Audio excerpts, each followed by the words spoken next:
Yes, I know the nameless terrors of which they dare not speak.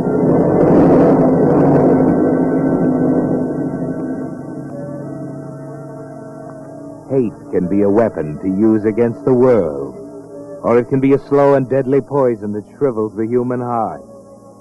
For example, take the case of Henry Reichman, 55, unmarried, employed at the Dover Bookshop on High Street. Who would suspect that behind Henry's very ordinary, very meek and mild exterior, there burns boundless hate for people. People who are successful, who have never known disappointment. On a rainy evening, surrounded by the printed thoughts of other men, Henry's own thoughts seem more fruitless than ever. And so when the door opens, his hatred envelops the man who enters. Just another customer, Mr. Eugene Parker. But he's someone else to hate. Mr. Parker stands inside the door in his streaming raincoat, shaking his umbrella.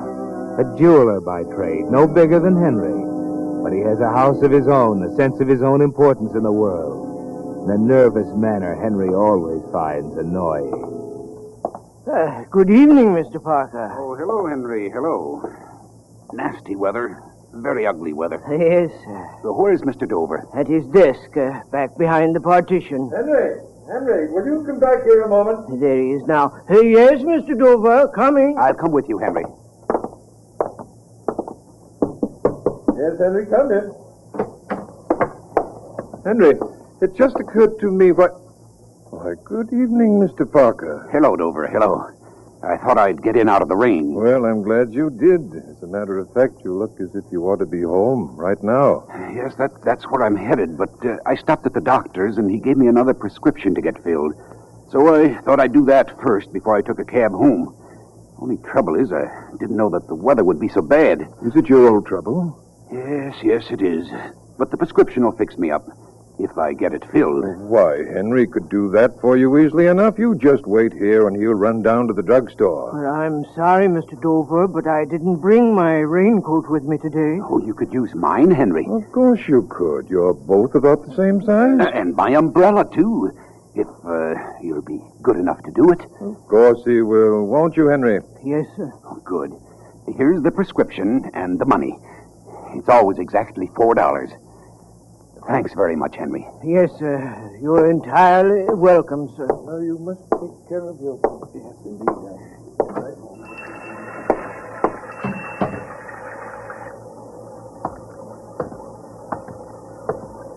Not so fast, buddy. I didn't see you in that doorway. Don't move. Now, don't get any funny ideas. Just get in that car. Well, who are you? What do you want? Go on, move over to the curb. Well, what do you want? What's the meaning of this? We'll find out. Get inside. No, I won't. You've made some mistake. That's a gun. Now, will you quit arguing and get in that car? Yes. All right. Yes, of course.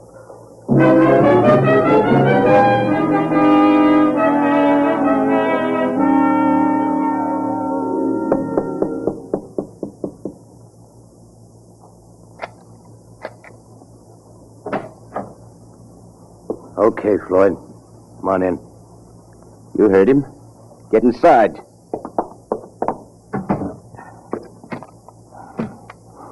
Well, I had to wait for him, Max. But here he is. I demand to know why you brought me here. Shut up! What's the matter, Max? What are you looking at me like that for? Oh, you stupid, blundering moron. You picked up the wrong guy. But I couldn't. Take a look at him. Does he look like the guy I told you to tail? Well, gee, I don't know what happened, Max. I thought I could depend on you. Well, sure you can, Max, but anybody can make a mistake. You know I gotta keep out of sight. I don't want anyone knowing I ever came near this town. That's why I hold up in this two-bit hotel. And you gotta pull a smart one like this. If you're the boss, Max, I'll go back after the right guy if you say the word. What do we do with this prize package? Where'd you pick him up? He came out of a bookshop on High Street. I work there. My name's Henry Reichman. Forget it. I'm not interested. Well, I don't know what this is all about, but I can promise you I'll never say a word. You bet you won't. Get rid of him, Floyd. Get rid of me? You can't mean you can't kill me. You know too much, Reichman. Well, I don't know a thing about you. I never saw either of you before. I don't know what you're trying to do. Just seeing me is more than enough. When the news breaks, lady, you'd put one and one together and then go to the cops. No, I wouldn't. I'll never tell a soul about it. Reichman, I just don't take chances. Too bad, but you stumbled into something that didn't concern you. Take him out, Floyd. Sure. Come on, you. No, wait. I'll do anything you want me to.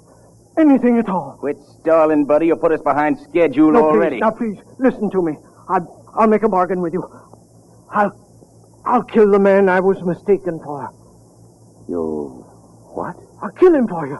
The man you intended to kill. That's what you were going to do, isn't it? Then I'll do it for you, if you'll let me go.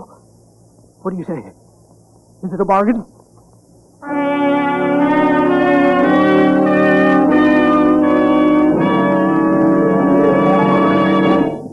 Tonight's the night, friends, for news I've been waiting 4 years to bring you.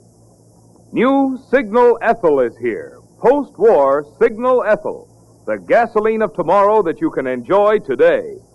Many signal stations from Canada to Mexico already have it, and the rest are being supplied just as fast as deliveries can be made.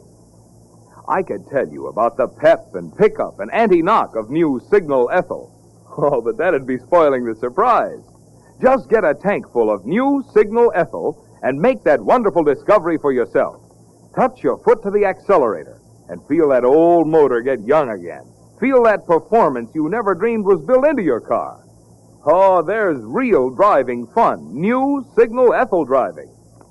So keep up that good habit of stopping at the friendly station in your neighborhood with Signal's familiar yellow and black circle sign. Be among the first to find out how much fun driving can be with new Signal Ethyl. I repeat, many stations already have it. Others are being supplied as fast as possible. And now, back to the Whistler.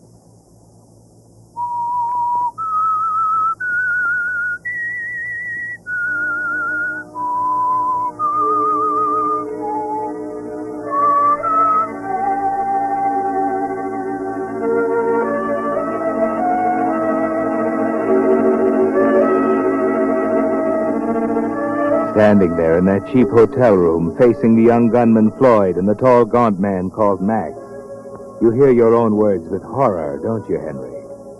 You had offered to kill a man to save your own life. It's unthinkable, monstrous, and insane slip of the tongue. Yet in the same instant, you know you meant it. For the hatred that has slowly festered in you has suddenly found an outlet, hasn't it? Perhaps if you had resorted to murder many years before... But Max is about to answer you, slowly licking his lips. He looks intrigued.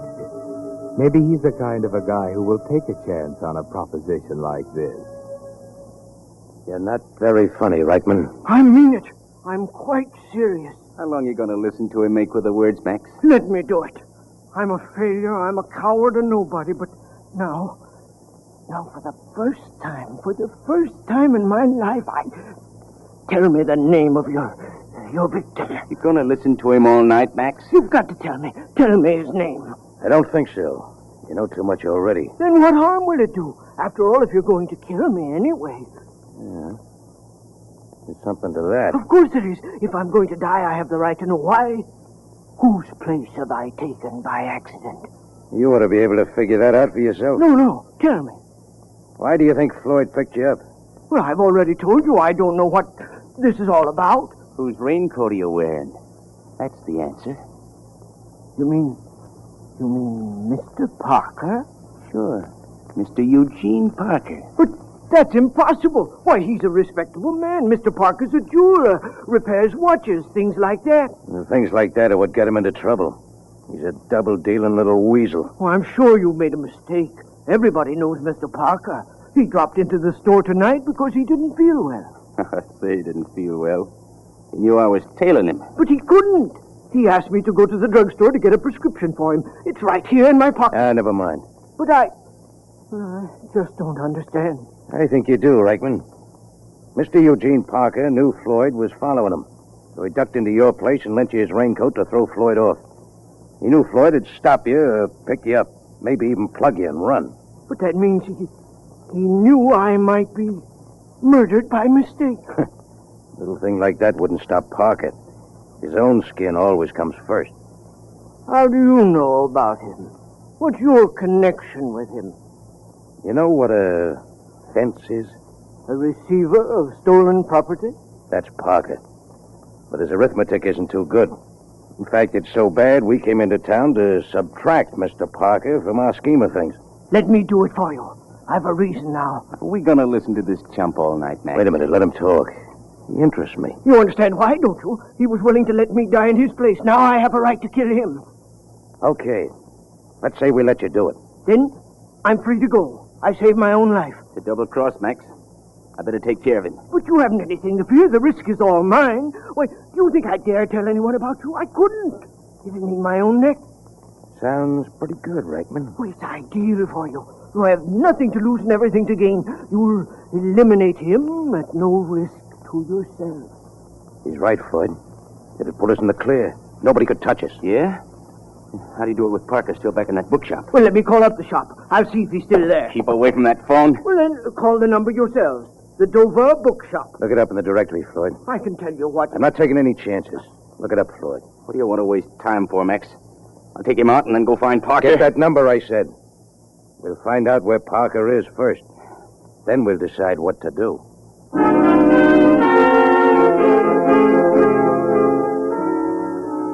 Floyd looks for the number with infuriating slowness, doesn't he, Henry?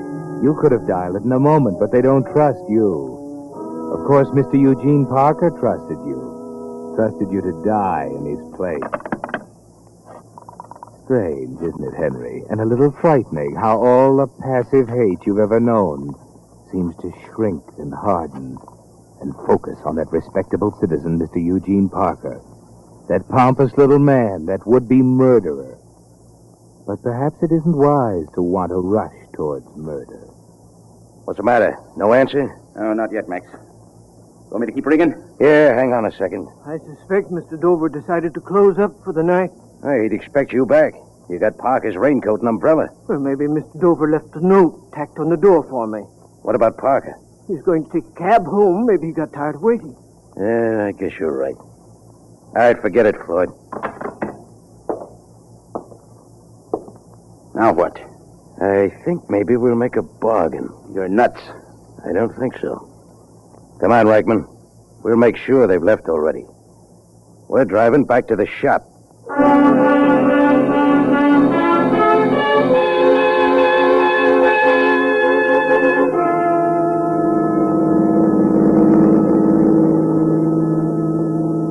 Mr. Dover's closed up. There it is. You can see for yourself.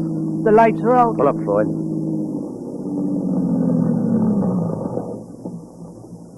Now what? We're gonna sit here and look at the dump? You talk too much, Floyd. I told you there wouldn't be anybody here. Didn't expect to find him. Only wanted to make sure. Well, now what? You know where Parker lives, Reichman? Oh, yes, in a little house on the outskirts of town, about 10 minutes from here. He lives all alone. Don't give me that. He's got a housekeeper. She's in the hospital. She's been there since Sunday. Okay, then. We're driving over to the house. And what happens after we get there depends on you.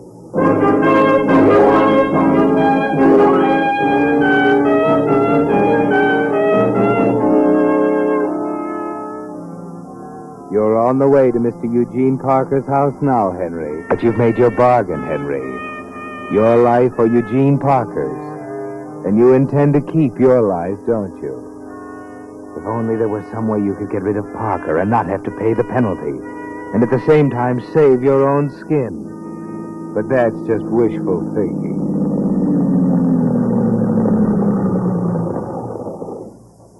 Well, this is the back of the house. It's dark. Looks like he's turned in already. Yeah, maybe he didn't get home yet. Oh, he's home. He told Reichman he was going straight home. Look, light just came on upstairs. Yeah. I guess he just went up to bed. What do you want me to do now? You still want to go through with this, Reichman?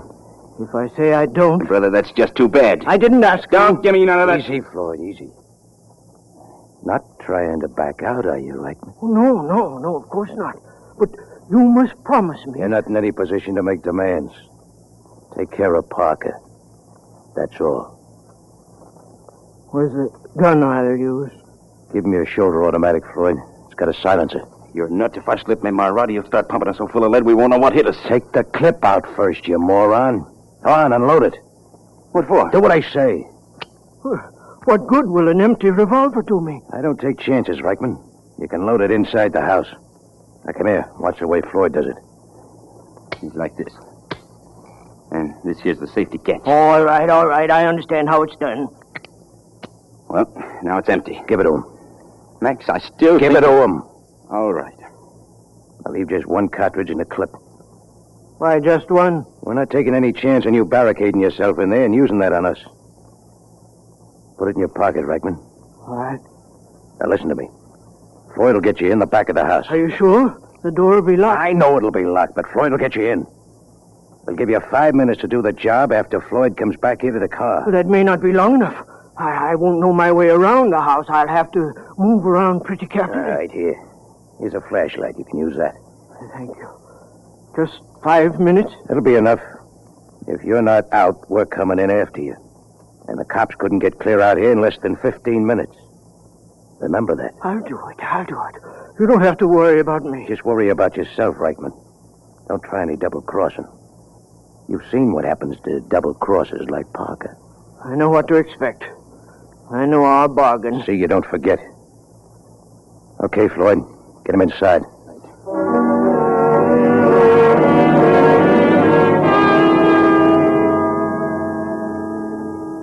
The rain has stopped, but the sky is still clouded as you and Floyd move silently through the darkness to the back of the house. What's that noise you hear, Henry? Oh, nothing really, just your heart thumping. It seems even louder than the scraping noise Floyd makes as he opens the back door with the key from his pocket. Then you step into the darkness of the house and close the door quietly behind you. And then you're alone, Henry, as if you're really alone for the first time in your life. A life that will remain yours only if you take another man's life without delay. You've got to go through with it now. You know that. You're trapped here. That thought makes you switch on the flashlight, doesn't it, Henry? And then carefully, slowly, you go out of the kitchen and into the front of the house and then up the staircase.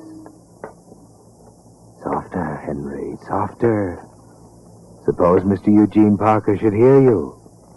But he hasn't, not yet. You can see the light from his bedroom slanting into the hall. And then in another instant, barely a footstep away from his door, you suddenly remember. You haven't loaded the automatic pistol in your pocket. Now really, Henry, if every murderer went about his business so carelessly. But then not all murderers are so intent on preserving their own lives at the expense of others. That's it. That's more like it. Now you may enter Mr. Eugene Parker's bedroom. What can... Good evening, Mr. Parker. Oh, it's you, Reichman. Were you expecting someone else? What are you doing here? I wanted to return your raincoat and umbrella. They're downstairs. My raincoat? Just how did you get in my house? I walked in. What's the matter with you, Reichman? What's wrong? Why didn't you come back with my prescription? I was delayed. You didn't even go to that drugstore. Now you've broken into my house. What's got into you anyway? I'm here about a debt, Mr. Parker.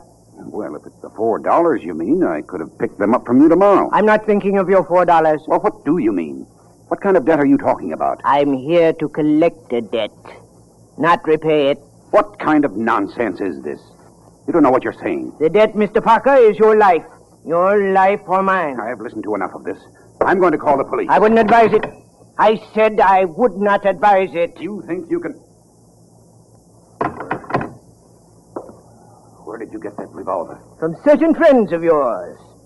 The friends you knew would see me wearing your raincoat and carrying your umbrella. I don't know what you're talking about. Yes, you do, Mr. Parker. You know exactly why I ought to kill you.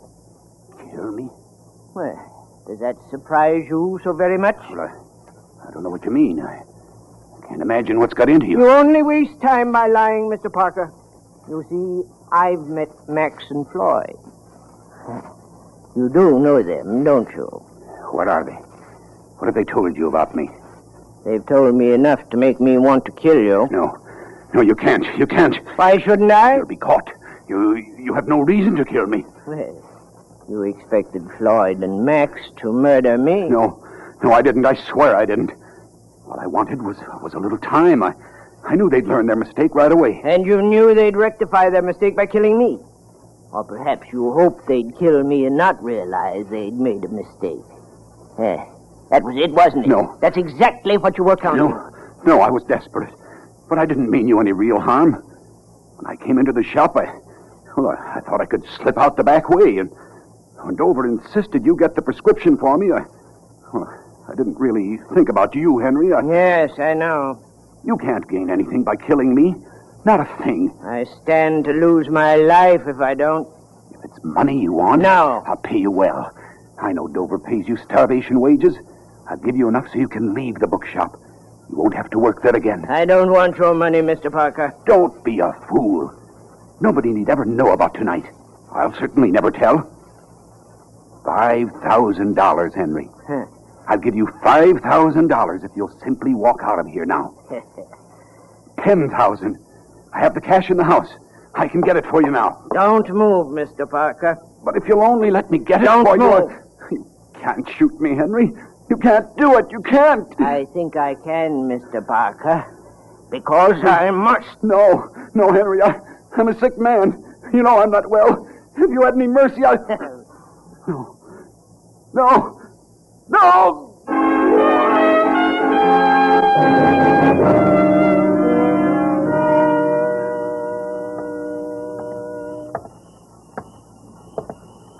Well, Reichman.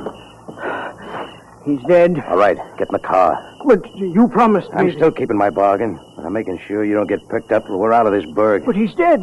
And nobody will know I ever had anything to do with it. Get in the car, I said.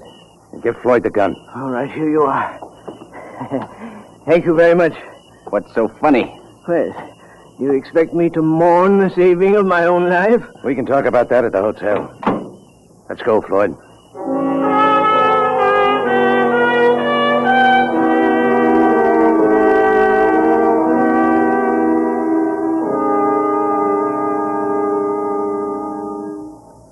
Haven't you kept me in this room long enough? Yeah, maybe you're right. Maybe it's time we all got out. Am I free now? You will be when we get to the street. Just remember what I said. Keep your mouth shut about tonight. I will. Nobody shall ever know. All right, Floyd. Open the door. Now, you, Reichman, follow Floyd. Hey, wait. What's up? There's a cop at the end of the hall. What? A cop? I told you, Max, you should have let me take care of him in the first place. I know. Nothing's going right for me since I hit this rotten town. But he's dead. Parker's dead. I don't know anything about any policeman. I didn't think you'd have nerve enough to cross us up, Reichman. What? Parker's dead, I tell you. Too bad you can't prove it. But I can prove it. Yeah, maybe you can at that, Floyd. Open the gun. That's it. You see, Oh, no, don't. What's the matter, Reichman?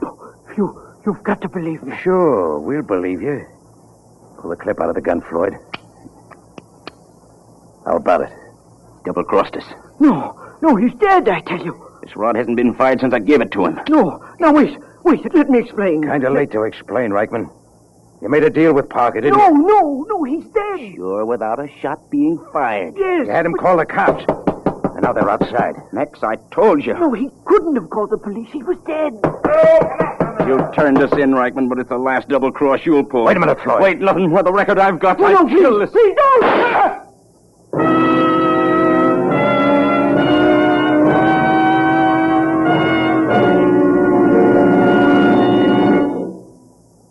The announcement I made at the opening of this program is so important, I want to repeat it. Tonight's the night, friends, for news I've been waiting 4 years to bring you. New Signal Ethyl is here. Post-war Signal Ethyl. The gasoline of tomorrow that you can enjoy today. Many signal stations from Canada to Mexico already have it, and the rest are being supplied just as fast as deliveries can be made. Now, I could tell you about the pep and pickup and anti-knock of New Signal Ethyl, but that'd be spoiling the surprise. Just get a tank full of New Signal Ethyl and make that wonderful discovery for yourself. Touch your foot to the accelerator and feel that old motor get young again. Feel that performance you never dreamed was built into your car. Ah, there's real driving fun. New Signal Ethel driving. So keep up that good habit of stopping at the friendly station in your neighborhood with Signal's familiar yellow and black circle sign. Be among the first to find out how much fun driving can be with new Signal Ethel. I repeat, many stations already have it. Others are being supplied as fast as possible. And now, back to the Whistler.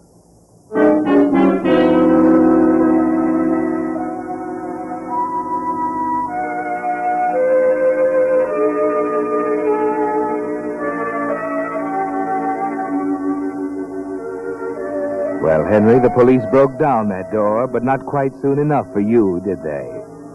And as you lie on that police cot, you realize that murder is a pretty rugged business to fool around with.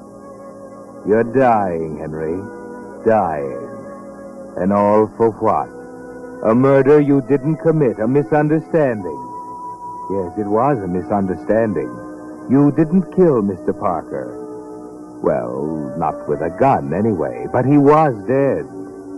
Yes, Mac and Floyd found that out at the police station a little later. Look, you got nothing on me. Just because Floyd here loses his head and plugs a guy, you got nothing to hold me on. Take it easy, Max. You were there, and if we can't hang a rap on you as an accomplice, we got plenty of other charges. We've been looking for you a long time, Max. Floyd, you stupid dope. Why'd you have to go and lose your head? Difference did it make? They had us anyway. Reichman double-crossed us, and Parker phoned the cops. They had us cornered. What are you talking about? Who's Parker? If you didn't know. Mr. Eugene Parker, who tipped you off where we were. Nobody tipped us off where you were. What? And if you mean the Eugene Parker who lives out on Elmhurst Road, he couldn't have tipped us off. We just had a call out there. He's been dead for a couple of hours. Dead? Yeah. Neighbors thought they saw somebody snooping around and got suspicious, so we went out. Found Parker dead. From a heart attack. A heart attack? That's what the coroner says. Looks like he had some sort of a shock. What do you know about it? Nothing. Nothing at all. We must have gotten the name mixed up. Yeah? And what was that about Parker calling us? You thought that was why the patrolman came to your room at the hotel? Well, yes, That cop was coming to tell you you parked your car in a loading zone. In this town, it's a $5 fine. But I guess it's going to cost you two a whole lot more than that.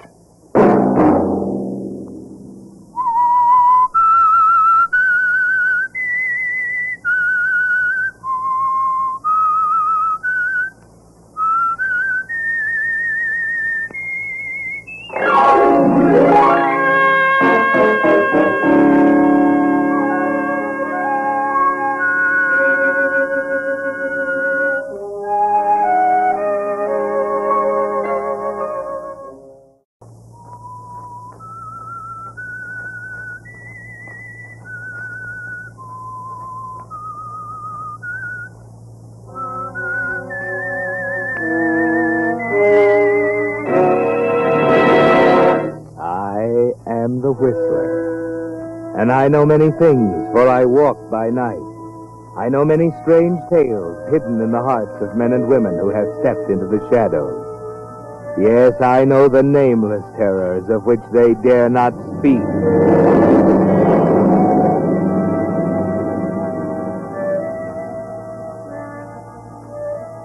Ambition is a very powerful stimulant, a powerful urge driving men upward toward better things. Unless, of course, it's so strong that it drives them on to evil things. That's the aspect that Fred Conrad forgot about. Fred was ambitious, very much so, and his great hopes had carried him far. He was the most popular district attorney in a long time, and now he had his eye on the governor's chair, and the prospects looked good for the coming election. But they'd look even better, explained Art Moran, his campaign manager, if Fred agreed to Moran's great new idea. I tell you, it was a brainstorm, Fred, and it'll be a political masterstroke. The voters will eat it up. Fred Conrad, the great humanitarian, the champion of the underdog. Why, they'll vote for you in droves. It'll be a Now, cinch. wait a minute. Stop rhapsodizing and tell me what it is. Look, it came to me as I was going to bed last night. I just heard the news that the governor had issued a pardon for Max Fenton. Yes, so what? So what? He says, remember Max Fenton, the guy who was sentenced to life for a sensational love killing 10 years ago? Of course I remember him. I convicted him. That's the point. That's just the point. Don't you see? It's great. Convicting Max Fenton was your first big triumph as a punk assistant DA, right? Right. Now, the governor, your political opponent, pardons him. So, what do? Issue a blast against the pardon? No. You give Fenton a job. A job? That's right. You meet him, shake hands with him, welcome him back into society, and give him a job. A helping hand. Get it? You take him under your wing. Oh, it'll be terrific. Wait a minute. That would mean I'd be siding with the governor, approving his pardon. Not necessarily. You don't have to prove fully. I got your statement all worked out. Besides, sometimes it pays to jump the fence a little. Yes, but suppose Fenton doesn't go straight. Supposing it doesn't work. That's the beauty of it. Let the governor worry about that. It's his baby. He issued the pardon. Well... now don't you worry about a thing. I've worked everything out. Talked to the parole board this morning. Got the arrangements all made. Here's the statement. You look at it while I phone the paper. Not yet now. Wait till I read it. Okay. While I cannot agree with Governor Dawes on the wisdom of pardoning Max Fenton, a convicted murderer, the decision has been made, and I, as a good citizen, will abide by it.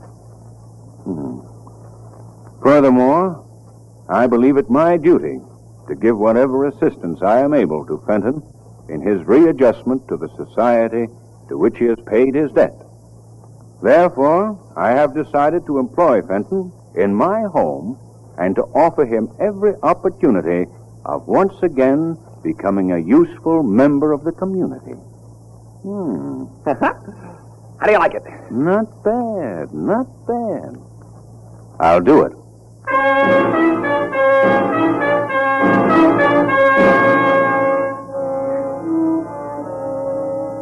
Well, that's very decent of you, isn't it, Fred Conrad?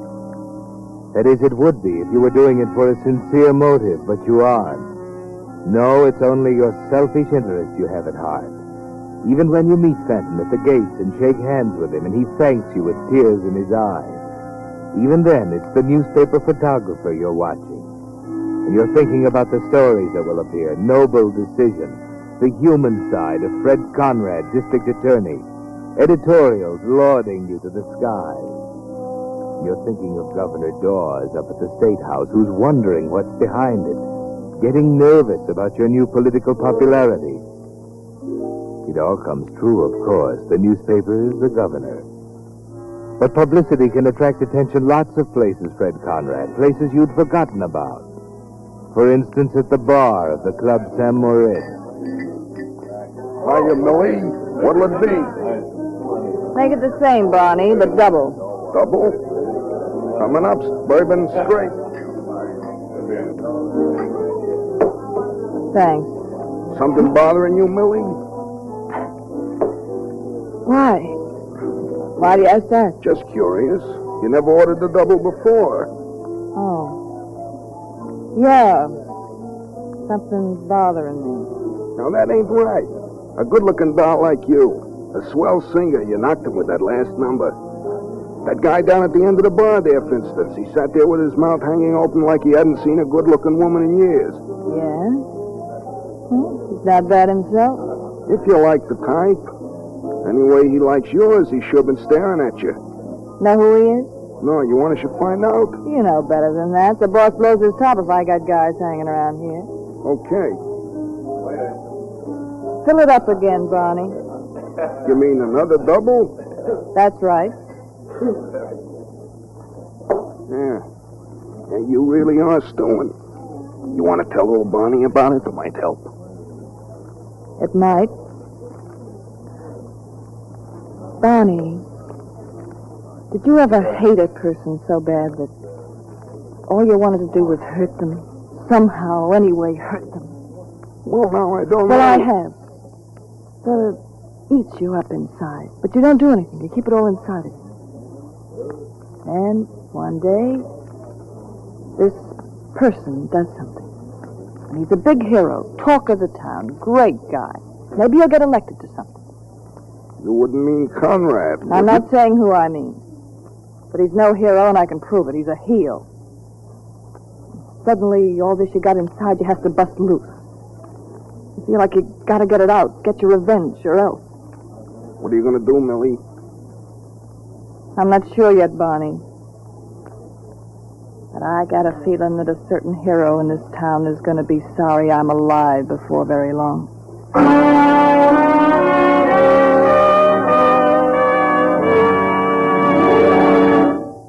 Have you tried new Signal Ethyl? If you have, then you know it's the post-war gasoline you've been waiting for. The gasoline of tomorrow that's available today at your neighborhood Signal gasoline station. Motorists who have tried it can tell you about the pep, the pickup, the anti-knock of new Signal Ethyl. Oh, but that'd be spoiling your surprise. Just get a tank full of new Signal Ethyl and make that wonderful discovery for yourself. Touch your foot to the accelerator and feel that old motor get young again. Feel that performance you never dreamed was built into your car. Oh, there's real driving fun. New Signal Ethyl driving. So make it a point to stop this week at one of the friendly stations displaying Signal's familiar yellow and black circle sign. Say, fill her up with Signal Ethyl. Be among the first to find out how much fun driving can be with new Signal Ethyl. And now, back to the Whistler.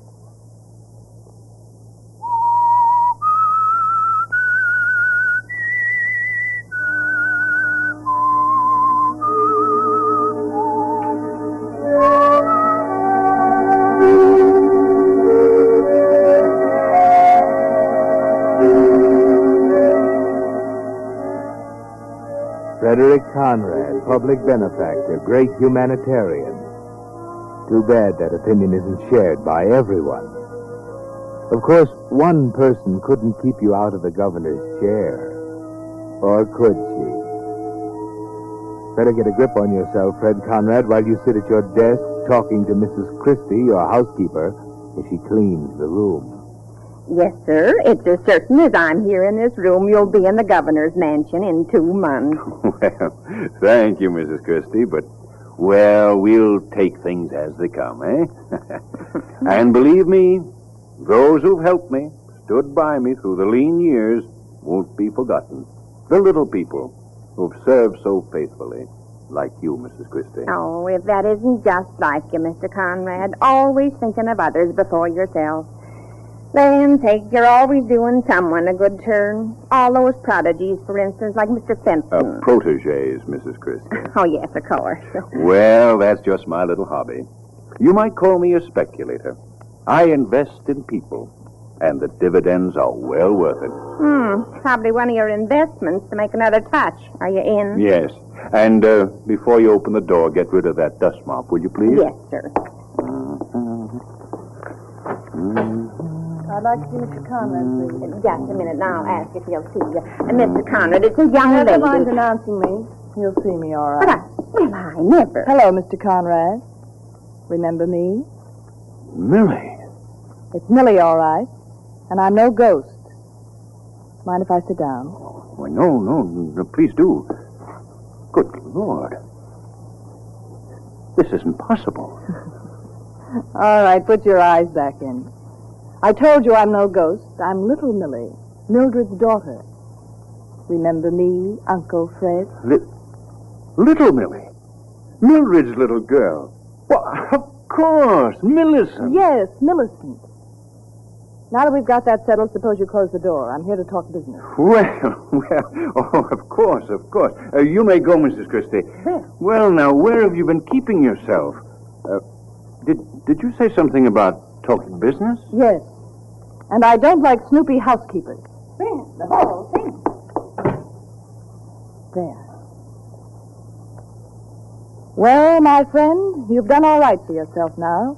District attorney, next governor. At least I know you won't be satisfied until you are. You seem to know me pretty well. I ought to. Do you think I've forgotten what you did to my mother? You killed her. Just as surely as if you'd stuck a knife in her heart. Millie. She committed suicide because of you. Yes, Governor. I know the real Fred Conrad. And I've got an idea there are a few other people in this state who might like to know the Fred Conrad I know. That letter in your hand. Looks familiar, doesn't it? Hands off. I've managed to keep this nice and clean ever since Mother died. I don't want to get it all smudged up. But I just wanted to compare it. You wanted to compare the stationery to that letter on your desk? Oh, no wonder you looked scared. Still using the same personal stationery, same letterhead, Frederick Conrad, same thick gold engraving. I hope you're smart enough now not to write love letters on that paper. What are you getting at? Ever hear of a smear campaign? Sometimes it takes a lot of big guys with a lot of pressure to blot out someone's career. And sometimes it just takes a girl with a letter or two. You're threatening me with blackmail. My mother was a rich widow. You took her for every cent she had. You were going to invest it for her. But I was. Could I help That it if things wasn't enough. didn't go... You told her you loved her, promised to marry her. I've got a complete record of your crooked, worthless promises in the letter I've got. Even when she had a chance to marry someone else, you ruined that. Listen to this. My darling, I must see you before you take this rash step. You know I love you, and I don't intend to let anyone come between us. Please... Stop! I don't want to hear any more. That was the night she jumped in the water at Cypress Point. Nobody ever knew you were there that night. Except me. How much do you want for that letter? Well, let's say $30,000. Isn't that about what you took from Mother? Are you out of your mind?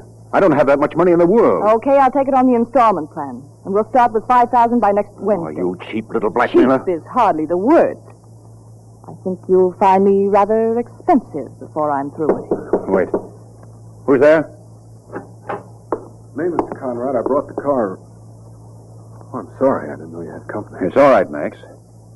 Well, what's the matter with you two? I'm sorry. Well, hello. I remember you. You were at the bar at the Samaritz the other night. Yes, I suppose I should apologize for staring as I did. You two know each other? Well, not really. You might introduce us, Uncle Fred. Oh, yes, of course. Millicent, this is Max Fenton. Not the Max Fenton. Yes. I'd better be going now. I just brought the car out. Well, it's all right, Max. I won't be needing it. You can go. No, wait. I was just going. If you don't mind, Uncle Fred, Mr. Fenton can drive me home. Oh, yes, if he's not busy. No, I'd be very happy to. Good. Then we can go right now. But, Millie... Our business is all finished. I'm sure we understand each other, don't we, Uncle Fred? And I'm sure you'll make the necessary arrangements by, shall we say, tomorrow night.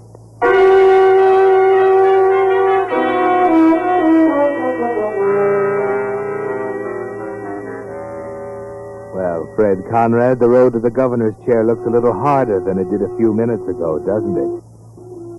It's going to be a little more costly than you figured. You've got the first $5,000 and you pay it. But then in 2 weeks, Millie wants another installment, another $5,000. This time you need help, and you get it. From Moran, your campaign manager. But the campaign fund won't stand too much, Fred. Moran has to account for that money. And he says as much the next time, when you're trying to raise the third installment, another $5,000. No. Now look, Fred. I can't do it. $5,000 don't grow around on trees. And they're getting plenty strict about campaign expenses. How am I going to account for it? I don't care how you account for it, but I've got to have it. It's important, plenty important. You still don't want to tell me what it's for? No, I don't. Then I'll tell you. You're playing the sucker for a canary. Don't try to deny it. I've been checking up. This singer from the club, St. Moritz. She's been coming out to your house to see you. She's been banking big money. Put two and two together. You had no right to go snooping into my business. Your business? It's my business, too. I'm in this campaign up to my neck. And I don't intend to see you play sucker for a dame like that. Now, look, I'm not playing sucker what for do any you call dame. it? Paying big dough to the girlfriend while she makes eyes at another guy, an ex-con, your own gardener. Fenton? Yeah, Fenton. He's the apple of her eye. You mean Millie is going around with Max Fenton? Sure, behind your back. You'll be the laughing stock of this town if it ever gets out. That's why I'm telling you, Fred. There's no more money, period. You better brush that dame off fast, or I'm through. Yeah. Maybe I better hand.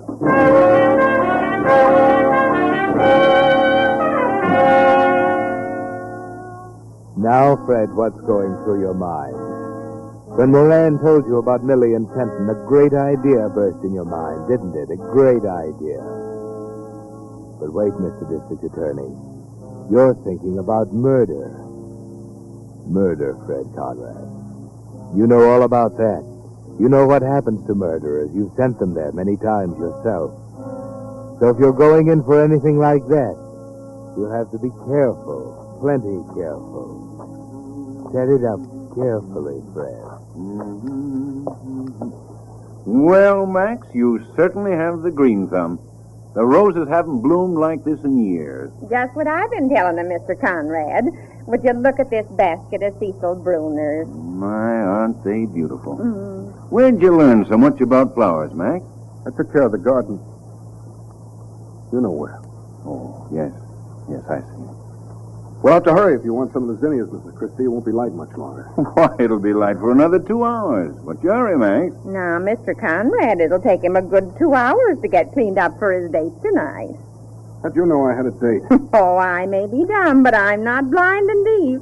Neither is Mr. Conrad. That's right, Max. Oh, now, don't look so sheepish, man.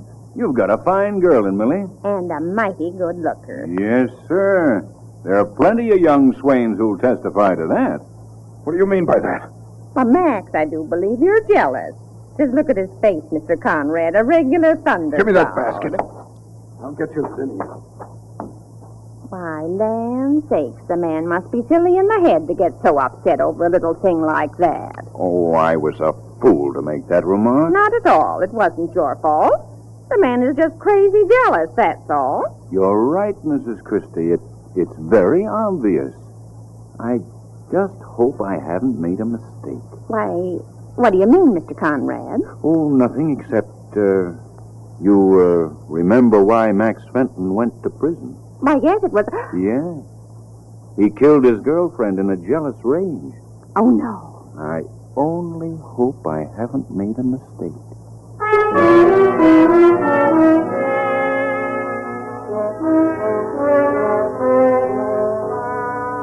Nicely planted, Fred. Mrs. Christie will remember that later, won't she? The rest of the plan is taking shape in your mind, too. It's so simple. Max Fenton once killed a girl he loved in a fit of jealous rage. Why can't he do it again? Well, of course, it's too much to expect that you could drive him to it.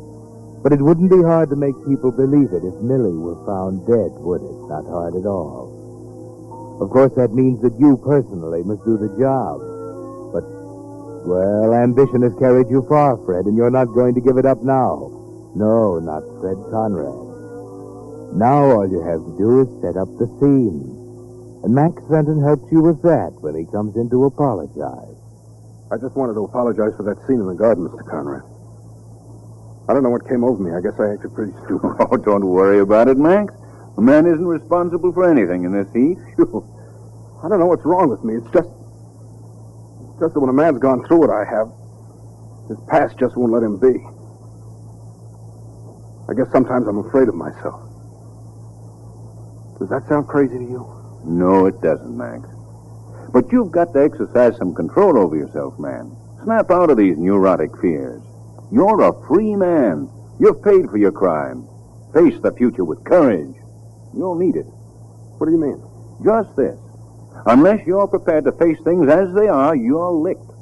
Men will always be attracted to beautiful girls, and just because you've fallen in love with one, you can't keep her like Peter's wife locked in a pumpkin shell. Oh, I know it. Unless what? Unless you just take the bull by the horns and ask her to marry you. That should end it once and for all. You'd be married and you could be sure. Yes, you're right. I've wanted to. But do you think I should? I mean, after all I've been through, Of course, man. Now, look. You call her right up.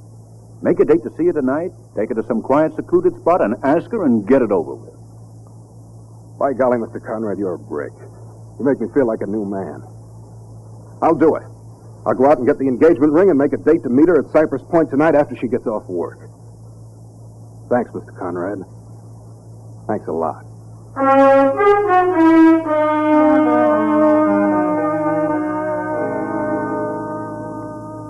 Yes, thanks, Fred Conrad, for setting everything up so well.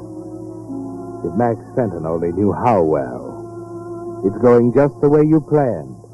You wait long enough for Max to have made his call. Then you put in one to the same number. Hello? Hello, Millie. Are you alone? Of course I'm alone. Who's this?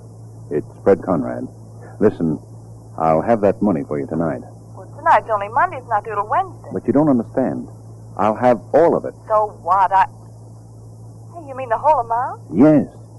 I had a pretty hard time raising it, but I'll have it all for you tonight. Well, it'll keep till Wednesday. I've got an important date tonight. I know all about your important date, but this needn't interfere.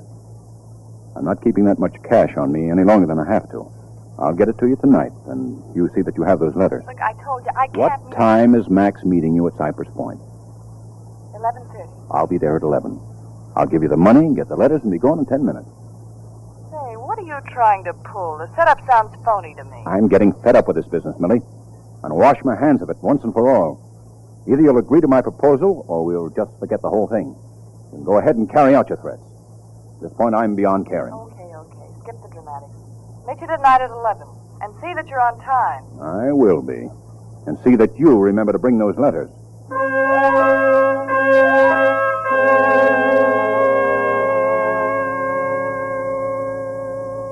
So far, so good.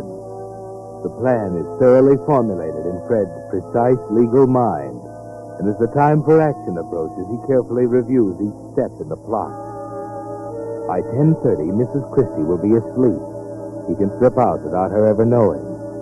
The trip by automobile will take 20 minutes each way. And the lethal business to be transacted at Cypress Point, 10 or 15 minutes. The whole job done in less than an hour. And as for evidence, Fred permits himself a satisfied smile at this thought. Any number of people can bear witness to the fact that Sam and Millie had been meeting at Cypress Point. Mrs. Christie, for one. Yes, it will be an open and shut case.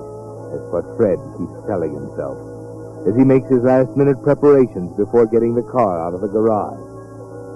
He stuffs the envelope with paper. That's all he'll need for the final payment. Everything's set now, Fred.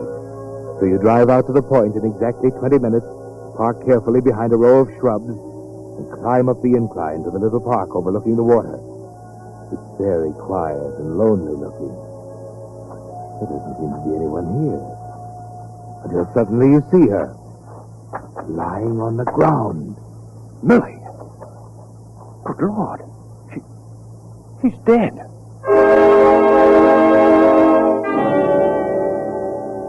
Yes, Fred, there lies Millie, dead. And the thoughts go whirling through your mind. It's even better than you'd planned. Max Fenton had done the job for you, probably in a jealous rage.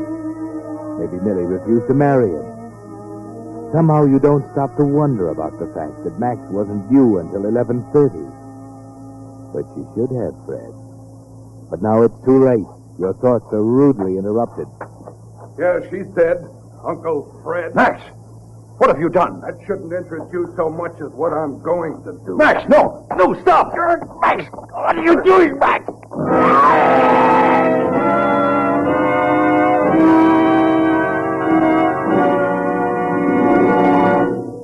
The Whistler will return in just a moment with the strange ending of tonight's story.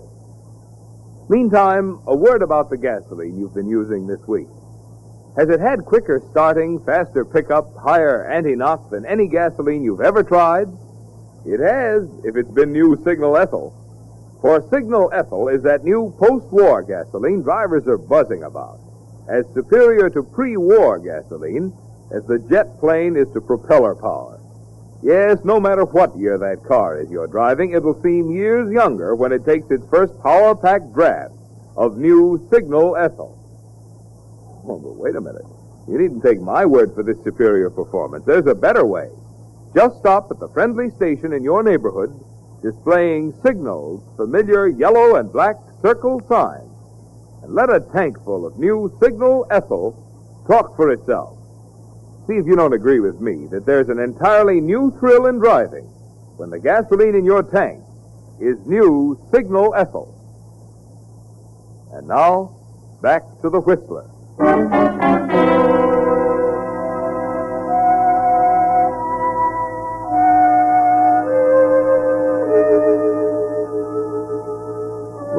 Fred Conrad, it didn't turn out the way you planned, did it? And as you gasped out your last breath, you still didn't know why. You didn't reckon on several important things, Fred. One, that love is impatient. That Max Fenton, anxious to meet his future wife and give her the engagement ring, had arrived early at the point. But why had he killed her then? You might have had the answer to that if you could have seen the letter he held in his hand as he walked away from the point to give himself up to the police. A letter he didn't give Millie a chance to explain. It was a letter on your stationery in your handwriting. Your letter, Fred. My darling, I must see you before you take this rash step. You know, I love you. I don't intend to let anyone come between us. Please meet me at Cypress Point tonight. Just for a few minutes. I know we can straighten everything out. Your loving friend.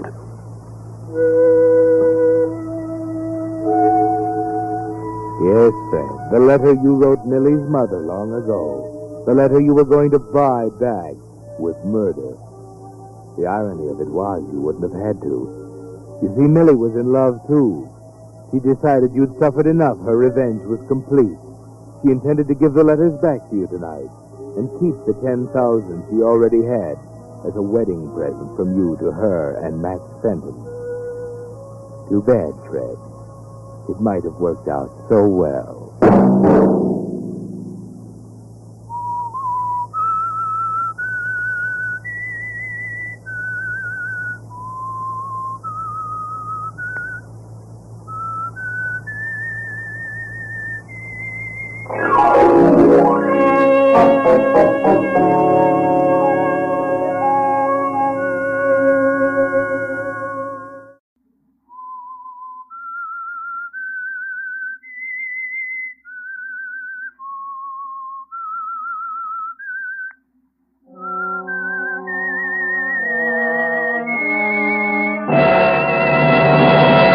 I am the Whistler, and I know many things, for I walk by night. I know many strange tales hidden in the hearts of men and women who have stepped into the shadows.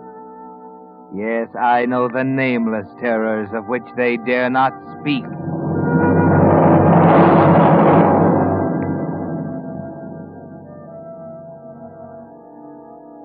Always a bridesmaid, never a bride.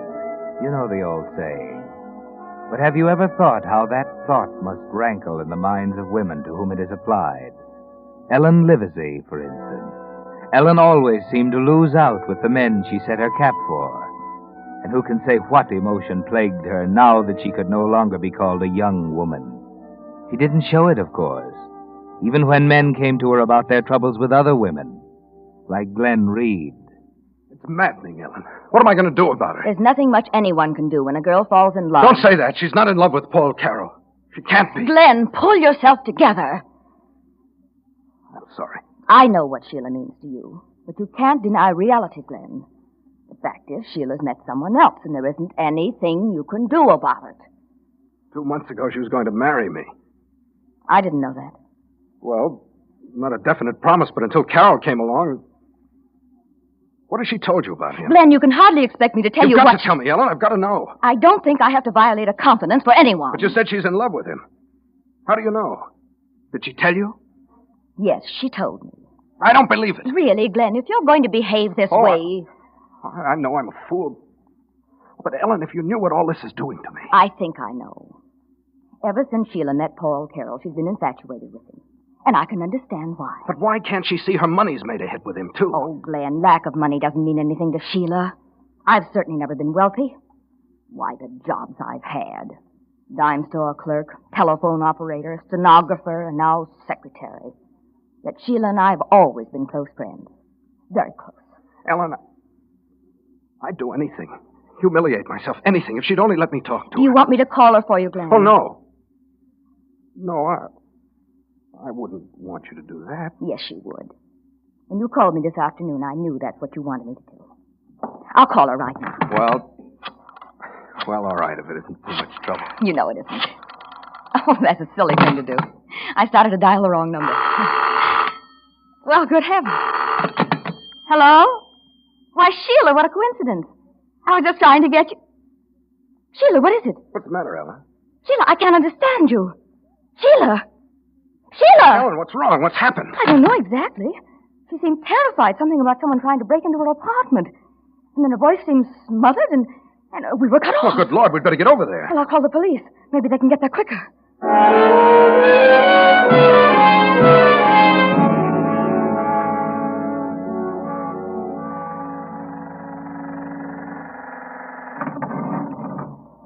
Oh, I hope I'm mistaken, Glenn. Sheila simply has to be all right. Well, we'll soon find out. Oh, Glenn, wait. What? Down the hall, that patrolman. Standing guard outside Sheila's door. Oh, Glenn, do you think... Come on. Well, we'll let you up. We're friends of Miss Blaine, officer. We're going inside. Oh, are you?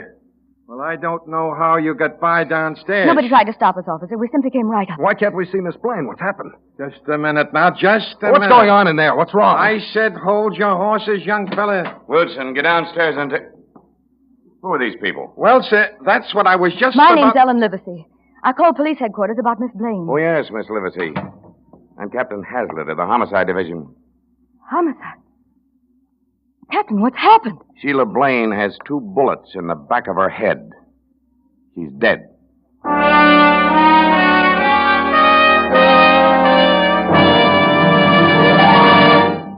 Wait a minute.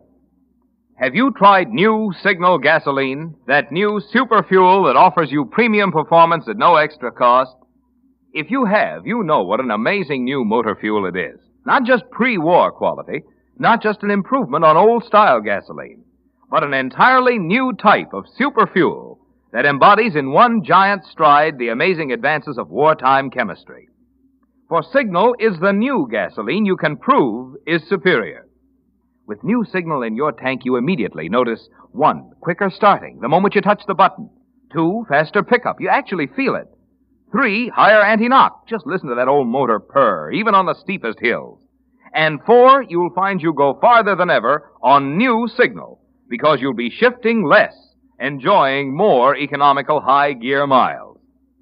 For you folks who like proof, there's a scientific reason why new Signal gives you all these advantages, and I'll be back later to tell you about that. But for the best proof of all, let a tank full of new Signal talk for itself in your own car.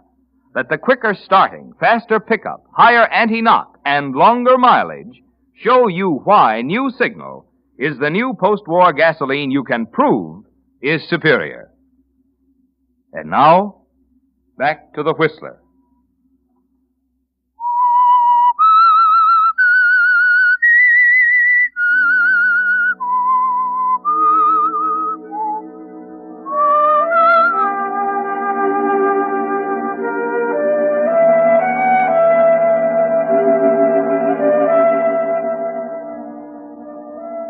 Well, Ellen Livesey, this time it looks as if you won't have even to be a bridesmaid. Your best friend, Sheila Blaine, is dead. What kind of emotion does that call up in you? Are you properly heartbroken? Or is there a faint smile of triumph in your face? The following morning, when Captain Hazlitt called you, Glenn Reed, and Paul Carroll to his office at police headquarters... Yeah, now I'll tell you frankly, we haven't developed a single lead on Miss Blaine's murder since last night. You 3 seem to have been her closest friends, though, so if there's anything you can tell me... What do you want to know, Captain? Well, you've already told me how Miss Blaine called you. By the way, I'd like to thank you for calling headquarters so promptly. Oh, I thought it was the thing to do, Captain. As I understand it, you knew Miss Blaine intimately. Yes, we've been friends since we were in school. Had her life ever been threatened before? There was no reason for anybody to threaten her, Captain. Ah. You were with Miss Livesey when Miss Blaine called. That's right, at 7:30. And you, Mr. Carroll, you were at a movie at that time. Well, from what I've heard, I must have been inside the Regal Theater when it happened. Miss Blaine made her phone call at 7:30. Apparently, she was killed immediately after that. What time did you get home? Just after 11. One of your men was waiting for me. What time did you enter the theater? Just after 7. Wasn't that a little early for you to attend a movie? I don't see why. I hadn't anything to do last evening. Decided to drop in as I was passing by. Can you prove you were there? Now, look here, if you're implying I had anything to do with this, Someone's been murdered, Mr. Carroll. It's my job to try to find out who did it. I have to start with those who might have done it. And you mean to say I'm one of them? Why not? What motive would I have? Motives are usually and can easily be found. Does that mean Miss Livesey and Reed are under suspicion, too? Everyone's under suspicion, Mr. Carroll. We suspect everyone at this stage of the game. I went to the Regal Theater last night, Hazlitt. I was there from 7 until 10:30. We can check it anyway. How long had you known Miss Blaine? 6 weeks. You were, quite friendly? We were going to be married. You're a liar. Just a minute, Mr. Reed. He's lying. They weren't going to get married. Glenn, please control yourself. Oh, we just have his word for it. Sheila never told anyone. Get hold of yourself, Reed. I take it you were, on friendly terms with Miss Blaine, too. I was in love with her. And Carroll says he was going to marry her. I told you he was lying. You're talking pretty carelessly, Reed. I'd watch myself if I were you. What are you doing, warning me? I'm telling you to use a little common sense. Because if you don't, I'll get what Sheila got. Huh? Why, you dirty little down! Take it easy. You're both under a strain, but so is Miss Livesey. I'm ready to tell you whatever I can, Captain. No, thanks. I suggest you all go home now. But I thought you had questions to ask us. I'll do that later. One at a time. Then we're free to go now? Yes. What about Sheila's murder? Is this all you intend to do about it? We'll go on checking into it, Mr. Reed. But she's dead.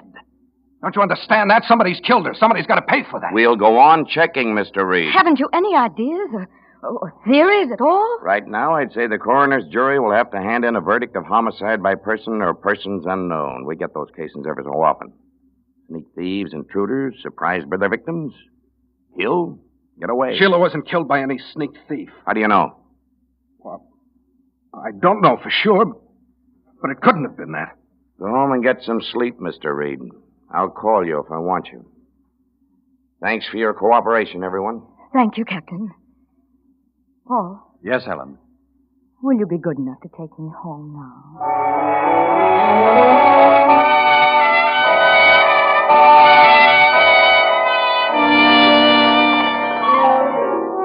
It's all quite a mystery, isn't it, Ellen?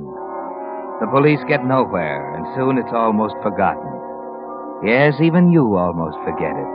Because of a new anxiety, a new emotion. Your anger because you haven't seen Paul Carroll since that day he drove you home from the police station. With Sheila out of the way, you thought he'd be around much sooner, didn't you? You thought you could wait. But every day you're away from him. Well, he's very much in your mind the afternoon you face Wilson Andrews in his office. Wilson Andrews, Sheila's attorney. Before Miss Blaine's will is admitted to probate, Miss Livesey, I'd like you to read it, or if you prefer, I'll read it to you to give you the gist of its contents. Mr. Andrews, are you telling me I'm one of Sheila's heirs? Her only heir, my dear. Oh, no, that isn't possible. Surely you don't object Oh, to... but I couldn't take her money. My dear Miss Livesey, she wanted you to inherit her estate. And surely you can use $30,000. I don't know what to say. And she was quite fond of you, Miss Livesey.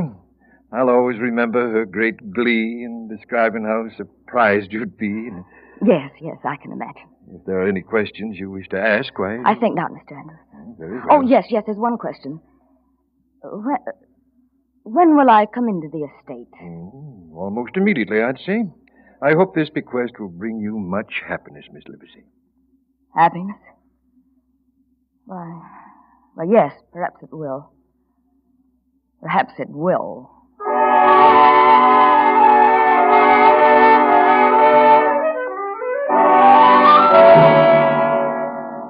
Well, this is a surprise, isn't it, Ellen? Sheila's death has brought you a double benefit. Now you're thinking more than ever of Paul. And now that you've become moderately wealthy, why shouldn't you put your money to good use? The clothes you've never had, a new, bigger apartment, a chance to make Paul Carroll notice you. But instead of Paul, across the luncheon table from you, you find Glenn Reed. You're looking awfully attractive, Ellen. New hat? Knew everything. I felt guilty about it all until all the time I was splurging. Yet I knew it was exactly what Sheila would have wanted me to do. Why did you invite me to lunch, Glenn? I had to talk to someone. The police still haven't made any arrests. They won't arrest anyone the way they're going about it. It wasn't any sneak thief who killed Sheila. What makes you so sure of that? It couldn't have been. It had to be somebody else. That isn't enough to go on, Glenn. You'll need evidence of some kind to make the police change their mind. I don't have any evidence, but I have a pretty good hunch. You mean you suspect somebody? Paul Carroll. Oh, now, Glenn, that's ridiculous. Is it? You know Paul can't be guilty. He was at a movie when it happened. The police even found an usher who remembered But him. that doesn't mean anything. He could have sneaked out a side exit soon after he went inside. Nobody remembered seeing him come out. But what motive could he have? Why would he want to do it? Because he found out he wasn't named in Sheila's will. He was counting on her money.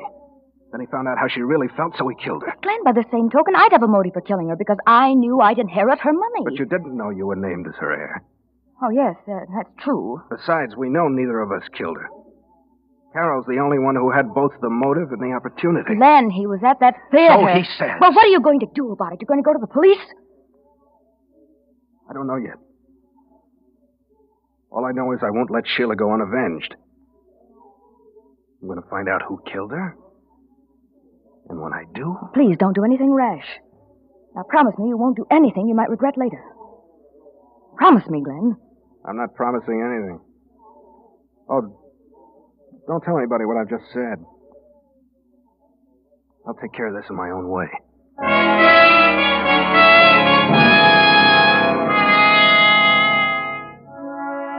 Well, Ellen, this might be dangerous to your plans. Suppose Glenn does do something to Paul Carroll, the man you love. But wait, Ellen. Suppose Paul did kill Sheila.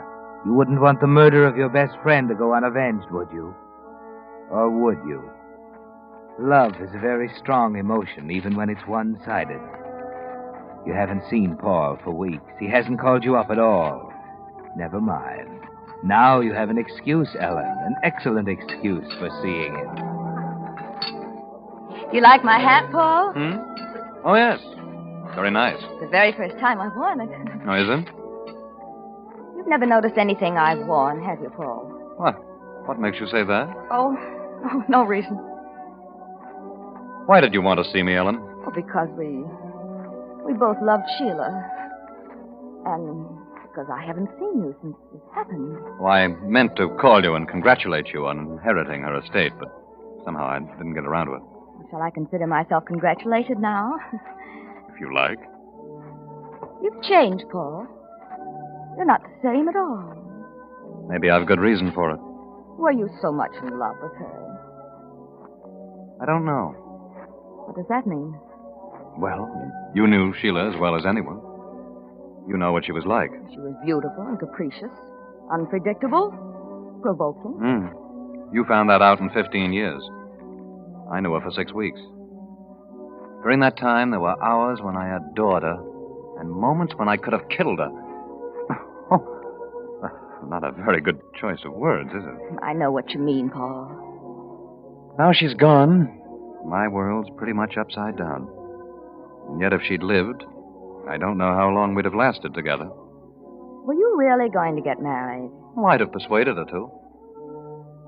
Then we'd probably have split up in no time, and I'd have been just as broke as I am now. But you don't sound as if you were really in love, Paul. I'm not trying to kid anybody, Ellen. I'm just telling you how I felt. Glenn Reed doesn't think you were in love with Sheila. Yes, I gathered as much that day at police headquarters. He thinks you killed her, Paul. Well, that's insane. What's the matter with that idiot? Is he going around spreading that kind of gossip? Oh, no, I don't think so. He told me about it yesterday, though. That's the real reason I wanted to see you. I thought I ought to warn you. Has he gone to the police? Oh, he said the police wouldn't believe him. You bet they wouldn't. But please be careful, Paul. Please don't take any chances. Don't worry. I'll talk to him. Get him straightened out. Oh, no, please don't go near him. No, that might only stir up trouble. And if anything happened to you, Paul... Oh, I'm sorry. Oh, I didn't mean to betray myself. I mean... Oh, it's shameless of me to talk like this. But I'm free to tell you now. I'm in love with you. And if anything Ellen, happened... don't. If anything at all happened to you... I could never tell you before. Sheila was my dearest friend.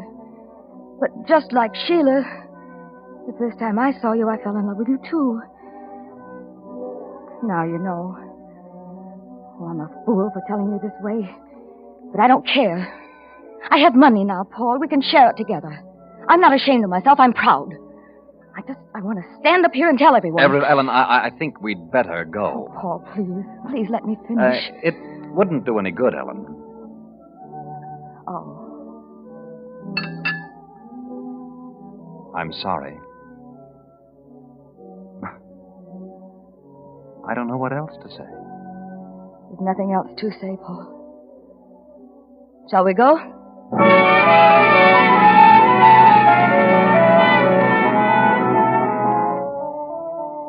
Unrequited love, Ellen. Yes, you can go on hoping, but deep down inside you know he meant it. He'll never love you. The anguish and torment of that thought gives you many a sleepless night. You go on hoping, but as the days go by, you need more than hope. You must see him, hear his voice. Well, then forget your pride, Ellen. You did once before. Hello? Oh, hello, Paul. I want to apologize for my stupid behavior last Wednesday. I wanted to call you before, but I couldn't muster enough courage until now. Oh, no, there wasn't anything else you could say. Well, that's awfully sweet of you. Can't we make amends? Or perhaps if we had dinner together some evening? Oh, I see. Yes, of course. Well, if you'll call me when you get back. Yes, Paul, yes. Goodbye.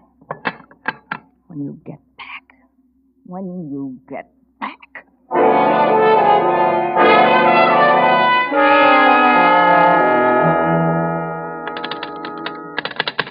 Hello, operator, we were cut off. No, it's all right now. Oh, hello, Paul. Someone must have cut in. I just thought I'd call and see Oh, I see. Well, I thought now that you're back, All right, Paul. Yes, I understand. Goodbye. Too busy. Oh, Paul. I hate you, Paul Carroll. I hate you!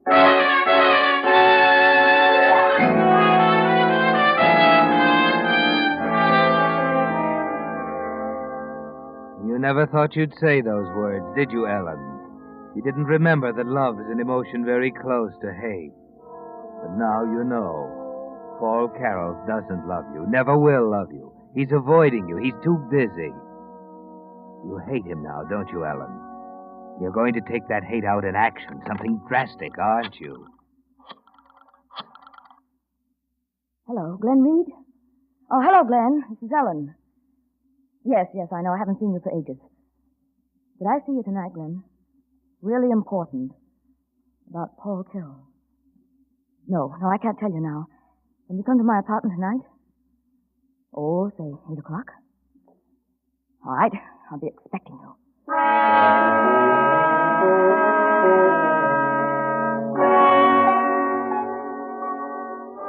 Yes, you're going to do something drastic, aren't you, Ellen? So you work fast. And you're ready when Glenn arrives at 8.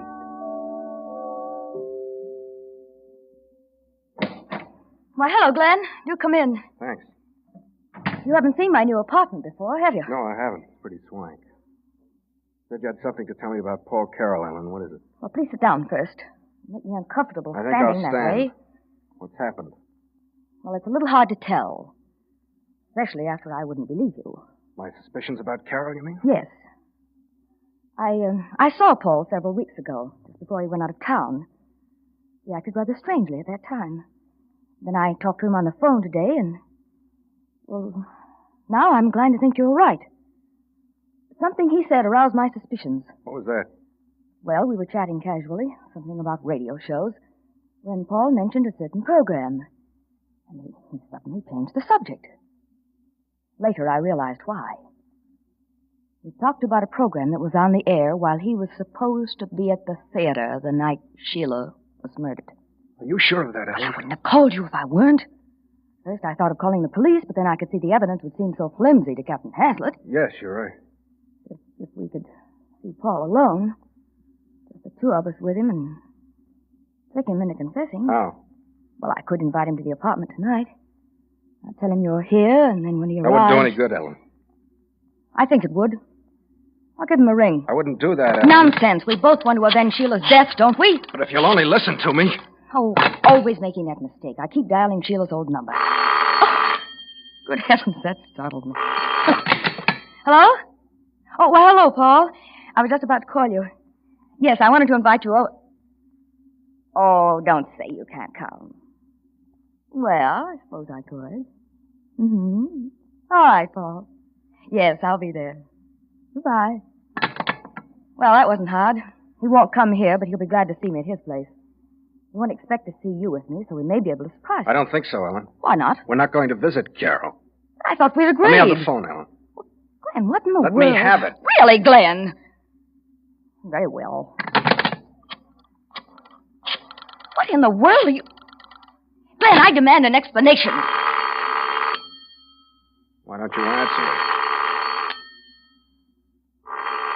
Oh, there's no use stalling, Ellen. I watched you dial. You see, you didn't dial Sheila's old number. You faked that call to Carol. That's absurd. I don't know what you're talking about. Don't you? Well, listen.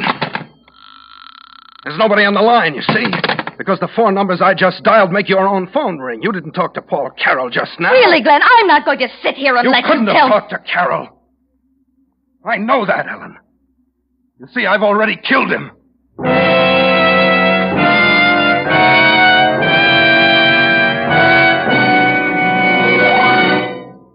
The Whistler will return in just a moment with the strange ending of tonight's story. Meantime, I promise to give you the scientific reason why new post-war Signal is the gasoline you can prove is superior. Why it actually has quicker starting, faster pickup, higher anti-knock, plus the economy of more high-gear miles. Well, you see, gasoline is composed of countless different hydrocarbon molecules. In pre-war gasolines, the molecules were left just as nature made them. But under the impetus of war, chemists found how to take the molecules themselves apart, actually how to rearrange the atoms within the molecules. The result is the thrilling, amazing power of Signal's new gasoline, bringing you performance so immediately apparent you can feel it, see it, hear it. Make it a point this week to drive into one of the friendly stations displaying Signal's familiar yellow and black circle sign and say, "Fill her up with new Signal." When you touch your foot to the accelerator and feel that old motor get young again, you'll know why new Signal is the gasoline you can prove is superior. And now, back to the Whistler.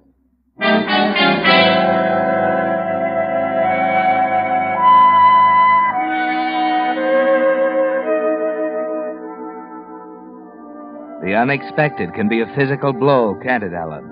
Almost like the promise of death itself. Glenn's words completely upset your elaborate little scheme. You stand in horror as it crumbles about you. Glenn, you can't be serious. I can't believe it. Oh, yes. I've been following him for weeks because I thought he'd killed Sheila. I saw the two of you in that restaurant several weeks ago, and I saw you go into his apartment earlier this evening. Oh, no. No, you couldn't. I went in after you left. He was sitting in his chair, his back to me. Crept up behind him, a heavy metal lamp from an end table in my hand, and then no one saw me go in or out of his flat. Oh, Glenn, you fool. You fool. I came here to tell you about it before giving myself up, but then you faked that call from him. Puzzled me at first, but not now, Ellen. Ellen, you faked that call from Sheila, too. You killed Sheila. Glenn, listen. Listen to me. Let me explain. Answer me. I know you killed her, but why? How could you do it? Because she'd always had everything I didn't have. Money, beauty, popularity. And then Paul came along, and she got him, too. I couldn't let her take him, so Yes, I killed her. I killed her. And then I made my own phone ring while you were with me. I learned how when I was an operator. So you killed Sheila, your friend, knowing all the time I talked to you about her that night that she was already dead. If it hadn't been for you, I wouldn't have killed Carol. But Glenn, let me tell you. You didn't kill him. He was already dead. You killed him, too? Don't come near me. I shot him, and I made it look like suicide, as if he'd killed Sheila. We'd both have been avenged if you hadn't meddled. You meddled. We'd have gotten away with it. You won't get away with anything again, Ellen. What do you mean? What do you mean? What are you doing? I told you if I ever found Sheila's murderer, I'd avenge her. Glenn! No!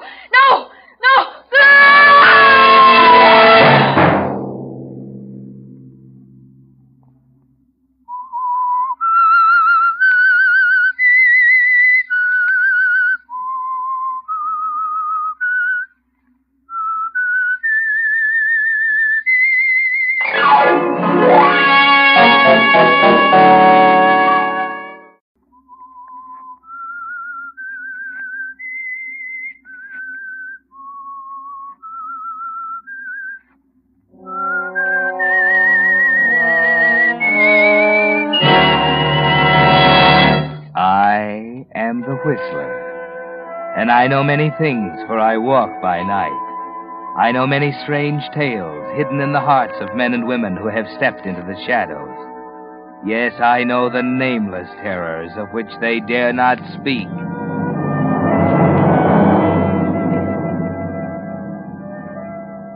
Success is a curious thing. Sometimes it comes very slowly, the result of a lifetime of dull drudgery. And sometimes it comes quickly, almost overnight. It was that way with Bill Randall. The fact that he was the most popular singer in the country wasn't as amazing as how quickly it had happened. Less than a year, and he was on top. His voice was as much a part of the average teenager's life as her bobby socks. Everybody was very happy about it. Everybody, that is, except Bill Randall. Bill wasn't happy at all. And after his broadcast one night, as he was taking his manager home, he told him why. Show went pretty well, Bill, but I thought you were going to run over a little. Now, you got to learn to judge times better. Why don't you get in the habit of timing everything you do? That way you Look, Gordon, I didn't offer to take you home to hear a lecture. I could be doing other things, you know. Yeah, I know, Romeo. You and your swooning dames. But I didn't ask for the lift. Diana got to pick me up. I want to talk to you. So you want to talk to me? Hey, better slow down a little. They keep this highway pretty well patrolled. That's better. Keep it at 35 and they'll never bother you. That way we ought to get out to my place about 10 minutes to 10 anyway. What do? Drive the local bus? No, I just timed it. At 35 miles per hour, it takes just 36 minutes over the highway. You see, that's what I mean about timing things. That's what you ought to do. Gordon, what I want to talk to you about is... You can switch on your country beam now. Let me do the driving, will you? Frank, that contract of ours. Yeah, what about it? I'd like to buy it back. Not a chance, Golden Voice. Oh, I'm getting pretty sick of getting hooked. I'm willing to give you $10,000 for it. Don't make me laugh. You're worth $500,000 to me. Yeah, that's just it. I'd like to start making some money for myself for a change. Now, why start that again? Well, I think it's a dirty deal, and I don't mind telling you. Dirty deal? That's gratitude for you. Listen, hotshot. Who were you before I got hold of you, anyway? Just another punk singing in a joint. I'm the guy that built you up. I put you where you are. You? My voice put me where I am. So you got a voice. Look, Swooner boy, there are lots of guys floating around with voices just as good as yours. The biggest asset you've got is a smart manager. I'm the guy that's made the difference between you and all the other two-bit troubadours in this town. You see those girls swooning all over the studios tonight? I did that for you. Why shouldn't I get a cut? A cut? You call 40% of my earnings just a cut? No more than I should get, Randall. Anyway, why should you worry? You're making big money. You're making it, you mean. Time I pay you off and my agent and taxes, I haven't got anything left. And what happens when they don't like me anymore? I gotta think of the future. Listen, pretty voice, I'll do the worrying if any needs to be done. You just keep on singing. That contract's got 6 more years to run. I know, I wrote it. By that time, I won't even have a voice left. My doctor told me. He said I've got to take it easy. I've been overworking my throat. And it gargle. And I won't have any money left either. I'm not the one who's getting rich on this setup, you know. This isn't getting you anywhere, Randall. I'm not going to sell you your contract. I'm not going to tear it up, and I'm sure not going to give it to you. You signed it. I've got it. That's all there is to it. Yeah? Well, we'll see about that. Listen, Welcher. You start trying any smart stuff about backing out of that contract, and you're going to find yourself in trouble right up to that fat head of yours. You understand? Here's a turn. I know. Hey, stop in here at Gus's. I'll buy you some gas. Oh, do you think you can afford it? I've got a full tank. Now, don't start getting nasty. Gordon, that contract. I said forget it. Well, let's see. 4 minutes to 10. We're right on time. There's the cutoff. Will you quit that timing routine? What cutoff? Oh, it's the old road from town. Cuts off a little distance, but nobody uses it anymore. Now they get the highway. Come on in. No, thanks. Come on in. Got some endorsements I want you to sign. Besides, you can have a drink to soothe those poor, overworked tonsils of yours. That isn't very funny. Come on. Oh, all right.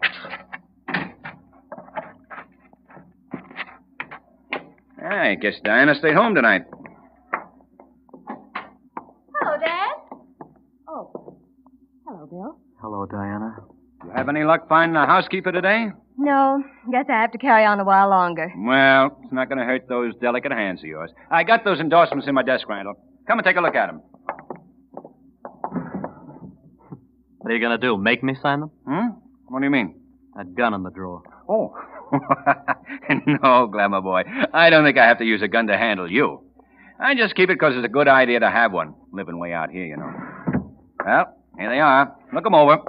I'll go fix some drinks. Oh, I'll fix them, Dad. You stay here. Nuh-uh. You mix drinks like a Sunday school teacher. I'll fix them. You stay and keep Golden Throat here company. Well, Diana, you trying to avoid me? Why, no, How about proving it, then? What do you mean? Bill, don't. What's the matter with wanting a kid? Just that that's about all you ever seem to think about anymore. Well, you know anything better to think about? You think that just because you're where you are now, you can have anything you want. Well, seems to work. You didn't used to be that way, Bill. I didn't know what the score was. I remember how you used to be. We used to go for walks after the late floor show and buy popcorn and just talk. And you used to tell me the things you wanted to do. Oh, kid stuff. I wasn't dry behind the ears. And now you are? Oh, let's not dig up that stuff, Diana. How about dinner tomorrow night? I'm sorry, I'm busy. Oh, how about the night after? I'm busy then, too. Sure you are. You're probably busy the night after that, too. You're always busy now when I want a date. It didn't used to be that way before I signed the contract. What do you mean? You know what I mean. Before I signed that contract with your dad, you were very willing to go out with me. Bill, that had nothing to do with it. Oh, no, nothing at all. You just used to see me to hear me sing because you liked me. You just told your dad about me out of kindness. And you just talked me into signing with him because you thought he'd do something for me. That happens to be the truth. I don't think Dad's been fair with you either, and I've told him so. You expect me to believe that? I'm not that big a dope, even if I was silly enough to think you loved me. I did, Bill, I did. You were sort of a nice guy in those days. But now, well, you've changed. You're the one who's changed. I love you, Bill. But I'd love you a lot more if you signed your soul over to my father. Bill, don't say things like that. Yeah, the truth hurts, doesn't it? It isn't the truth, and you know it. You've no right to talk like that.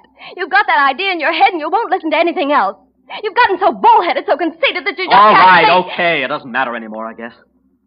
I'm hooked. But listen, Diana. Someday I'm going to get even, understand? Get out of here! Remember, someday I'm going to get even.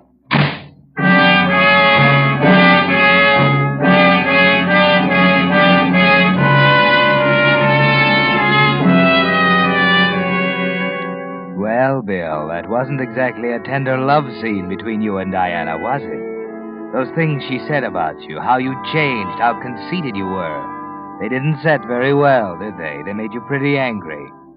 You told her you were hooked. It looks as if you were right. The juicy offers flooding in don't make you feel any better about it either, do they? They just put more pressure on you, make you realize you've got to figure a way out of that contract. Then your throat starts bothering you again. So you go to see your doctor. I'm afraid I have some bad news for you, Mr. Randall. Yeah? What is it, Doc? You've got to quit singing for a while. Oh. Well, I'll take a week off. It'll have to be a lot longer than that. You'll have to quit for at least a year. A year? Oh, I can't do that. You'd better. If you don't... If I don't? Your voice won't last another 6 months. 6 months. That's what the doctor said, Bill. 6 months. Then you'll be all washed up, no voice left. And the money you've got won't even pay your debts. You know, you've got to think of something. The pressure's building up, Bill. You've got to find a way to break that contract. The next day you go to see your lawyer. You figure maybe he can help you. And he does, without knowing it.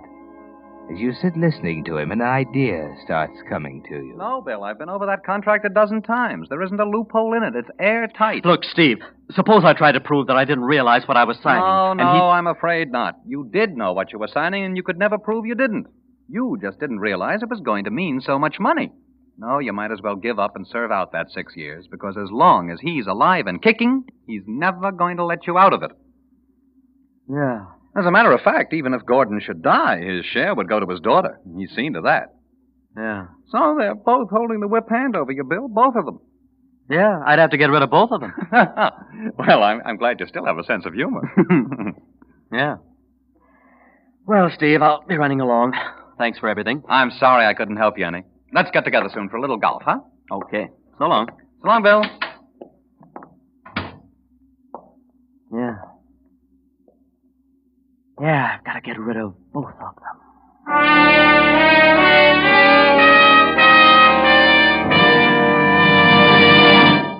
It was just last Monday on the Whistler that Signal Oil Company first announced new post-war Signal gasoline. Yet in that short week, thousands of Western drivers have made a wonderful discovery. A discovery of thrilling new performance they never dreamed was built into their cars.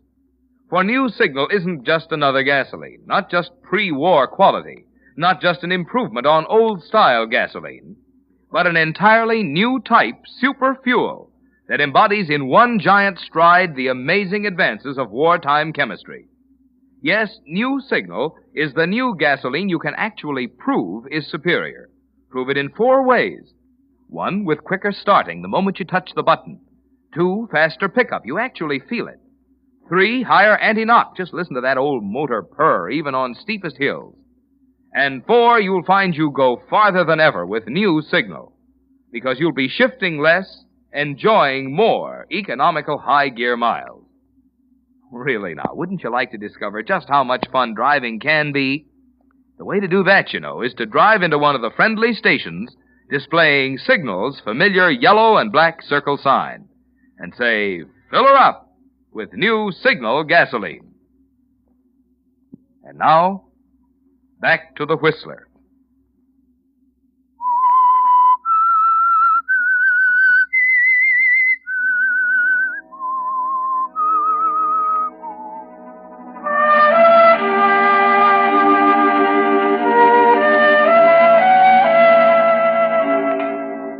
Well, Bill Randall, if you want to break that contract with Frank Gordon, you've got to get rid of both him and his daughter Diana. That's the only way out, isn't it? You've made up your mind to that. But you know you need a plan, Bill, and you need an alibi. Not too much of an alibi, just enough. After your show that night, waiting for your appointment with Gordon, you're thinking about it. The plan is starting to come to you. You're late? Look, I'm not in the mood for any cracks. It wasn't a crack. What's eating you? Diana. What's the matter with Diana? That little dope, I ought to knock some sense into her. Why, what'd she do? Oh, I cut down her allowance for running the house and didn't tell us how one of her checks bounced. She got all upset about it and we had a big scene. So you had a big scene? Yeah, but it was in front of a lot of people we had at the house. I lost my temper and slapped her. She told me she hated me and went to her room. In front of all those people? Oh, that's too bad. Well, what'd you want to see me about? You know what I want to see you about. Those endorsements. You stormed out of the house without signing them. Yeah, so I did. Now I got to come traipsing around to give them to you. Looks like I have to plan everything for everybody. Well, here they are, little boy. Maybe you can quit pouting long enough to put the famous name on the dotted line. Hurry it up, too. It costing me good money here. Now, get off the dime. I'm going to sign them, Gordon. It's about time, prima donna. Here. Well, you almost lost your temper again, didn't you, Bill? You almost said something else. You've got to watch that. But the plan's beginning to take shape in your mind. That scene between Gordon and Diana in front of all those people. You can use that, can't you, Bill? That'll fit in very well. And what was that Gordon said about having to plan everything? Why not let him plan this too, Bill? You start remembering things he's told you, things you can use. It takes 36 minutes to Gordon's house over the highway, remember that? And there's a cutoff. And that gun in his drawer. You can use those things, Bill, all of them. Maybe it'd be a good idea for you to find the shortcut. So one day you drive out that way and locate it. It's a nice deserted road and you time the trip. You can go as fast as you want on the shortcut. Fast enough to make it in 18 minutes. 18 from 36 leaves 18, doesn't it, Bill? 18 minutes to kill Gordon and get up to the gas station on the corner so it'll look as if you came over the highway all the way. That's all the alibi you want, isn't it, Bill? Just enough. Now all you need is the right night.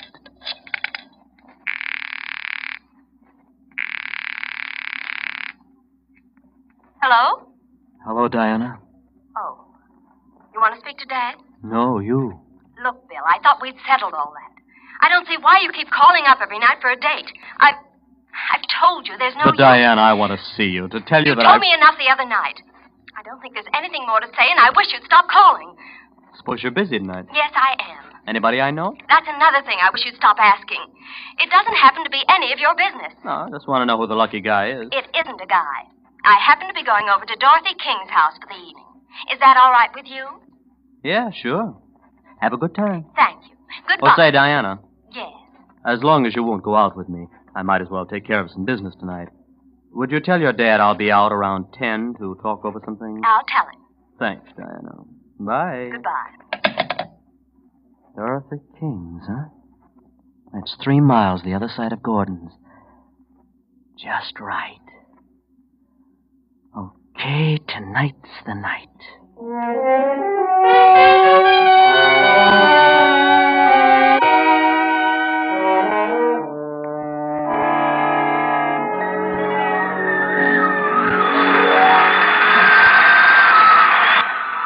That's about all for this broadcast, folks.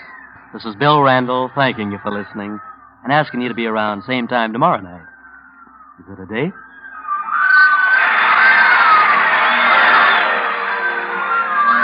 Yes, be with us tomorrow night, same time, same station, for another edition of Songs by Bill Randall.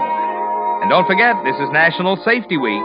Drive safely and save a life. It may be yours. This is Bill Randall saying good night.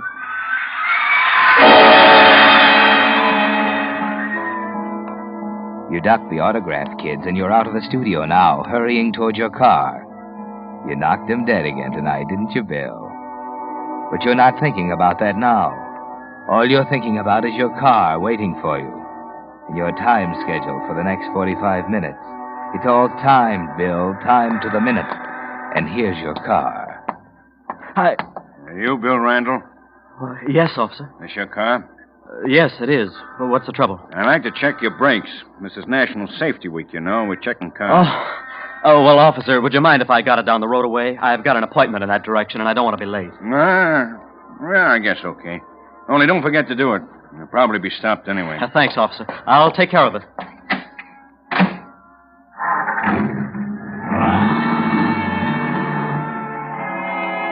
That gave you a start, didn't it, Bill, seeing that cop standing beside your car? For a single panicky moment, you thought he might know what you're going to do. But he couldn't know that, Bill. He just wanted to tell you it's National Safety Week. That's a laugh, isn't it? It's not exactly going to be National Safety Week for Gordon, is it? But you're late now. He cost you 2 valuable minutes, and you can't afford that. If you're going to stay on schedule, you've got to hurry, Bill. You've got to hurry.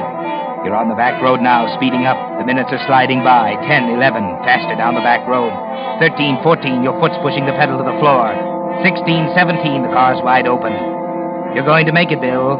18, 19, and you're there, around the bend from Gordon's. You're almost on schedule now, Bill, but you've still got to hurry. Say, what's the... Bill, what's the matter? Quick, Frank, your gun. Well, what's the trouble? Someone's following me. Following you? Yeah, quick, give me your gun. Oh, okay, it's right in here. I'll get it. Here it is. Now, where is he? Thank you, Frank. Well, there it is. Don't just stand there, stupid. I thought someone was after you. No, Gordon. Someone's after you. Hey, what is this? Put down that gun. Not just yet, Gordon. Have you gone crazy? Give me that gun. Don't move. No, Gordon, I haven't gone crazy. I was crazy to sign that contract, but I'm not anymore. Well, you're blowing your top. I'm going to break that contract, Gordon.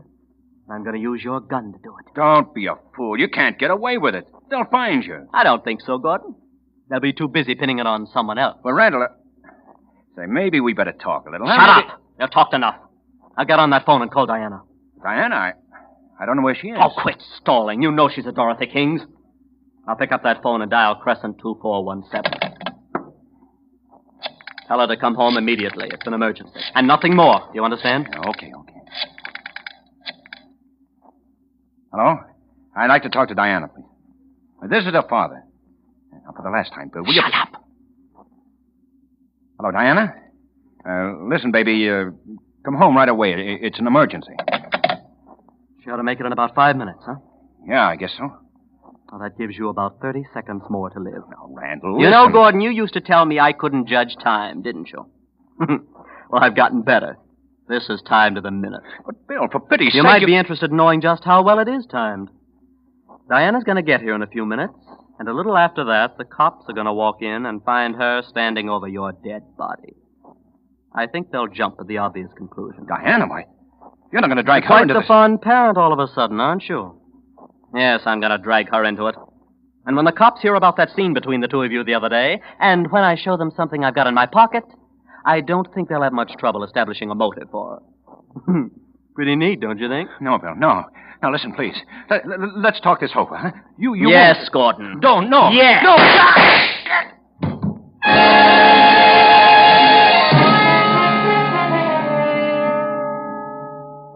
You've done it, Bill.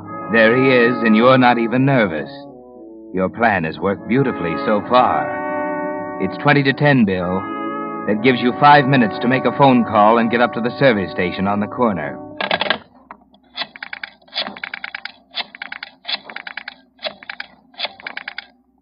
Hello, police. This is Frank Gordon at 21 Denning Lane. Come over right away. You're through now, Bill, except for the fingerprints. Don't forget to wipe them off the gun and phone and door. Now you're ready. Out the door, back to the car. Get it started. Down the back road, turn to the right. Down the side road toward the highway, around the block, and into the service station on the corner. You made it, Bill. Yes, sir? 5 of the regular. You betcha. Joe? 5 regular. A little cooler tonight, huh? What? Oh, yeah, it is. Hey, mister, did you know your taillight's out? No, I didn't. I'll have it fixed. Yeah, but let me do it now. Only takes a minute to put in a new bulb. Well, I don't know whether I've got time. Got an appointment. What time is it? Let's see, about 10 minutes of 10. 10 of 10. Oh, well, okay, put it in. Hey, just take a minute. I got the bulbs right here. Just laid in a new supply. It's National Safety Week, you know. Cops checking for things like this, taillights, brakes, and driver's licenses. Yeah, that's what I hear. Good things, too. Helps cut down the number of accidents. Can't be too careful, you know. Yeah, that's right. Can't be too careful. Yeah, well, there it is. Well, very simple. Well, water okay? Yeah. How much do I owe you? 90 cents. Here's $1. Keep the dime. Thanks. Hope you're not late for your appointment. I don't think I'll be.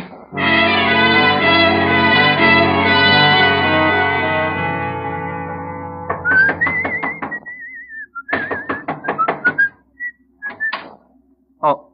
Come in. You're Mr. Randall? Yeah, officer. What's happened? I was told you were expected.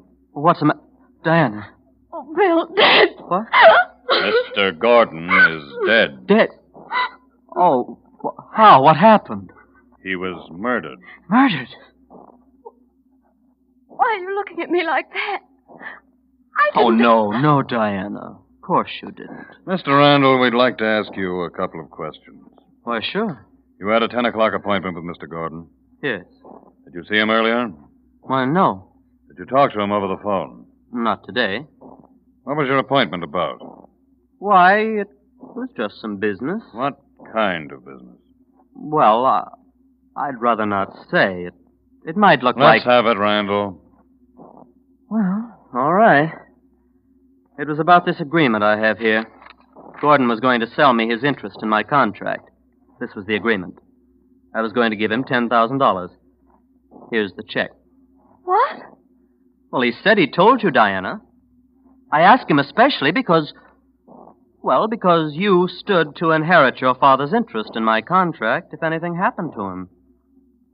That's why I didn't want to mention this business. You know, it might look like she... I see.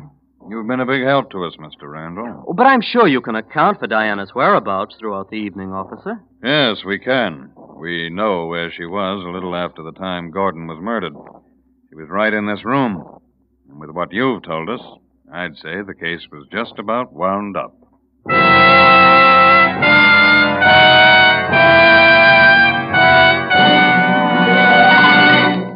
The Whistler will return in just a moment with the strange ending to tonight's story. Meantime, here's a special message for you folks from Missouri, the Show Me State, or any of the rest of you who like proof. For I want to show you just why it is that New Signal is so superior to old-style gasolines. Why New Signal is actually an entirely new type, super fuel. You see, gasoline is composed of countless different hydrocarbon molecules. In pre-war gasolines, the molecules were left just as nature made them. But under the impetus of war, chemists found how to take the molecules themselves apart. Actually, how to rearrange the atoms within the molecules. The result is the thrilling, amazing power of Signal's new gasoline, bringing you performance so immediately apparent you can feel it, see it, hear it. Yet in new Signal, you enjoy this premium performance at no extra cost.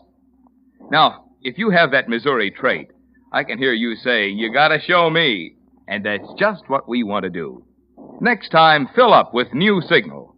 Let a tank full of this new super fuel show you in your own car that new Signal is the new gasoline you can prove is superior. And now, back to the Whistler.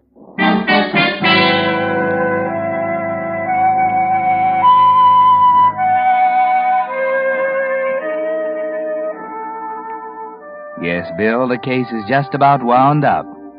That's what the officer said, and now you're trying not to smile. It looks as if your plan worked perfectly, doesn't it? But the officer's still talking, Bill. Yes. Maybe you better pay attention to what he's saying. We know where Miss Gordon was, because she picked me up on her way over here and brought me with her. There are lots of us on the highway tonight. It's National Safety Week, you know.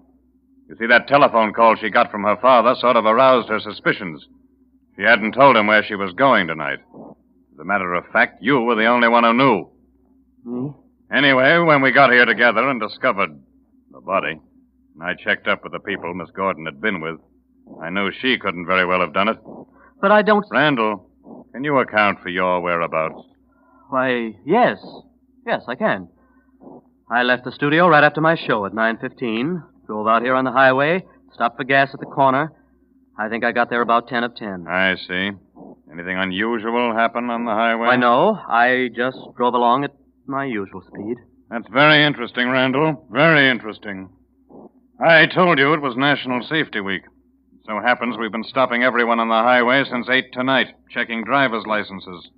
I'm sure we'd have stopped you if you'd been on the highway. I think you'd better come with us.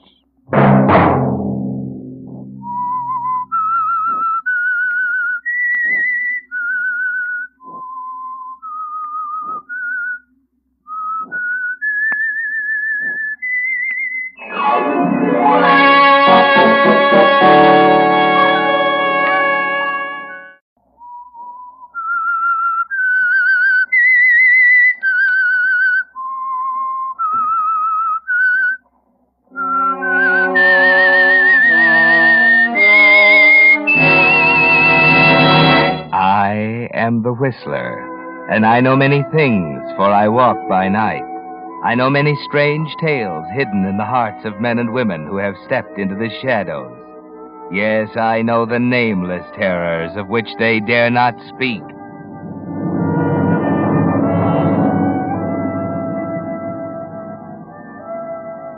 It wasn't until a year or more after his second death that the public learned the facts in the case of Stash Wilk, and made him famous posthumously as the man who died twice. That was an interesting story in itself, but it was really only a prologue to a bigger story, one which the public never knew in full.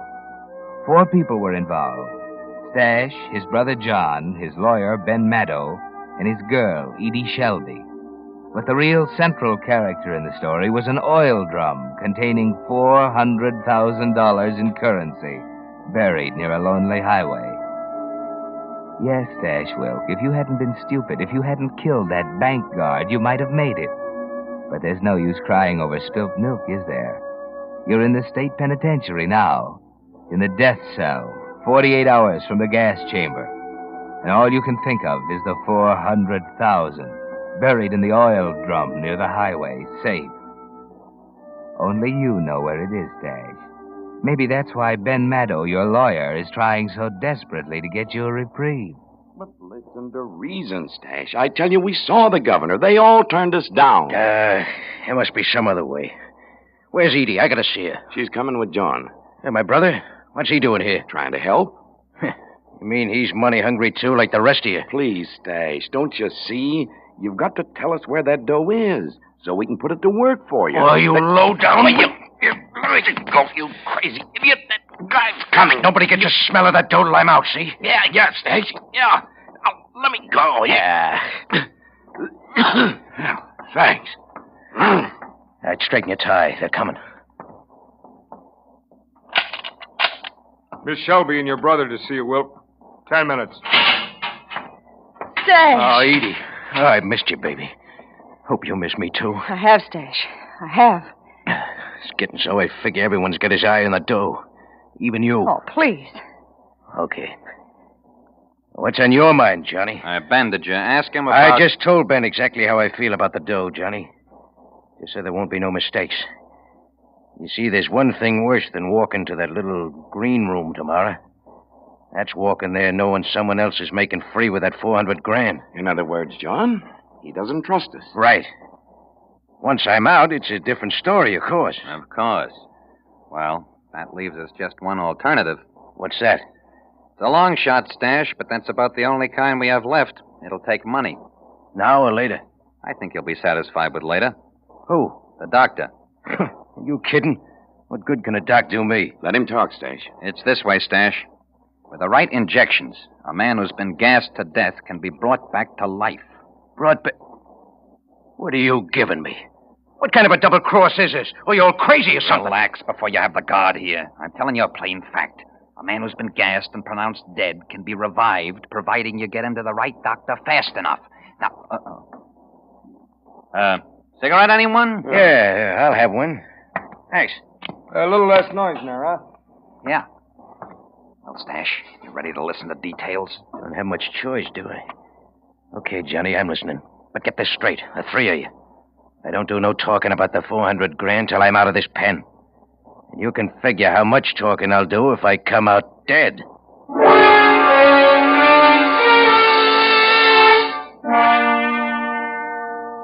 Yes, Stash, it's enough to make a man think, isn't it, with death staring him in the face. The guards at the prison notice the change right away, and the report goes to the warden that with a little more than a day of life left you, you've changed from a surly, scowling brute into a model prisoner. Meanwhile, Ben Meadow and your brother John are making preparations. And finally, on the morning of the execution... What time is it, John? Almost 5. That doctor was Don't worry, I told you. He's got the schedule. You're sure of him? Positive. He's done it before. We have exactly an hour. He goes into the gas chamber at 6 sharp. Where's that laundryman? Outside. We'll get him. Hey, come here a minute, will you? Yeah. You got everything straight? Yeah, I think so, Mr. Meadow. He goes into the chamber at 6. Ought to be out at 6:10. They'll take the body direct to the prison crematory. You meet the wagon at the southeast at exactly 6:13. You exchange that body in the sack in your truck for Stash. Yeah, I know. Now, there can't be any slip-ups. A delay of a minute might make the difference between life and death. It's got to be split-second timing. You understand? Yeah. All right, get out and check your truck. And don't let the prison guard suspect this is anything but your usual laundry pickup. Right, boss. I'll be back at 6:20 sharp with the body.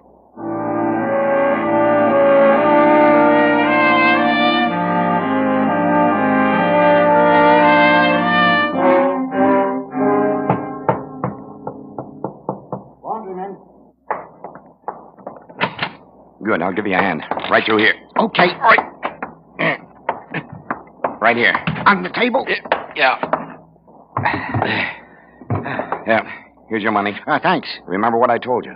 Keep your mouth shut. Don't worry. All right, Doctor. Let's go.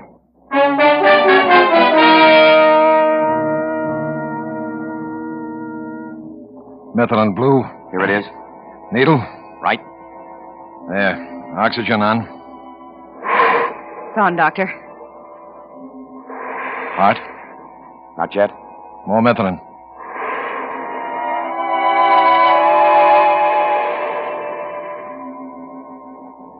Heart? I don't know yet. I can hardly tell. Give me that stethoscope. Here you are. Let's see. Wait a minute. Give him more oxygen. He's starting to breathe, Doctor. How's his heart? Easy. Now down on the oxygen a little. Steady. He's really breathing. All right. We'll keep the oxygen on a little longer. Doctor, is he...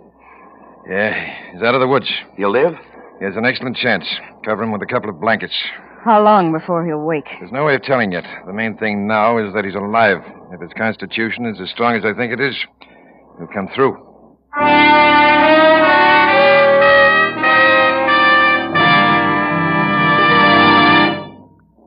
Ping. Remember that word? Ping. That's what cars used to do going up hills and on the getaway before the days of New Signal, the new gasoline you can prove is superior. But ping is a lost word now, on its way clear out of the motoring vocabulary. For with New Signal gasoline, tired old motors purr with pleasure, even when they're working hard. Ah, but higher anti-knock isn't the only improvement you'll notice when you try Signal's new super fuel. No, indeed. In addition, you'll enjoy quicker starting the moment you touch the button, faster pickup that you can really feel. And because you'll be shifting less, you'll get more of those pleasurable high-gear miles, actually go farther than ever with New Signal. Because all these advantages are things you can see, feel, hear right in your own car, we call New Signal the gasoline you can prove is superior. Why not make your next gas stop a stop at one of the friendly stations displaying Signal's familiar yellow and black circle sign? Fill up with New Signal gasoline and see for yourself the surprising performance there's still left in your car. Now, back to the Whistler.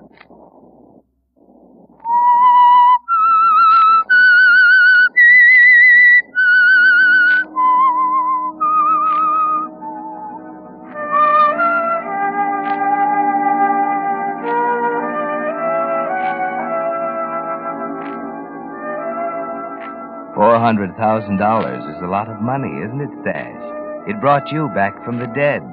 Paid for the split-second timing, the calculated accuracy, the medical exactness that turned a one-way journey into a round trip. You remember nothing from the time the paralyzing fumes surrounded you as you sat strapped in the gas chamber.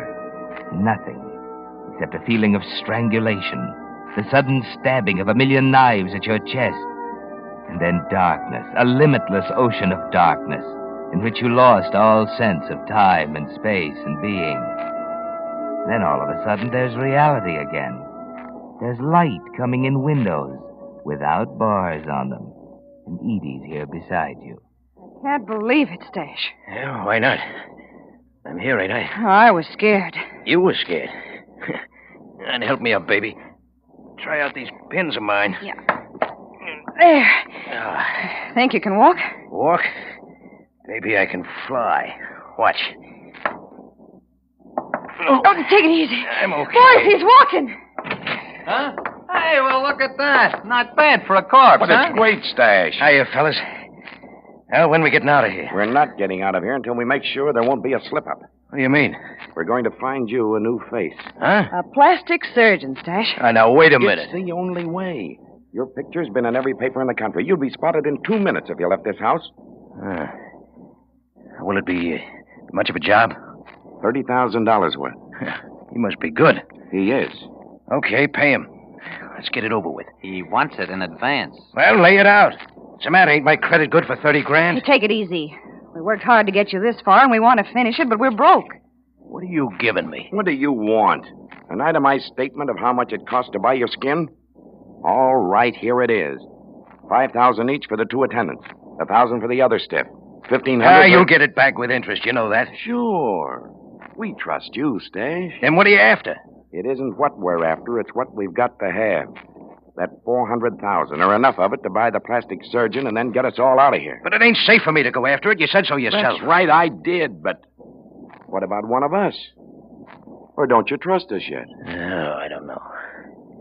Let me think.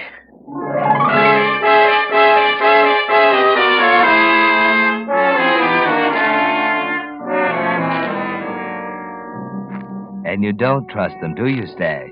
Because you know there's no honor among thieves. Still, you're not quite yourself today, are you? There's a new feeling inside you. The dictionary calls it gratitude.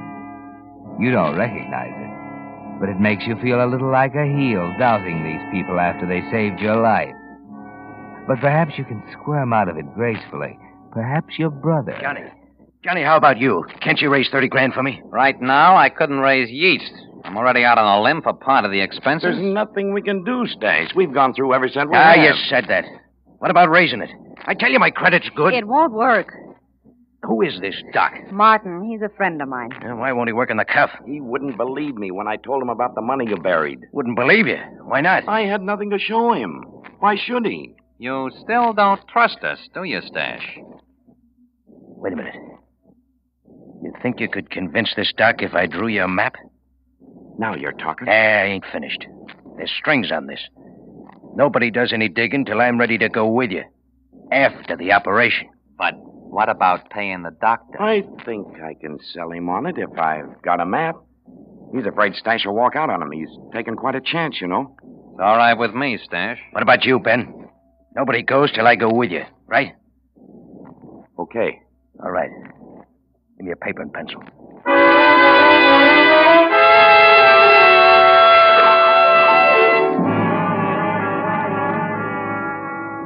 Then right at this point, on the left side of the highway, there's an auto club road sign. 20 yards from there, right on the line with this rock, you'll find an oil drum buried. See? Right there. You can't miss it. Thanks, Stash. Now, you better run out and wrestle up that Doc. I want to get... Ben. Get your hands up, Stash. Over against the wall. Hey, what's you going too, on? John. Edie, you're not going to let him do... Oh. So that's how it is, huh? That's how it is, Stash. I'll kill you, you little double-crosser. Get back to the wall, you... There. That's better. You always were hot-headed, Stash. She'll double-cross you, too, the little... I don't think so. He wouldn't understand. Edie and I were patient, Stash. We knew what we were waiting for, and now that we've got it, there's no need to tolerate you or your brother any longer. Ben, listen. You got 100 grand coming to you. Knock me and Johnny off, you just wind up with a murder rap. And 300,000 more. Don't forget that. Yeah, a lot of good that'll do you when you're walking the last mile. That's right, ain't it, Johnny? Not exactly. There's no crime in killing a man who's already been executed. No, Johnny. Not you, too. Look, Maddo, you're the boss now. I'm only suggesting you haven't much to gain by rubbing me out. Ben, he's right. We don't want to spend the future ducking the cops. That's no worse than ducking Johnny Wilk. For what? I'm not sore. All I want is my 100 grand, and you'll never see me again. Ben, it's the best way for us. Maybe you're right. Maybe it is smarter. Step out of the way, John. Ben, don't. Ben, for heaven's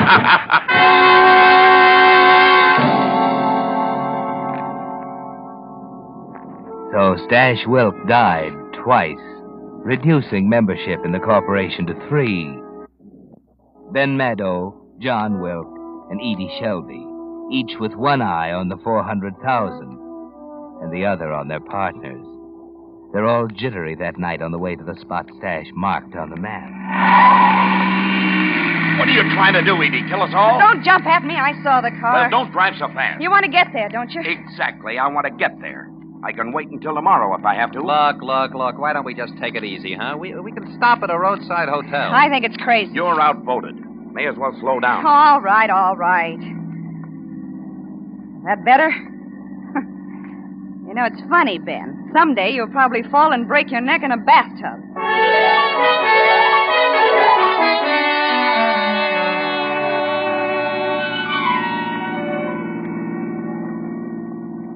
There's a place ahead. Pull in there, and I'll see if they have any rooms.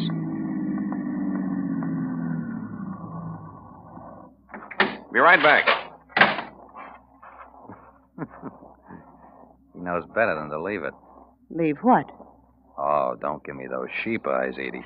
You had your eyes in his inside coat pocket ever since we left. Don't tell me you're in love with the old goat, neither. You're pretty sure of yourself. I know women. You know me? Yeah? That's nice. Could be a lot nicer with old Graybeard out of the way. Any ideas? A few. For example? Mighty nice layout here. All these second-story rooms with balconies. I don't get it. Just watch me. That's all I've been doing since we met. Sort of like it, Johnny. Watching you. Wait a minute. Here he comes. Hey, what's the dope, Ben? Just talk to the maitre d'. We can get dinner and rooms. Did you reserve the rooms? Not yet. I wanted to check with you first. That's great with me. Come on, Edie. I was thinking we could pick up a couple of those view rooms on the second floor. With the balconies? Mhm. Just what I had in mind. Look at that sky, will you? Oh, what about it? Nothing. Except it is going to be a beautiful night, isn't it?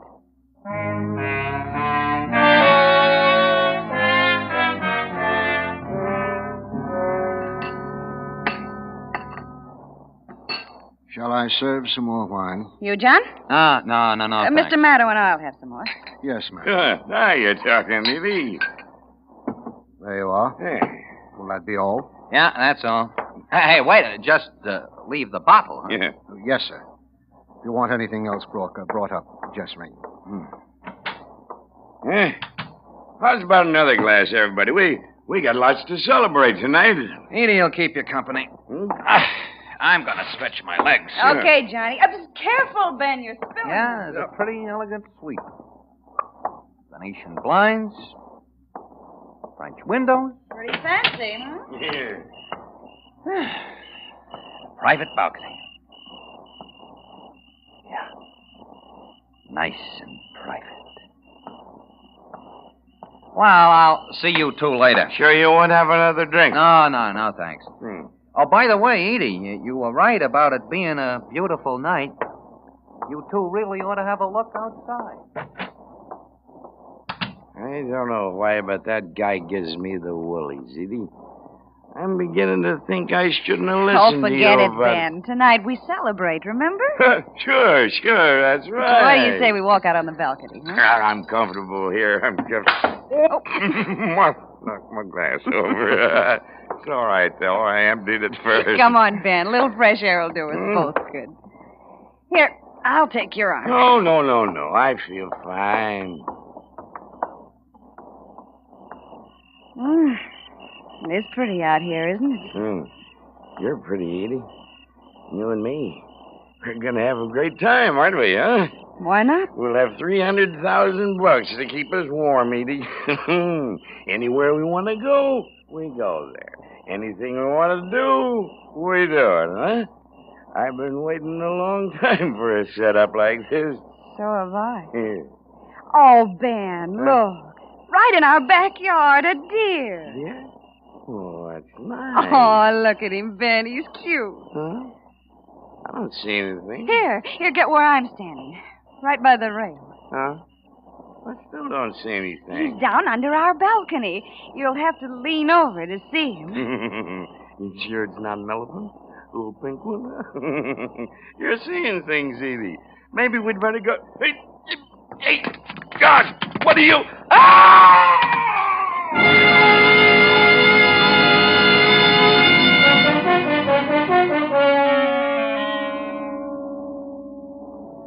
Too bad, Ben.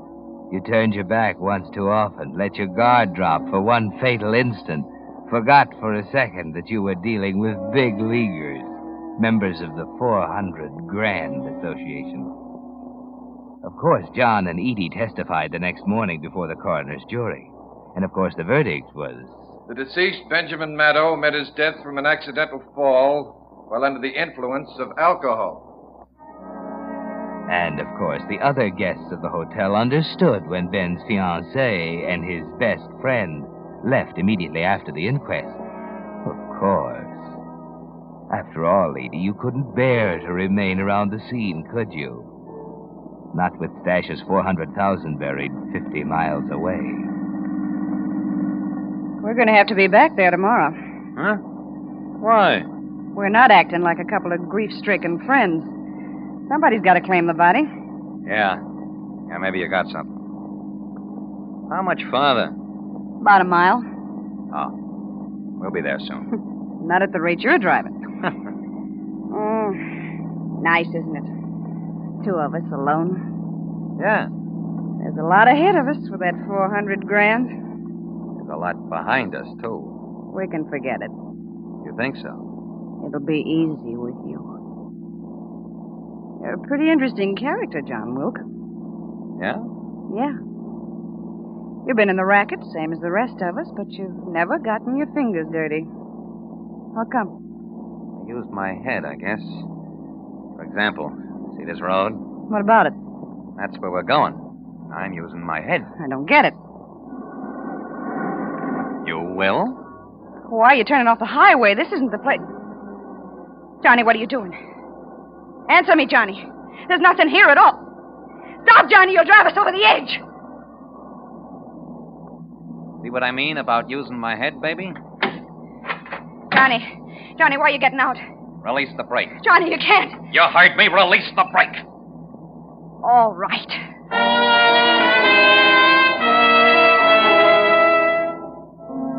You know what he's doing, Edie. He's too smart to shoot you with that .38 he's holding. The shoulder of the road slopes down for about 10 feet.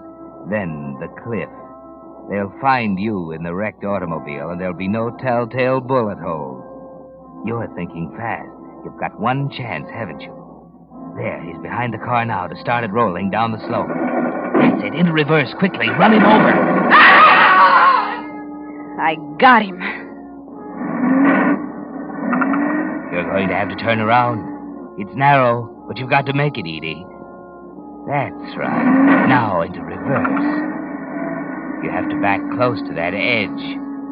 You have to watch where you're going. Better take your eyes off John for a minute as he lies on the other side of the road. Johnny! No! Keep right on going, baby. Right on over.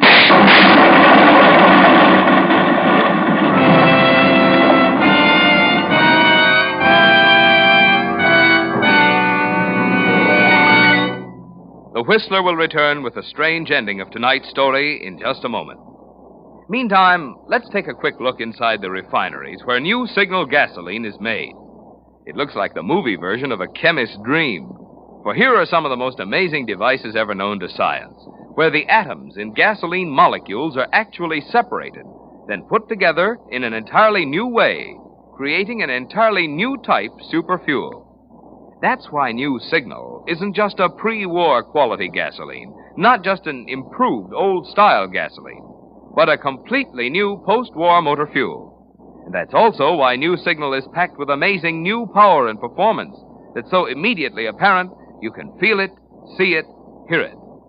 Whether you're driving a 1932 Ford or a 1942 Cadillac, you'll know New Signal is the gasoline for your car the moment you step on the accelerator and feel that old motor get young again. That's why we urge you to let just one tankful of New Signal gasoline talk for itself. Let its quicker starting, faster pickup, higher anti-knock, and longer mileage demonstrate in your car why New Signal is actually the new post-war gasoline you can prove is superior. And now, back to the Whistler.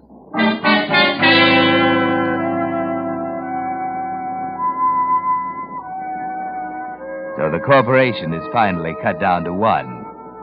And you're it, aren't you, Johnny? It's been a hard struggle. Your chest is crushed, your right foot mangled. But there's something more important than that. You're just like Stash and Ben. Money comes before anything else. It's the thought of the 400,000 in the oil drum that gives you the strength to half walk, half crawl that last mile to the roadside. Yes, there it is. 50, 16. And there's the rock. 17, 18, 19, 20. Here. Right here. Yes, John.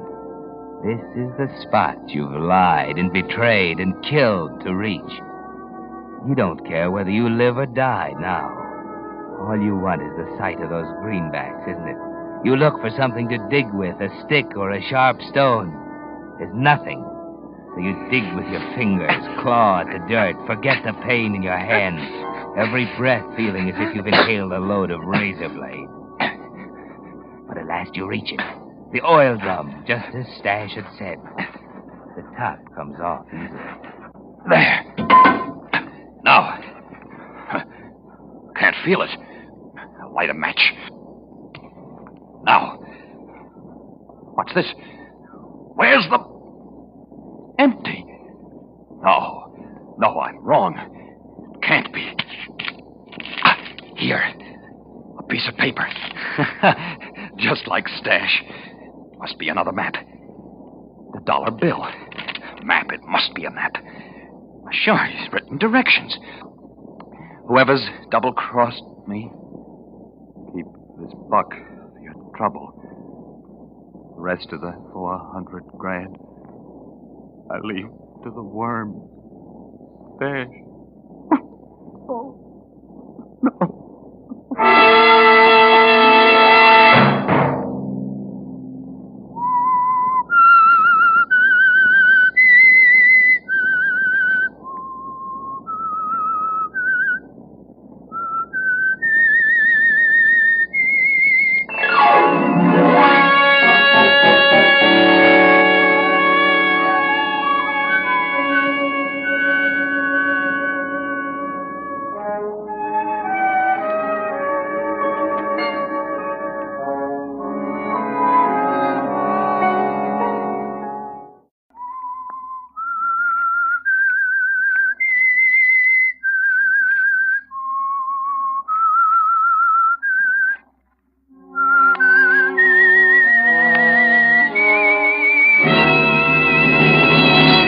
I am the Whistler, and I know many things, for I walk by night. I know many strange tales hidden in the hearts of men and women who have stepped into the shadows.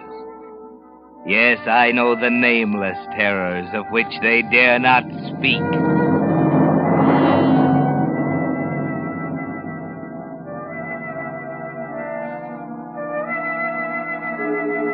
Clint Garvey had never been the same after the death of Eddie Lamar.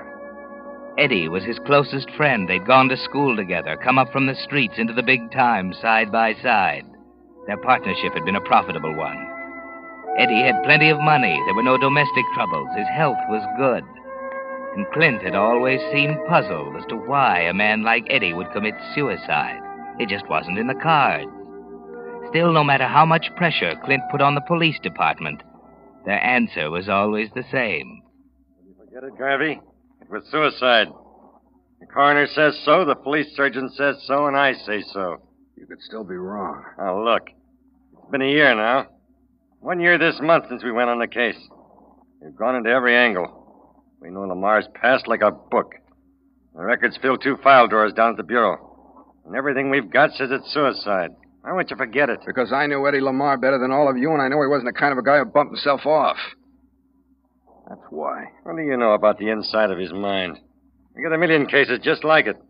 Guy comes home happy, kisses his wife, not a care in the world, bingo, puts himself away. Not Eddie. You're off the beam, Sergeant. I'm sorry, Clint. We're closing the case for keeps this time. There's nothing more we can do. Ever made a mistake, Sergeant? Not very many. Check the record. This department is a pretty high batting average, Clint. There hasn't been a single unsolved murder in the books for the past 18 months. Oh, come on, Sergeant. You're not trying to tell me that Just for check the record. It's all there in black and white.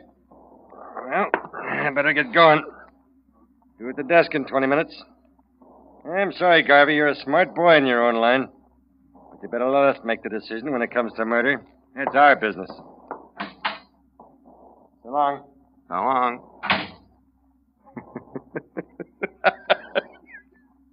Yeah, the boobs. The poor, dumb boobs. Oh, what I'd give to tell 'em off.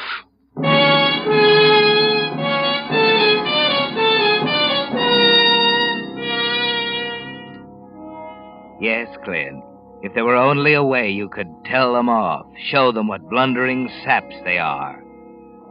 It was a perfect crime, wasn't it? So perfect that for the past year you've had a wonderful time playing with them, watching them stumble, goading them on, almost daring them to discover how Eddie Lamar really died. Yes, Clint, it was a new kind of sport, full of thrills and danger. But you knew you were safe, because it was so perfect. No loopholes, no loose ends. You thought of that when you killed him. How you'd love to tell the public the real story of Eddie Lamar, and then lean back and laugh with the rest of them while Chief Bradshaw and his clowns crawled into their holes. But that's the trouble with a perfect crime, isn't it? You can't tell anybody. You've just got to sit back and smile and boil a little inside. And then, one Saturday night on the highway north of San Diego, your lights pick up a hitchhiker at the edge of the road. Where to, buddy? Stick 'em up. Wait a minute, pal. You don't know... You heard what I said. Stick 'em up. Okay. Now, get out of the car.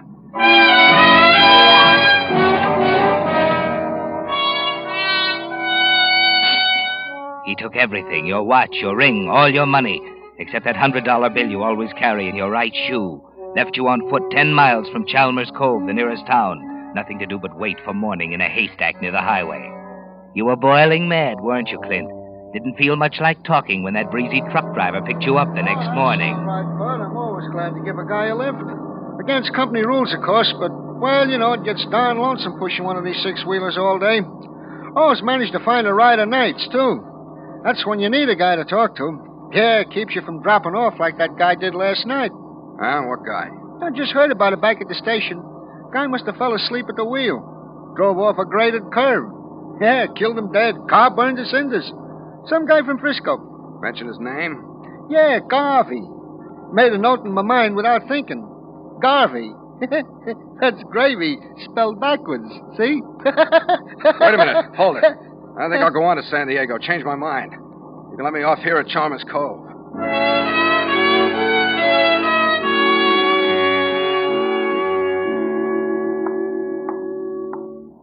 Yes, sir? Got a room for me? Yeah, I think so. I can give you 29. That'll be $4 with that. That'll do. My name's Lawrence. Sign the register, please. Yeah. Okay. Now give me one of those newspapers, will you? Here you are. The maid will be in to make up the room right away. Tell her to skip it for a couple hours. I want to be alone.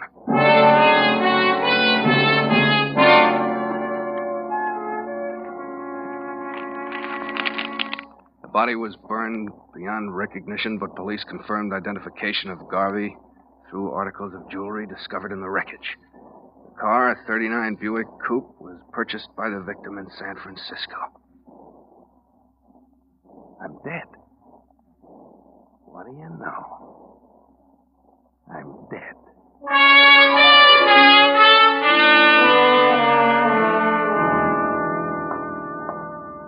Say, clerk. Yes, sir? How does the mail run around here? I mean, tomorrow being a holiday. It'll be picked up Tuesday morning at 9. When was the last pickup on Saturday? Let me see. Was it 5? Yeah, that's right. 5 o'clock Saturday afternoon. I see. Your mind's going a mile a minute, isn't it, Clint? A whole year of talking to yourself, of chuckling in private at the stupidity of Bradshaw and his homicide detail. And now it's laid right in your lap. You think it through carefully alone in your room. They can't execute a dead man. And as far as their records go, you were killed Saturday night. A confession letter would knock the props out from under Bradshaw, wouldn't it? A letter from a dead man telling the citizens what a bunch of clowns they've got in the police department.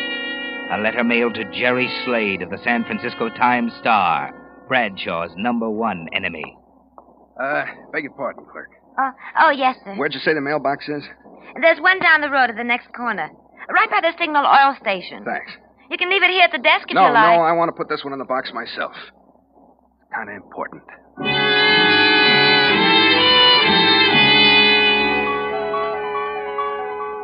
And Jonathan Skinny Wainwright, the general who saw the stars and stripes haul down. Morning, Mr. Lawrence. Checking out?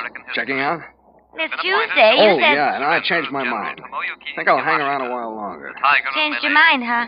Yes, Any idea how long? Can't tell. It all depends. I see. Years he spent as a prisoner of the Isn't it Japs.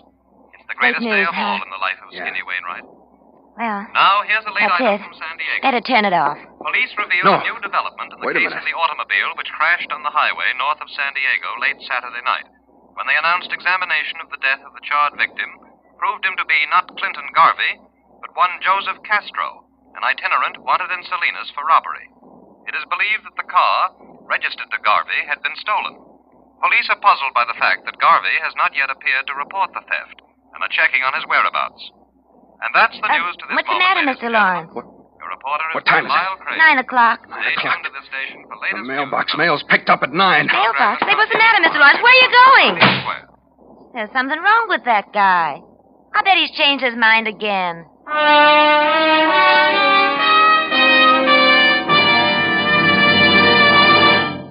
Could could you describe how an olive tastes to a friend who's never eaten one? It'd be a pretty tough job, wouldn't it? Because an olive is so different from any other food. And that's the same fix I'm in when I try to describe new Signal gasoline. This great new super fuel is so superior, you really have to try it to believe a gasoline can make such a difference in driving. But I can promise you this. With your very first tankful of new Signal gasoline, you'll see the difference. Yes, and feel it, and hear it, too. Here's what I mean. With new Signal gasoline in your car, when you touch the starter, you feel your motor spring instantly to life. When you step on the accelerator, you see your car step ahead with pickup that makes you proud. And even when your motor's working hard uphill, you hear it purr contentedly. Proof of Signal's higher anti-knock. What's more, because you'll be shifting less, and shifting wastes gasoline, you know. You'll enjoy more high-gear miles, actually go farther than ever with new Signal gasoline. No wonder there's been such a swing to Signal. No wonder so many folks are saying, I didn't realize how much pleasure driving could be till I tried new Signal gasoline. And now, back to the Whistler.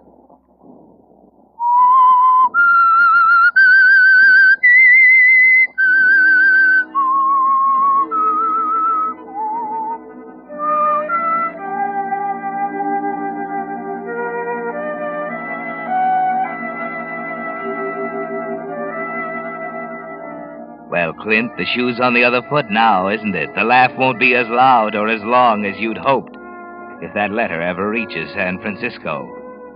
Yes, if it gets there, you're a dead duck, and you know it as you race pell-mell down the side street in Chalmers Cove toward the mailbox you dropped it in last night. 9:05, the pickup scheduled for 9 o'clock. Maybe the truck will be late, you keep telling yourself. Yes, it's pulled up at the box as you turn the corner. Hey, wait a minute. Huh? What's wrong? Listen, this letter I mailed last night. Yeah? I don't want to mail it. I changed my mind. I got to get it back. Well, where'd you mail it? This box right here, last night. Well, can't get it back against department regulations. Once she's in the box, she's our baby till we make delivery. Better take it up with the postmaster. Well, listen, nobody will know about it. All you got to do Sorry, bud. I tell you, I got to get it. I can't. Okay. Sorry, pal. I'm under the bushes, will you? Where do you keep your keys? Oh, here. Okay, check the box first.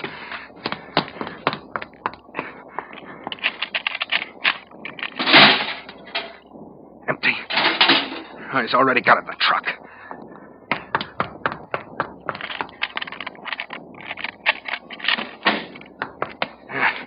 Three mail bags. Okay.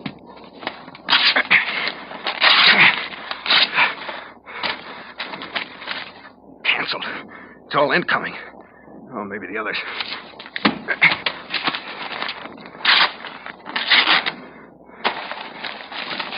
Canceled.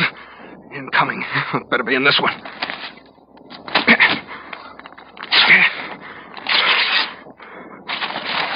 Oh, this is incoming, too. It's been picked up by another truck. Wait a minute. The post office. Yeah. The Los Angeles post office. I still got a chance.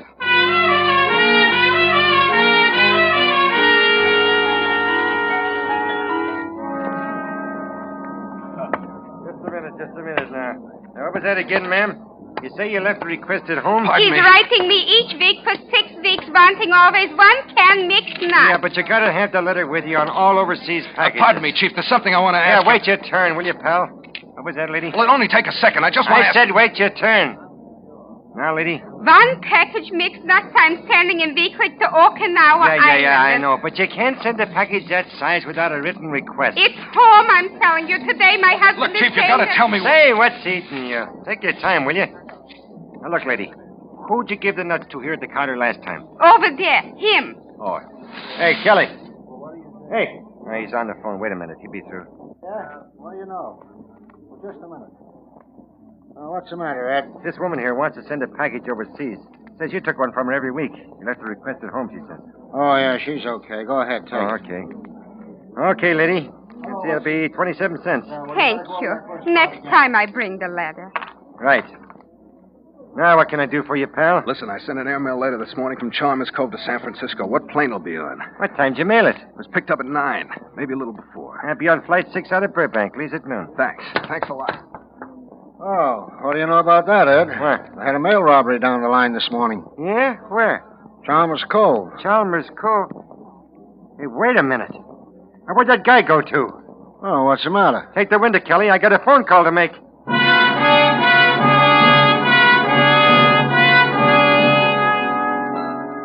11 o'clock, Clint. 1 hour to make that plane, and you haven't a chance without a reservation. Unless, yes, you walk into a phone booth in a drugstore.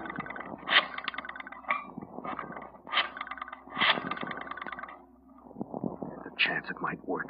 I gotta take it. Hello, Pacific Airlines. This is the Army Priority Board. A civilian passenger for San Francisco will arrive at the airport in a half hour. J.G. Eastlake. Yeah. Give him a 2 priority on Flight 6 at noon. Right. Thank you.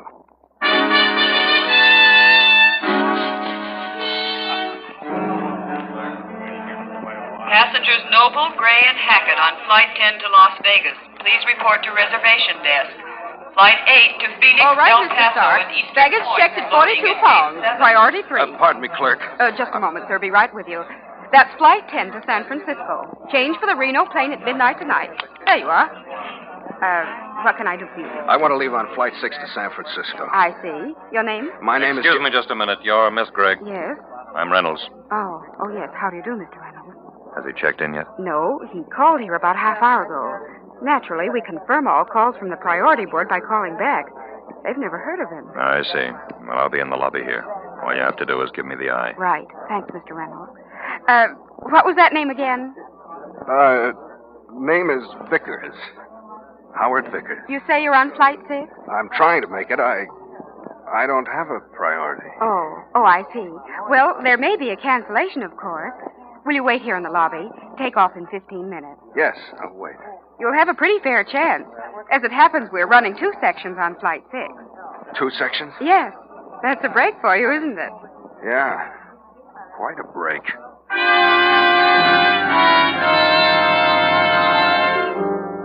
2 sections, Clint, both of them carrying mail. You can see the trucks out there on the strip now, loading it on both planes. Even if you make it now, you've only got a 50-50 chance. The first plane takes off at noon.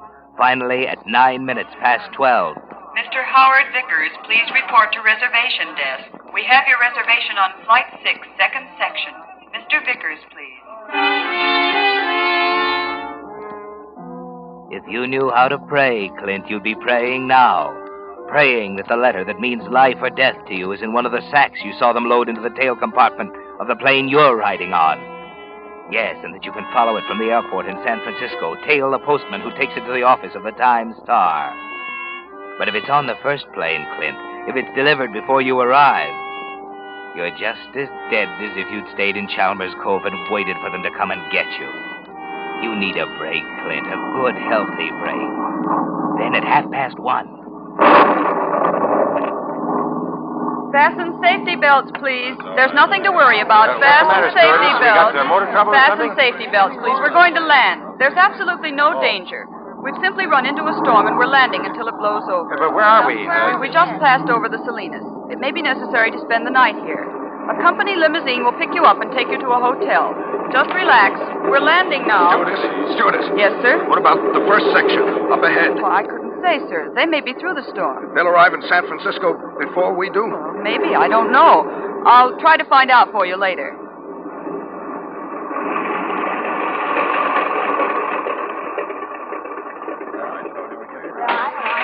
This is an emergency field. There's a shelter down to your right. This way, please.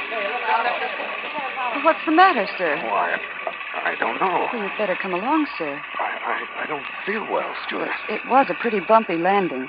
You'll feel better when you get your feet on the ground. Everybody gone? Yes. Good. Well, what are you... Never mind. Just do what I tell you and you'll be okay. Get out the keys. But I Don't tell don't... me you haven't got them. They're in your shoulder bag. All right. That's it. All right, now open up that tail compartment. But I have no right Listen, sister, I'd hate to drill you. I don't want to play games. See, now get back there and open it up. All right, all right. There you are. Packages. Well, what did you expect? Where's the mail? Letters. There isn't any. It's all express. Don't hand me that. There's got to be letters. There are. On the other plane. Give me those keys. Now get in that compartment. Hurry up.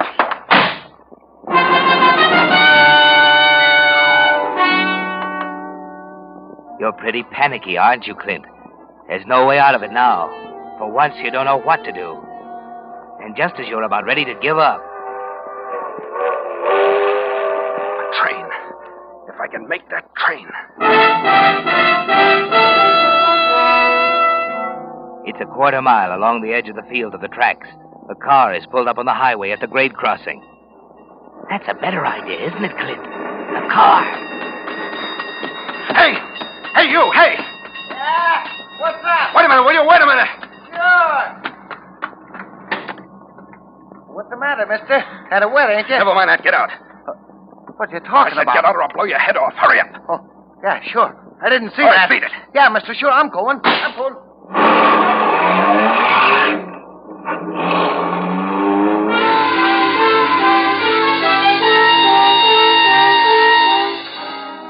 You've still got a chance, Clint. The other plane's delayed. Must have been. It's a big storm. Covers all the central California coast. You hit Watsonville at dusk. Take a chance on the shortcut to Los Gatos. You're almost there when... Bridge washed out. I gotta turn back. Back to the junction. Optos, Soquel, Santa Cruz, Ben Lomond. Sorry, Bud. There's a slide on the pass up ahead. There'll be a 2-hour wait at least. 2 hours. 10 o'clock now. It'll be midnight before you get across the mountains. You can't think of anything but that other plane.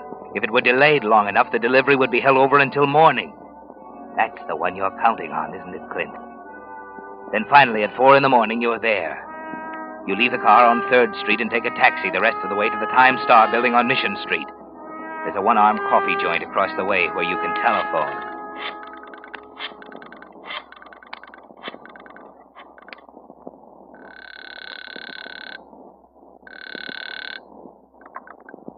Pacific Airlines. Listen, I want some information. Yes, sir. About Flight 6. What's your destination, please? Incoming Flight 6, yesterday from Los Angeles. What did you want to know, sir? Did it arrive here? Well, Flight 6 from Los Angeles yesterday was in 2 Yes, sections. I know it was in 2 sections. One was grounded north of Salinas. I want to know about the other one, the first one. Just a moment, please. What is the reason for your call, sir? Does there have to be a reason? I'm sorry, sir. Is there someone aboard the I'm plane? calling from the San Francisco Times Star. There's a very important airmail letter aboard the first section of Flight 6 addressed to my office, and I want to know whether it'll arrive this morning. Does that satisfy you? Just a moment, sir. The first section of Flight 6 arrived an hour ago. Your letter should be in the 8 o'clock delivery. Thanks.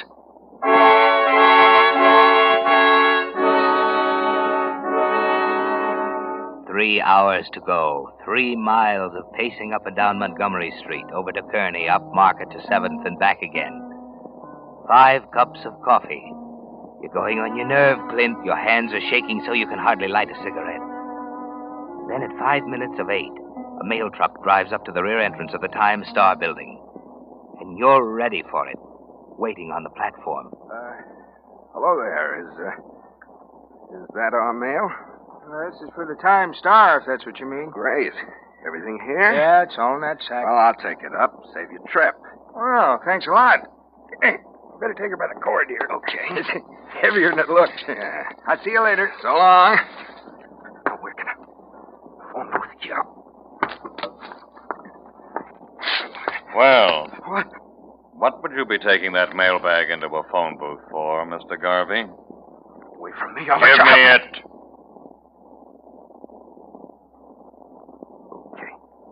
Thanks. 38 caliber, professional model. You know how to use it, too. I'm Reynolds, FBI. Saw you yesterday at the Los Angeles airport, right? What's the gimmick? Charges? Well, let me see. There are 2 assault charges, 2 mail robbery counts, a car theft, and defrauding an innkeeper. You didn't pay your bill at the Chalmers Cove Hotel, you know. Of course, I'm mainly interested in this mail business, just like you are. You gonna tell me why? You seem to know a lot of answers. Suppose you tell me. You knew one answer you weren't supposed to know, Garvey. You were the only citizen in San Francisco outside the Pacific Airlines organization who knew the second flight of Flight 6 was grounded at Salinas yesterday. You know, it doesn't take much fooling with mailbags to get a lot of publicity. We checked you from that affair you pulled yesterday at Chalmers Cove right through to the call you made to the airline a little while ago. I was down there when it came in. Now, suppose you just walk along far enough in front of me to keep things friendly, We'll take care of the mail.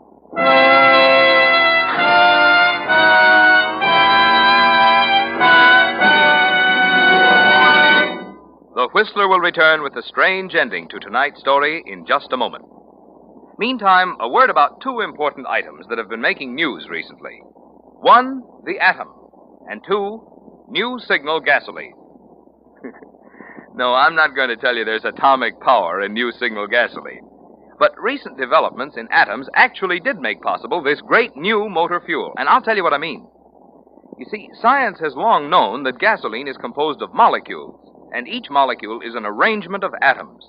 The way those atoms are arranged determines just how much power you get from the gasoline. In old-style gasolines, the molecules were left just as nature made them. But recently, certain chemists found out how to take gasoline molecules apart, then rearrange the atoms in an entirely new way. The result is new signal, the new gasoline you can prove is superior. Not just a pre-war quality motor fuel, not just old-style gasoline improved, but an entirely new type, super fuel, with performance so immediately apparent you feel it, see it, hear it. Yes, with new signal in your tank, you actually feel your car get young again. And the easy way to prove it?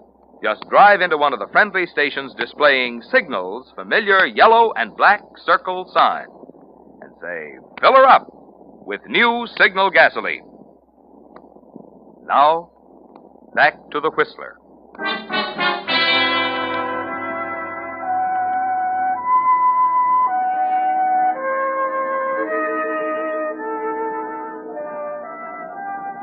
Well, Clint, you have a lot of time to think it over in your cell at the city jail during the next week. It was bad enough to be picked up just as you got to the payoff with a letter practically in your hand.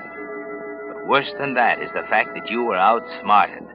That you're going to be on the receiving end of that horse laugh, as you call it. That's why you're puzzled as the days go by and there's no mention of the letter. Nothing of Eddie Lamar and the murder that used to be perfect. Then, 10 days afterwards, Reynolds walks into your cell block.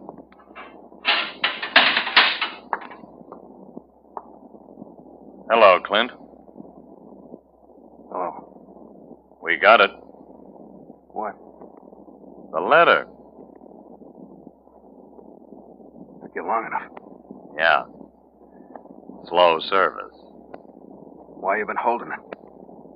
We haven't? Oh, wait a minute. It wasn't in the sack, Clint.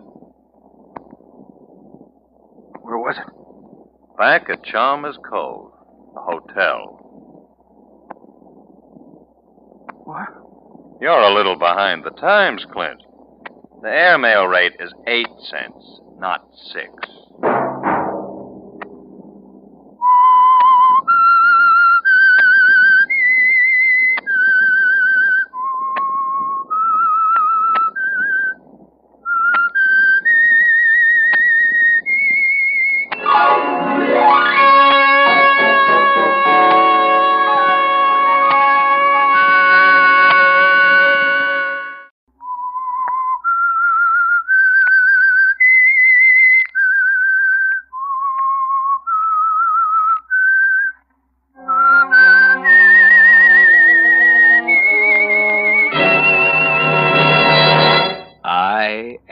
Whistler, and I know many things, for I walked by night. I know many strange tales hidden in the hearts of men and women who have stepped into the shadows. Yes, I know the nameless terrors of which they dare not speak.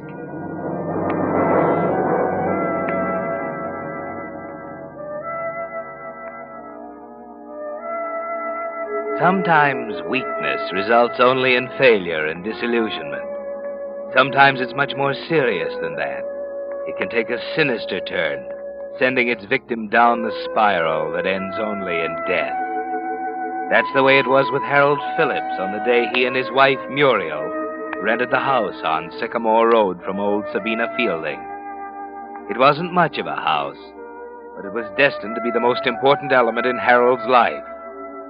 Like Sabina, it was old, but there was a kind of majesty about it, veiled as it was behind a mat of unkempt shrubbery and a pair of magnificent elms in the front yard.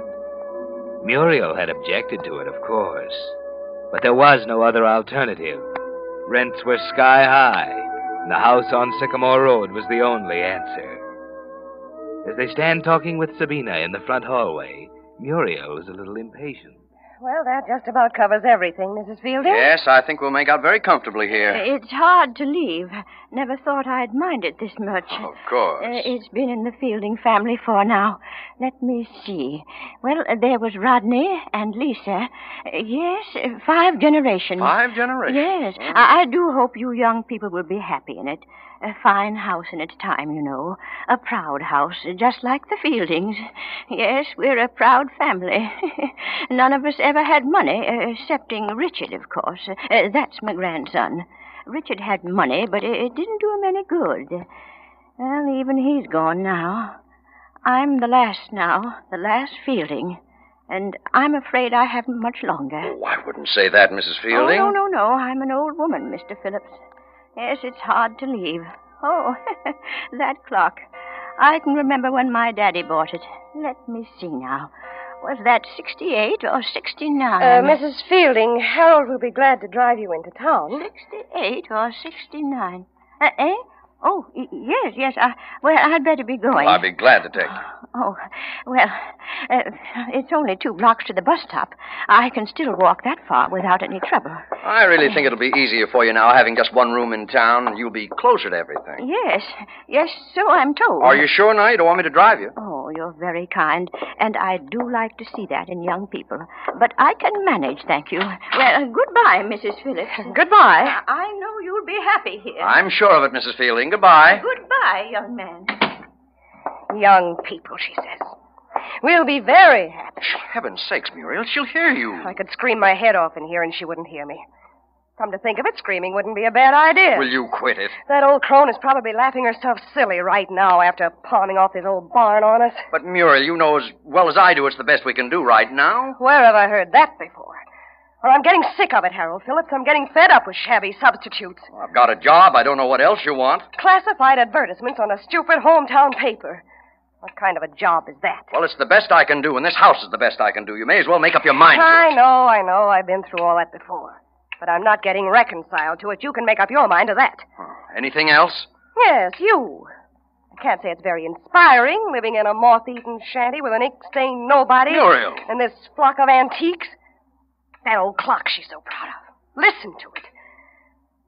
If you think I'm going to sit here day after day with that thing ticking in my ears... What's got into you anyway? I'm fed up, that's what. Now what are you doing? I'm going to stop this clock. Any objections? Will you be reasonable? Will you shut up? Where's the catch on this thing? Oh, look out, you'll knock it over. All right, so I'll knock it over. Oh, now look what you've done. Harold. You hadn't lost your temper again. Harold, look. In the world. Look at all that money. Just look at it. Stuffed away in back of the clock. Hundreds. Thousands. Harold. Oh, Harold, darling.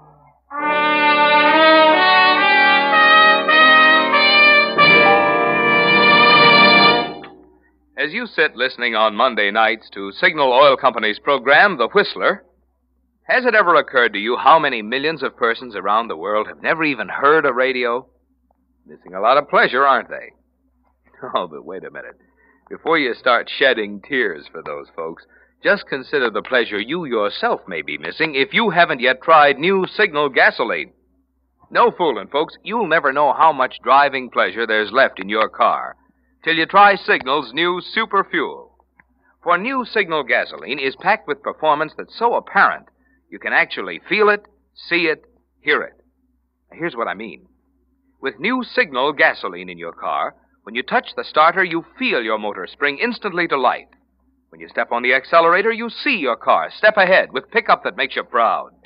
And even when your motor's working hard uphill, you hear it purr contentedly, proof of Signal's higher anti-knock. What's more, because you'll be shifting less, and shifting wastes gasoline, you'll enjoy more high-gear miles, actually go farther than ever with new Signal gasoline. I know that's the kind of performance you'd like to enjoy from your car. Here's the easy way to get it. Just drive into one of the friendly stations displaying Signal's yellow and black circle sign and say, fill her up with new Signal gasoline. And now, back to the Whistler.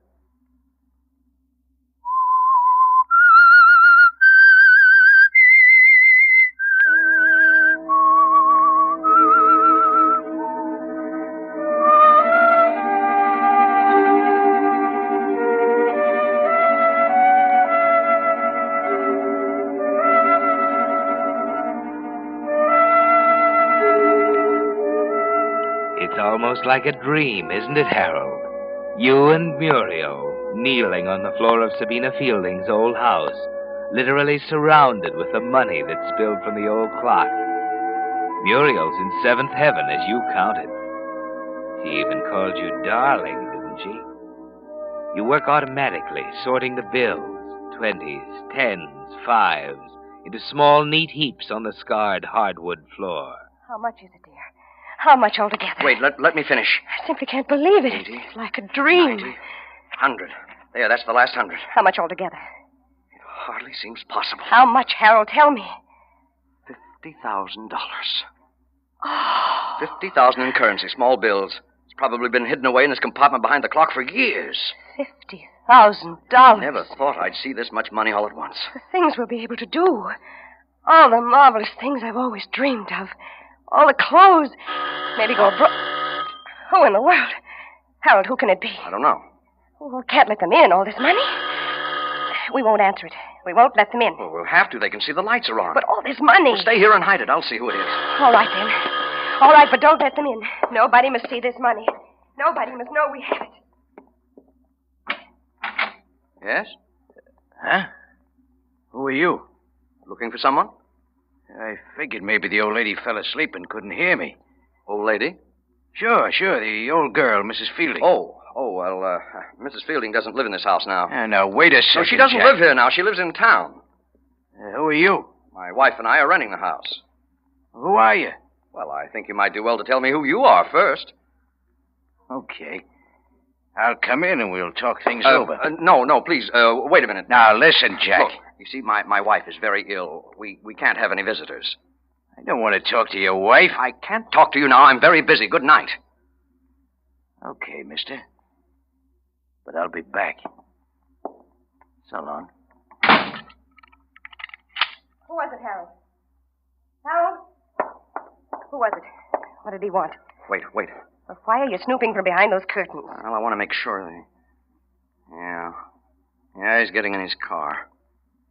There he goes. There who goes. Who was it, Harold? A man. You set the clock up against the wall again? Yes, the glass was broken. I threw the pieces in the fireplace. Well, where's the money? I put it back in the clock. Who was it? Oh, I don't know. A fellow about my age had a red scar on his right cheek. He wanted to see Mrs. Fielding. He wouldn't give me his name. It's funny. He said he'd be back. What are we going to do about the money? We can't leave it there. Maybe we could... Harold, what's the matter? Hey, I think I know who he is. Muriel. What did Mrs. Fielding say about Richard Fielding? Something about money? He's dead. She said she was the last, don't you remember? I'm not so sure. That's the trouble. I'm not sure at all. Muriel, we may as well face it. It's not our money. It belongs to him. Don't be stupid. He's dead and she doesn't know anything about it. We found it. It's ours. For the first time in our lives, we have a chance to get off the treadmill and get somewhere. But it isn't ours. Besides, she needs it. She's going to die. We've got a whole lifetime ahead of us. But, I don't know, Muriel. What if it is his? What if he knows about it? We don't know for sure that he's dead. We can find out for sure. How? Mrs. Fielding knows. We're going to call on her the first thing in the morning.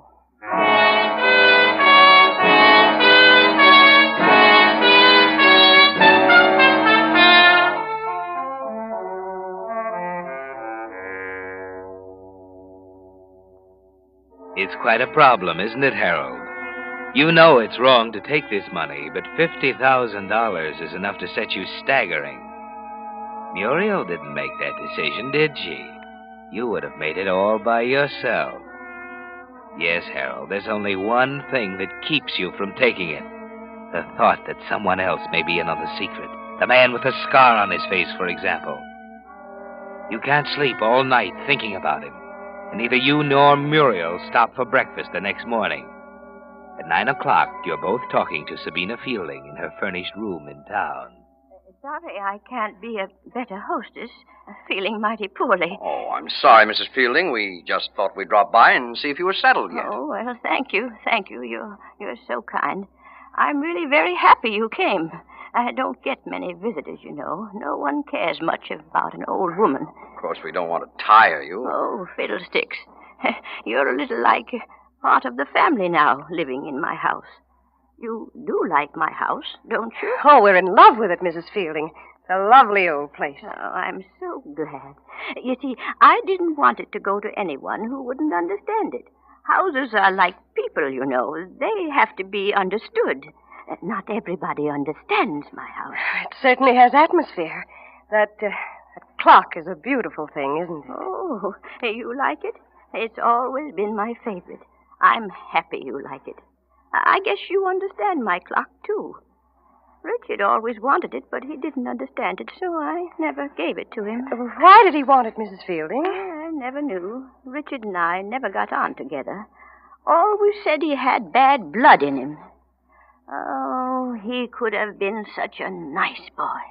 Handsome and strong.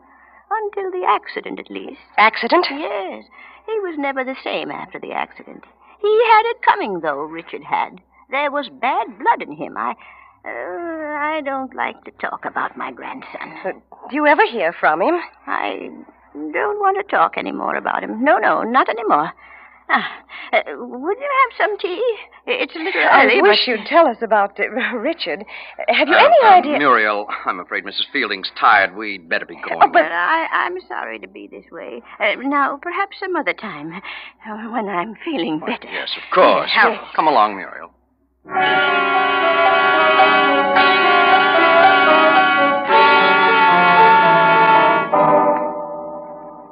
That convinced you, didn't it, Harold? It all fits. The scar on the face of the man who called on you last night ties in with Sabina's story of Richard's accident. Her remark about his fondness for the clock. It was too easy, wasn't it? $50,000 isn't hidden in a clock and then forgotten. It's Richard's money, and he's bound to come back for it. There was no reason for tiring Sabina any longer. Muriel would have worn her out with questions. After all, Muriel isn't the kind who gives up easily. After you've arrived back at the house, she keeps it up, never letting down for a minute. Harold, of all the asinine... There was nothing else to do. She would have told us if you hadn't... Sometimes I think you have the mentality of a child. What more do you want? She practically came right out and said it. He had money. He was in an accident. The scar, you remember? He always wanted the old clock. Could she make it any plainer? All right. Joe, what are you going to do? We can't do anything. He knows the money's there. What do you mean we can't do anything? We can leave, can't we? When? Right now. Huh. That's a prize suggestion. Why, he could trace us in 5 minutes. We'd be in jail in a week. Listen, Harold. You've got a chance. For the first time in your shabby, ordinary little life, you've got a chance at something real. Are you going to throw it away? Well, I don't know. Sabina knows nothing about the money, Harold. There are only 3 people in on it. You and I, and Richard Fielding. And he's coming back here. He said so. You'll probably never have another chance, Harold. What are you suggesting? Think it over, Harold. There isn't much more time.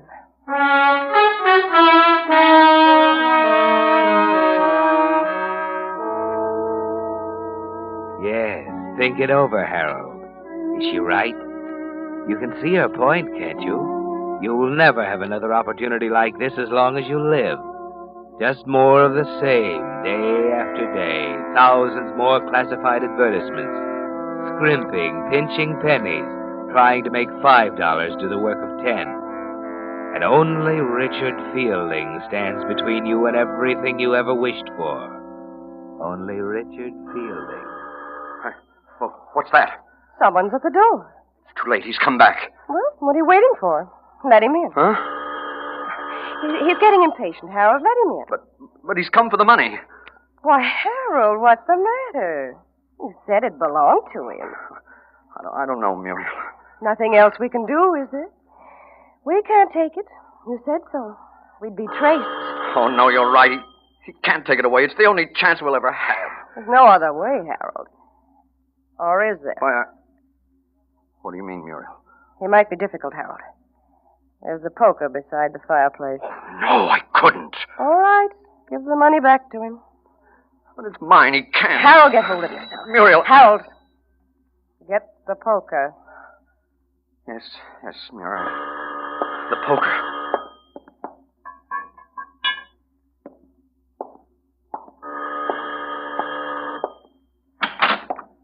Yes?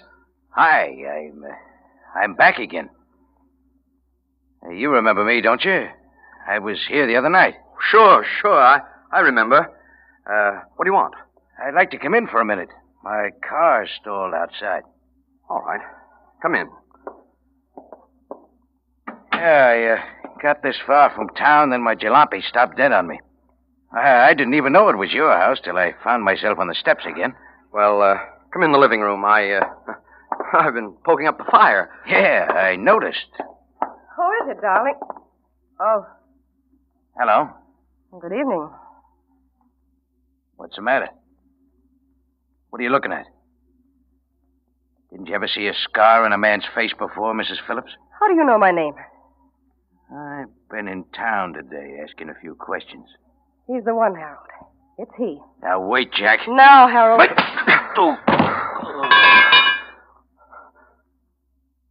The poker, Harold.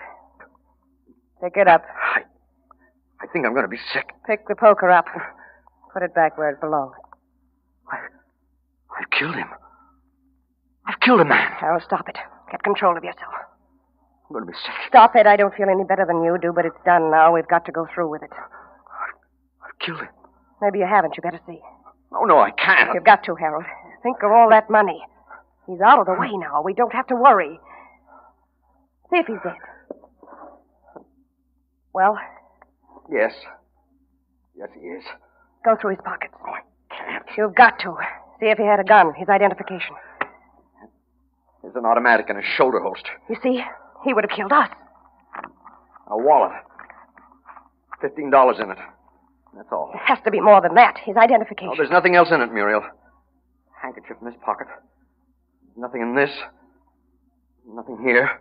And that's all.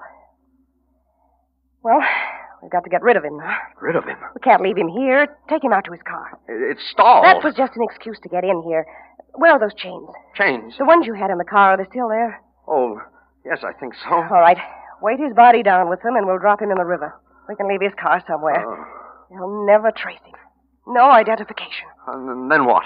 And then we can take our own sweet time. You can give notice at the Express in the morning, and we'll leave town in a couple of weeks. You can say you've got another job. But the money. Don't worry about it. There's no one left to talk, is there?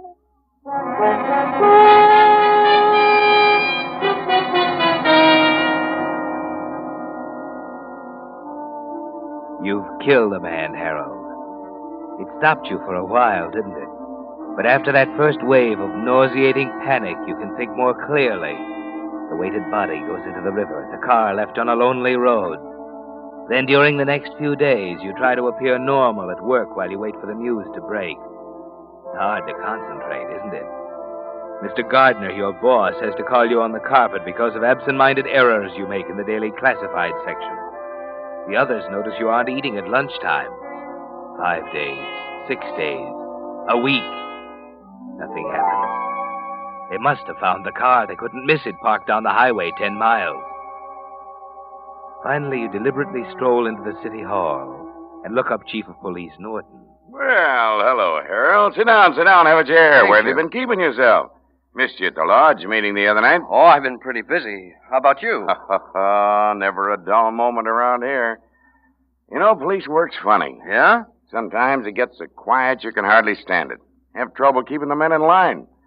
I can hardly blame him playing around with traffic violations day after day. Then, all of a sudden, everyone gets so darn busy he wishes he had 6 hands. Yeah, look, like now, for instance. You got a handful, huh? Uh-huh. This is a quiet town, Harold.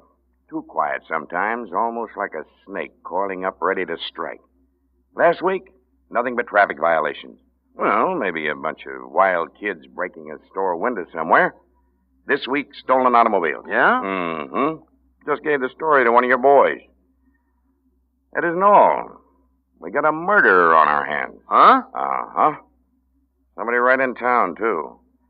Just like I was saying, Harold, it's a quiet old burg, but I suppose as long as people get together, there'll be murder. Hmm?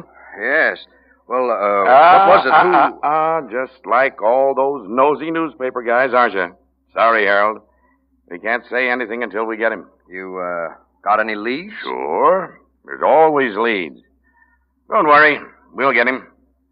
When we do, you'll know about it. Oh, excuse me. Norton speaking. Yeah. Fielding? When'd you find the body? Oh, gosh, that's tough. Huh? Well, yeah, Harold's right here. Just happened in. What's it got to do with him? What?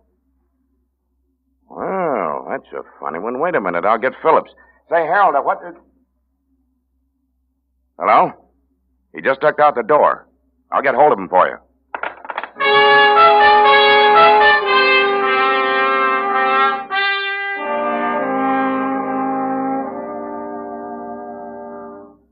Muriel! Harold, what on earth? What's wrong? Don't ask questions. We've got to get out of here. What's happened? Norton's found out about Fielding. They found the body. What? Hurry. We've got to get away from here before he comes out here. Too late to run. Get the money. It isn't any use, Harold. Why not? If they'd found the body, they're sure to catch you. You can't hope to get away by running. Me? What do you mean, me? I'm not running away, Harold.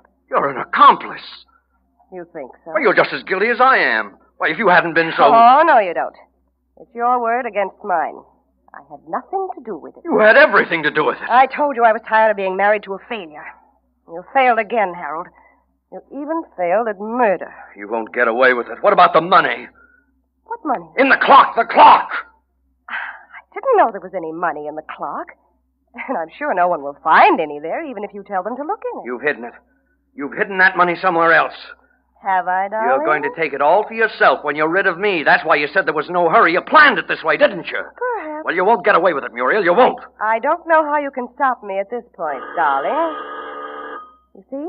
That's Chief Norton at the door now. I watched him drive up outside while we were talking. Better let him in. Oh, no. Not until I've taken care of you first. No. Hal, no. Oh, I didn't get rid of Fielding's gun, you see. Hal, no. Please. Please, I didn't mean anything I said. Hal!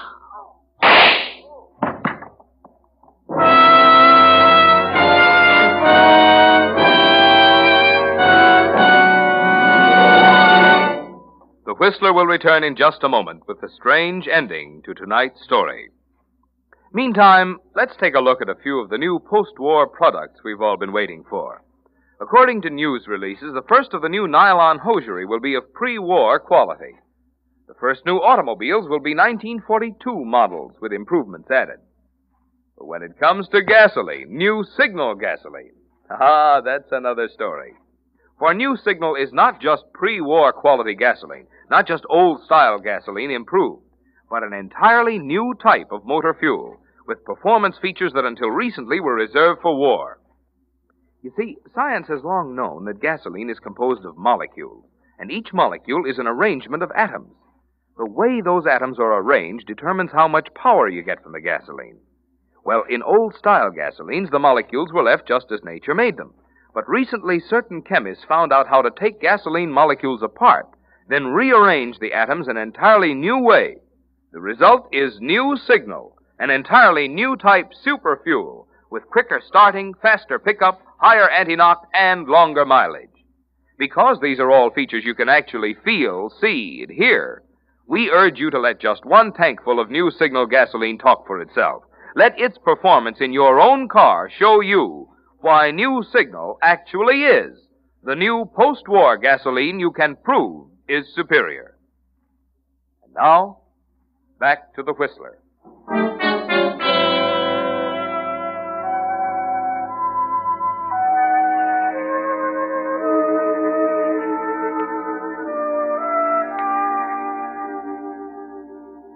It was too late to do anything else, wasn't it, Harold? Too late to do anything but get even. And you did it very efficiently. Muriel, your wife, she's dead now, lying at your feet, as Chief Norton comes into the room. Harold, what got into you? You killed her deliberately. It doesn't matter. Good Lord, man, what are you talking about? You've committed a murder. Doesn't that mean anything to you? He was as guilty as I am. She was in on it, too, understand? She wanted the money, the $50,000. She wouldn't give me any peace. When Fielding came back for his money... Fielding? What Fielding? Richard. It was his money in the clock. She made me kill him, Norton. She made me. He came to the house for the money? Yes. He had a scar on his right cheek? Yes, of course he did. Oh, will you drop it? I've had enough. Wait a minute. You've made an awful mistake, Harold. What? The man you killed was the murderer I told you we were looking for. He was Richard Fielding's partner in a bank robbery last year. A murderer? Yes. They quarreled over the money, and he killed Fielding. When he broke out of the pen last week, they notified us, figuring he'd check in here sooner or later. Yes, but down at your office, what were you talking about on the telephone? Sabina Fielding. She died last night. Sabina? Yes. But I thought... Funny. I've always thought Sabina was a pretty good judge of character. She sure missed the boat this time. What do you mean? She must have taken a fancy to you and your wife, left the house and everything in it to the two of you.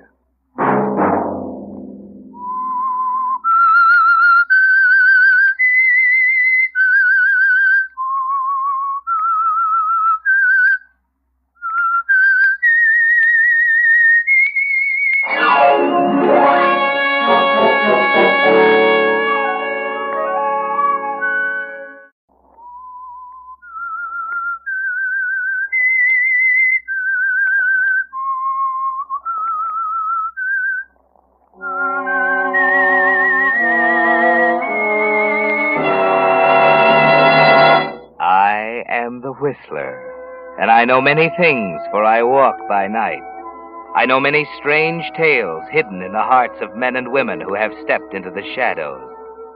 Yes, I know the nameless terrors of which they dare not speak.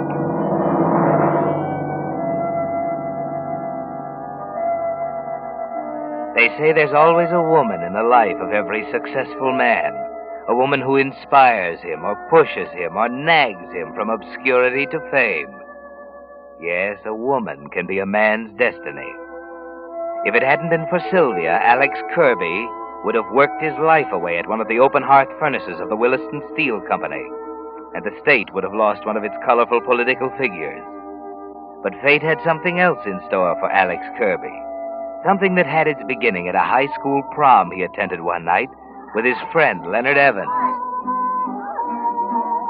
Oh, look, Len, I'm getting out of here. I shouldn't have come. Now, wait, Alex. I told Sylvia I wanted her to meet you. Oh, some other time. I don't belong here. What's that mean? Well, look at all these kids having a swell time. And then look at me. What's wrong? You an old man at 21?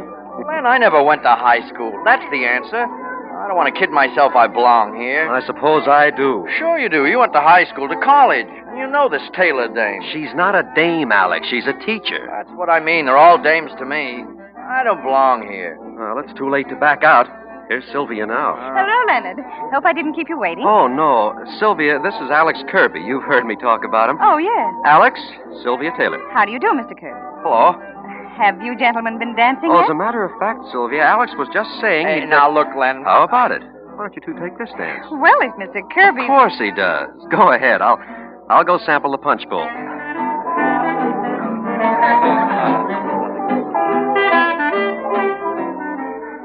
You dance very well, Mr. Kirby. Oh, do I? Poor Leonard's an atrocious dancer. Well, Len's a swell guy. Yes, his whole family is sweet. They've been wonderful to me. I board with them, you know. I've no family of my own. Yeah, he told me. You work in the open hearth, don't you, Mr. Kirby? Yeah, where muscle counts. Len works in the chemical lab. You haven't any family either, have you? How'd you know? Oh, Leonard talks about you. He thinks very highly of you. Yeah? Yes, he says you've earned your own living since you were 13. He thinks you have great potentiality. Yeah? And so do I. Yeah? For goodness sake, Mr. Kirby, the word is yes. What? Not yeah, yes. Oh. You're to make anything of yourself, you must learn to speak properly. Oh. Well, I'll be darned.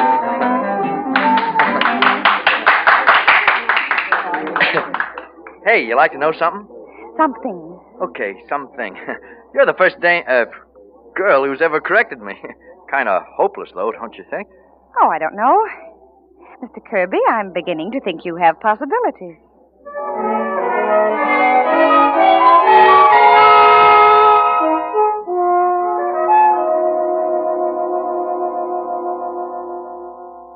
Alexander. Yeah? Yes? Have you told Leonard yet? No, not yet. Oh, you promised me you'd do it today. Well, I couldn't. Why not? Well, Len's such a nice guy that... Men are not nice guys and good guys and swell guys, Alexander. How many times must I tell you that? I know. Surely you can tell Leonard about our engagement. Why not? I know, but the way Len feels about you... I've never given him the slightest encouragement. Are you sure you want to marry me, Sylvia? I knew it the moment I met you. You sound pretty sure of yourself. I'm sure of you, Alexander. Very sure of what the two of us can do together. We're going straight to the top. Oh, there you go with that heading for the top stuff again. You've got me all wrong, Sylvia. I'm nobody at all. You're handsome. That's a start. I mean, I don't have any background, no schooling. Well, we'll make up for that together. You'll go to night school, and I'll tutor you. Gosh, I'd sooner have a good time than go to school. Rather, dear. Not sooner. Oh. You'd rather have a good time. Oh, okay, rather. But the point I'm trying to make It isn't a valid point, Alexander. Mine are.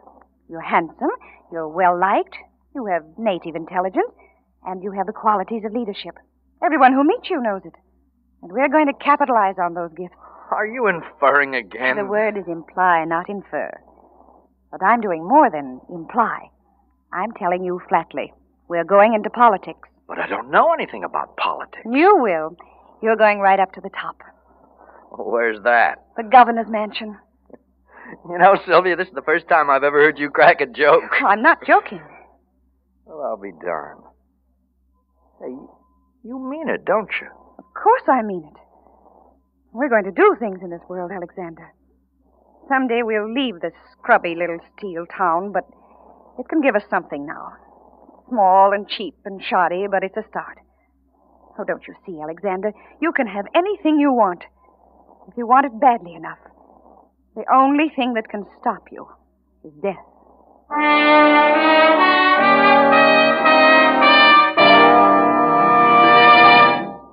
How old is a car?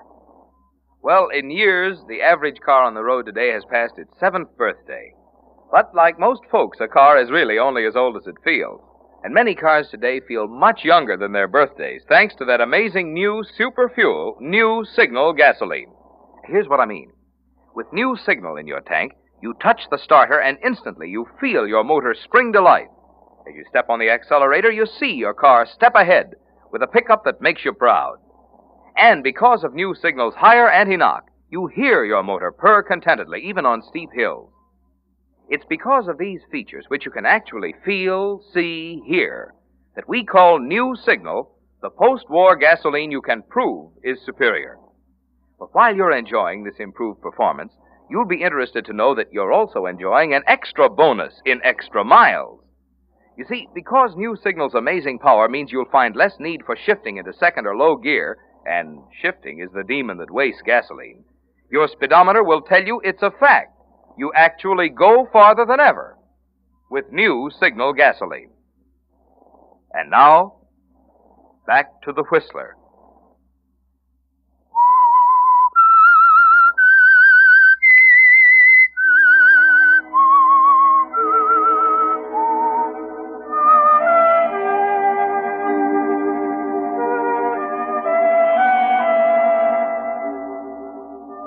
Yes, Alex, Sylvia was very much your destiny from the first time she met you and corrected you.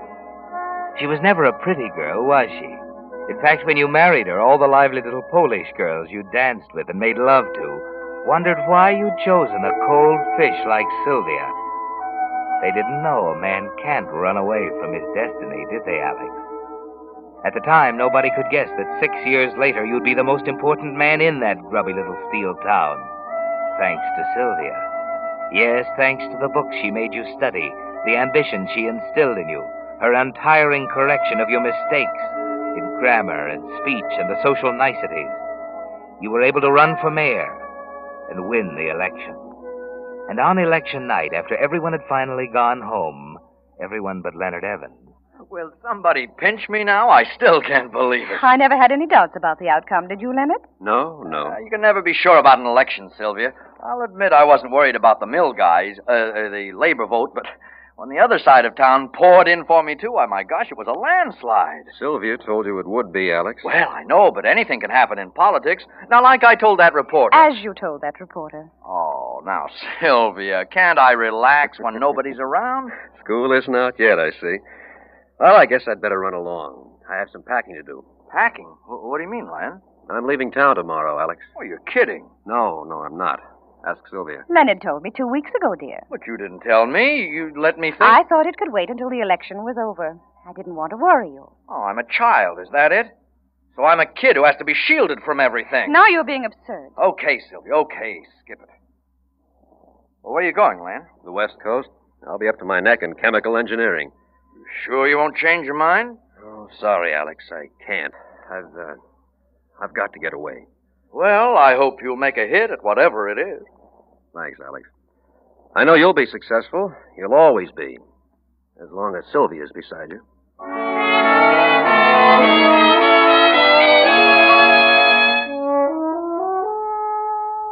As long as Sylvia's beside you. With her, you're a success. Without her, a failure.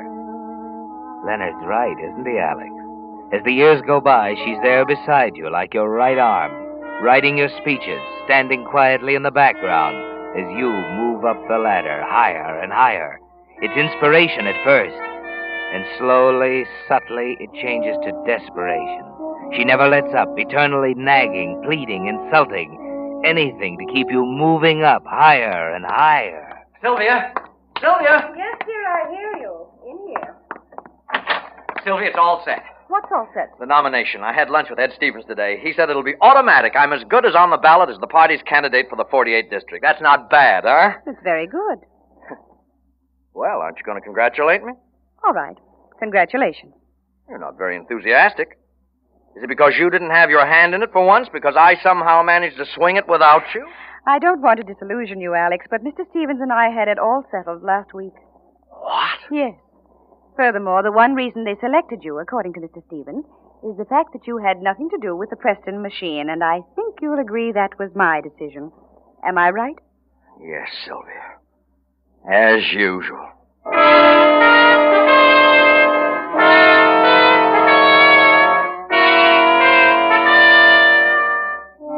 Yes, Alex, higher and higher, and she's always there, making every decision, correcting your speech, jumping on you like a wildcat when you try to make a move on your own.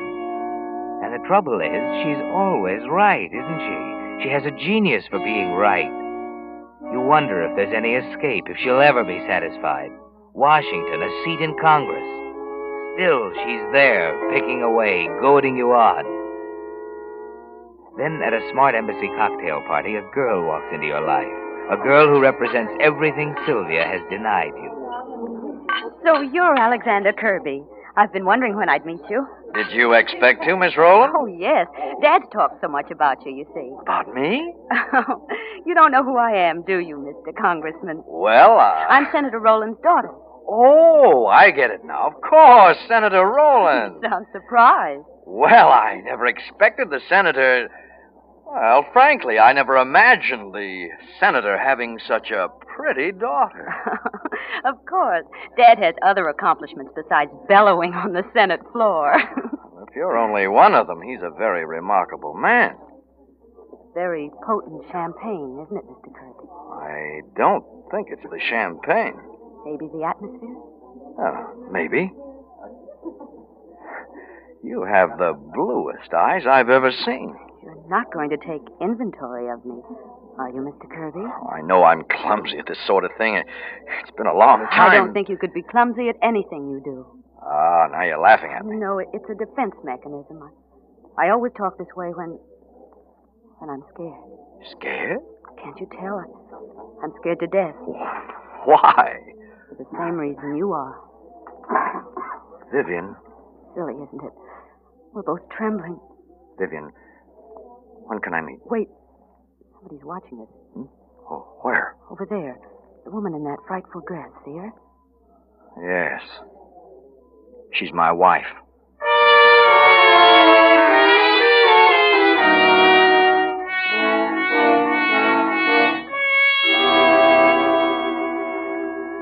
But listen, you've got to listen to me, Sylvia. I don't think you know what you're saying. I knew it'd be a shock to you, but there just isn't any other way. I've got to have a divorce. Why? Because I don't love you. Oh. Furthermore, I never did, and I don't think you've ever loved me. Is that good enough reason? If it's true, it is. Of course, there are other considerations, too. Yes, I know there are, Sylvia. They just don't seem so important to me now. They're important to me. Who is she? Vivian Roland. The one you were dancing with the other night? That's right. She's quite pretty. What are you leading up to, Sylvia? I'm just approving of your taste in women, dear. She's a lovely girl. Glad we agree on that. It's a shame you'll never be able to marry her. Sylvia, I don't understand you. I swear I don't. I thought you had pride. I have more pride than you will ever have, Alexander. And I don't think I flatter myself by claiming a little more intelligence. What do you think I am, Alexander? Why do you think I spent the best 15 years of my life making a somebody out of a nobody? Why, when I first knew you, you didn't know the difference between a champagne glass and a shaving mug. Why do you think I gave up everything I had? Oh, wait a minute, Sylvia. I do know. I know exactly why you did it. You picked me out like you'd pick out a promising colt at a horse auction. That's all I was, a hunk of clay you thought you could make a career out of. And I've got to hand it to you. You did it. You rang the bell. You put your dough on a winner. That's me, a front runner, unbeatable at 1 1/8 miles. Alex. Oh, it's true, isn't it? Oh, you're clever, Sylvia. You're smart. You're as cold and accurate as a piece of machine steel. But you made one bad mistake, my dear. You forgot I'm alive. I think, I feel, I got a heart. Oh, I beg your pardon. I have a heart. That's why Vivian Rowland is more important to me than anything else. And that's why I'm going to marry her. You mean you're going to commit bigamy? I've already told you divorce is out of the question. You've got to be reasonable, Sylvia. I think I'm being fair. I've devoted my life to you. I think I'm entitled to something now that we've arrived. You might as well put divorce out of your mind, Alexander. I'd die before I'd give you up. Is that clear? Yes, I suppose it is.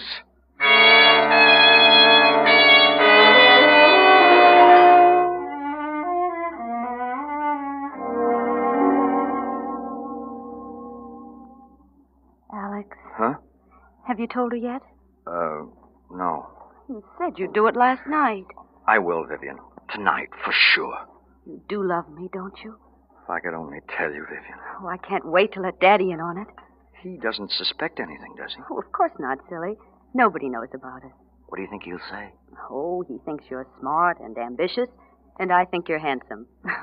I think we'll agree on you. Of course, he might think I'm a little old for you. You're only 35. Still, that's a little older than you are. I want it that way. I'm really not a know-it-all, Alex. I'm a fake. You, a fake? Yes. You'll have a lot to teach me, Alex. Teach you? Scare you? No. Just happened to think I've never been asked to teach anybody before. You will tell her tonight, won't you, sweetheart?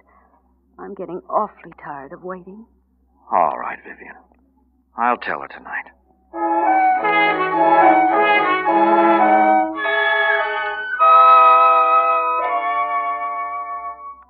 Well, Alex, what are you going to do? It looks as if the next move is up to you. You know it's useless to argue with Sylvia, don't you? She has you where she wants you. In the center of the ring, like a trained seal balancing a ball on your nose while she stands over you with a whip. There isn't room for anything else in your mind, is there, Alex? Not even the biggest election in your career. Hello, Jerry. Jerry, this is Alex. Look, tell him I can't speak tonight. Oh, I'm sorry. Tell him I don't feel well. Tell him anything. I just can't make it, that's all. Okay, so it loses me 1 million votes. What if I don't care? All right, I'll lose the governorship, too. I'm not talking tonight, and that's final.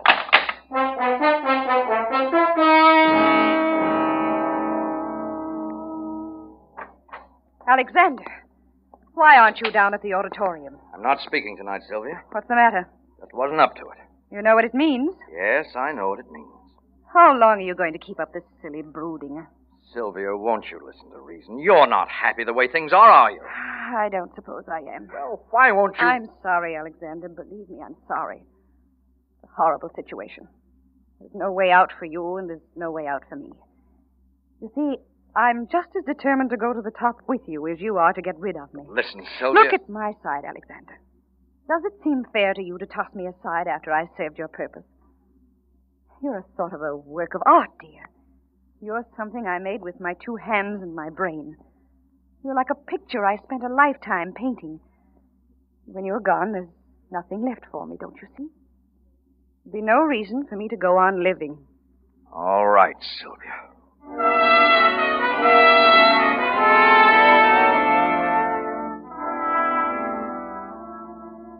The next week is like a long nightmare, isn't it, Alex? The clamor of the campaign rings in your ears. You find yourself making speeches, the speeches Sylvia wrote for you, by the way. Banners, posters, cheering crowds are all around you, but you hardly notice them. Slowly, insidiously, something is happening to you. Everything except you and Vivian and Sylvia fades into insignificance. There's no way out, she said. As long as she lives, you belong to her. It was a shock when you first found yourself thinking of it, wasn't it, Alex? As long as she lives, you belong to her. You were panicky. You hurriedly cast it out of your mind.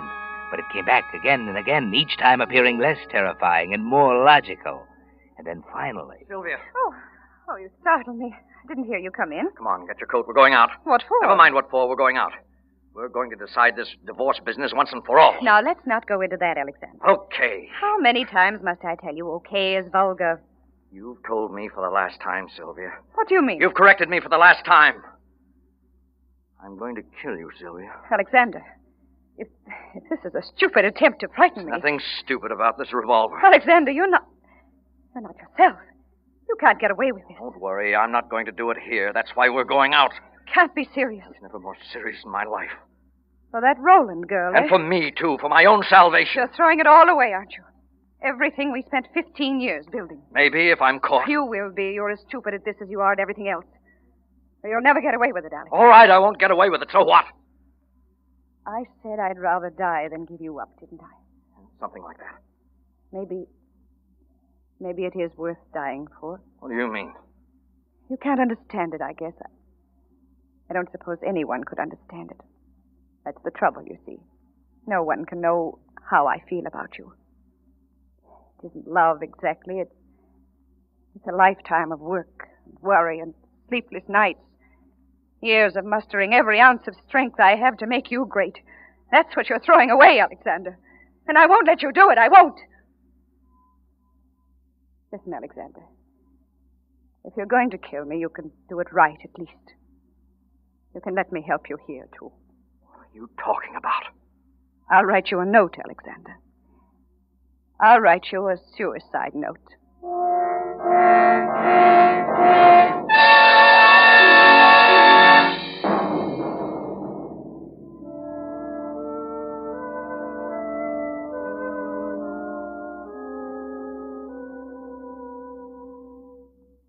Oh, Alex, darling, I feel so sorry for you.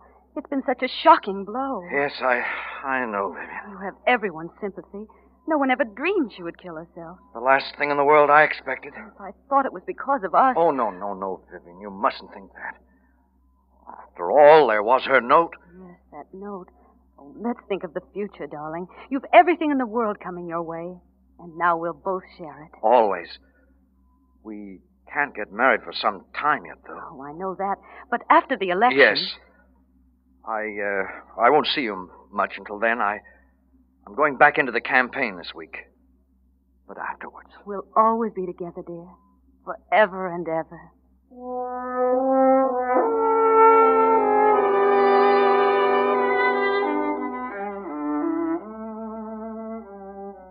Well, Alex, it's really simple, isn't it? No one suspects you.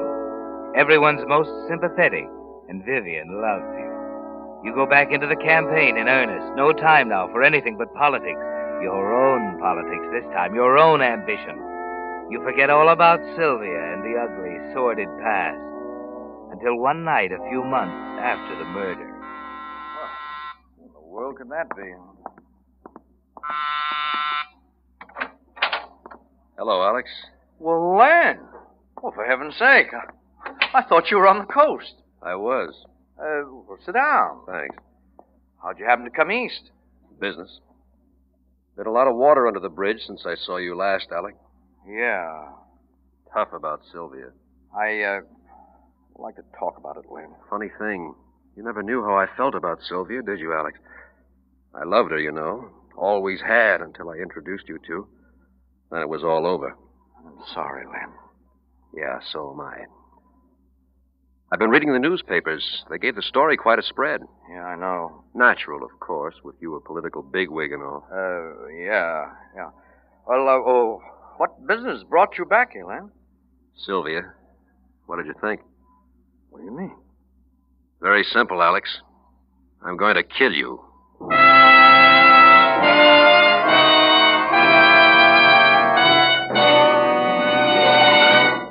The Whistler will return in just a moment with the strange ending to tonight's story. Meantime, while the smashing of the atoms is still making headlines, I'd like to tell you how another group of scientists have already put atoms to work for you, not by smashing them, but by putting them together. You see, it was actually by separating the atoms in gasoline molecules and then putting them together in an entirely new way that chemists created that amazing new type of motor fuel, new signal gasoline. That's why new signal is not just pre-war quality gasoline, not just old-style gasoline improved, but an entirely new type of super fuel, packed with new power so immediately apparent you can feel it, see it, hear it. To discover what proud performance there's still left in your car, you really owe it to yourself to try new signal gasoline. Stop this week at one of the friendly stations displaying Signal's familiar yellow and black circle sign. And let just one tankful of this great new super fuel prove in your own car why new Signal actually is the new post-war gasoline you can prove is superior. And now, back to the Whistler.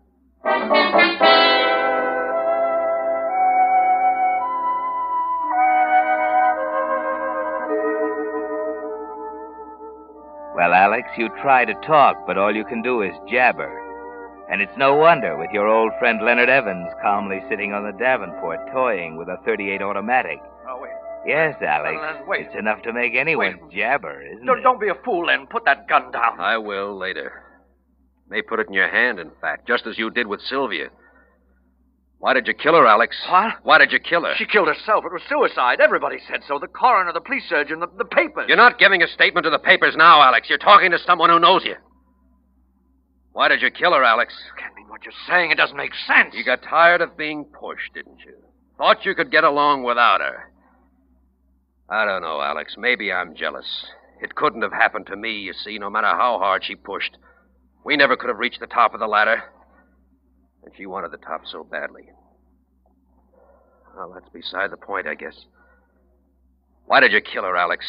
Why did you write that suicide note for? I didn't write it. And you forced her to write it for you before you killed her. Oh, listen, Len. Got a copy of it right here.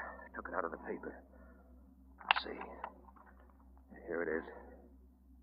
I don't mean to infer you have been unkind to me. Does that sound like Sylvia, Alex? What's wrong with it? She never would have used infer, Alex. Imply is the right word, remember? She used to call you on it all the time. Well, let's get this over with.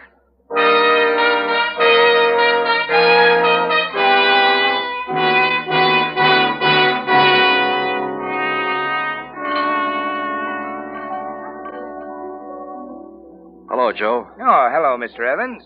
Scotch and soda double. Right away, sir. That was tough about Governor Kirby killing himself. I just heard the news. Yeah. He's a friend of yours, wasn't he? Yeah. Yes, it sure was tough, wasn't it? Yeah. Here, Joe, buy yourself a drink. Gosh, Mr. Evans. $20. Yeah, I won't be needing it. Taking a little trip, Joe. Down to police headquarters.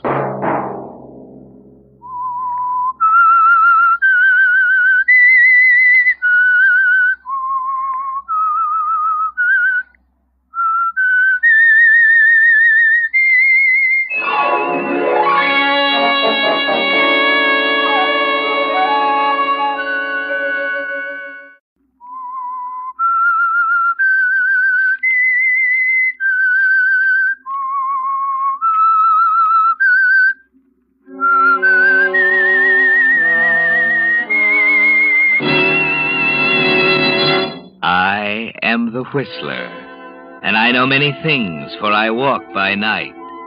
I know many strange tales hidden in the hearts of men and women who have stepped into the shadows. Yes, I know the nameless terrors of which they dare not speak.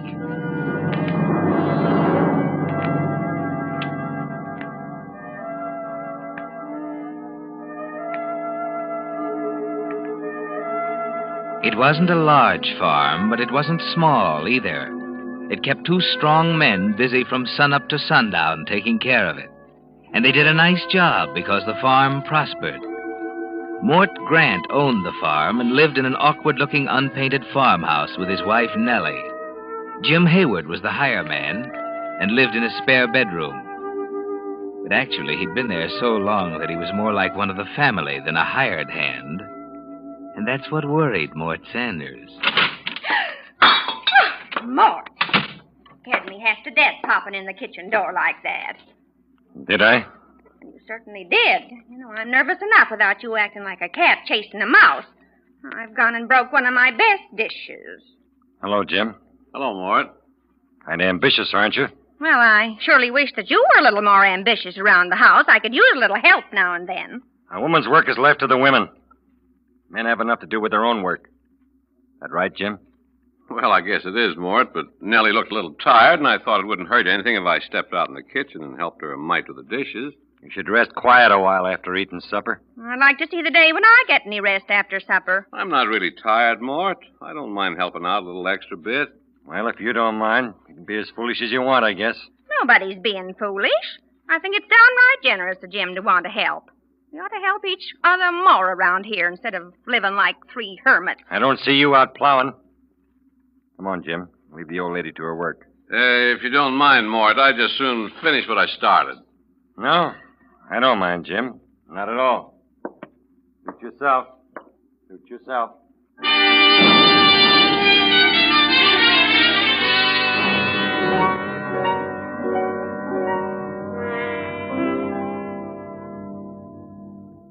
Well, as I was saying, Mr. Hawley, the postman, calls Jim, and Jim comes striding down from the chicken coop.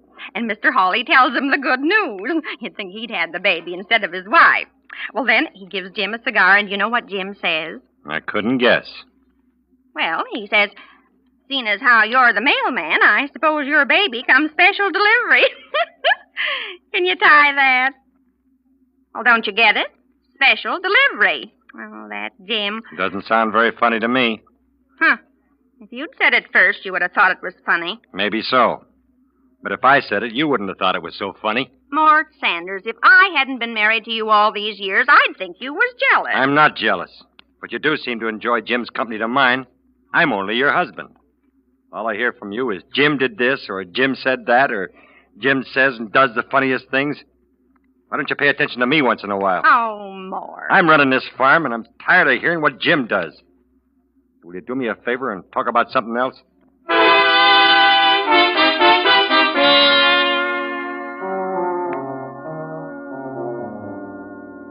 You shouldn't get so angry, Mort, because anger leads to all kinds of human excesses.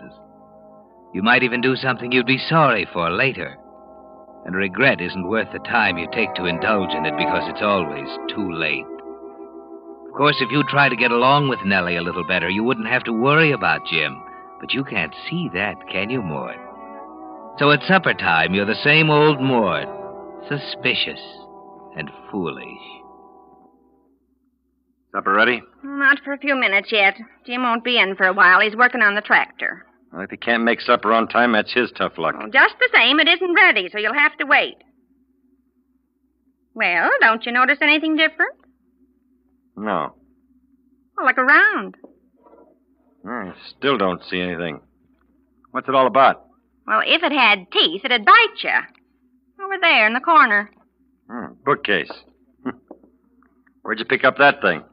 Kind of small, and it doesn't have any books in it yet. But it is pretty, isn't it? I don't know. Where'd you get it? Nice red color. I ask you where you got it. Well, for goodness sake, stop shouting. I can hear you. Jim made it. What'd he do that for? Well, how do I know what he did it for? I guess maybe he heard me say once that I wished I had a bookcase and thought it'd be a nice thing for him to make one for me. Oh, he did he? How much further is he going to go with this sort of thing? He acts as if he was your husband instead of me. Well, Lord knows you never buy anything for me. Pinching every penny. What I do with my money is my business. Oh, now, Mort, don't get your blood up. Now, why shouldn't I get my blood up? You seem to be interested in Jim more than anything else around here, even me. Every time I turn around, you're chatting with him over in a corner, or he's helping you with the dishes, or you're taking a fancy ride together into town. And if that ain't enough, every time you open your mouth, Jim pops out. Now, Mort. Don't now, Mort, me. I've had enough of it. Now that bookcase. Well, it's only a little gift, and it is pretty. Well, it won't be pretty when I get through with it. Mort, what are you going to do? Just watch me. You don't even own a book to put in this. I don't like useless furniture cluttering up my house. Oh, Mort, for heaven's sake, stop it. Are you going crazy? No, I'm just getting some sense. If you so much as lay a finger on that bookcase, I'll never speak to you as long as I live. Well, stop talking then, because here it goes. Mort, no! There. Take a look at your fine gift from Jim now. I hate you. You'll get over it. When Jim finds out if he's half the man I think he is, he'll beat you to a pulp. Where is he? I told you he was working on the tractor. For your information, fine lady, I'm going out and fire him.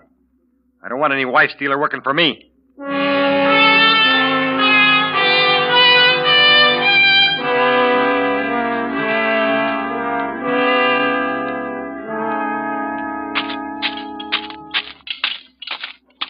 Hello, Mort.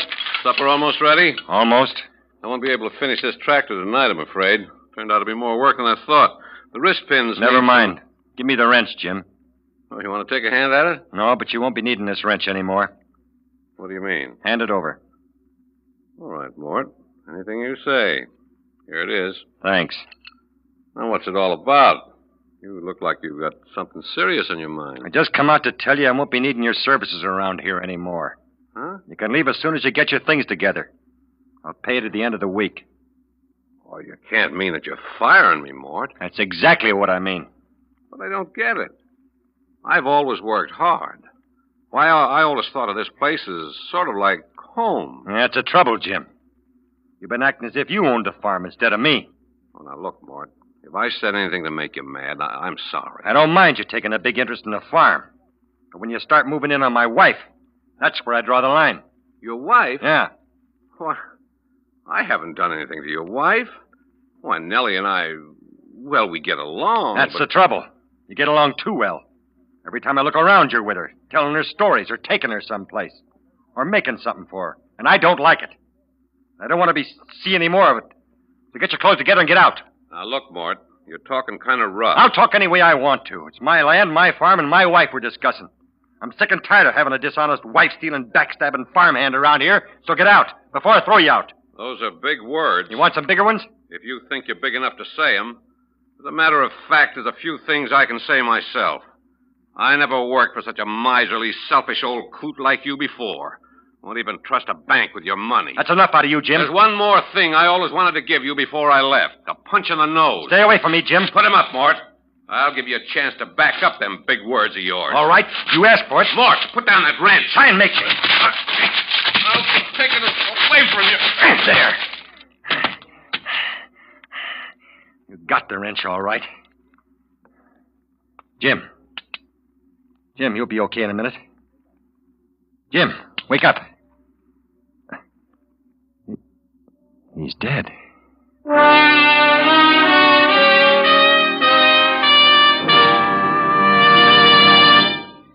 If we of the Whistler cast sound a bit on the excited side tonight, there's a good reason. This is the 100th consecutive performance of Signal Oil Company's program, The Whistler. Because of your enthusiastic letters, Signal Oil Company has continued The Whistler without interruption even through the summer when so many programs go off the air. And month after month, The Whistler's popularity has grown until for the past 8 months it has ranked tops in popularity among all West Coast programs. We of the cast want to thank you for your loyalty, which has made this record possible. It's our richest incentive to keep every performance a top performance, so you'll continue to tune in on the Signal Oil program each Monday night for more broadcasts of The Whistler. And incidentally, next time you're out driving, we of the cast also hope you'll stop at one of the friendly service stations displaying Signal's familiar yellow and black circle signs. And try that other great Signal success, the new Signal gasoline. There's no better way to tune in top performance for your car than with today's power-packed new super fuel, new Signal gasoline. And now, back to The Whistler.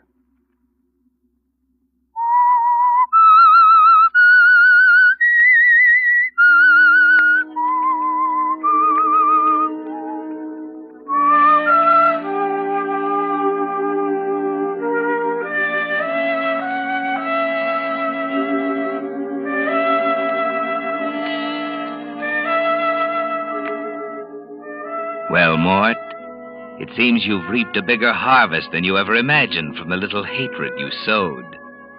But it's not a crop to be proud of because it's a harvest of death. After you killed Jim Hayward, you didn't know what to do with his body. You had to think. But thinking takes time.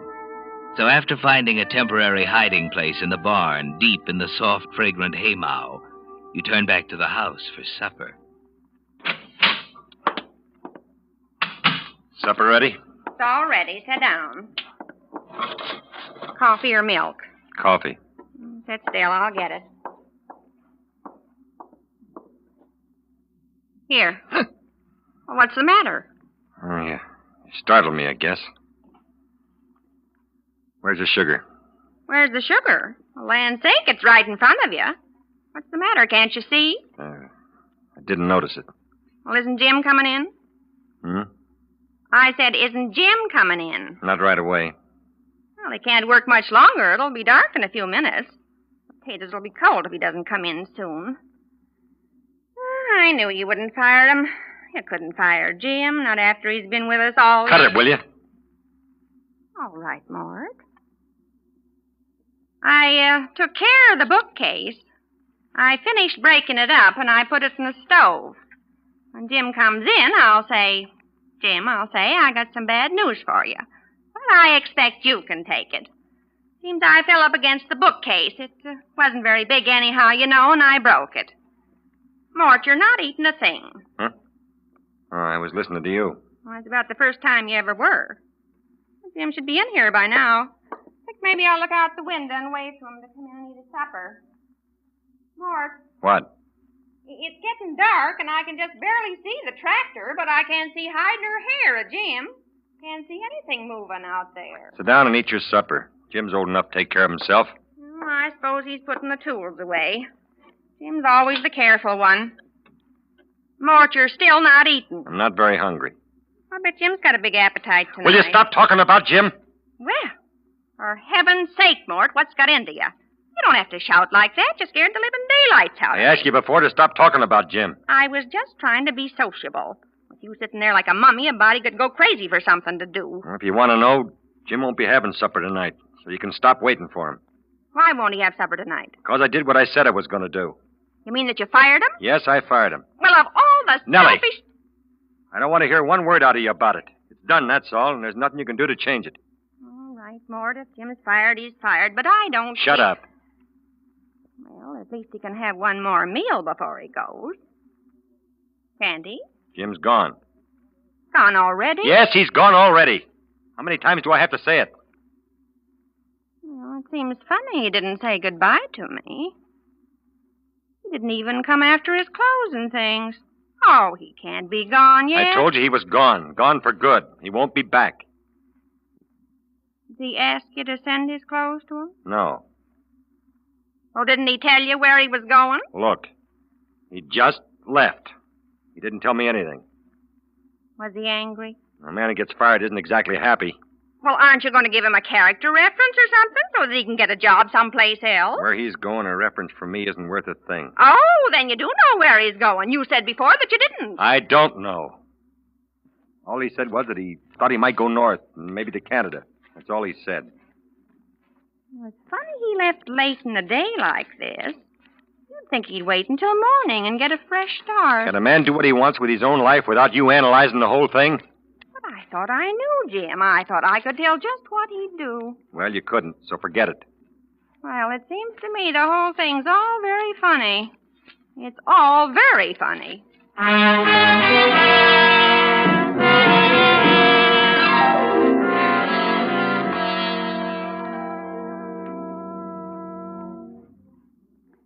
Well, it's 11 o'clock, Mort. 2 hours past your bedtime. Mort. What? Well, don't you feel well, Mort? That old kidney trouble isn't starting up on you again, is it? Because if it is, we still have some of the medicine left, the stuff that Dr. Kermit prescribed. I told you I'm not sick. So stop trying to give me medicine. All right, I was just trying to be helpful, that's all. After all, I am your wife. Sometimes I wonder. Well, that's a nice thing to say. Forget it. I know what's bothering you, Mort. You do? Yes. You fired Jim over a petty little argument, and now you're sorry. Am I? But don't you worry. If I know Jim, he'll be back bright and early in the morning, just as if nothing had happened, and you'll both be plowing up land together just as happy as you please. Got it all figured out, haven't you? Oh, sure.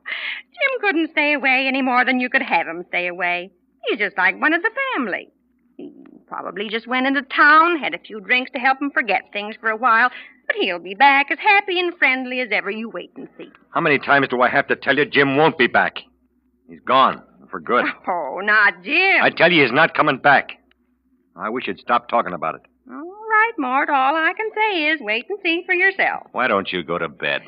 Oh, not until you do. I'm not going to let you sit here all alone making yourself unhappy over a little mistake. Why, good heavens, everyone makes a little mistake now and then. It's nothing to fret over. You know, just the same, I miss Jim already myself. Oh, it used to be comforting to watch him sit in the rocking chair, rocking back and forth, just as comfortable as you please, smoking away on his pipe. Nellie, look. The rocking chair. It's rocking back and forth. Just as if Jim were sitting there. How could it? How could it rock by itself? Oh, don't get all excited, Mort. Can't you see? It's only the cat. Huh. Here, I'll chase it away if it bothers you. There. Now, the chair won't rock anymore. Never liked that darn cat anyway. Now, don't go blaming anything on the poor little cat. She probably misses Jim, too. I don't miss Jim. Not one bit. What makes you think I do? Well, you're sitting there like you'd lost your last friend. What's that? Somebody's coming up the stairs. Somebody's at the front door. Oh, sit still. I'll look. Maybe it's Jim. Oh, it's only the screen door banging. There. Heavens, you're a nervous man tonight. It was only the screen door banging. I guess you forgot to hook it. Anyway, I fixed it. I'm going to bed. Well, at last. Now, maybe you can relax a little bit. You're so jumpy, you act as if you'd killed somebody.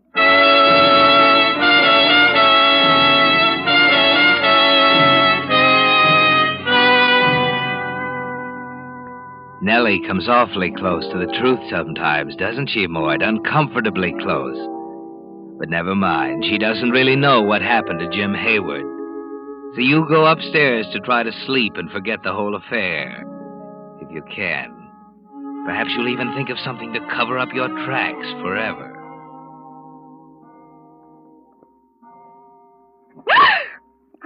Oh, it's you, Mort. Oh, you give me a start. I just opened my eyes and I thought I saw somebody standing over me. What are you sitting up in bed at this hour of the morning for? I can't sleep. Oh, just lay back on the pillow and relax. You'll go to sleep. I can't. Tried. It's too hot or something. Want me to get up and get you some coffee or something? No, I don't want anything. Let me put the light on. Well, no wonder you're so hot. You're fully dressed. When did you do that? Got up and dressed about an hour ago. I think I was cold. What in the world's got into you, Mort? First you're as jumpy as a thoroughbred. Then you can't sleep. Then you turn cold, and now you're too hot. Are you sure you're not sick? I told you there's nothing wrong with me. Well, you surely must be hot. The sweat's pouring right off you. Now, there's no need to get so worried about Jim that you make a nervous wreck of yourself. He'll be back, I tell you. If you mention Jim once more to me, I'll strangle you to death. All right, Mort. I didn't mean to get you mad, but you're beginning to worry me now. Go back to sleep. Where are you going? Mind your own business. What you lighting that lantern for? If you gotta be so nosy, I'm going out to the barn. At this hour? Are you out of your mind? Look, you just go back to sleep and keep your nose out of my business. I won't mind my own business. Mort Sanders, tell me where you're going. All right. I'm going out to the barn. I'm worried about something. One of the horses. What's the matter with it? I don't know, but she's been kind of sick today. I want to take a look at her. You're up to something, Mort, and it isn't a horse. What is it? Wouldn't you like to know?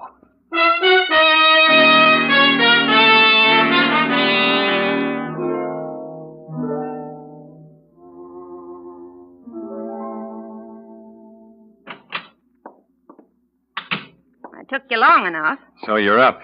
Well, I couldn't lie up there in bed while you're gallivanting around the farm at 3 o'clock in the morning. Get back to bed. Well, I put some coffee on. We might as well have a cup now that we're up. I don't want any coffee. Where's the lantern? You always have to ask him any questions. I haven't got it with me, have I? I left it in the barn. Mort, look out the window. That barn. The barn is on fire. Pretty in it. Well, do something. Don't just stand there as if you weren't enjoying it. The horses, they'll be burned alive. There are no horses in the barn. They're all out in the pasture. Mort Sanders, you're a murderer. Shut up. I won't shut up. Don't try to pull the wool over my eyes. I'm not so innocent as I look. I know why you couldn't eat and couldn't sleep.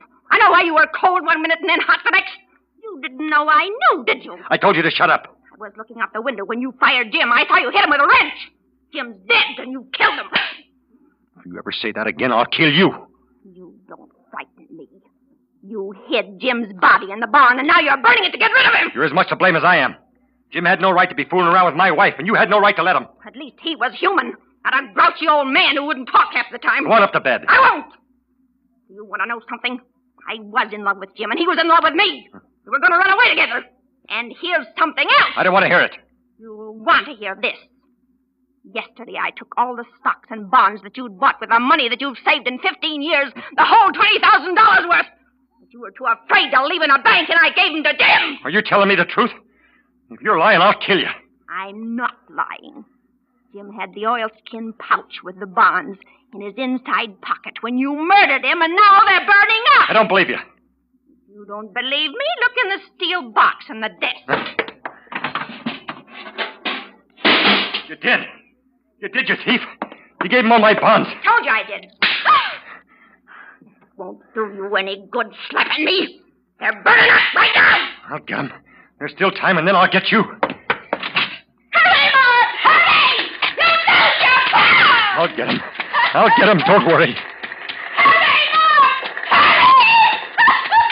Your bonds are burning up! The barn will only last long enough. I'll get him. There's so much smoke and fire. I can't see. I shouldn't have poured that gasoline around. But the roof will only hold up.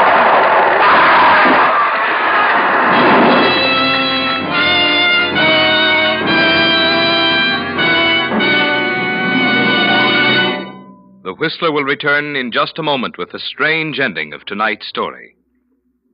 Meantime, because the gasoline you use has so much to do with the performance you get from your car, I think you'd be interested in knowing how a new scientific development has put amazingly increased power into that great new super fuel, new signal gasoline. You see, science has long known that the way the atoms in gasoline molecules are arranged determines how much power you get from the gasoline. Well, in old-style gasolines, the atoms were left just as nature arranged them.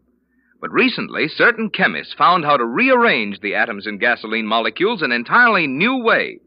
The result is new signal gasoline with amazing new power. Power so immediately apparent you can feel it, see it, hear it.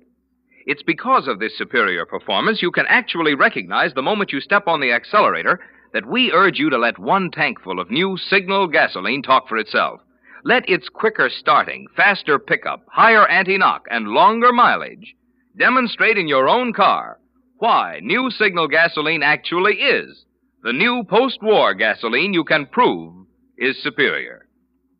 And now, back to the Whistler.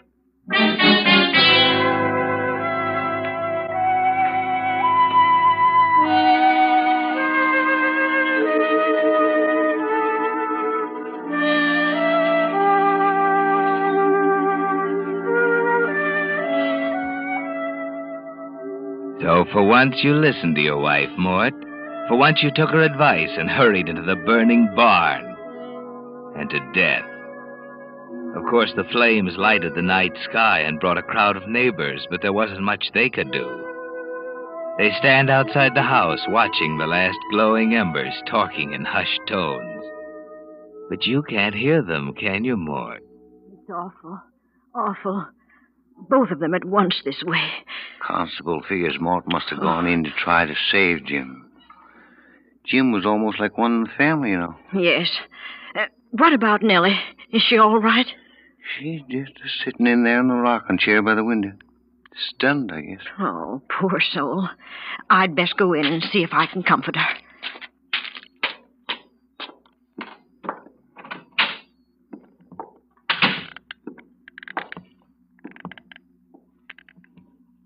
Nellie. Oh, Miss Thompson. I come to see if there's anything I can do, dear. No. It's all done now. Now try to be brave, dear. I know it's a shock, but we've got to be practical. The men folks will build you a new barn, and we'll all see that you're took care of. I'll manage somehow. Why, of course you will. Is there something I could get you? Some hot tea, maybe? No, thank you, Miss Thompson. I'd just like to sit here a while. Well, of course, I understand. We're all so sorry about Mort and Jim, too. But everything will be all right. You just keep telling yourself that. Everything will be all right. Yes, Mort. They're all so sorry about you, and Jim, too. And Nellie, poor Nellie, just sits there sniffling and rocking through the night in Jim's favorite rocking chair. Through the night until dawn. Then, when the last neighbor is gone, she stands up, stares out the window for a moment toward the blackened ashes, walks to the pantry shelf, takes down the coffee can, and lifts the lid. Now, what do you think, Mort? Inside, wrapped in an old piece of oilskin, are $20,000 in stocks and bonds. And here's a surprise for you, Nellie. Those securities were not worth the paper they're written on. Mort wasn't a very smart investor.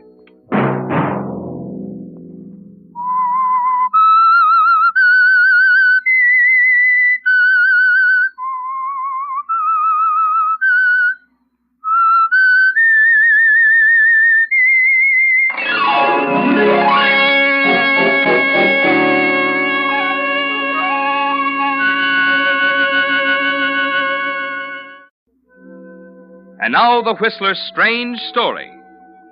The Seeing Eye.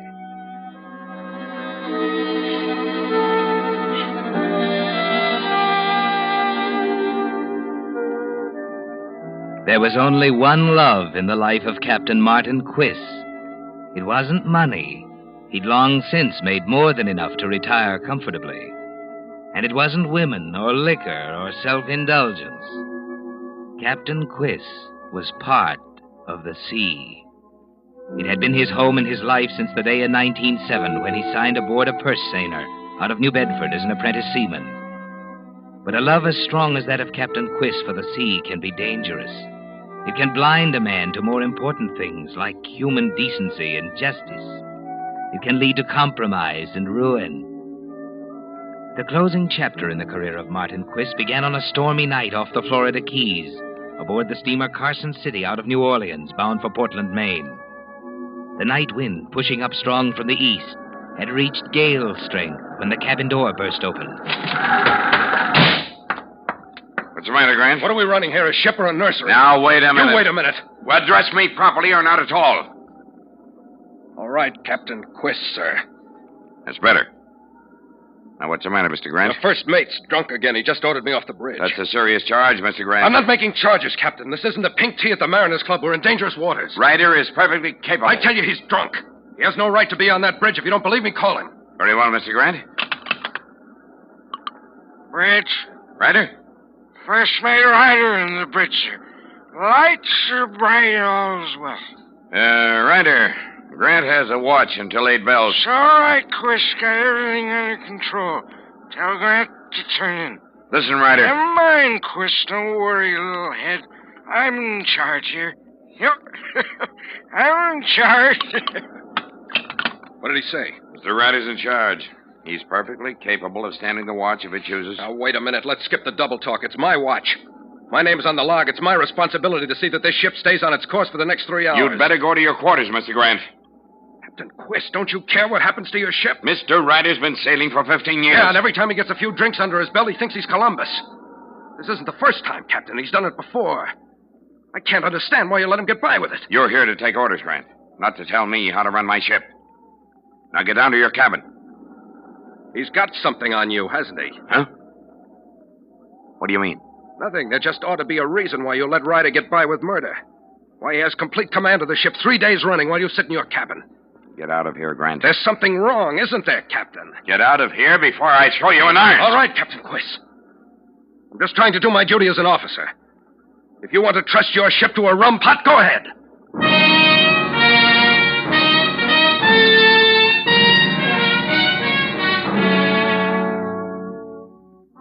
Yes, Captain Quiz, there is something wrong, isn't there? Ryder has plenty on you, hasn't he? Enough to make you overlook the fact that the first duty of a master is to the safety of his ship. Enough to make you afraid to face Ryder and force the issue. It worries you, doesn't it? Instead of turning in, you sit at your desk in the cabin, thinking, wishing there were a way out. Then at 6 bells, an hour before midnight, you hear a strange and terrifying sound. The roar of the surf to the starboard. It's close, Captain, too close. Good Lord, Ryder. Do you know what you're doing? Go away, Quiz. I'm busy. Give me that wheel. I'm sure of this. You'll pile us up. You'll pile us up on the rocks. Put your helm in. Get out of here. Put your helm.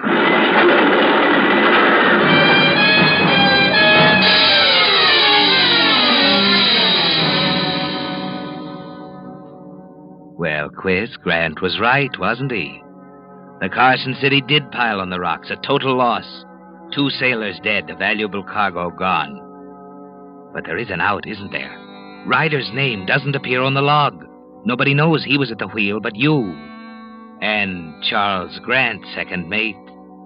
And Ryder must be cleared if you're to continue your career. You don't care what happens, do you, Quiz? Nothing matters now except getting Ryder off. Your life on the sea is at stake. So you play ball because of the strange hold Ryder has on you. You testify that Grant was on the bridge at the critical moment, that in your opinion he's guilty of gross negligence. And the court agrees with you.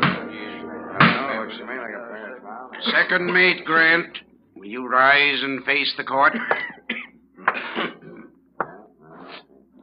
It is the finding of this court that on the night of May 11th, you, as the officer in charge, were guilty of criminal negligence, resulting in the wreck of the ship Carson City, with the loss of 2 lives and an entire cargo. You are therefore sentenced to a year and a day in the federal penitentiary, with cancellation of your credentials as an officer in the United States Merchant Marine. Do you have anything to say? No, Your Honor. Nothing. To the court. This court is declared adjourned.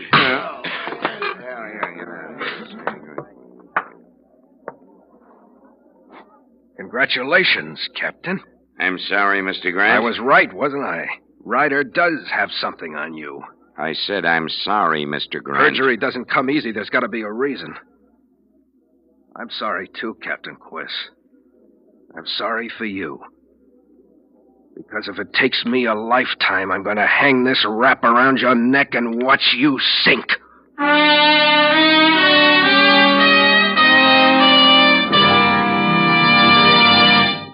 Signal. New Signal gasoline. With the prologue of tonight's story, The Seeing Eye, the Signal Oil Company brings you another of the strange tales by The Whistler. Have you seen the new 1946 cars now being displayed? They're nice, aren't they?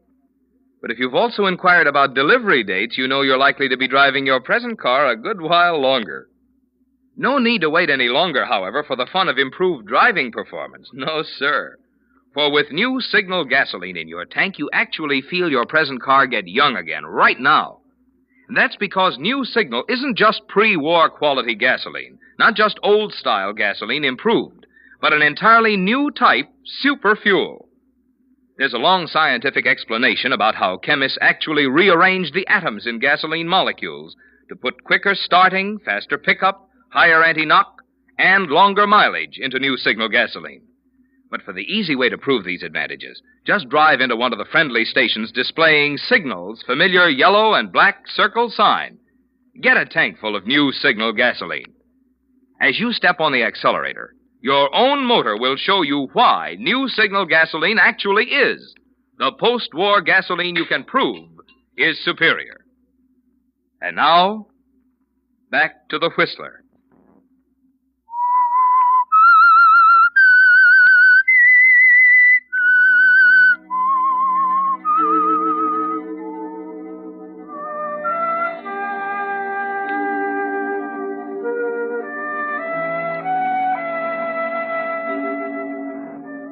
Yes, Captain Quist, the end of your career on the sea began the night that the Carson City piled up and sank on a reef off the Florida coast and sent Charles Grant, your innocent second mate, to prison for criminal negligence. There was no other way, you told yourself. Ryder must be cleared at all costs. And as he said, you're indispensable to each other. During the years that follow, you make one ironclad request before each sailing. Ryder must go as first mate. Yes, Quist, the partnership works well during those 4 years. Until one day when your current vessel, the Patricia K, pulls at her moorings in the port of Cape Town, South Africa, anxious to be off on the return trip to New Orleans with her cargo of hemp, leather, and drugs. You're waiting on the bridge for a new officer to arrive. Second Mate Charles Grant reporting for duty, sir. Hey, Grant? Surprised, Captain? What are you doing here? I'm shipping aboard as second mate. Any objections? Well, see here, Grant, What's the matter, Captain? Nervous? I'm sorry, Grant. You won't do. I'll call the agent. Good. He'll tell you I'm aboard the Patricia K on orders from the Home Office. You better have a good reason, Captain. Your record I'm shows... not worried about my record, Captain, and the Home Office isn't either. I'm surprised you're willing to bring up the matter of records, Captain. See here, Mr. Grant. Sorry, Captain. All I have to say, Mr. Grant, is that you'd better be sure you handle your duties well. The past is gone. I'd rather not discuss it. Yes, sir. Hey, I'm glad they've given you a new chance. You'll find I haven't changed. But you have, Captain. How's that? I never saw you wearing dark glasses before. Perhaps that's why you didn't recognize me when I walked up just now. Yes, of course. You'd better go to your cabin, Mr. Grant. Stow your gear. All right, sir.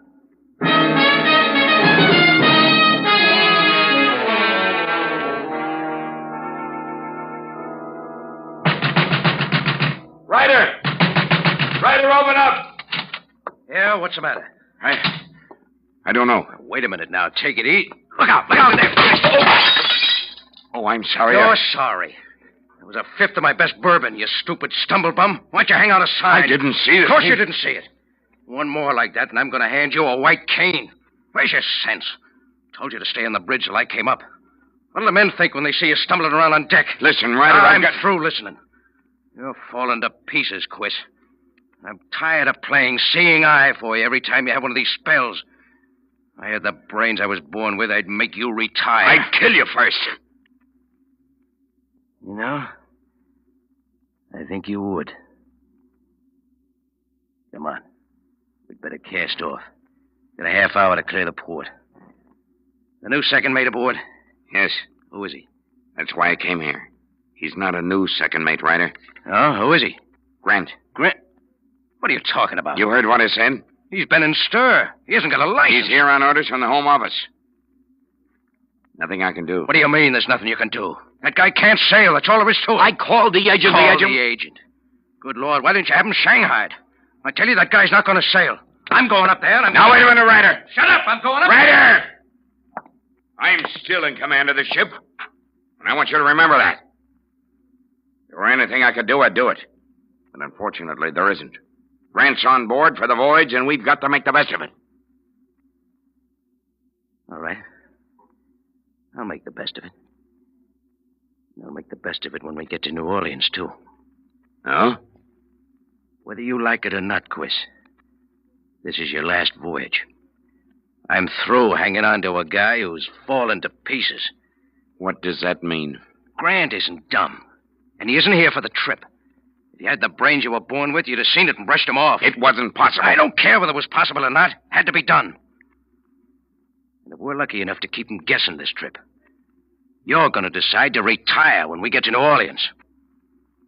And if I don't? The Home Office is going to be surprised to discover that one of their top skippers has a habit of going blind every 6 weeks. And don't try to scare me with that negligence charge. You'd go up just as fast as I would, and for just as long. Who are you? And one other thing. You're going to recommend your bright young first mate to succeed you. How does that sound to you, Quiz? Captain Ted Ryder.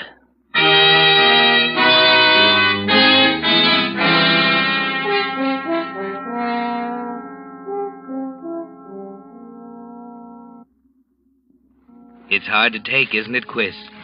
The idea of giving up your ship, of leaving the sea forever, hardly seems real to you. In your bunk that night, after the Patricia K has put out into the South Atlantic, you try and think back over the past 4 years. You remember the 2 men who died on the Carson City, 2 men whose lives ought to be on your conscience, 2 men who'd be sailing today if you cared about anything but Martin Quist, ship's master. Perjury, bribery, the conviction of an innocent man. Nothing mattered, did it? Finally, you sleep, although the pain in your eyes tells you another attack is coming on in earnest. All you can make out the next morning as you walk down the deck to the bridge is the hazy line of the horizon and the dull blur of the ship plodding forward against a head-on swell. You arrive to find Grant there, alone. Morning, Grant. Hello. What happened? Nothing. I just bumped into the chart table. Why don't you take those dark glasses off? Why don't you stop asking me questions, Mr. Grant? That's one way of finding out things, that's all. Happens to be the wrong way at the moment. Hand me my log. What? Don't what me, Mr. Grant. Hand me my log. Why, Captain, it's right in front of you on the table. Huh? Oh. Yes, I didn't notice it. Don't you feel well? I feel quite well, thank you. I'm glad to hear it, sir. What do you suppose that schooner is doing on our starboard bow? Never saw a ship that small in the South Atlantic. Huh? Where? Over there. See her? Huh. Oh, yes. How do you make her out? Coastwise African trader, probably. We're only a day out. Can't be more than 100 feet. Or would you say she was larger? I'm not interested in whether she's 100 feet or 1,000 feet long, Mr. Grant. Turn to your wheel. Yeah. Who are you trying to kid, Captain? What do you mean? You wear dark glasses day and night, you bump into the table, you can't see the log. Who said I can't see the log? You might as well know, Mr. Grant, that if I choose to wear pink glasses and a green jacket, I'll do so. It so happens it's none of your business. On the open sea, the captain's eyes are everybody's business. It has nothing to do with my eyes. It was an accident? Of course. That ship out there, is that an accident, too? What are you getting at? I can see that ship perfectly well. I apologize, Captain. I was wrong about your eyes. You have excellent vision. Thank you. It takes a good man to see over the horizon. What do you mean? That's where she must be. There isn't any ship out there. Tell me, Captain, what made you think you'd get away with it? A ship's captain without eyes. I told you I felt sorry for you once. I still do. That's where the partnership comes in, isn't it? Your brains and Ryder's eyes. Now listen, Grant. You'll do anything to keep that lousy master's license, wouldn't you? You'd stab your best friend in the back, buy and sell witnesses, perjure yourself. Yeah, you'd even kill me if you thought you'd get away with it. Why, Quiz? Why didn't you have sense enough to throw in the towel before it got too big for you? You wouldn't understand. You bet I don't understand, and the families of those two men in the Carson City don't understand either. You're a murderer, Quiz. I suppose you know that. Will you stop it, Grant? Stop That's it! exactly what I'm going to do. When we get to New Orleans, I'm going to stop it. For good this time. You can buy all the witnesses in the world, Quiz, but it won't do you any good. This time it's going to stick.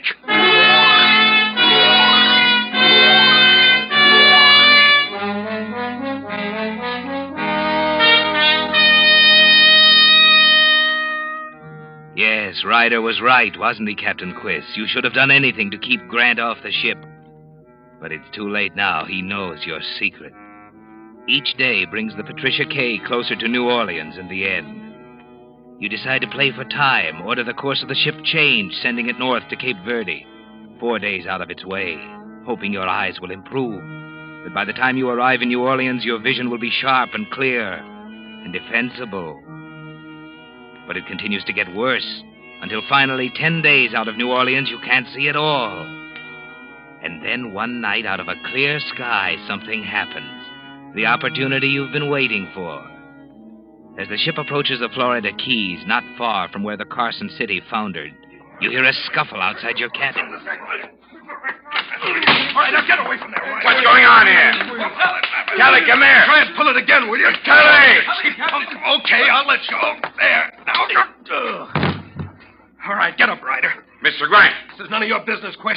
Get up, Ryder, or I'll pull you out. Now, wait a minute, Grant. Kelly, grab him. Let go of me, Kelly. I got him, Get him, Captain. man. Get him. Barnes. Yeah. Take care of Ryder here. Kill him, Extra. Kill him. Ryder, shut up. Okay, mate. Now take it easy. Don't get you for this, Grant. That's enough, Ryder. Shall I put them in irons, Captain? No, Kelly. But, Captain. It won't be necessary, Mr. Kelly. Take them to their cabins.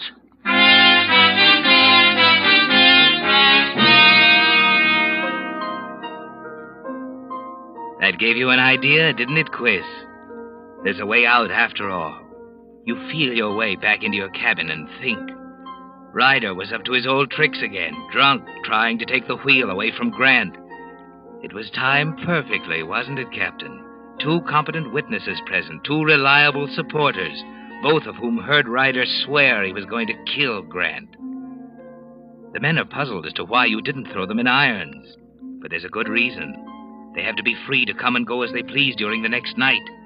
Free to jump through the hoops you're preparing for them. You go to your cabin after dinner the next night and sit at your table thinking it through.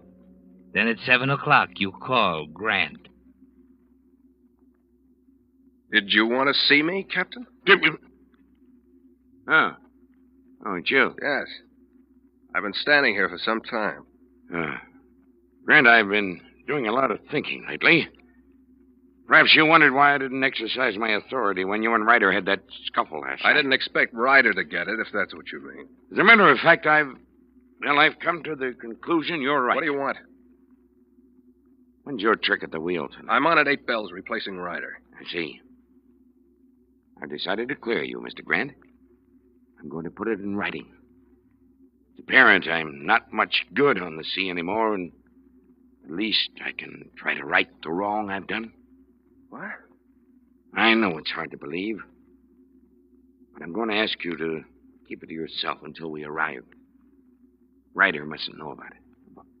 But how can you? I can manage a typewriter quite nicely, thank you. I'm not asking for any thanks. I don't deserve anything. I'll go that far, will you? Report here just before you go on watch. 8 bells sharp. Is that clear? You're a little unpredictable, Quiz. I didn't ask for your opinion. I asked whether or not it was clear. Very well, Captain. I'll be back at 8 bells.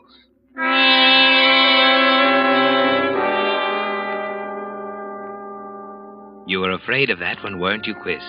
But he fell for it, hook, line, and sinker.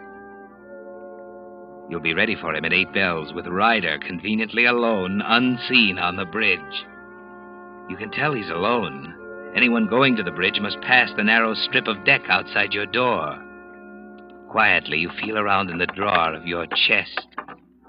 Ryder's Navy revolver, right where you put it this morning. Now the knife and some string. You walk carefully to the door and run your hands over the panel to get just the right spot, breast high, a little to your right, on a line with Grant's heart as he comes in the door. You drive in the point of the knife and tie the string to the knife handle. Then you walk back to the desk, drawing the string with you. At the desk, you sit down. You pick up the gun and prop it up with the barrel running alongside the tight string. When the gun is properly lined up, you pull the string and draw the knife towards you. You put them back in the drawer. Then you release the safety catch on the gun and wait. You're ready for him now, aren't you? With the gun accurately aimed at the spot in the doorway where the bullet will count most when Grant opens that door. It seems like hours. Your hand is cramped around the gun, but you don't relax for a second. There's determination in your mind. You're doing it for the sea, and you won't give it up for anyone. Then...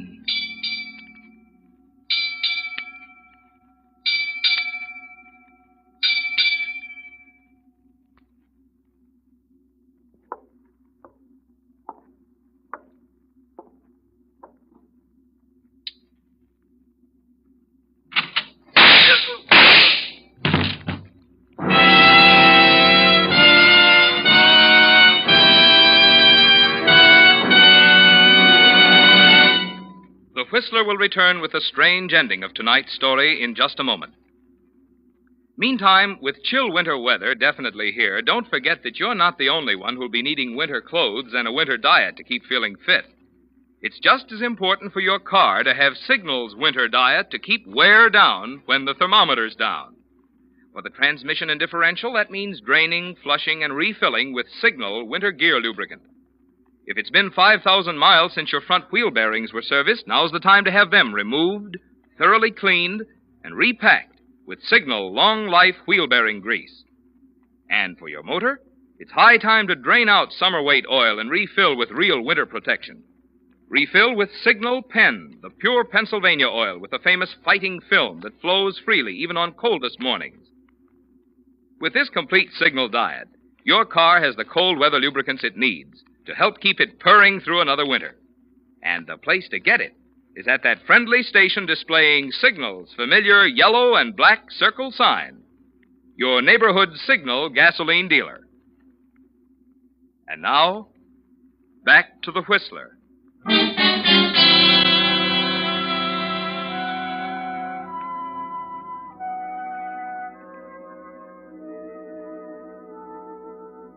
Well, it's over now, isn't it, Captain Quiss? Your system worked. The second shot wasn't necessary. You're shaking as you get out of the chair and wipe the fingerprints off the gun, throwing it on the deck beside the body.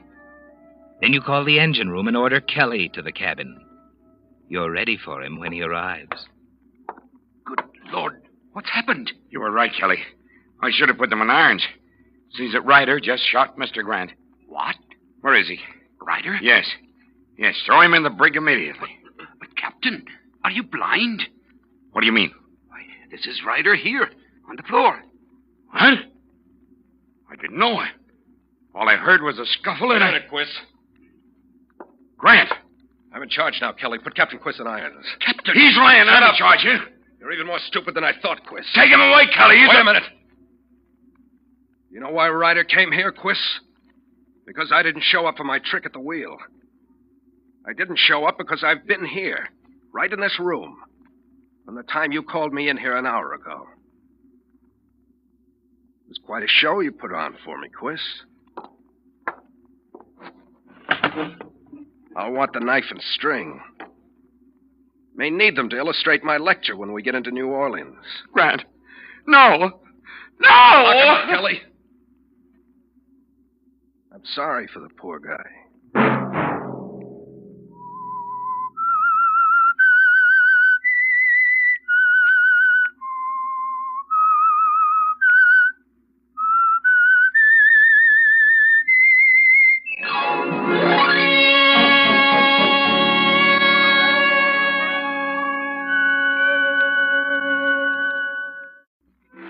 And now, the Whistler's strange story. Coincidence.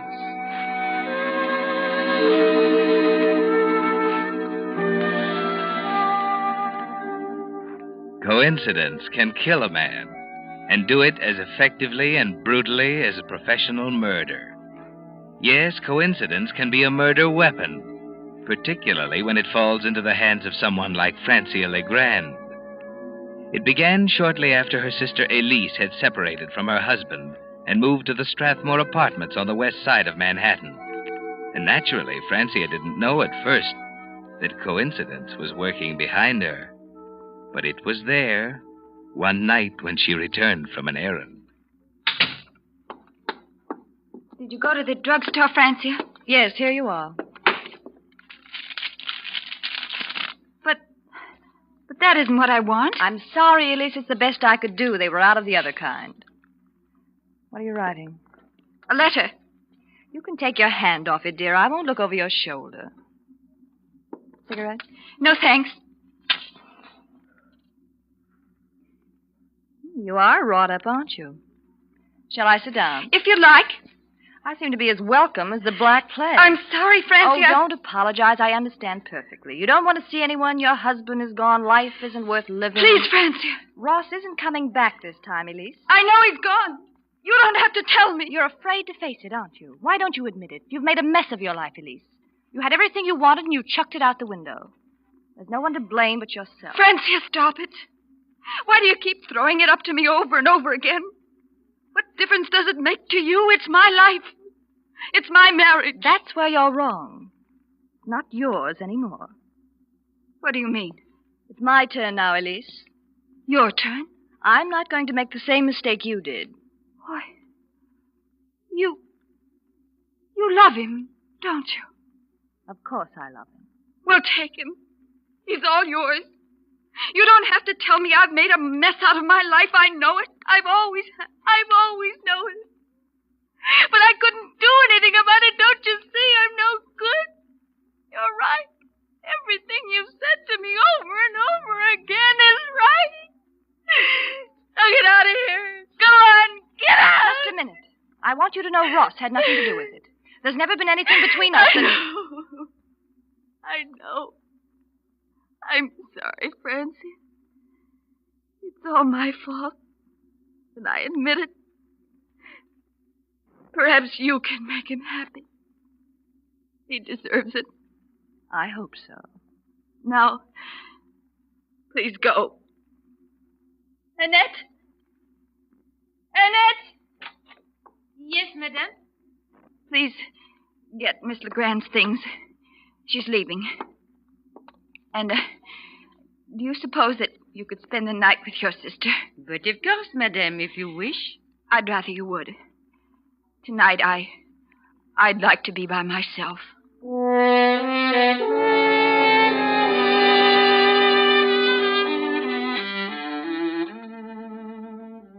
Well, Francia, she's defeated, isn't she?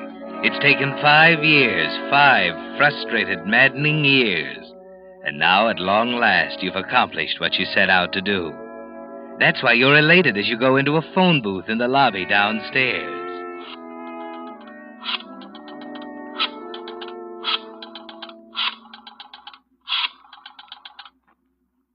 Hello, Ross. This is Francia. Ross, I've been up to see her. It's simply no use. I tried to patch it up. Well, I'd rather not discuss it over the phone. Suppose I pick you up at 79th and Madison in a half hour. Well, it's no use, Ross. She wouldn't listen.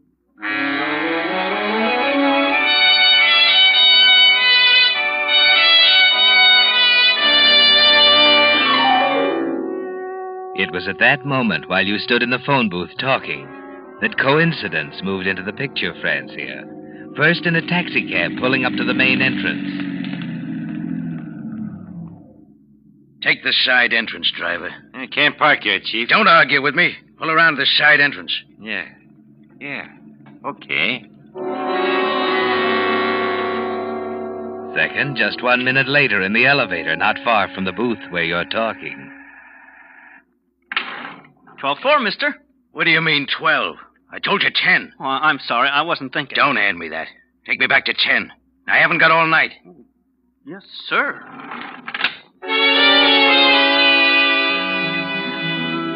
And third, at the entrance of apartment 1072, next door to your sister Elise. Joe! Hello, Marie. Are you crazy, Joe? What are you doing here? What's that detective doing at the main entrance? I don't know. You, wouldn't turn me in, would you? Know any more now, Marie? No, Joe. Joe, listen. Joe, please. You and I got some talking to do, honey.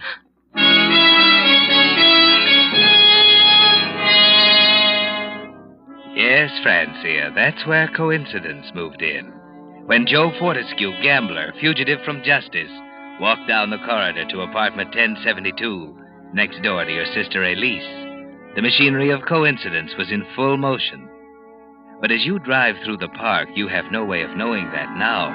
All you can think of is Ross. Did you tell her what I said, Francia?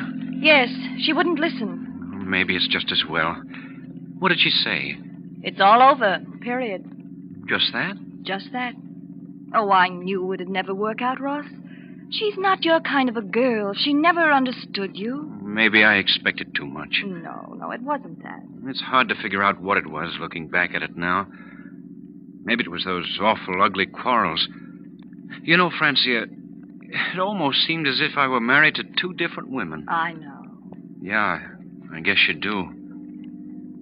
Ross, now that it's all over, I want to tell you something. Yes? Those 5 years were difficult for me, too. Standing on the sidelines, seeing you married to someone you didn't love. What? Are you going to make me say it, Ross? Yes. Say it. I wanted to for so long, but I couldn't. She was always there between us. I do love you, Ross. What? What's the matter? How could you do it?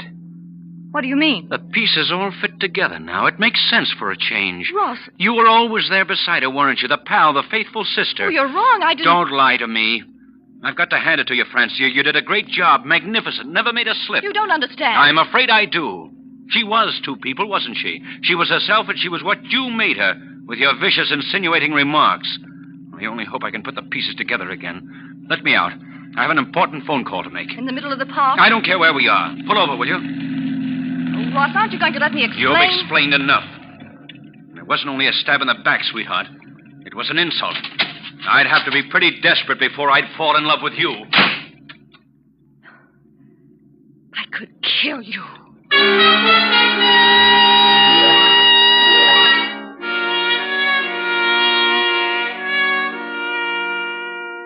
You could kill him, couldn't you, Francia? 5 years of careful, deadly planning gone for nothing. It was an insult, he said. If he weren't so bitter, he would have laughed at you. You drive through the park thinking, it's all over, isn't it? You've driven them together this time, done them a favor. Elise would never believe you this time. Or would she? You decide to take a chance and turn your car toward the Strathmore apartments again. Elise is probably still up, finishing her correspondence. This time, there's no other way, Ross, dear.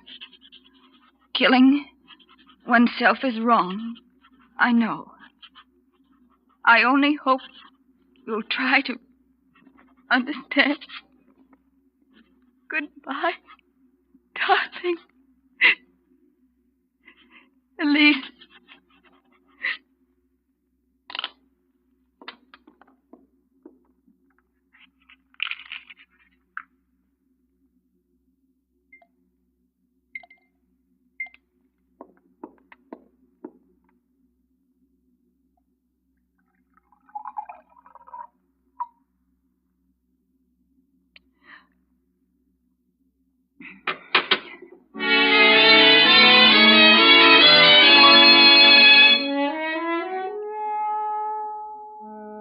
Yes, Francia. Elise has caught up on her correspondence.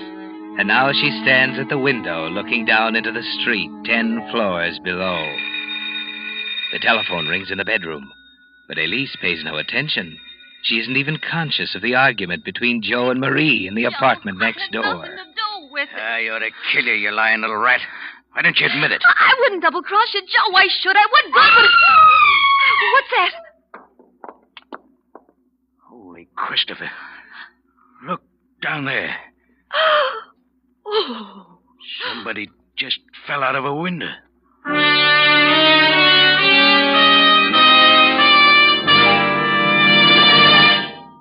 Signal.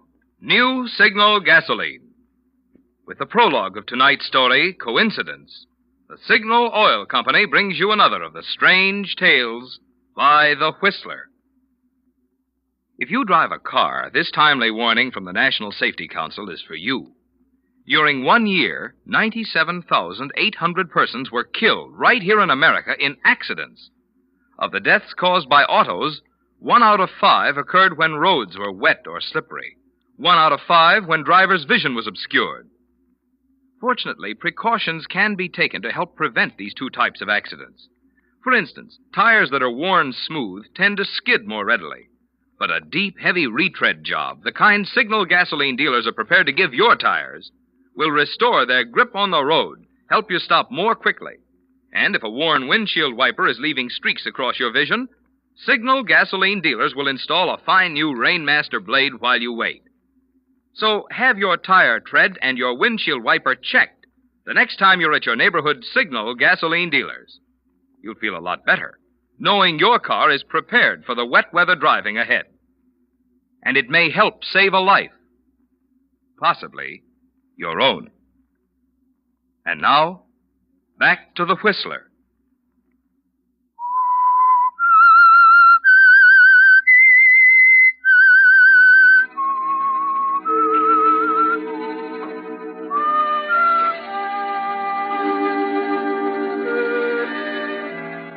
Yes, Francia, coincidence can kill, particularly when there's someone to help it over the humps. The suicide of your sister Elise is the center of it, of course. And the other threads are beginning to weave together now. The thread Joe Fortescue contributed when he got out of the taxi at the side entrance of the Strathmore Apartments at 10:30 and went directly to room 1072 next door to Elise. The thread that put Ambrose Marks, detective, in the lobby at the same time. And most important of all, the thread that placed you and Ross together in your car at 5 minutes to 11 in the middle of Central Park. There's an excited crowd milling around the base of the apartment building as you arrive. Quiet, everybody. We haven't identified her yet. What's the matter? Some woman's hurt. Maybe killed here. Stand back, away from the curb, everyone. That's a detective. She fell from a window up there. Let me through, please. Stand back, please. Let me through. Who is she? Who? We don't know. Now stand back, lady. Well, where's the body? Maybe Sorry, lady. Now please move on. But I tell you Later, lady. All right, folks. The lady's Let me through dead. here, please. There's nothing we can Pardon do me, for please. her. Thank you. Let me through, please.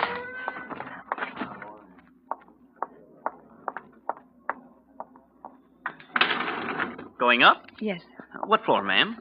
10, please. Right. Have they found out who she is yet? No.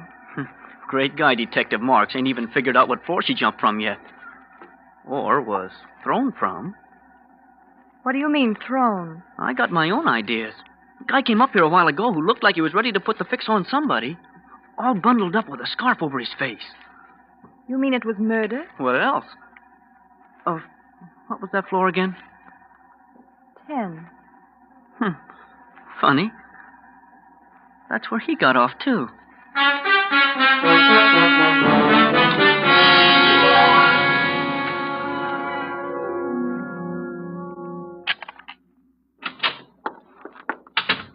Elise?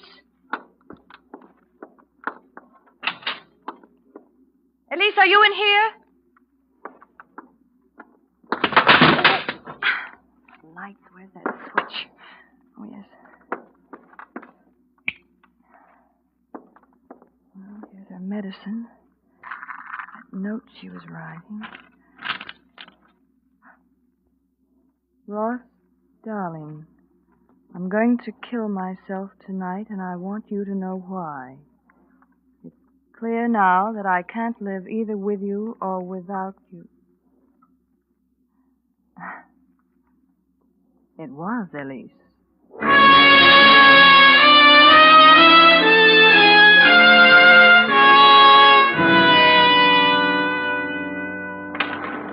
Going down? Main floor? Yes. I was right, you know. About what? The guy in the tan coat. Wasn't I just talking to you? Oh, yes. You mean the man who was angry? Yeah, the guy in the tan coat and the muffler. Dame on the ninth floor's really got the goods on him. Heard him and the girl fighting upstairs right over her apartment. 2 minutes later, boom, she's on the pavement. There you are. Main floor. Just a minute. Going up. 10, please. Oh, Hey, what's the matter? Where are you going? I'll be right back. Hello, Ross. Oh, it's you. On your way up to get your nickel's worth? I've been up. She isn't there. Well, I'll go up and wait. And by the way, you might as well go. I want to see her alone. Naturally. Any objections? No. Well, that's mighty decent of you. Say, what's the matter? Why are all these people in the lobby? And where did that boy go? He's over there with the police lieutenant. Police? Well, what are they doing here? There he is, Chief, in my elevator. That's the guy. Are you sure? Positive. That's the guy in the tan coat.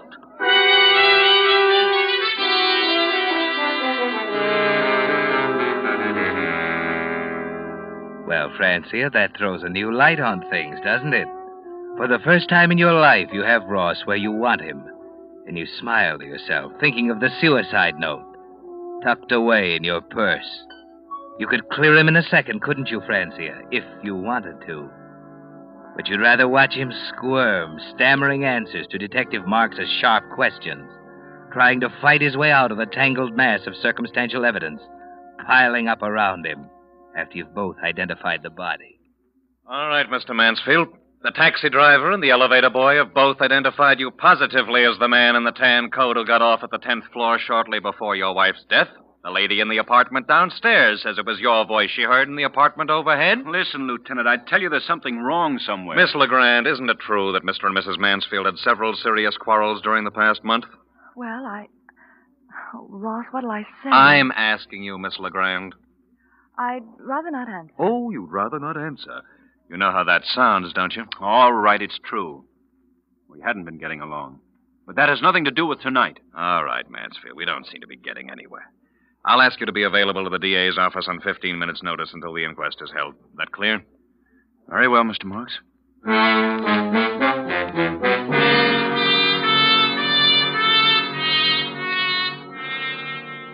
It's pleasant, isn't it, Francia? Ross is really squirming now, desperately trying to get out from under. You follow the papers carefully during the next few days, full of the man in the tan coat. Headlines screaming of Ross Mansfield, prominent architect, suspect in wife killing. The district attorney refusing to comment, stating an indictment should be forthcoming soon. And out of the welter of guessing, out of the quotes from informed sources, out of the analyses by crime experts, there comes one significant fact. The only thing that can save Ross Mansfield is an alibi. That puts it up to you, doesn't it, Francia? You have the power of life and death over him now. You can kill this man with a single statement.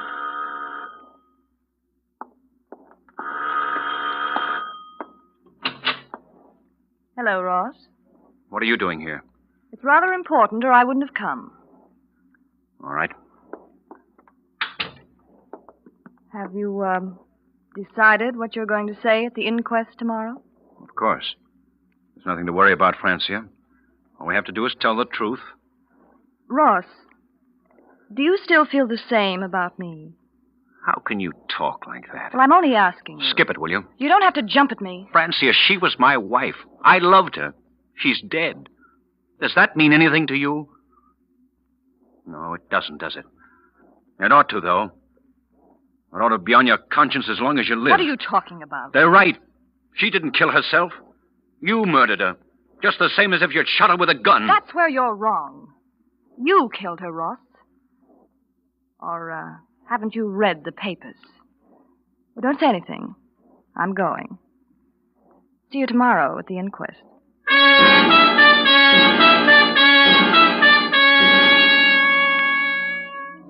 You decided then and there, didn't you, Francia? You're tired of watching him squirm now. You're going to put him out of his misery. It was murder, wasn't it, Francia? He's right. But murder doesn't bother you. You watch the flames creep slowly across the suicide note, the only other thing that could save him, and smile as you think of the inquest. Order, please. Order. Lieutenant Marks, are you ready with your first witness? Yes, Mr. Coroner.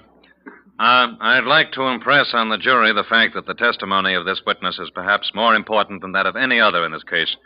For that reason, I'm calling her first. Miss Legrand, will you take the stand, please? You swear to tell the truth, the whole truth, and nothing but the truth, so help you God? I do. Sit down.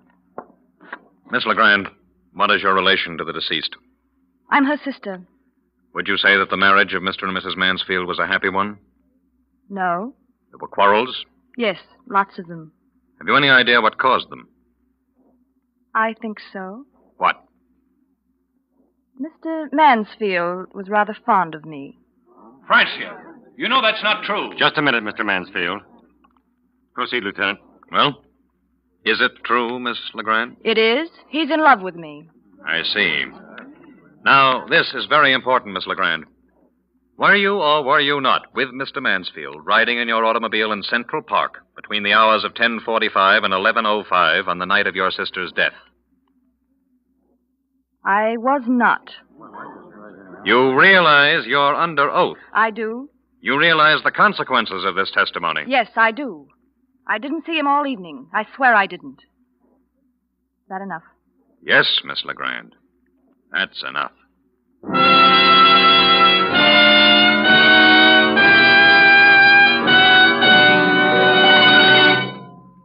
The Whistler will return in just a moment with a strange ending to tonight's story. Meantime, because Americans are curious people, like to know what makes things tick, I want to explain just what it is that gives new Signal gasoline its amazing power and performance. You see, science has long known that the way the atoms in gasoline molecules are arranged determines how much power you get from the gasoline. Well, in old-style gasolines, the atoms were left just as nature arranged them. But recently, certain chemists actually found out how to rearrange the atoms to give amazing new performance to new Signal gasoline, which explains why new Signal isn't just pre-war quality gasoline, not just old-style gasoline improved, but an entirely new type super fuel packed with thrilling power. For the fun of feeling your car get young again, make this test, won't you? Try just one tankful of new Signal gasoline. Feel its quicker starting. See its faster pickup. Hear the smooth purr of your motor, thanks to Signal's high anti-knock. And check your speedometer for proof that with new Signal, you do go farther than ever. And then you be the judge.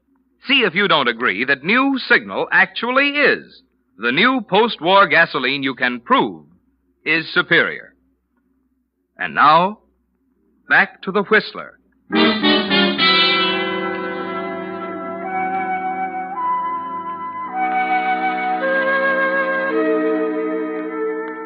Yes, Francia, coincidence can kill a man, particularly if mixed up in it somewhere, there's a mind full of hatred to fill in the gaps. The case is complete, even though the inquest is hardly underway. They were right, Francia. Everything depended on your testimony on the alibi. Just a minute, Miss Legrand. I'm not finished. If you weren't with Mansfield, where were you? I was out for a drive. Alone? Yes? Anyone see you? No. That's a pretty weak alibi. Alibi? See here, I'm not under suspicion. That's where you're wrong. Exhibit A, please. Recognize this? What? A box of poison, Miss Legrand, purchased by you on the night of the murder. Poison? Some people call it a sedative, but it's powerful enough to kill when taken in quantity. And it was taken in quantity. Enough of this drug was found in your sister's stomach to support this officer's contention that she was dead or nearly so before the fall. I didn't buy it. But you did buy it. I intend to call the druggist to the stand to prove it. She sent me for it. I never saw it after I brought it to her. Then how does it happen that your fingerprints are on the metal box? Why, the box was on the note. Yes, that's it. She used the box for a paperweight to hold the note down.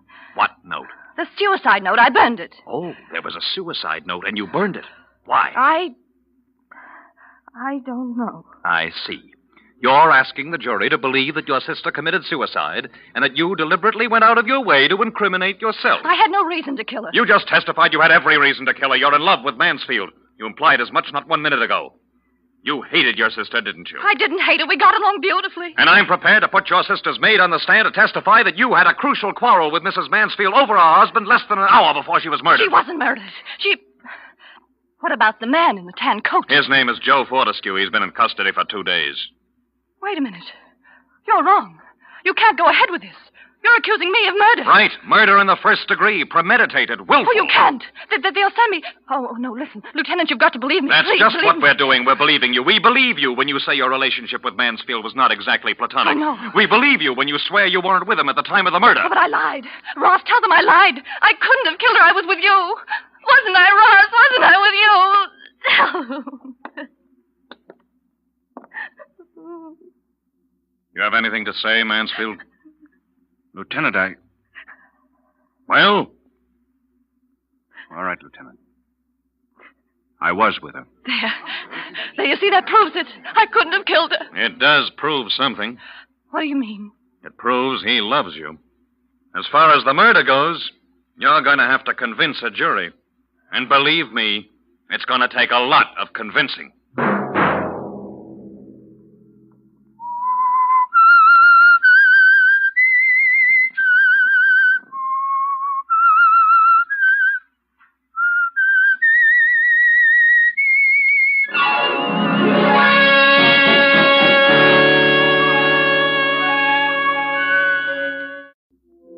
And now, the Whistler's strange story. The Stray Dream.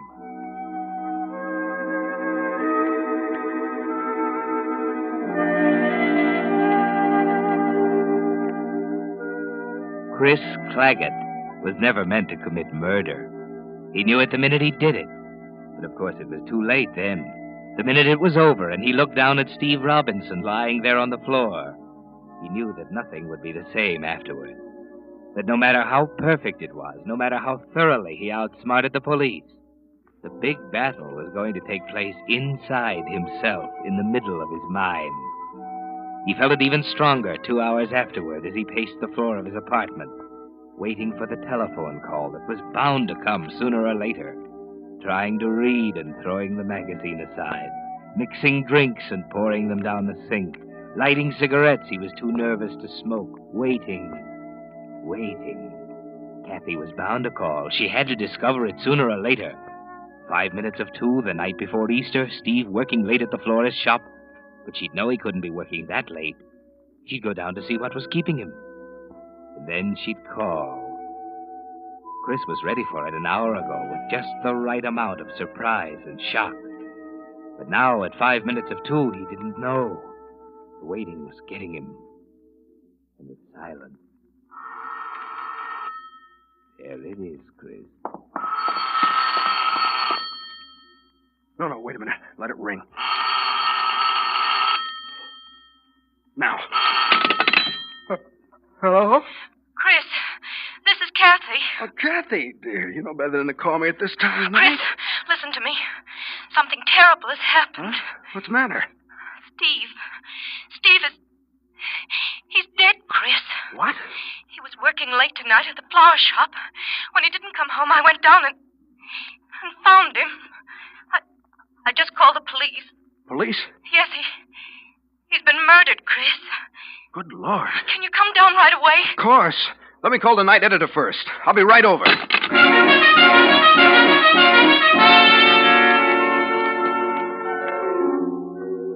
Well, Chris, at least the waiting is over. You carried it off pretty well, didn't you? Just the right amount of surprise and shock. But there's a strange new feeling inside, in the pit of your stomach, something you've never felt before. And the sight of Steve lying where you left him on the floor of the back room of the flower shop, surrounded by banks of Easter lilies and roses, brings the feeling to a dangerous pitch. You're thankful for your training. You don't even have to think as you watch Lieutenant Nelson. You're a police reporter. Your pencil moves automatically, taking down everything you see and hear. Well, what do you think, Chief? Probably struck from behind as he was working at this bench. Yeah, but how did the guy get in? Didn't have to get in, Gibson. Could have reached in this open window. Oh, Claggett. Yeah? You'd better go and file your story. I don't think anything else will break tonight. Just photographs, fingerprint men, and that sort of thing. All right, Lieutenant. It's tough, I know. All murders are tough. I think the flowers here are what make this one so horrible. All this beauty and ugliness in the same little room. He was a friend of yours, wasn't he? Yeah. I'd better go, Lieutenant. What'll I tell Mrs. Robinson? Tell her I think she's had enough for one night. I'll see her tomorrow afternoon. Okay.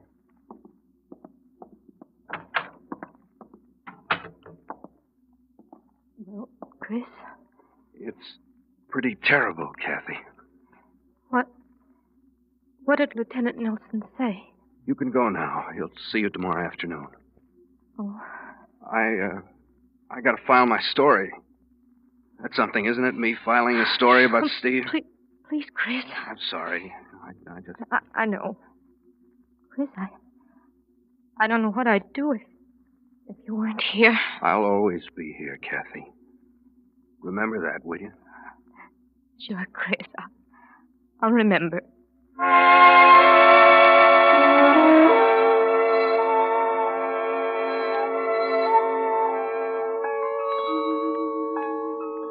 Just the right balance, Chris. Just enough grief and just enough business as usual. The outside battle is going well, isn't it?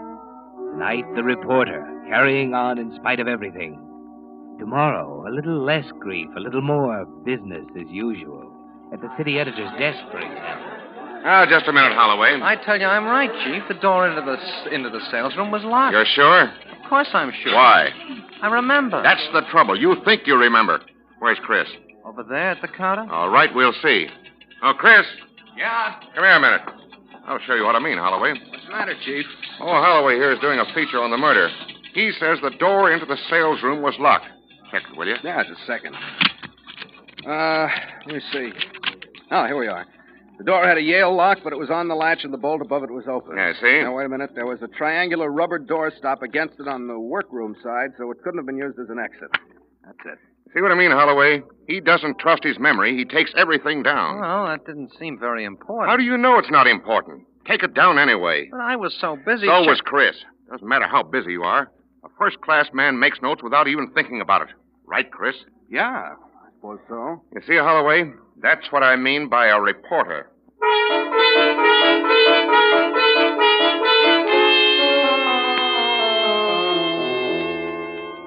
Yes, Chris, you're an expert, a precision machine. Accurate to a millionth of an inch, never wrong on a fact, never guilty of bungling errors like the other reporters. And because you used the same methods to kill Steve Robinson, the outside battle was over before it started. 3 months later, the case is shelved. Kathy's yours, Chris. She's Mrs. Claggett now. You have what you set out to get.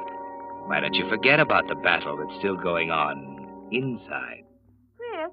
Yeah? Chris, where are the roses I put on the mantel? Roses? Yeah, on the green vase on the mantel, dear. Oh, yeah, well, they're kind of wilted. I threw them out. Wilted? Oh, Chris, I just got them from the florist yesterday. Why must we always have flowers, Kathy? Well, because I like them. Well, I don't. What's the matter, dear? Ever since we got back from our I just honeymoon... don't like flowers, Kathy. Is there anything wrong with that? Oh, don't jump at me. I'm sorry. What's wrong, Chris? You used to send me flowers before Steve and I know it. You don't have to tell me. It's very simple, Kathy. I don't like flowers because they remind me of Steve. That's why I want them. Huh?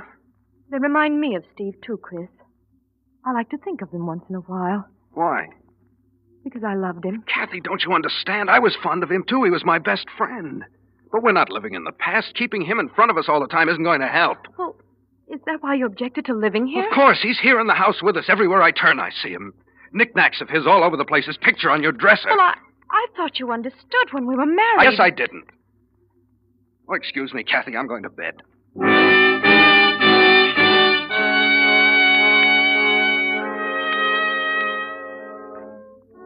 And so you go to bed, Chris, but you don't sleep for hours. You haven't really slept since the murder, have you? And tonight it's worse than ever. Your mind's like a spinning top, You aren't conscious of the exact moment it begins. But suddenly you find yourself in the press section of a courtroom covering a trial. It's a courtroom different from any you've ever seen. Roses are everywhere. They cover the walls. They flow down over the judge's bench and up the aisles. The scent of them is almost sickening. There's a strange, cold feeling inside you as you take in all the details. The judge, the jury, the counsel for the defense and the prosecution. Then your heart almost stops as you realize that the man on trial for murder is you. Wait a minute. Let me explain. You got me all wrong. No, listen. A dream. What am I doing out of bed? Kathy. She heard me. No. Still asleep. Thank heaven.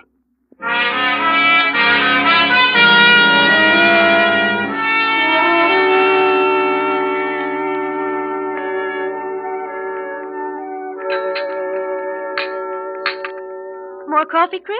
No, thanks.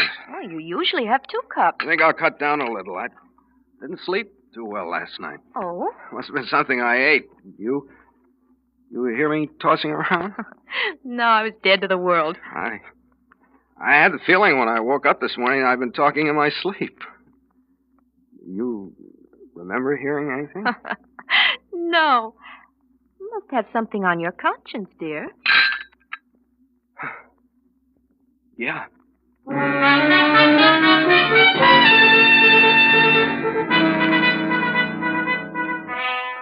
Well, that's a relief, isn't it, Chris? It's a good thing Kathy sleeps soundly. You don't remember what you said, but no matter what it was, it would have sounded bad under the circumstances. You feel better that afternoon as you take Kathy downtown for a beauty appointment and get into the swing of things at the office. Then that evening... Don't you think it might be a good idea to call off our bridge date with the Bartons tonight? You seem so tired. Yeah, I could use some sleep.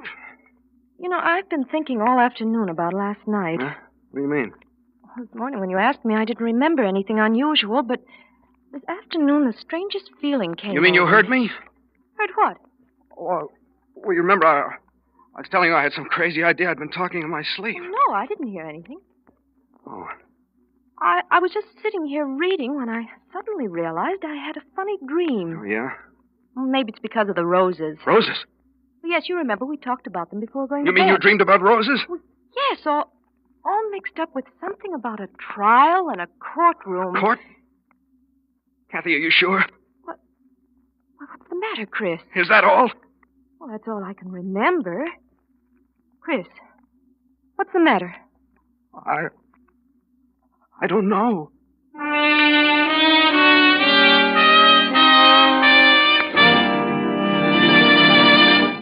With the prologue of tonight's story, The Stray Dream, Signal brings you another strange story by The Whistler.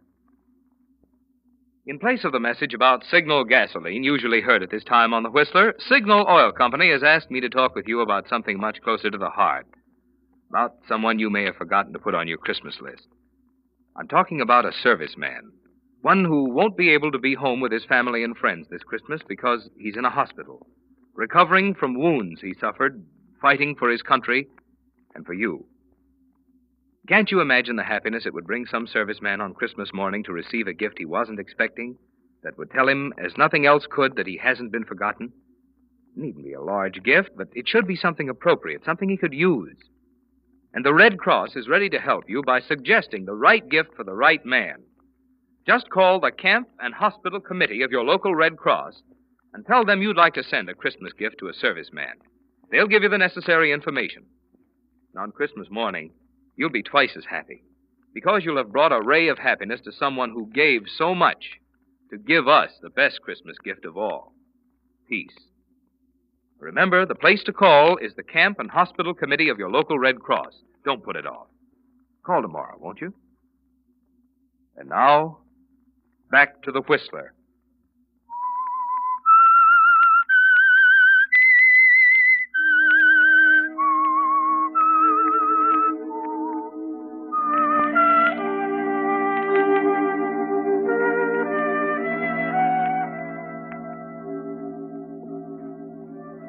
Chris, for the first time in your life, you're beginning to lose faith in yourself.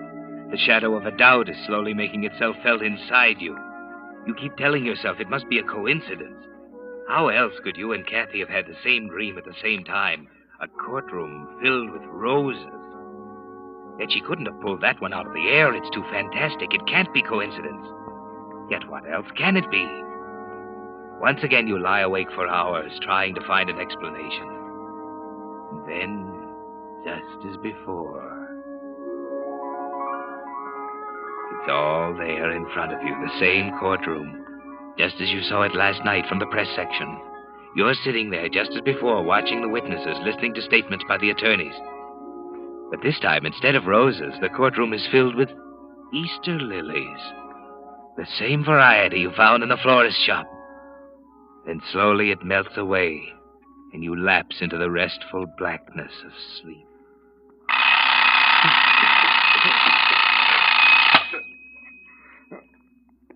7 o'clock. Kathy? Kathy? Yes, Chris. Where are you? I'm in the living room, dear. I'm coming. What's the matter? When'd you get up? 4 o'clock. 4? Why? I couldn't sleep. You mean you had another dream? I don't know what's the matter with me, Chris.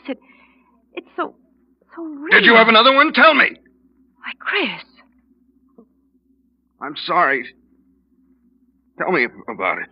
It was just like before. The courtroom and the judge, but... But what? It wasn't roses this time, Chris. It was Easter lilies.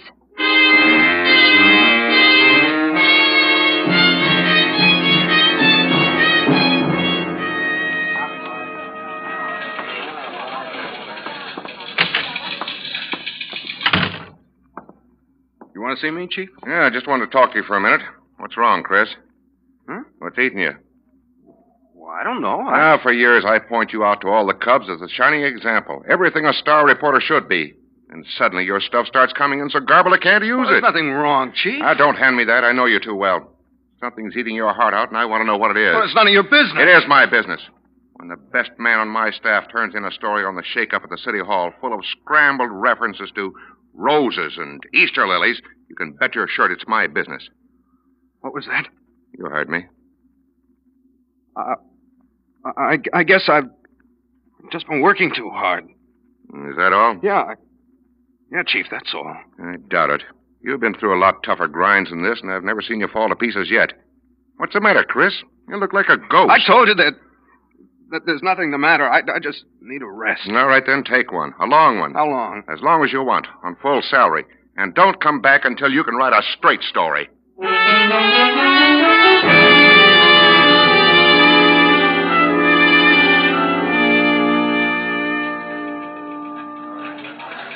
Holloway? Oh, yeah, Chris. Holloway, didn't you do a story once on a professor over at the university? Something about experiments on extrasensory perception or thought transference or something? Yeah. His name was Duncan, I think. What did he do? What was it all about? I don't remember very well. I think they'd line up a batch of students at one end of a room and have them concentrate on numbers. Yeah, that was it. Mm-hmm. And then another group would try and write the numbers down. What's his name again? Duncan. Charles Duncan.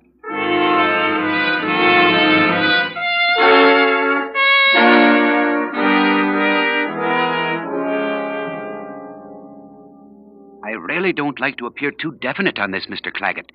Nothing has been proved conclusively. You mean there's no such thing as thought transference, Professor Duncan? It's hard to say. It's a very unscientific attitude to take, assuming that two minds are, in tune, so to speak. But we have found rare cases in which there seems to be no other conclusion. I see. Does distance seem to make any difference? Oh, yes, I would say it cuts down the possibilities considerably. Uh-huh. Thanks, Professor.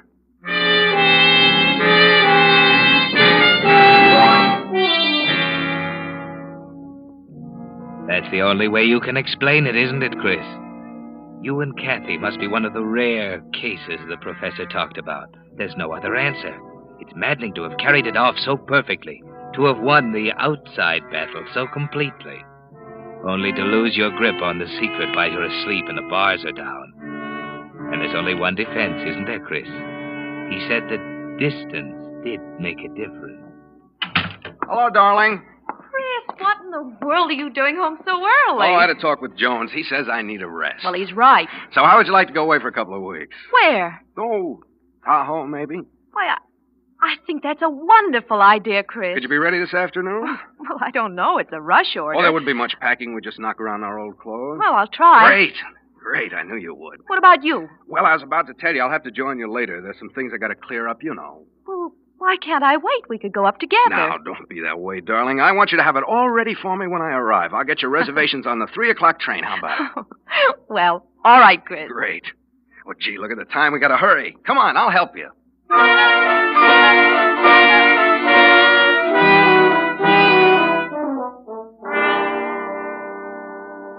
Well, Chris, she's out of the way for the time being. You're relieved for the moment, but the old tension returns that night as you lie down to sleep in Steve's house among Steve's things.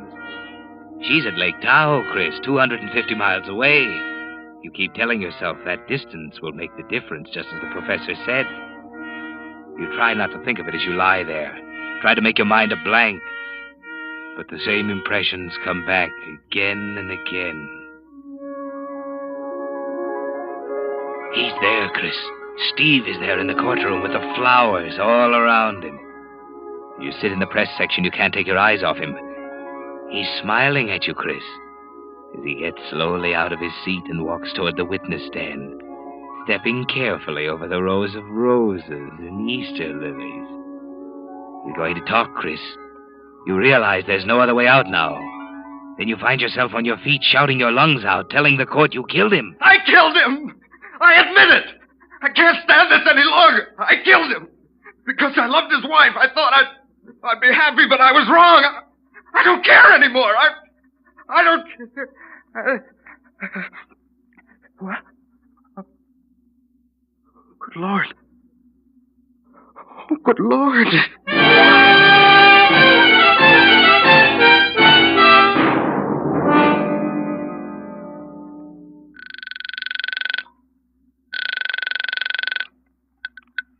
Martin's Cove, Lake Tahoe. Hello, this is Christopher Claggett. I'd like to speak to Mrs. Claggett, please. Just a moment. Yeah.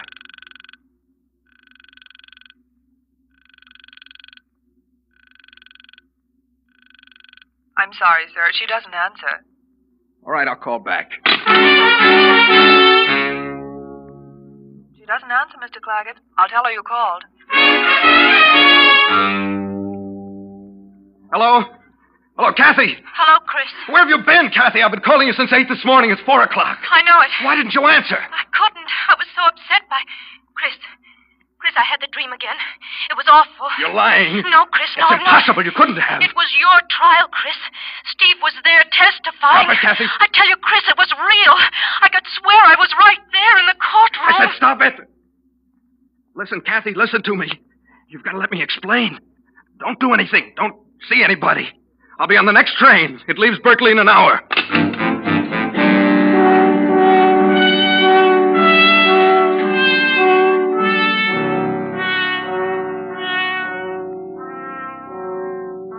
There's only one way out now, Chris. It's you or Kathy. You did it once and got away with it. You're wondering now whether you can do it again. But there's no alternative, is there? It's you or Kathy. That's why, at 5 minutes past midnight, you're at Martin's Cove walking through the darkness, behind the row of hotel cabins. You know Kathy's in number 16, and at this hour she'll be sleeping. You keep well in the shadows of the trees at the edge of the cabin area. 14. 15. 16, this is the one. The window's open. You can see her head on the pillow. You pull out your revolver. You wish there was some other way, but there isn't. Just a moment now. Hey, what are you... Drop that gun. I got him. Let me go. I said drop that gun. All right, Claggett. Nelson. You can come along peacefully, or you can come feet first. At the moment, I'm not particular.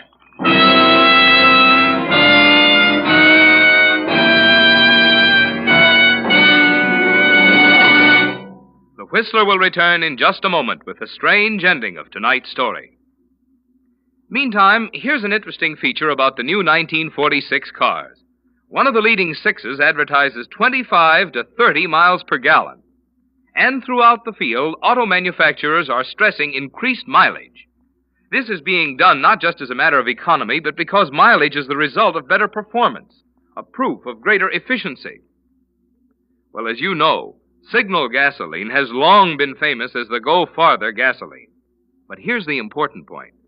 Signal Oil Company, always quick to give the motoring public the advantage of new trends, new improvements, has actually engineered new Signal gasoline to help you go farther than ever. How Signal did it involves a long scientific explanation about rearranging the atoms in gasoline molecules to give amazing new power to new Signal gasoline. The immediate noticeable results of this new power are quicker starting, faster pickup, and higher anti-knock. But because this increased power means you'll be shifting less, and shifting is the demon that wastes gasoline, your speedometer will prove to you that it's a fact. You do go farther than ever with new Signal gasoline. And now, back to the Whistler.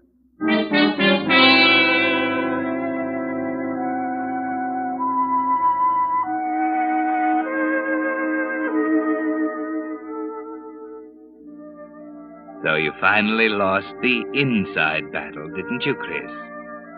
There in the shadows with Gibson pinning your arms to your sides and Lieutenant Nelson standing in front of you with a gun in his hand. You realize it's all over. You had the feeling from the first, didn't you? From the moment you killed Steve Robinson in the rear of his flower shop, you knew it was a losing battle. But it was too late to change anything.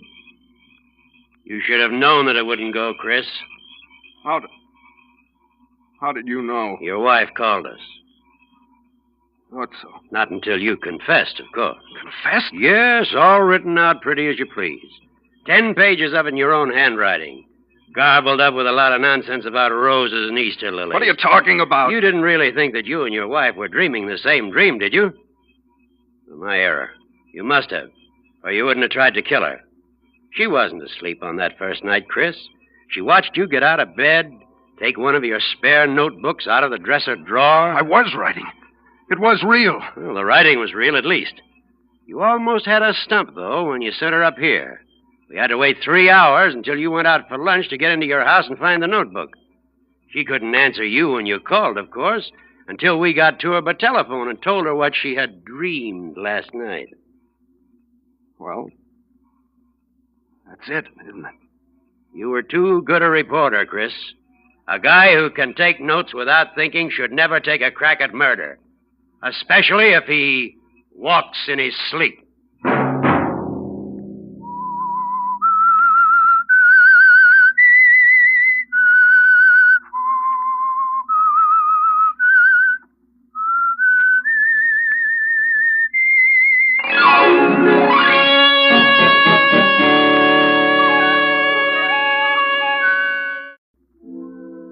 Now the Whistler's strange story.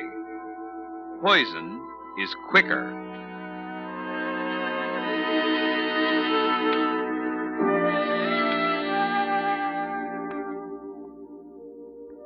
Most men lead lives of quiet desperation, said Thoreau. Quiet desperation. How well little Alfred Smithers, who never read a word by Thoreau in all his life, knew the meaning of that phrase. All the nagging dullness of a humdrum existence and a tiresome wife. Yes, the saucy little servant girl Alfred had married in London so many years before had become a lazy, slovenly housewife whose untidy little home had miraculously survived the Blitz. Now, with the coming of peace, Gracie Smithers sat in her dingy front parlor night after night, reading murder mysteries and yawning, while Alfred gazed blankly at his daily express and wished he were rid of her. Wished it with all his heart and did nothing about it. Oh, well, that's another one off me docket. The author didn't play fair, though. I still don't see how that little what's-his-name could have been the Crimson Hangman. What you thinking about, Alfie? Nothing. Still waters run deep, you know. You don't just sit there thinking about nothing. Only a perishing statue does that. I was thinking about the days. What? The days aren't so bad. At least I have something to do at the office. At least I keep occupied. What's the matter, Alfie? Getting the jitters? Never mind. Don't you like our happy little home all of a sudden? If you must know the truth, Mrs. Smithers. I say now, what's got your back up? Oh, nothing. Feeling sorry for yourself again, dearie? Oh, shut up. Get back to your murder rubbish and don't bother me. Really, Alfred Smithers? Read, can't you? Let a man have a little peace and quiet. There's nothing to read. I was hoping you'd pick up some more thrillers for me at the bargain shop tomorrow. All right, all right. What you want me to get? I wrote down the titles somewhere. Got them ready for you. Oh, yes, here they are. Dearest Alfred. What's that? Oh, don't get the wind up, lovey. It's only a book title. Doesn't sound much like a murder mystery to me. Perhaps it isn't. I thought I'd like to see the Alfred in real life if he's anything like Alfred in the book. Very amusing. The others are all thrillers, though. Death is my bridegroom. There gives you the creeps, don't it? Nobody loves me. That's a murder that looks like suicide. Yeah. This Way Out, a spine-chilling cat and mouse game, the catalogue says. I could hang. Don't know that one. And the last one, Poison is Quicker. Rubbish. Nothing but tripe. Alfred Smithers, you're a snob. Everybody reads murder novels. I don't. Oh, you've always thought yourself better than anybody else. Especially better than me. I've never been good enough for you. That's for you to say, my dear. That's a fine thing to say to your wife. Oh, give me your list, Gracie. I'll pick the books up tomorrow. Well, okie doke. Here's the list. Be sure and get Poison is Quicker. It's all about somebody murdered for insurance. Dark realism, the catalogue says. Cheap trash. Dearest Alfred, death is my bridegroom. Nobody loves me. This Way Out. I could hang. But poison is quicker. Dearest Alfred, death is my bridegroom. Nobody loves me. This Way Out. I could hang. But poison is quicker. Alfred, what's the matter? Why are you shaking so? I don't know. Not to call it chills.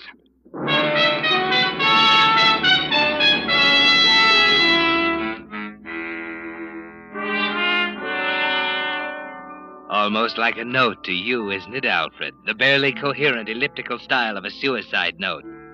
If Gracie were dead and that note were found beside her body, you try not to think of it. Why, it's monstrous. You're thinking of murder. You want to be rid of her, but not that way. Still, if you simply left her, you'd have no money. And Gracie does have insurance.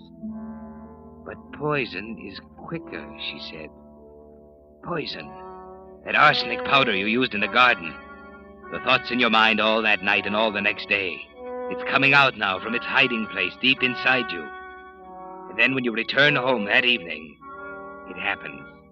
The little push that makes you a murderer. Well, where are they? Where's what? My books, dearie. You said you'd bring them home with you. I'm sorry, Gracie. I forgot all about them. You forgot? Yes, Gracie. I had other things on me mind. Other things on your mind? Such an important little man, aren't we, Alfie? Can't keep a promise to your own wife. I couldn't help it, Gracie. They slipped me mind. Like fun they did. You done it deliberate. I know you did. Gracie, don't raise your voice. It's vulgar. Oh, so now I'm vulgar, am I?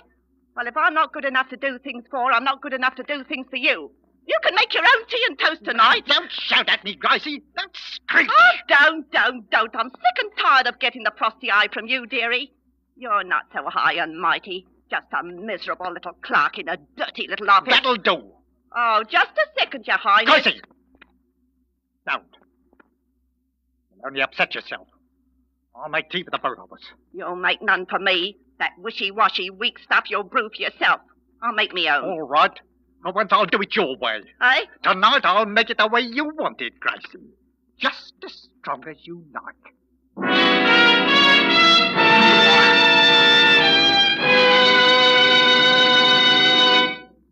prologue of tonight's story, Poison is Quicker, Signal Oil Company is bringing you another strange story by The Whistler. Inflation. You hear that word all around you these days. But in the midst of higher and higher prices and dollars that buy less and less, it's gratifying to find a product that actually offers more quality than ever before in history, but still sells at its pre-war price. Yet that's just what you get in new Signal gasoline. Of course, improvement isn't new to Signal gasoline. Since that day 14 years ago, when Signal Oil Company introduced the first guaranteed anti-knock gasoline at no extra price, Signal gasoline has been constantly improved to give you the benefit of every latest development in the automotive and petroleum industry. But today's Signal gasoline, in which the atoms in gasoline molecules have actually been rearranged to create amazing new power, is so superior to pre-war gasolines it's really a completely new type super fuel. To discover what thrilling performance there's still left in your car, try just one tankful of new Signal gasoline. When you step on the accelerator, you'll know why Signal products, although still young in years, have grown and grown in popularity. Until today, those friendly stations displaying Signal's yellow and black circle sign now serve 7 western states from Canada to Mexico. And now, back to The Whistler.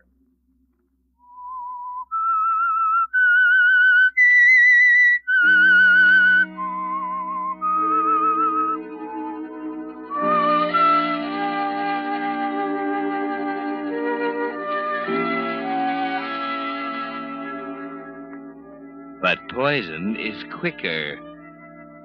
Strange what a book title can do to a man, isn't it, Alfred? Who would think it could be the stepping-off place to murder? And yet Gracie's dead now, the victim of arsenic poisoning. And you are already playing a new role, the part of a shocked husband, the little man who seems so dazed and bewildered. It's only 4 hours after you made Gracie such a nice cup of tea. And now she's dead. And Police Sergeant Jellaby is questioning you. You're thankful you're still in the safety of your own home. You might lose your head if you were in the hostile atmosphere of a police station. Are you sure you can't think of any reason why your wife would wish to take her own life, Mr. Smithers? Not right now, Sergeant. I just can't think now. I'm sure you understand we must get to the bottom of this unfortunate affair. Of course. Now, about the question of motive, then. Well, the books. Might have been the books. Books? But it's such a tiny thing. You better tell me about it, Mr. Smithers. Well, my wife is very fond of reading. Last night she asked me to pick up some novels for her in the city today, and I was so busy that I forgot all about them. She was rather upset when I come home without them. Upset enough to kill herself, Mr. Smithers? Oh, good heavens, no. At least I didn't think so then. You quarreled about it? Oh, no, we never quarreled.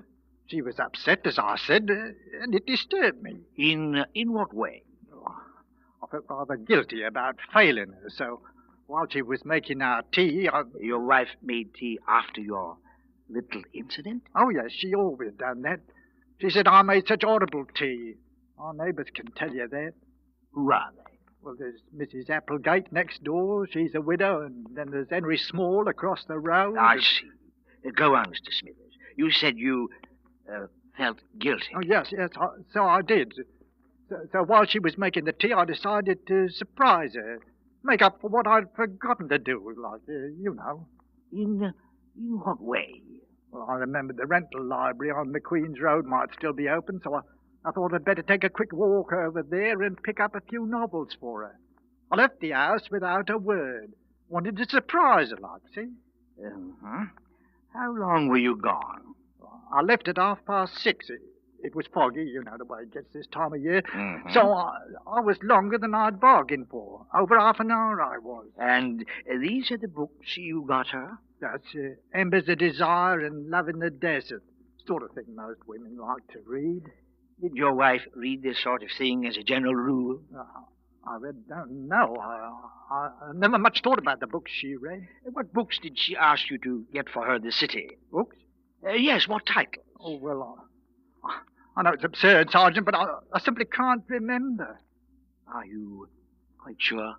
I just can't think of them. I mean, I forgot about them in the first place, and Now I'm so mixed up. Perhaps it'll come to you later. Now about the note. Yes? Doesn't it strike you as rather odd? I don't think I know what you mean, Sergeant. Well, it isn't coherent, for one thing, and she didn't sign her name to it for another. I thought of that. My wife, she must have been under great mental strain when she wrote it. I can see that. Decided to take her life on a sudden impulse, eh? Must have thought you'd left the house in a fit of anger, then hurried about the business of writing the note and putting the arsenic in her tea. It's a terrible thing to think about, isn't it, Sergeant? Right. Arsenic poisoning's not the most pleasant of deaths. Since you weren't here to prevent it, perhaps it's just as well you didn't get home until it was all over. Yes. Is that all, Sergeant? Yes. You'll be notified when to appear for the inquest, Mr. Smithers. I'll see you then. Good night.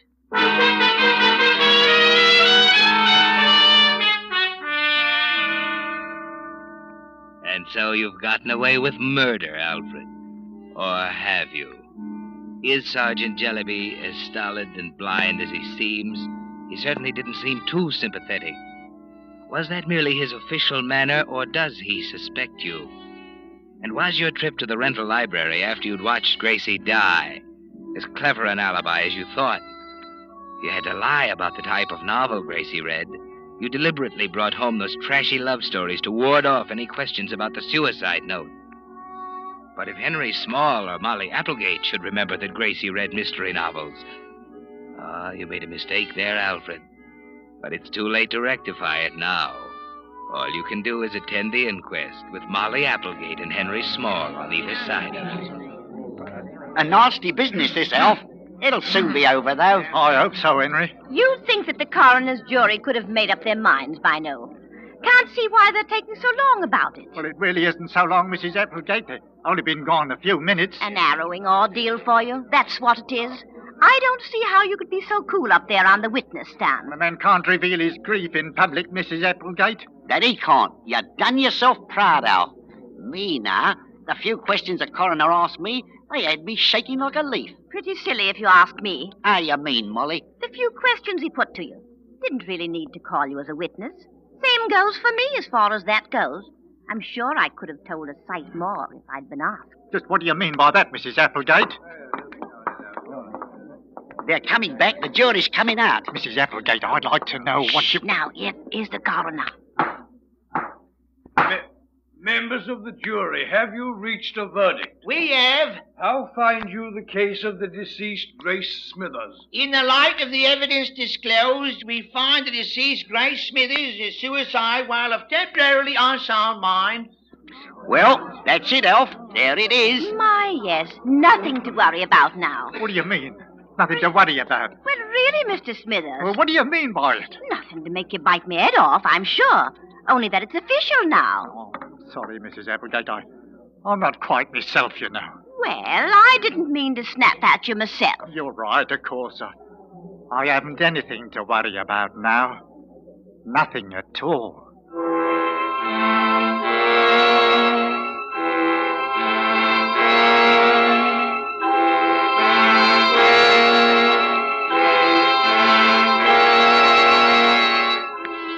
Nothing to worry about, Alfred?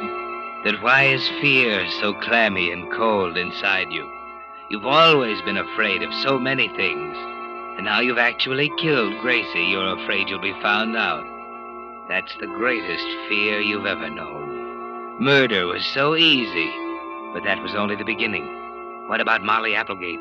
What more could she have told if she'd been asked? The question haunts you all during the funeral, and through the next day, and the day after, when the insurance man calls at the house. Just one more question for our files, Mr. Smithers. I don't see why I have to answer any more questions. You can get all your information from the police records. It's a formality we have to follow, Mr. Smithers.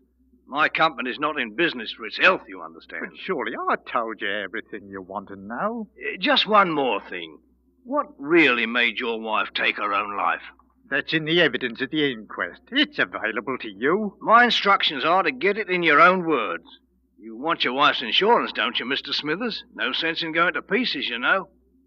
If I were in your shoes, you know what I'd do? Take a trip. If you was in my shoes. Yes, do you good. Now, what about your wife? I guess the war was too much for her. She finally gave way after it was all over. Sergeant Jellyby told me you said that. Then you seen the police. It's part of my job, you know. Is that all you want? I think so. The money will come through in due time, Mr. Smithers. Good day.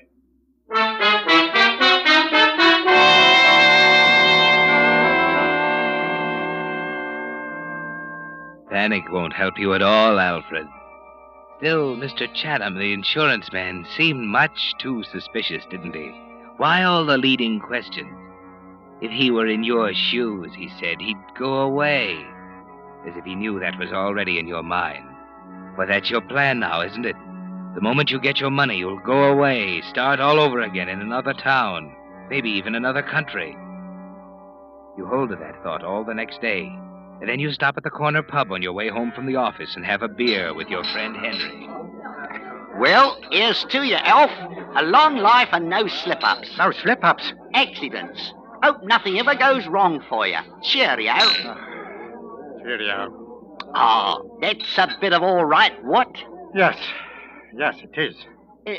Ran into that insurance bloke this afternoon, Chatham. You did? Tells me you're thinking of going away. What gave you that idea? I don't know. Perhaps he didn't say that exactly. Said he mentioned it to you. Where are you thinking of going, Elf? Well, I haven't got them. South of France is the spot this time of the year. Well, I haven't even thought about it, Henry. Here, speaking of France, by the way, I read across a rum item in the paper last week. Oh? This French bloke's wife killed herself, see? Suicide. Plain as the nose on your face. Bloke collects the insurance and then skips off. Hops off to Paris and starts blowing in his brass on riotous living, you might say. The gendarmes picked him up like that. Give himself away, he did. He killed her himself. If he'd stayed where he was, nobody'd have been any the wiser. Now, the way I look at it, Elf... Elf... where'd he go? I say there, Peg! You could be a friend, Mr. Small. Well, he was here only a second ago. I was just chinning, not looking at him especially, and he ups and disappears. He walked out while you was talking, Mr. Small. White as a sheet he was, just like he'd seen a ghost.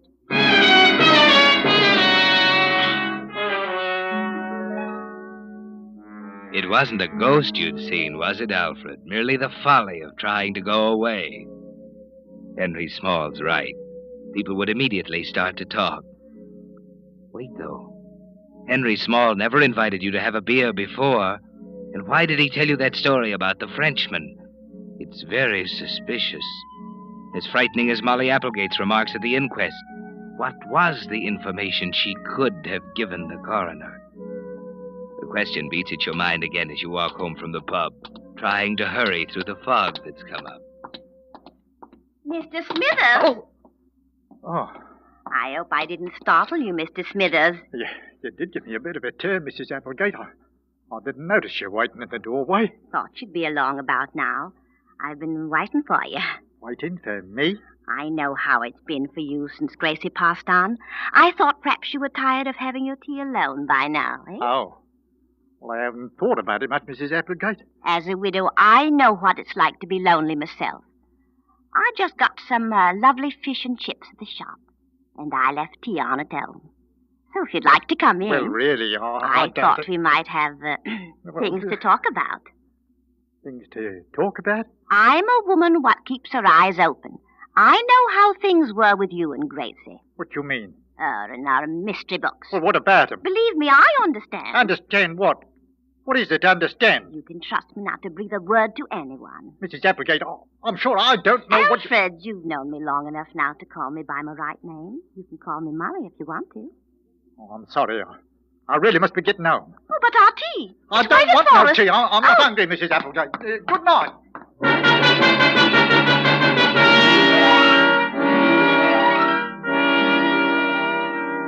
What's happening to you, Alfred? Sergeant Jellyby, Henry Small, the insurance man, Molly Applegate. They've all talked to one another about you. Are they playing a cat-and-mouse game with you?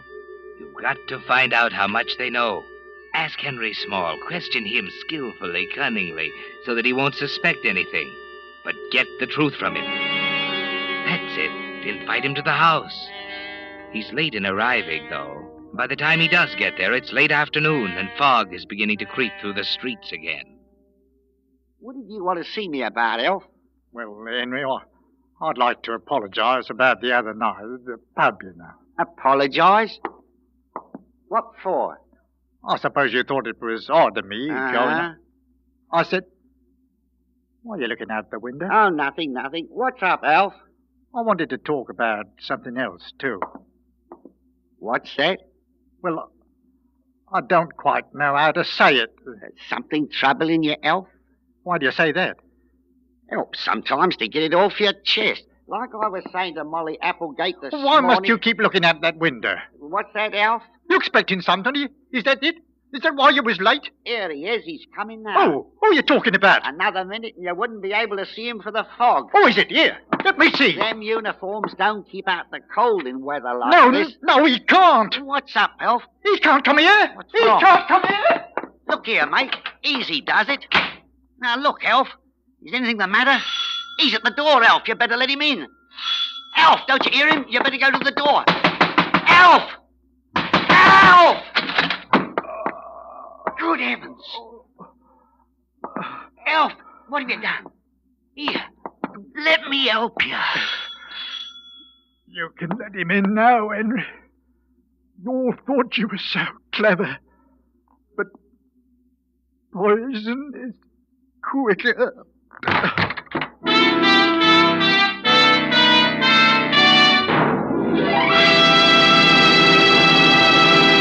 The Whistler will return in just a moment with a strange ending to tonight's story. Meantime, a word about a sight that's becoming more and more common these cold mornings. Somebody trying to start his car, but no luck.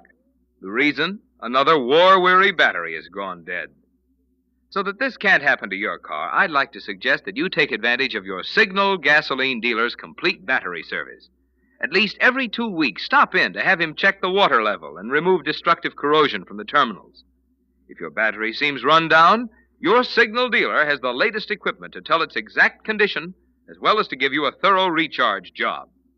In the event that you need a new battery, he has top-quality Signal batteries, fully guaranteed for long, trouble-free service. And I might add, Signal dealers also have America's finest spark plugs, Champion spark plugs, which play such an important part in cold weather starting. So stop in at your Signal dealer soon. You'll find he's much more than just a place to buy Signal's famous Go Farther gasoline and fine lubricants. For wherever you see Signal's yellow and black circle sign, there you'll also find complete Signal service and accessories to help your car run better, look better, and last longer. And now, back to the Whistler.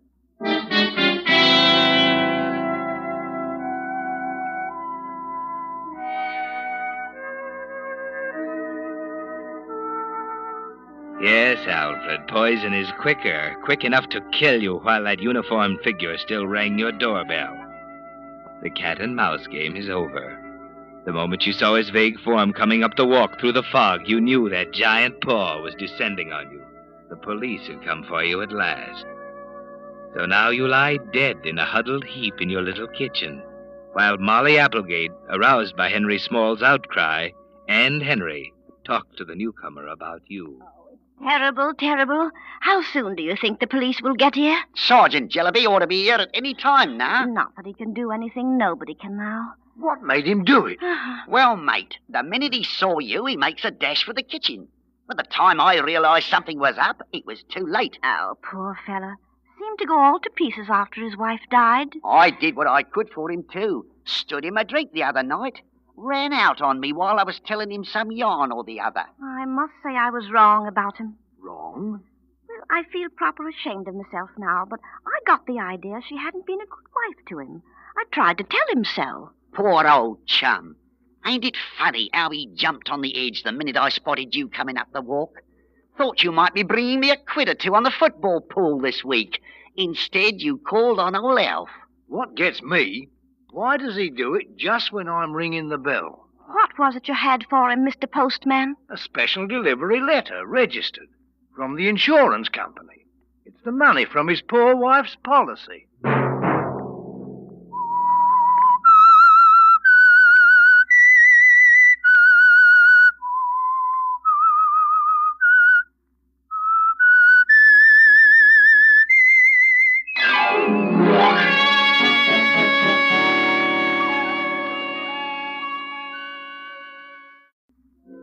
And now, the Whistler's strange story. The Cistern.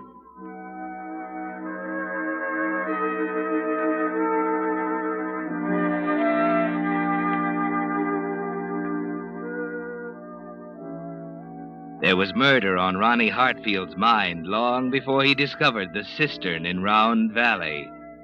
But the discovery, more than anything else, made him decide to do it.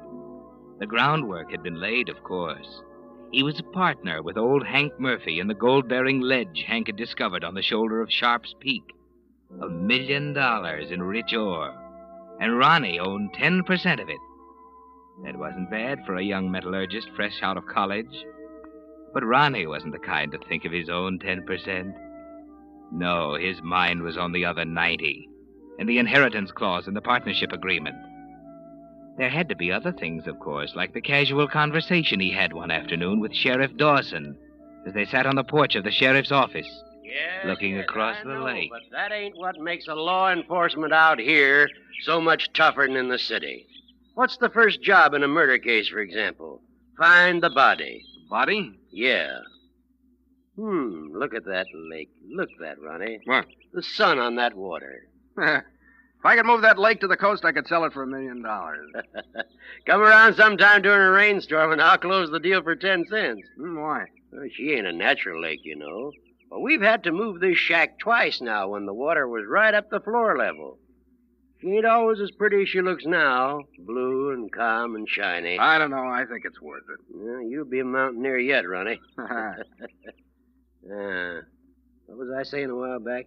You were talking about law enforcement. Oh, yeah. It was this business of bodies. You can say all you want to about city police, but let me tell you, they ain't in it with a county sheriff when it comes to a murder case. No? You see, before you do anything else, you gotta find the body. Gotta prove the guy's dead. Yeah. That's one thing in the city, but it's something else in a place like this. Oh, what do you mean? Or down in Arizona, for instance, where a man's got 20,000 square miles of country to hide the body in. I see. Funny thing, though, how bodies have a way of turning up. That guy in Arizona I was telling you about. Yeah? 8 years it took us, knowing all the time he done it.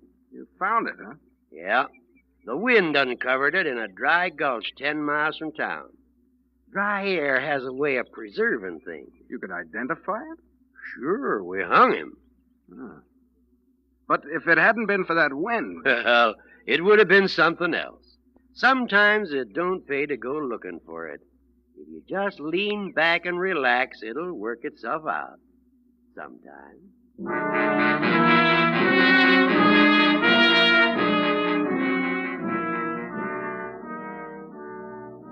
Well, Ronnie, it's odd that the sheriff should have hit upon the subject of bodies.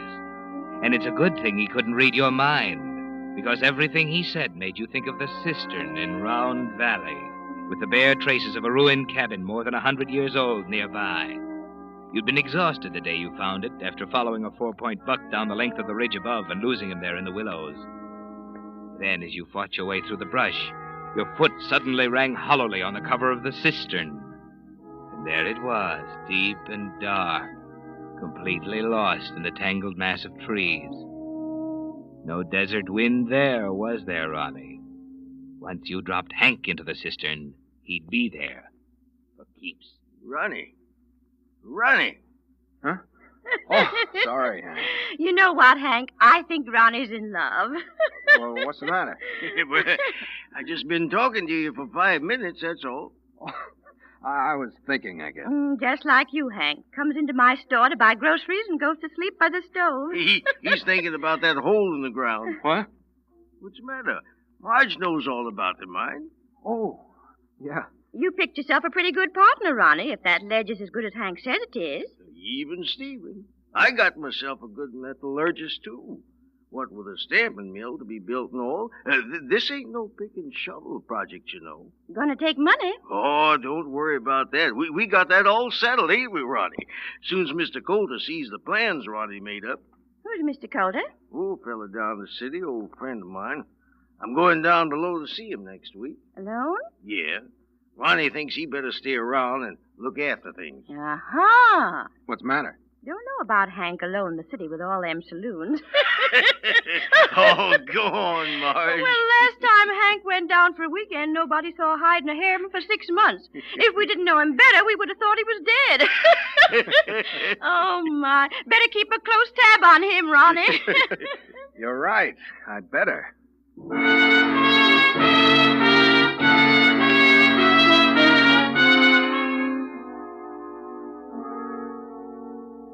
You're pretty close to the brink, aren't you, Ronnie?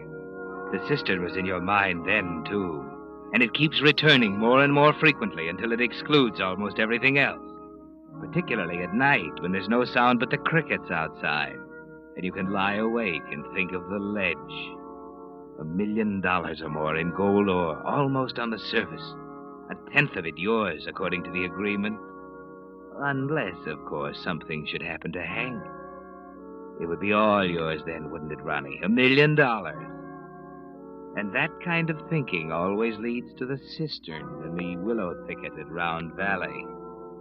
There's no possible way they could ever discover it, is there? Finally, on the night before Hank is scheduled to leave, you make up your mind. Hank? Yeah? I just ran onto something. What? I want you to come with me. Well, what are you talking about? I've been up to Round Valley all day. Well, what were you doing up in that godforsaken place? I got a new outcrop, Hank. I'm sure of it. What? In Round Valley? Why, there's no gold. But there is. You've got to see it before you go down to the city. Whoa, wait a minute. This ain't a joke, is I it? tell you, there's gold up there. I'm serious. Look, it'll only take us about 2 hours. Tonight? Why, it's dark already. Listen, will you believe me? This can't wait. Okay, Ronnie, let's go.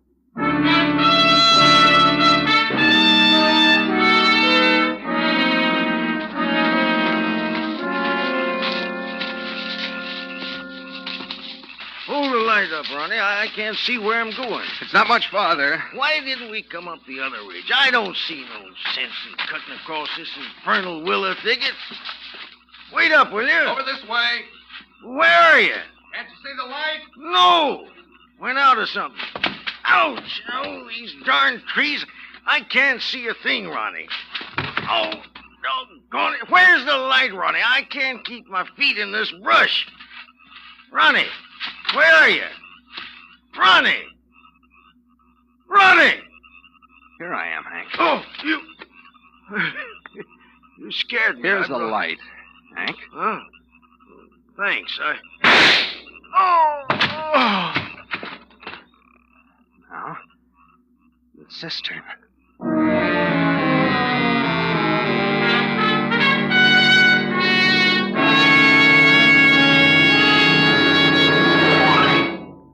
With the prologue of tonight's story, The Cistern, Signal Oil Company is bringing you another strange story by The Whistler.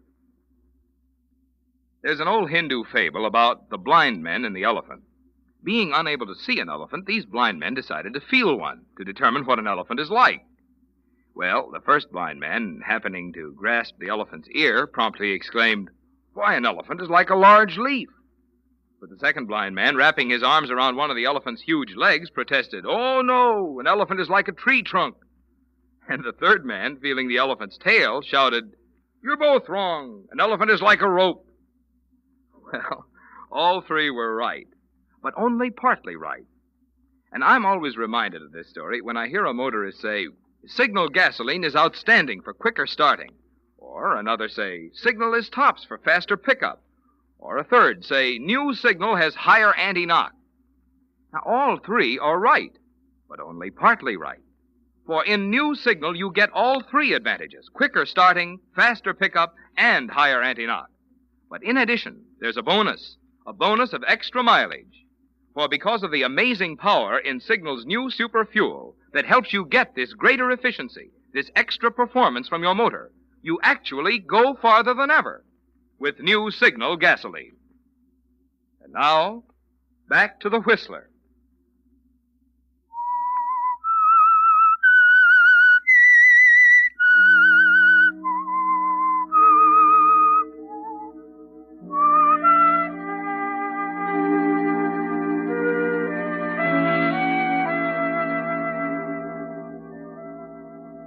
Ronnie.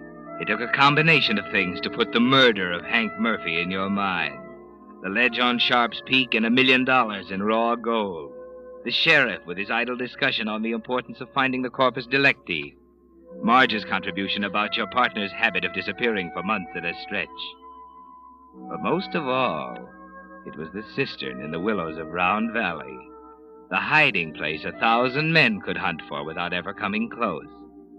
That was the most important thing, wasn't it, Ronnie? And it's the thing that makes you feel absolutely secure now, on the morning after you killed him, as you walk into Marge's general store.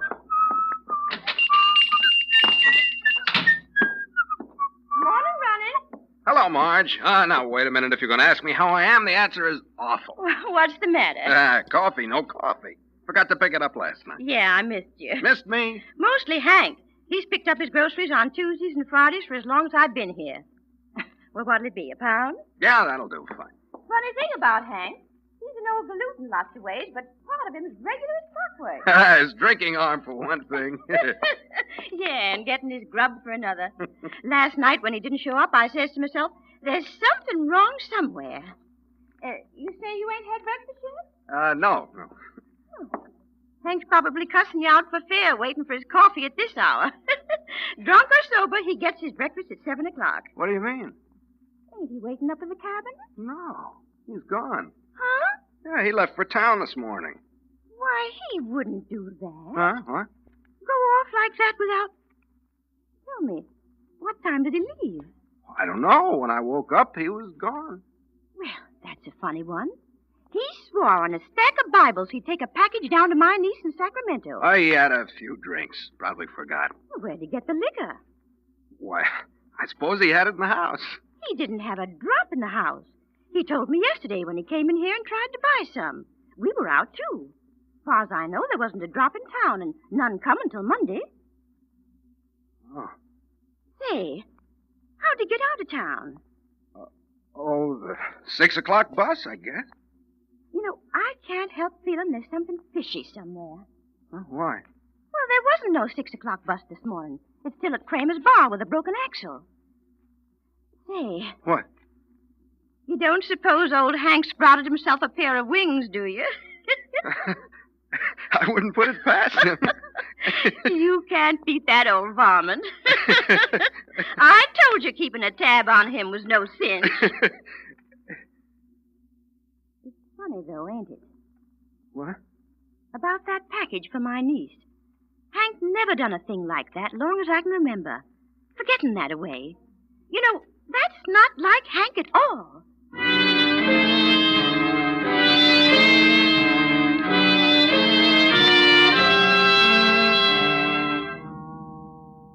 Well, Ronnie, you're not whistling now as you cross the street to the bank. You keep telling yourself that Marge is an old busybody, that the rest of the town will chuckle over Hank's unceremonious departure. There's a forced self-assurance about you as you walk up to Mr. Jenkins at the teller's window. Hello, Mr. Jenkins. Hi, Ronnie. What can I do for you this morning? How about $20? Okay. All right. There you are. 10, 15, and 5 is 20. Say, what about Hank? Huh? Ain't he supposed to leave today? Oh, he left this morning. Hmm? Yeah. That's funny. What's the matter? What do you use for money? Why, he had the money. No, he didn't. He come in here yesterday afternoon after 3 and told me he didn't have dime. Wanted me to open up so he could draw $200 for the trip. Well, what do you know about that? He didn't pick it up either. Pick it up? I got it from just before closing and left it at the express office. Now, ain't that something? You couldn't have gone down without money. Maybe that's why he borrowed $100 from me. Huh?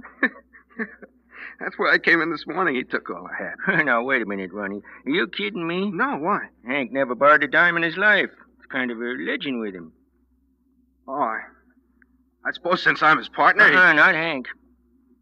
Well, he didn't have much choice leaving this morning. I told him the money'd be waiting at the express office. Ain't that one for the book? Never heard tell of Hank borrowing. Just not like him, that's all.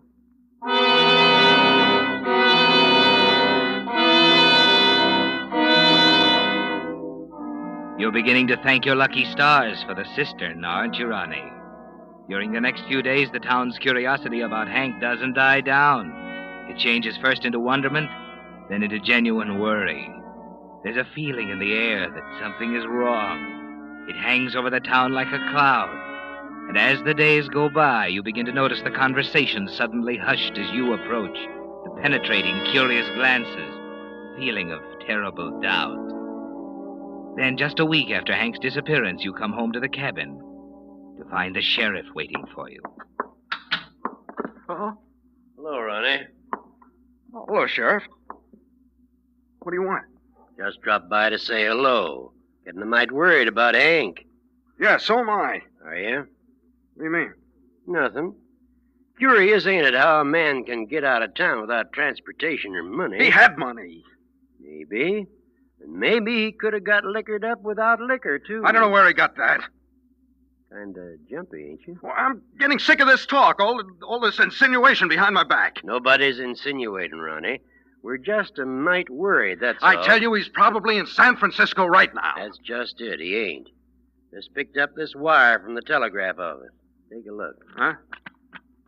Been expecting Murphy for a week. Where is he? Colder. Whoa. He's probably in some bar down there. No. What do you mean? He used to disappear for months at a time. You just don't know Hank. If there's money mixed up in it anywhere, there ain't a soberer man in the county. You're crazy. Hank was a drunk, and you know it. Was? I mean, he is. Ain't it funny that you and I were talking about murder cases just the other day? Now, listen here, I have... Better see who it is.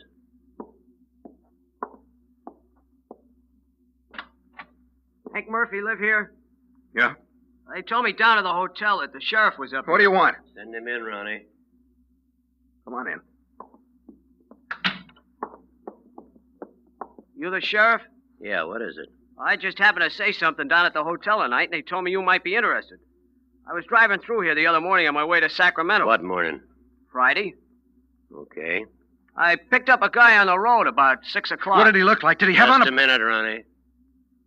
Tell us what he looked like, son. Oh, I'd say about 55. Kind of bald up here with gray hair and a mustache. I think he was kind of drunk. Said the bus wasn't running. You have a suitcase? Yeah. And I think he was wearing a black suit. I see. 6 o'clock last Friday morning, huh? Yeah, I took him down the road a ways. Let him off at the Sacramento highway. Satisfied, Sheriff? Might be. Like I was telling you, Ronnie, sometimes it don't pay to get all worked up over these things. They have a way of solving themselves sometimes. Well, I better be getting home. Looks like we're in for a storm.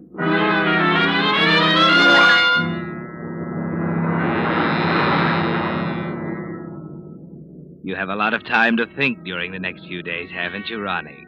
With the storm pounding around your ears, forcing you to keep close to the cabin. The nervous feeling inside is almost gone now, thanks to that boy who just happened to pick up an old hitchhiker at the right moment.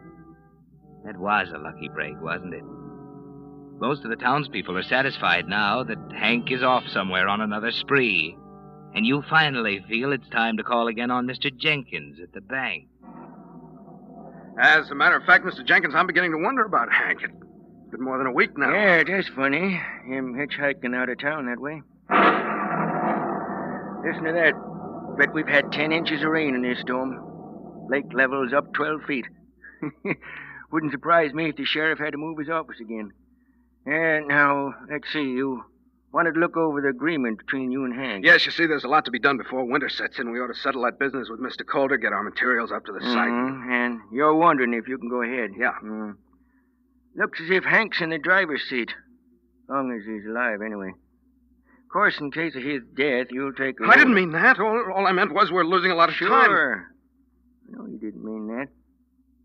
Well, guess you gotta wait till Hank shows up, Ronnie. Put this away now. Getting kind of tired of looking at it. Sheriff was just in an hour ago asking the same question. What? Yeah. He wanted to know about the 10% and the 90% and who got what, when, who died. He got no right to stick his nose in my business. Funny about the sheriff. seems to think this is his business now. Maybe you better go see him. That's a good idea.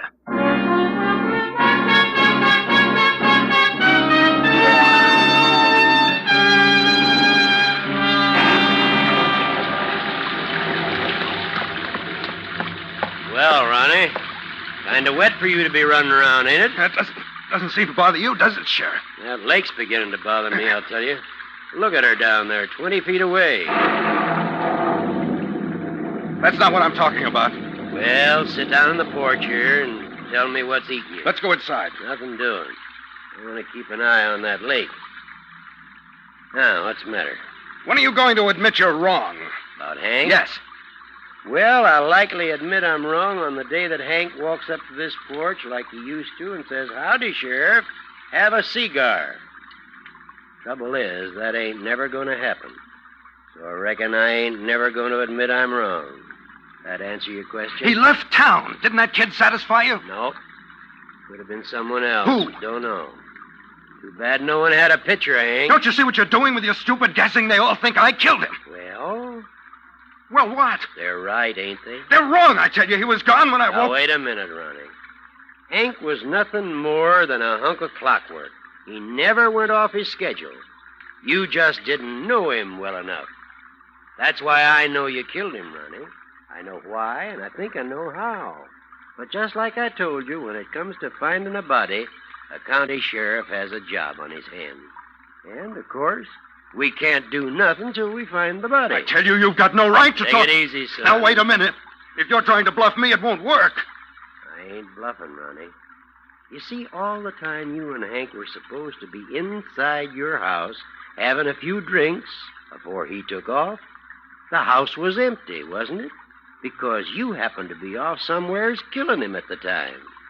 I happen to know, because I dropped by at 10 o'clock to deliver Marge's package. Don't worry, though. I can't do nothing until I find the body, and like I told you, that takes time. Oh, no. 8 years, that time in Arizona, but we got him the day after that windstorm. County sheriffs just got to have patience, you know. Matter, Ronnie? Nothing. You're white as a sheet. What you looking at? Nothing, I tell you. You sick? It's all right. Oh, it's all wrong. Something's haywire somewhere. What are you staring at? Good Lord. Why, it's... Do you see it, too? In the water. The edge of the lake. It's Hank's body. No, it's not. It can't be. Come on, let's take a look. No, I can't. I said come on.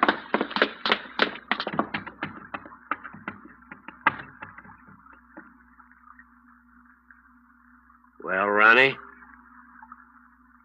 It is Hank.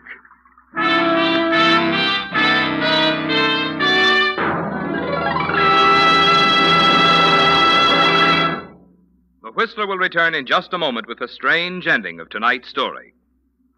Meantime, with reconversion occupying the spotlight today, here are some facts I think you'll be interested in. You know, of course, the vital role that independent businessmen played in the building of America. And you know that today more and more men are expressing a desire to get into business for themselves. But did you know that my sponsor, Signal Oil Company, has for over 14 years sold its products only through independent businessmen, substantial, responsible men, who are so earnest about their business of serving the motoring public that they're willing to invest their own money in it. Naturally, signal dealers are carefully chosen for their ability and integrity, which explains why the average dealer has been with Signal Oil Company over 7 years. So you see, there's a good reason why you find more conscientious, experienced men operating signal stations, and why signal dealers, with an incentive to build their own business, naturally give your car more thorough service that does help it go farther. And now, back to the Whistler.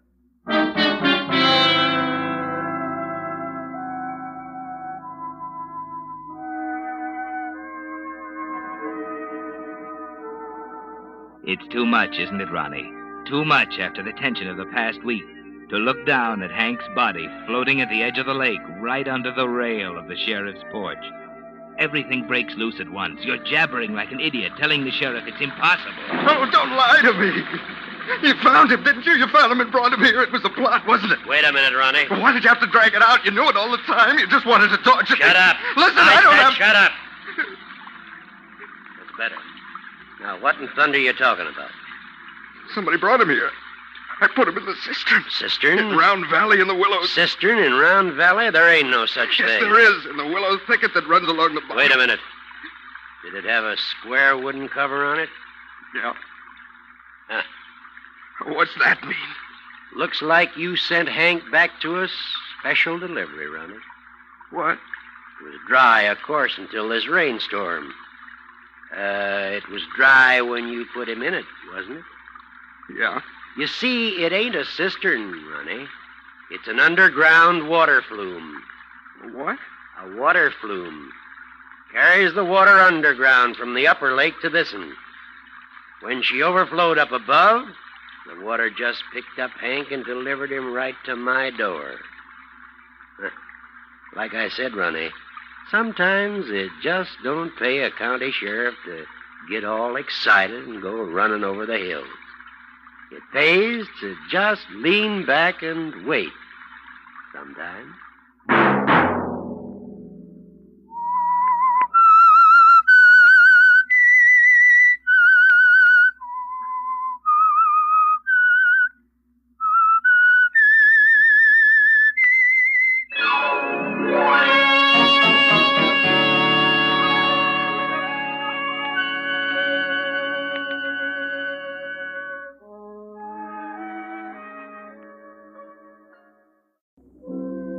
And now, the Whistler's strange story. Lucky Night.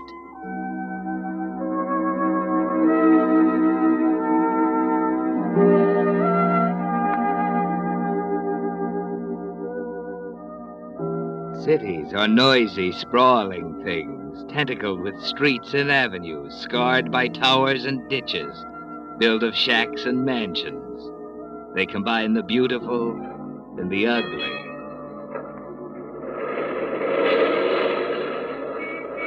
And the people of the cities are as diverse and varied as the buildings, rich and poor, educated and ignorant, the hurrying, scuffling, pushing mob that makes a city live.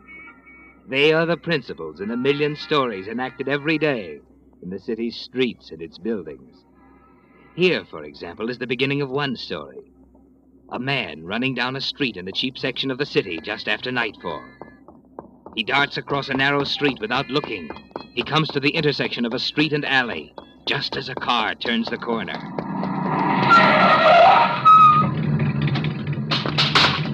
Hey, you hit him. How bad? He's dead. What are we going to do? Two. Get out of here. Drag him in that alley. Oh, yeah, but he's dead. That's hit and run driving. We ought to report. You heard me. Drag him in that alley and let's get out of here.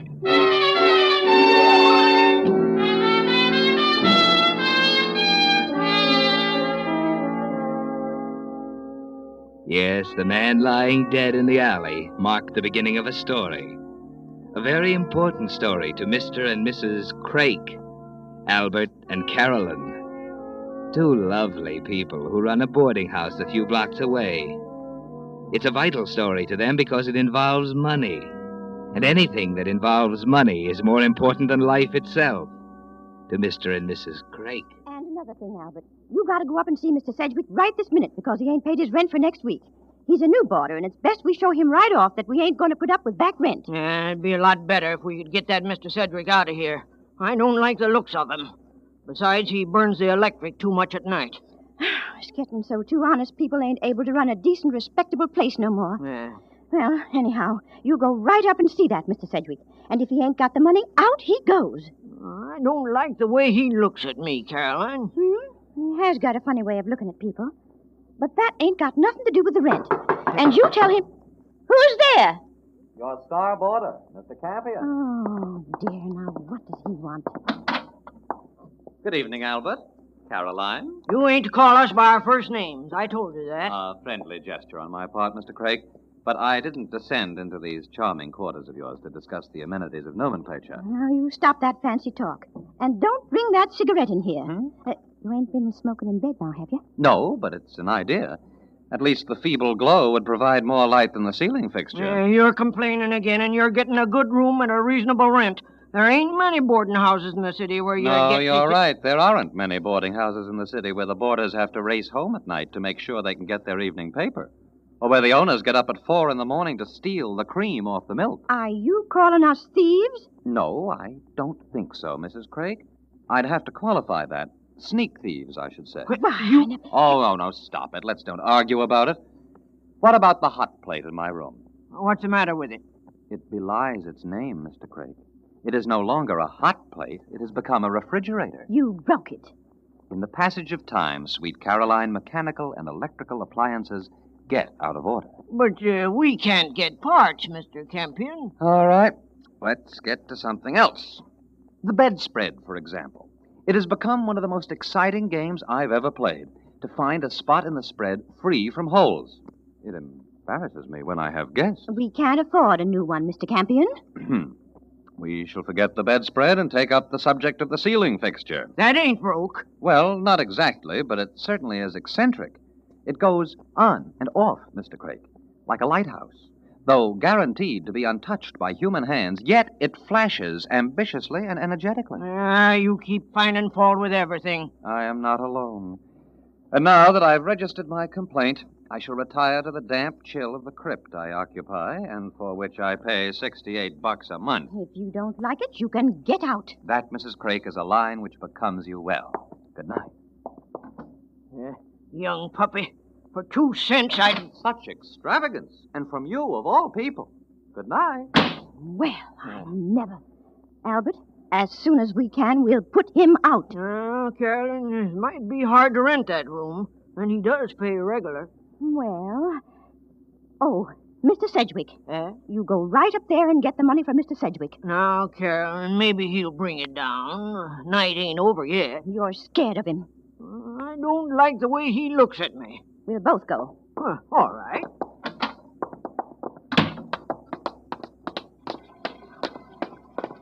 There goes that Miss Barton, turning on the water again to wash her hair. Miss Barton, you close off that water good, and don't use too much. Yeah, she knows all right. Her being a day behind with her rent.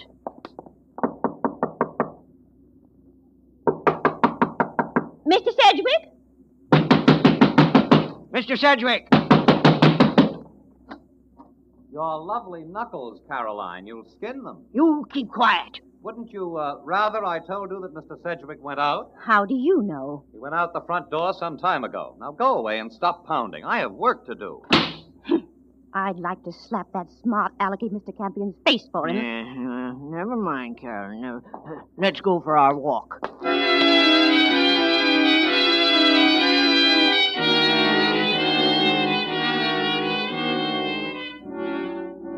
Yes, Mr. and Mrs. Craig, you are a remarkable couple. You do take the cream from the milk, and you do read the newspapers before the boarders get home to save a couple of pennies.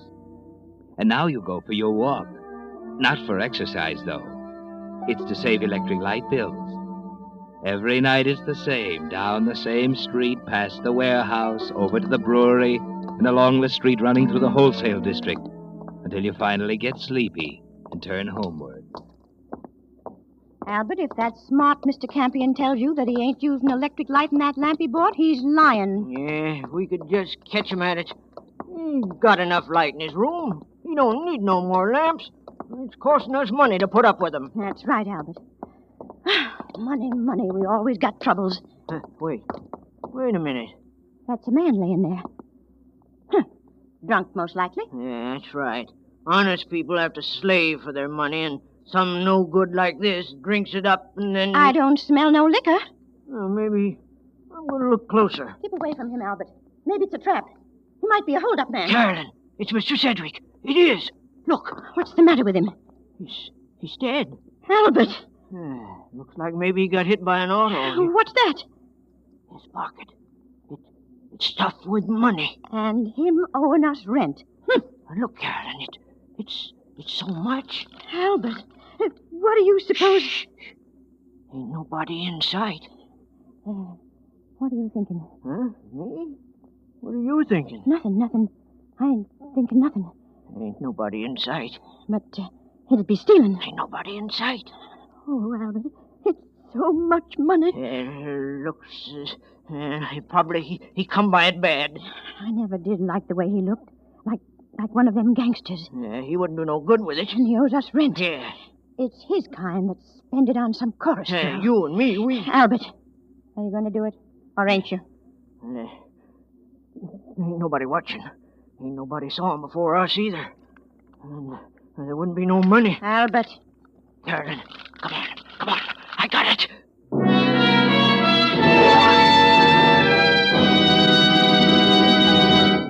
With the prologue of tonight's story, Lucky Night, the Signal Oil Company brings you another strange story by The Whistler.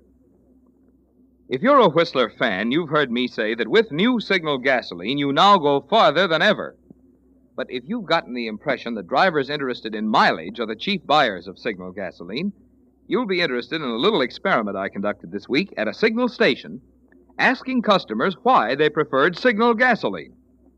An engineer in a 1942 Buick told me that new Signal helped him get maximum efficiency from his motor. The driver of a 1937 Ford told me that with new Signal in his tank, his tired old car actually felt young again. And a traveling salesman emphasized the importance of Signal's good mileage. Now, if it seems strange to you that three drivers interested in three different qualities should all find them in the same gasoline, well, I can clear up that mystery for you in a hurry. You see, scientists, by rearranging the atoms in gasoline molecules, put amazing power into new Signal gasoline. And because that power helps you get greater efficiency, extra performance from your motor, you naturally get maximum mileage. That's why, while you're enjoying its quicker starting, faster pickup, and higher anti-knock, you'll find you do go farther than ever with new Signal gasoline. And now, back to the Whistler.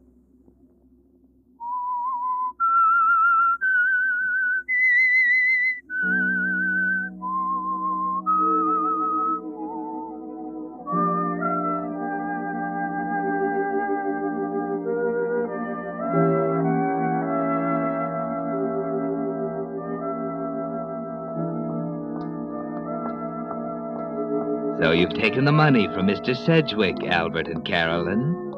But look, isn't someone behind you? Faster, walk faster. Just a shadow, wasn't it? But you didn't know that, Mr. and Mrs. Craig. That money is heavy in your pocket, isn't it, Albert? Faster now, both of you. Hurry home to hide the money in the mattress. Yes, in the mattress with the rest of your miser's hoard. But faster again. The memory of Mr. Sedgwick lying back there is pursuing you, and you've got to get away. Faster now, faster.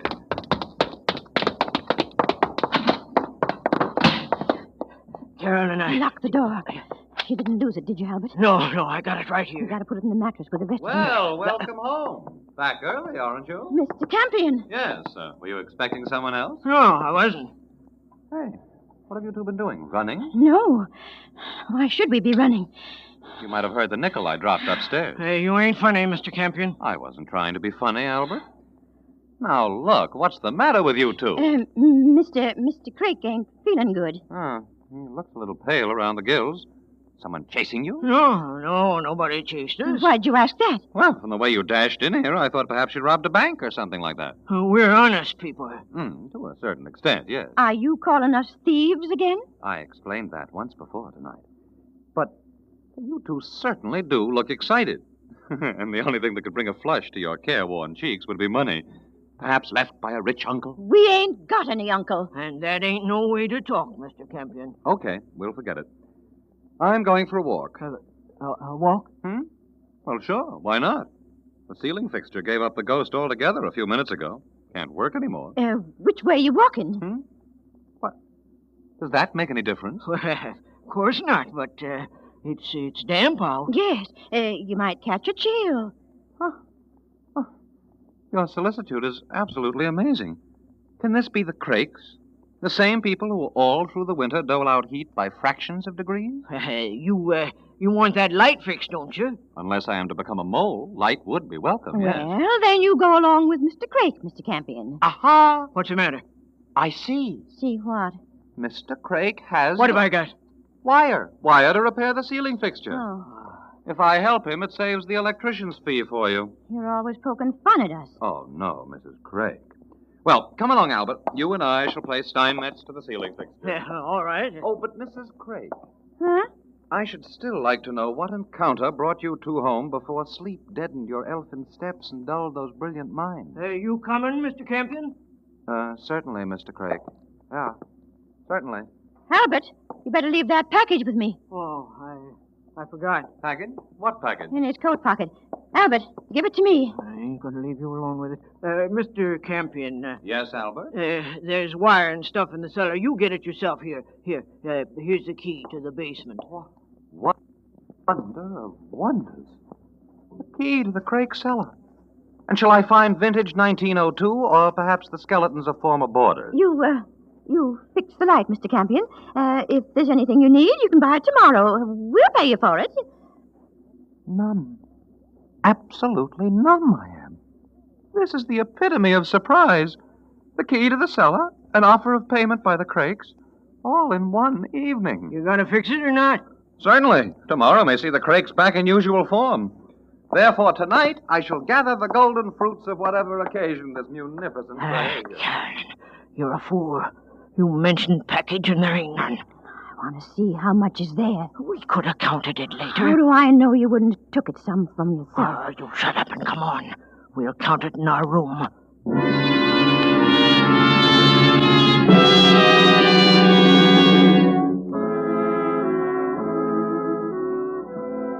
So you count the money, Mr. and Mrs. Craik. And how much is there? 100? Keep counting. 300? Oh, much more. 507, 1,000. Keep counting. Perspiration is beading your foreheads. Your hands are damp, sticky. The bills stick to your fingers. Now you reach 2,000, 3,500. You're not through yet. Keep counting, counting. Your breath hot, your eyes glazed with greed. Now you've finished counting. How much? $5,000. And we found it. Just found it. We went for a walk and we found it. It's allowed. You wait, everybody. Oh, we're rich. We're rich. Who's there? Campion, is anything wrong? No, there's nothing the matter. But I thought I heard Mrs. Craik. Did you fix the light? Oh, yes. Here's the key to the cellar. Put it under the door. Put it under the door. Shh. Be quiet. Just shove it under. Okay. But are you sure there's nothing? Just go to bed, Mr. Campion. I'm going out for a walk. If anyone calls, I'll be back in a half hour. Albert, he can't go. Maybe he'll go the way we did and see him. Did you hear me? Sure. Mr. Campion. Yes? Hey, it's awful chilly out. You'll observe closely. I'm the possessor of an overcoat, a serviceable Benny, which... Wouldn't you like a nice cup of tea? I beg your pardon. You like tea, don't you, Mr. Campion? I don't understand. And tomorrow we'll have a new hot plate for you. Yeah, maybe we can pick up one second-hand. Mr. and Mrs. Craik, take a close look at me. My name is Campion. I've been living here for 6 months, during which time you must have seen that I am not affluent in any way. I have no influence with the governor. I know no politicians or statesmen. What little money I have, I spend for bare necessities. In short, Albert, Caroline, why are you spreading this soft soap with such a lavish hand? We're willing to let bygones be bygones. Oh? Well, thanks very much for the offer of tea. But I shall take a walk just the same.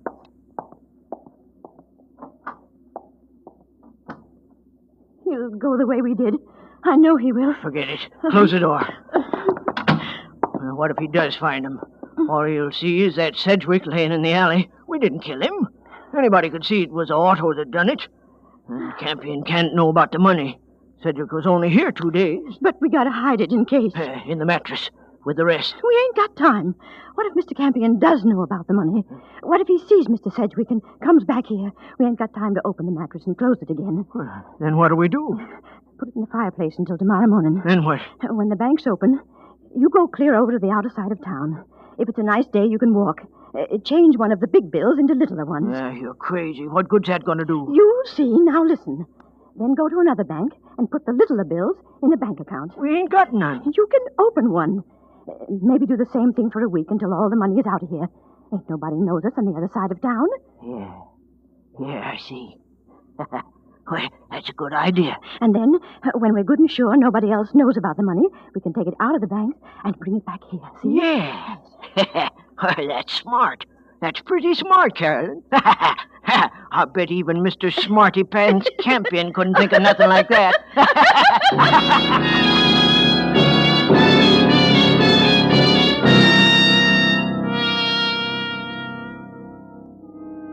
That's a splendid idea, Albert and Carolyn. Splendid.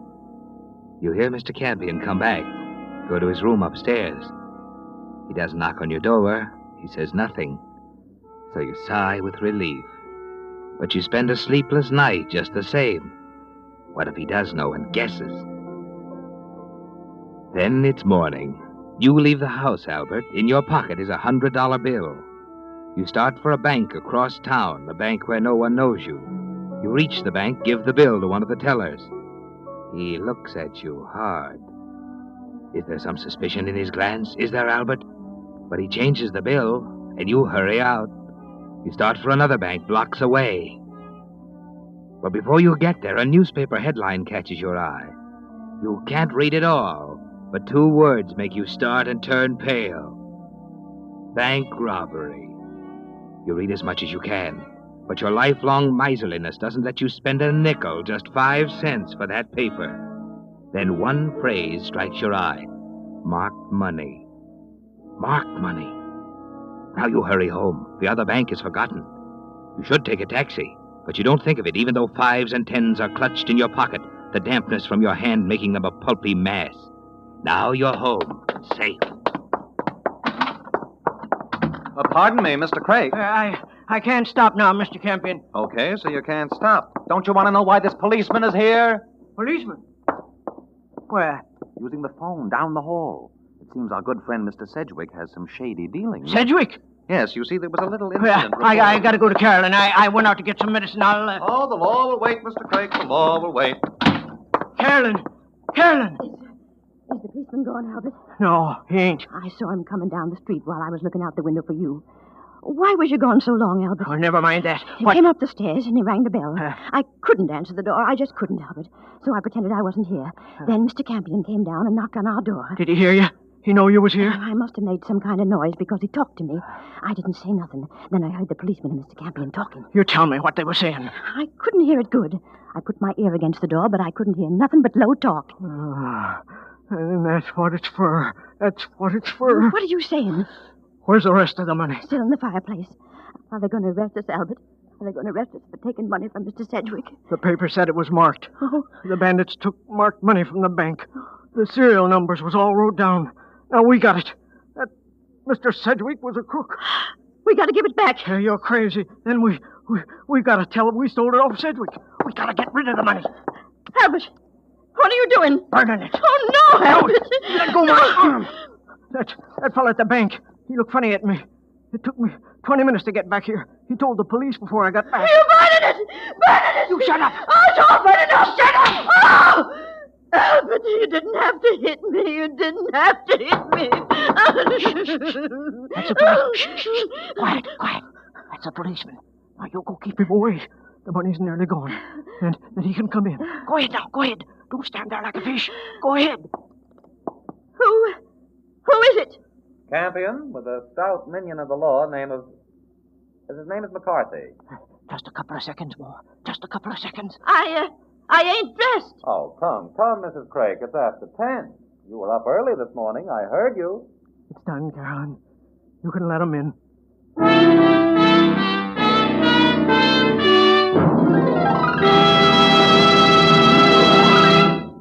The Whistler will return in just a moment with the strange ending of tonight's story. Meantime, I'm going to let you in on a little secret. Don't you be surprised if someday somebody stops you on the street and asks such questions as, what do you consider the most important qualities in gasoline? Or, why did you select the brand of motor oil you're using? The questioner will probably be from the research organization which Signal Oil Company regularly employs to find out how they can serve you better, how they can help you get more pleasure from your car.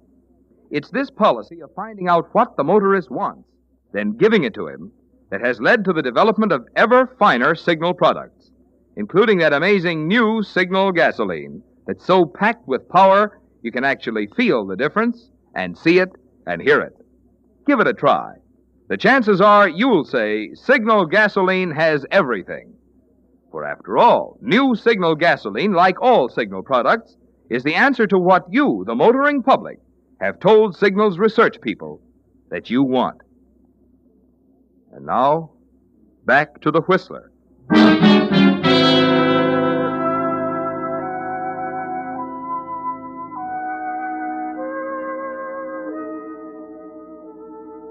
Well, Albert and Carolyn, it was just too good to be true, wasn't it? You thought it was your lucky night that your good friend Mr. Sedgwick, lying dead in the alley, would turn out to be a profitable investment after all. But there were too many things you didn't know, too many strings attached to that $5,000. That's why you're relieved now as you watch the last of it smolder in the grate after admitting Officer McCarthy and Mr. Campion. What's that, officer? What about Mr. Sedgwick? Well, when we found his body lying there in the alley, we had to find out where he was staying. That's why I'm here. You say he's been living here? Only for 2 days. We didn't know nothing about him. Sure to know honest folks would. Him with a record a yard long and more aliases than you can shake a stick at. As soon as I read about the bank robbery, I said to Carolyn, that Sedgwick is the kind of a man who looks like a robber. Sedgwick? Robber? Is that right, McCarthy? Lord, no. Small stuff was Sedgwick's line. Sneak thieving. The bank robbery's been cleared up and all the money's recovered. No, that's not right. It's in all the morning papers. The Crakes never buy newspapers, McCarthy. Papers cost a nickel. But I saw... Did you read the paper? Well, I couldn't read it all, only what I could see. Typical Crake action. Peek over and read as much as possible on the newsstand or over a shoulder. But Sedgwick, he had $5,000. He... 5,000? How do you know? He had it. We know. Not a penny on him when we found him. Oh, that night you came in, excited, out of breath. Oh, no, I can't believe... Oh, no, this is too much. McCarthy, Sedgwick was a sneak thief? He was. Albert. Caroline. Huh? Did you keep money in your room here? Did you? Oh, the mattress! It's been split open. You burned our own money, you fool! You burned our own money! Huh? What's she talking about? Briefly, McCarthy, poetic justice.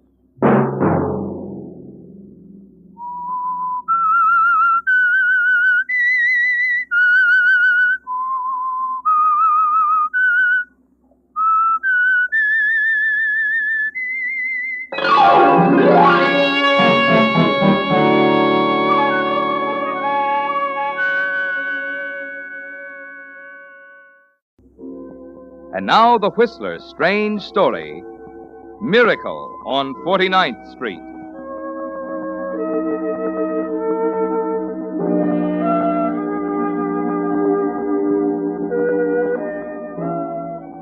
No one knew better than Eddie Steckles that it would take a miracle to save him this time. He'd been up on murder counts before, but this was going to be the toughest one he'd ever faced. The prosecution had drawn all the high cards. His old friend District Attorney Matthews had sworn to get him. And Matthews would never let this one slip through his fingers in a million years. Yes, it would take a miracle, and Eddie was smart enough to recognize it. For it was only by grace of luck and a brilliant lawyer that he was out on bail, with only 2 weeks until the formal indictment. But Eddie wasn't one to give up easily, even when the odds were 1,000,000 to 1 against him. Miracles had happened before, they could happen again. Even in a place like Hardy's drugstore on 49th Street. Even to a character like his friend Dutch. Yeah. Pack the smokes, huh? Those. Yeah. 15. Thank you. Let's see now. I want an evening paper. Hey, Eddie! Oh, Eddie, I thought you were tied up with the lawyer. Having a sandwich, eh? I'll have a cup of coffee with you. Hey, Craig. Yeah, want a paper? Cup of coffee, huh? Gosh, Eddie, I saw Brandon yesterday. Sure looks tough. The DA ain't kidding this time.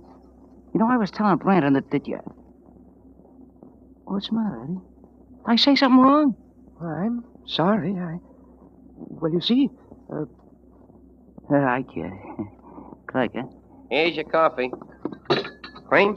No, hey, there's a customer waiting over at the drug counter. Oh, I see you.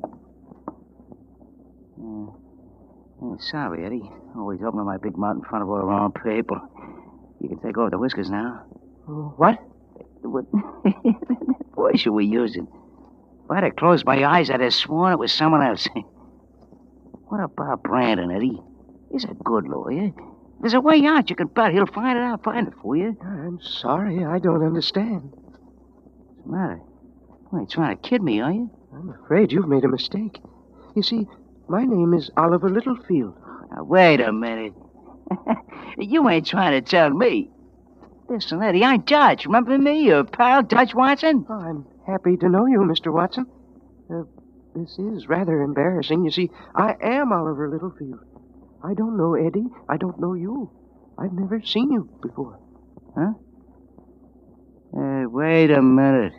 Come here. Look at me. Holy cow, you're right.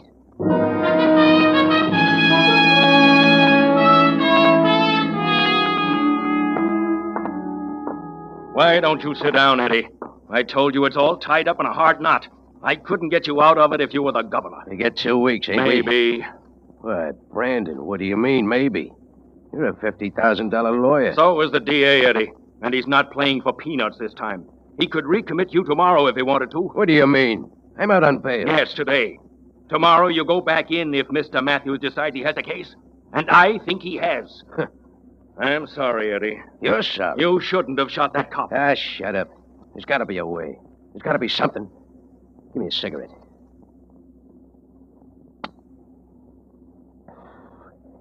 Well, there's always one thing left. Yeah. I can run for it. They'd be waiting for you with open arms in every city from New York to San Francisco. Looking for you on every freight. Pictures in all the post offices. No, you don't need a lawyer, Eddie. You need a miracle. Yeah? Eddie? Yeah. Eddie, you'll never believe it. I can hardly believe it myself. Huh? Who is this? Dutch. I'm calling from a drugstore on 49th Street. There's a guy here, Eddie. A guy I sat right next to, maybe a foot away. What are you talking about? This guy. He's you, Eddie. Yeah, you drunk?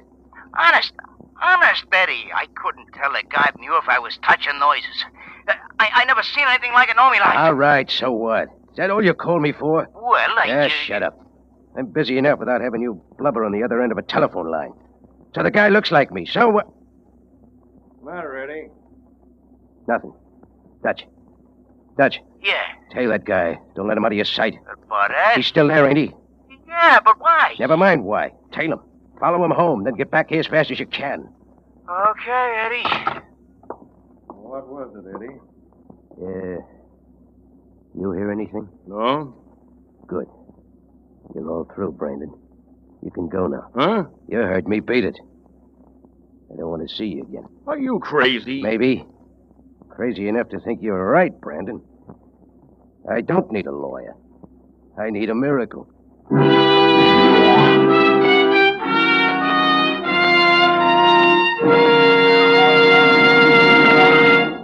With the prologue of tonight's story, The Miracle on 49th Street, the Signal Oil Company is bringing you another strange story by The Whistler. But now, with only 2 hours and 52.5 minutes left of the old year, it's interesting to look back on the changes 1945 brought in a commodity we found was mighty essential to our American way of life: gasoline. Remember, just 4 months ago, you A-book drivers were struggling along on only 2 gallons of gasoline per week. 2 gallons. And as for quality, Well, wartime restrictions made motors express great unhappiness in slow starts, balky pickup, and pings. But that's all changed now. Today you can again thrill to those three little words, fill her up. And when you fill her up with new Signal gasoline, you're getting the finest gasoline made for motoring. In fact, new Signal is really an entirely new type super fuel in which chemists actually rearrange the atoms in gasoline molecules to create amazing new power. But even this is just the beginning.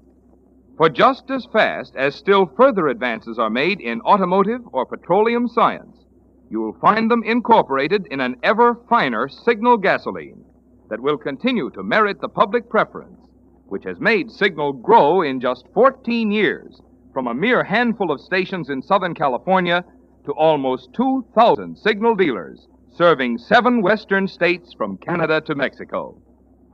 And now, back to the Whistler.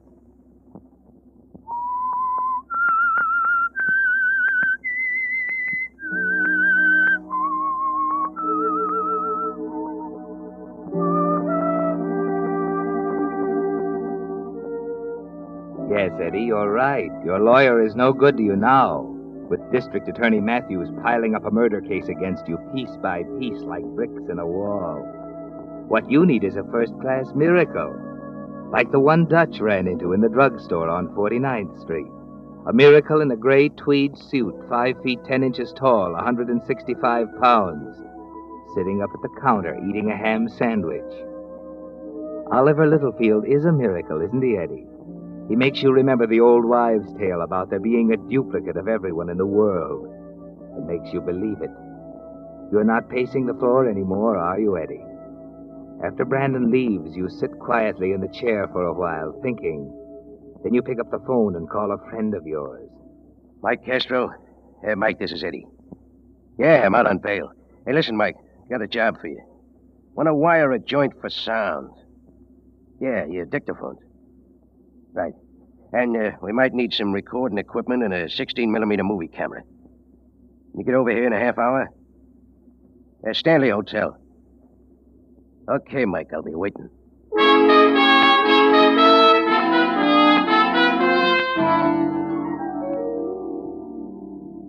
That was a cinch, Eddie. He lives in a little house in Wilmot, 40 minutes out of town. Yeah, get the address, Dutch? Yeah, 2224A Euclid Avenue.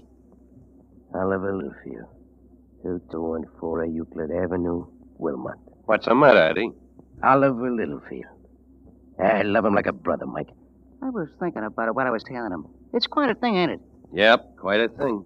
I think maybe we all got the idea. A switch? Yeah. Yep. You said you couldn't tell us apart, Dutch. It ain't that. He'll talk. He's got alibis. They'll check his prints. Wait a minute. He won't talk because he'll be dead. Out on the highway somewhere. And they won't check his prints because they'll take one look at his face and write Eddie Steckles off the books as a gang murder. No, it won't work. I won't go for it. Why? It's crazy, that's why. Does $10,000 sound crazy to you? Huh? Say it again. $10,000 cash on the line. $10,000? That's a lot of dough. Yeah. Okay, now, Dutch, you and Mike work together. And the first thing you do is steal a telephone truck. Huh? One of those little green babies they use for service in residence telephones.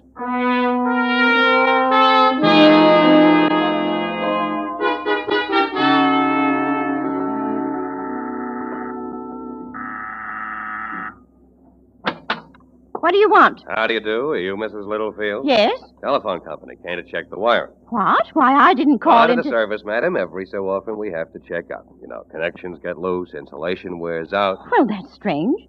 This has never happened before. You don't suppose you could come back a little later, could you? I was just leaving for the afternoon. No, it wouldn't work, ma'am. We have orders, you see. This is 2214A, isn't it? Yes? Perhaps if I called in and explained... No, you'd only get us in trouble. Yeah, trouble. Well, all right then. You can go on in. I'll have to leave you alone here, though. Oh, don't worry about that, ma'am. We'll find everything all right.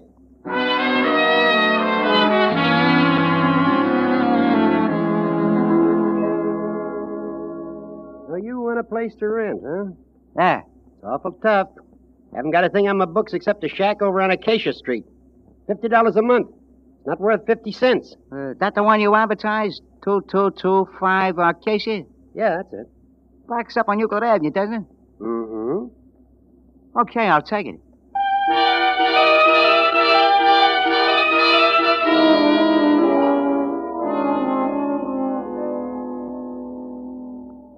Look, Eddie. Out the back window here. Yeah, this is an awful dump. Yeah, but look. We're back to back with Littlefield. Mike ran the line from under the back porch to the fence and into the back bedroom. He's in there now, setting up that recording machine. Yeah, did you check on Littlefield? Sure, runs a hardware store just off the main drag. No other employees. Takes an hour and a half for lunch and hangs a sign on the door. You know, regular small-town operator. You can't beat that guy. I told you I love him like a brother. You think it'll work, Eddie? Just watch me. Before the week's out, I'll know more about Oliver than he knows himself. Now, listen, a couple of things I want you to do for me tomorrow on the way to the library. Library? Yeah. We're going to get some books on the hardware business. On the way, I want you to stop in at the Bradshaw Bureau. What's that? They put out confidential financial reports. It'll cost you $20, but get one on Littlefield. It'll tell you what his investments are, how much he owes on his house, his earnings, all that kind of stuff. They won't ask questions. Just tell him he wants to borrow $1,000 from you on a personal note. Now, where's Mike? Oh, this way. Hey, how you like this broken-down joint I rented, huh? It's broken down, all right. How's it, Mike? Working perfect. Close the door, Dutch. Anything been doing? Yeah, they've been going at it. Quite a wife you picked out for yourself, Eddie. Give a listen. I simply can't understand it. Why in the world you had to close the store for 2 solid hours this afternoon to take 3 gallons of paint out to that Marsden woman? You never make deliveries for your other customers. Why, for all you know, you might have missed a $20 sale. Please don't refer to her as that Marsden woman, Cynthia. Oh, you call her by her first name. I call her Miss Marsden. Well, I don't approve. I'm sorry, Cynthia. Now, put it down a minute, will you? Where are they? They're in the dining room. The microphone's under the table. What happens if they go out of their room? Just a minute. I'll show you. Well, what's he doing? Nothing coming through. Probably standing in the hallway in his bathrobe. It's his old brown bathrobe, Eddie. He took the buttons off his good one in the ringer last Well, week. I suppose I might as well take my shower. There won't be any dinner until you do. And you'd better take some kerosene to those hands. They're full of green paint. Yes, dear, right away. And don't forget to clean your fingernails. All right, Cynthia, all right. But now what do you do? Watch. We faded out the dining room. Now we turn this dial up. Cynthia? Cynthia, where's the soap?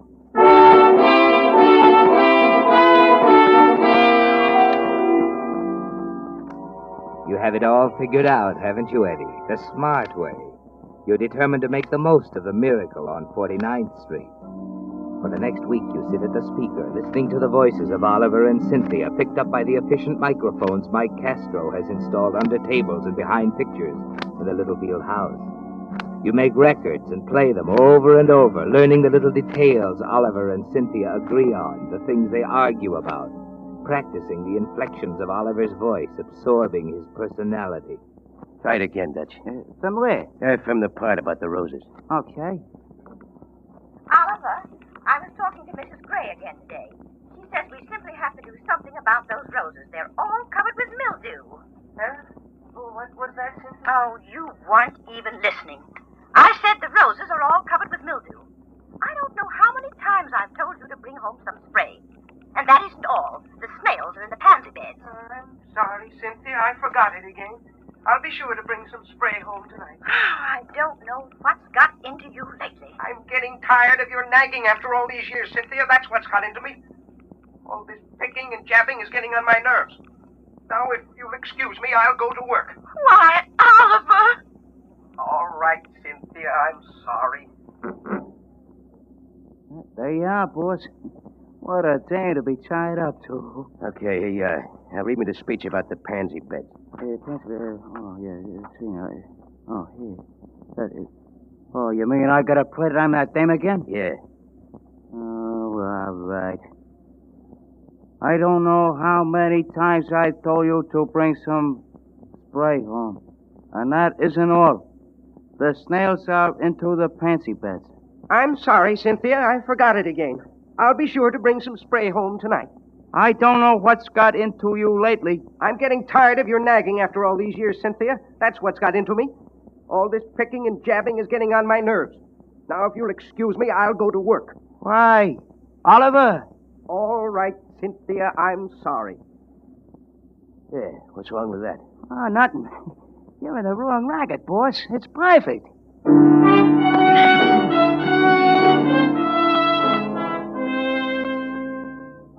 Yes, Eddie, it is perfect.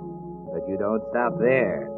At every spare moment, you're studying up on the hardware business, learning the details of Oliver's financial dealings from the confidential reports Dutch brought you.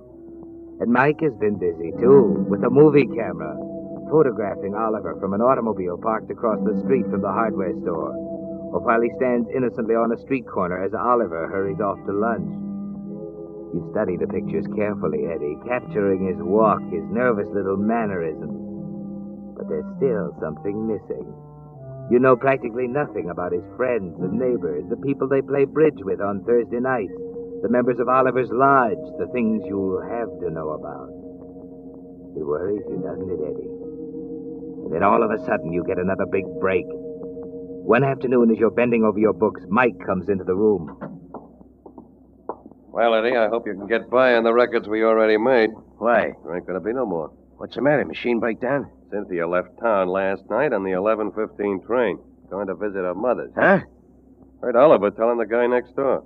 Uh, Can't make records if you ain't got no one to talk to. yeah. Tough break, huh? No, not exactly. Huh? What do you mean? Mike, did anyone except Mrs. Littlefield see you the day you came to repair the phone? No. You sure? Yeah, why? Did you find yourself a camera? A speed graphic like the newspapers use? Well, what's that got to do Could you with... find one? Yeah, sure. Okay, get one. And buy yourself a new suit. What? Tomorrow night, you're going to call on Oliver. You're from Snap, the photo magazine. And you're assigned to do a story on the typical American citizen. The average guy who lives in a suburb. What he does in his spare time at home, who his friends are, what they do, his hobbies, the clubs he belongs to. You know, regular feature story. And the guy the committee selected as the average citizen is Oliver.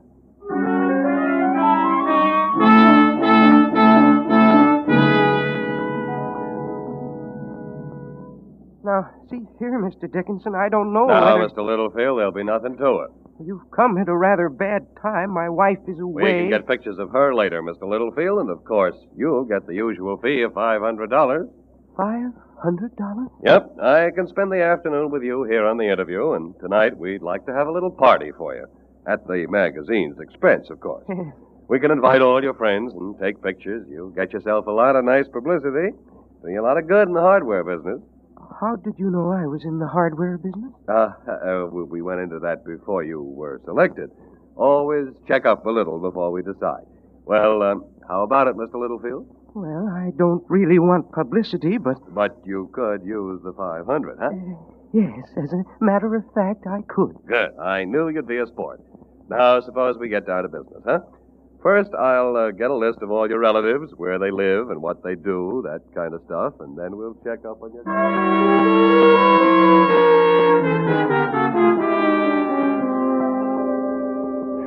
I'm Mrs. Lake. I live down the street a few doors. 2228 Euclid, that is. Known the Littlefields, well, ever since they came here in 1927. Oliver was working for the gross department store in the hardware department, and my husband, Clem, he was in the men's ready-to-wear. My name is Barton, pastor of the Congregational Church. Oliver's been a member for more than 10 years. I'm his Aunt Sarah.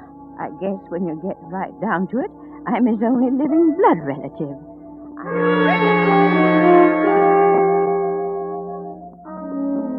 Well, there it is, Eddie. Everything you need right there in the book, complete with photographs. You were right, weren't you? In a matter of 10 days, you've learned more about Oliver Littlefield than he knows himself. And it's none too soon.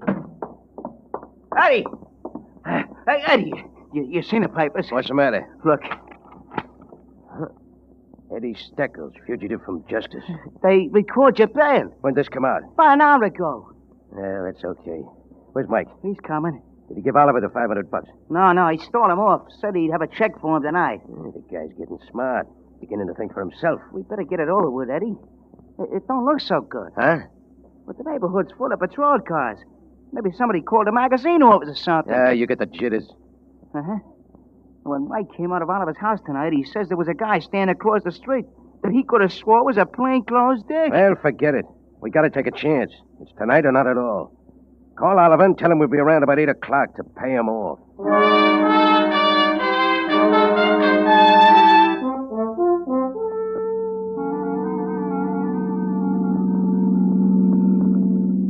Which way, Eddie? Take the next road to the right. That's it, up there by the sign. Now, see here, what's this all about? I haven't done anything. Shut up, Oliver. Just keep your hands up, that's all. That's better. Around to the right, Dutch. How far, Eddie? Anyway along here. This okay? Yeah, sure. Come on.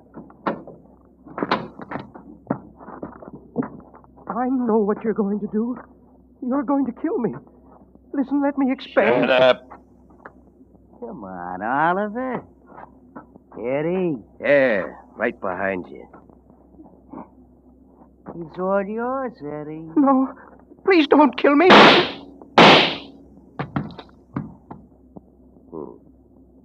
Nice work, Eddie. No, Mike. Not Eddie. Oliver Littlefield, remember?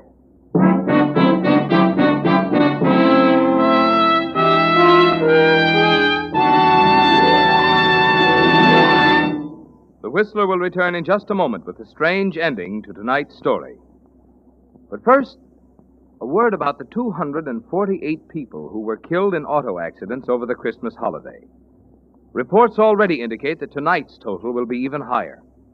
Driving conditions are not good. Cars are old. Many people are at the wheel tonight who should not be.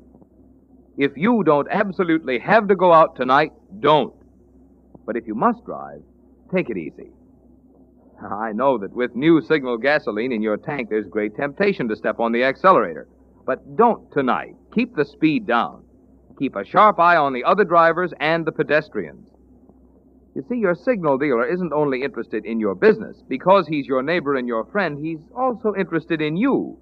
That's why he's asked me to bring you this message, so that one of tonight's auto accidents may not mar the Happy New Year, which all of us in the Signal organization hope will be yours. And now, back to the Whistler.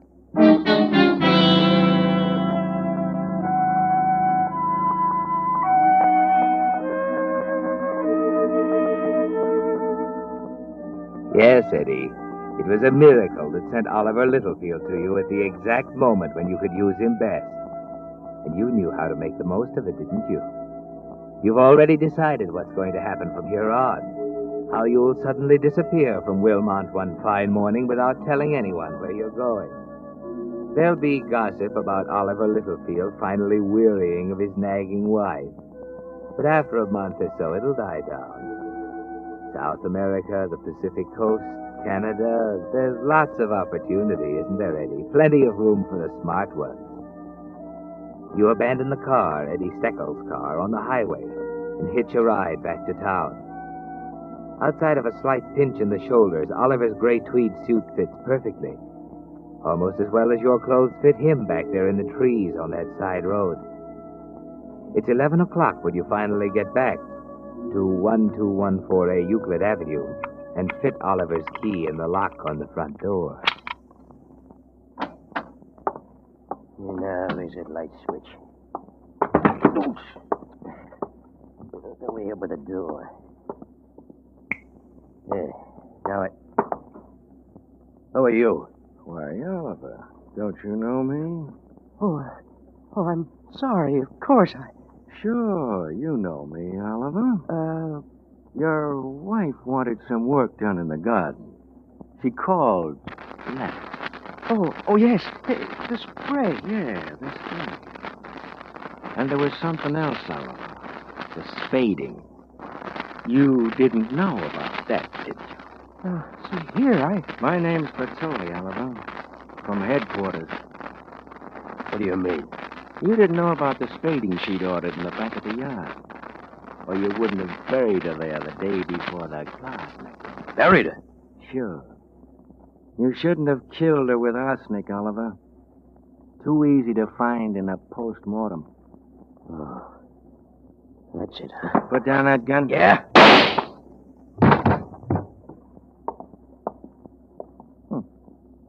Packing a gun.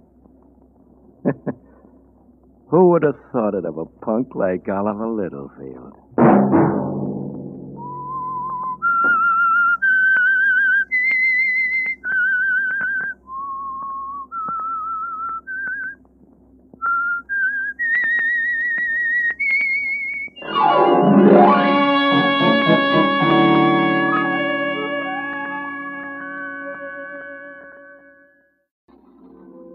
And now the Whistler's strange story, The Thin Line.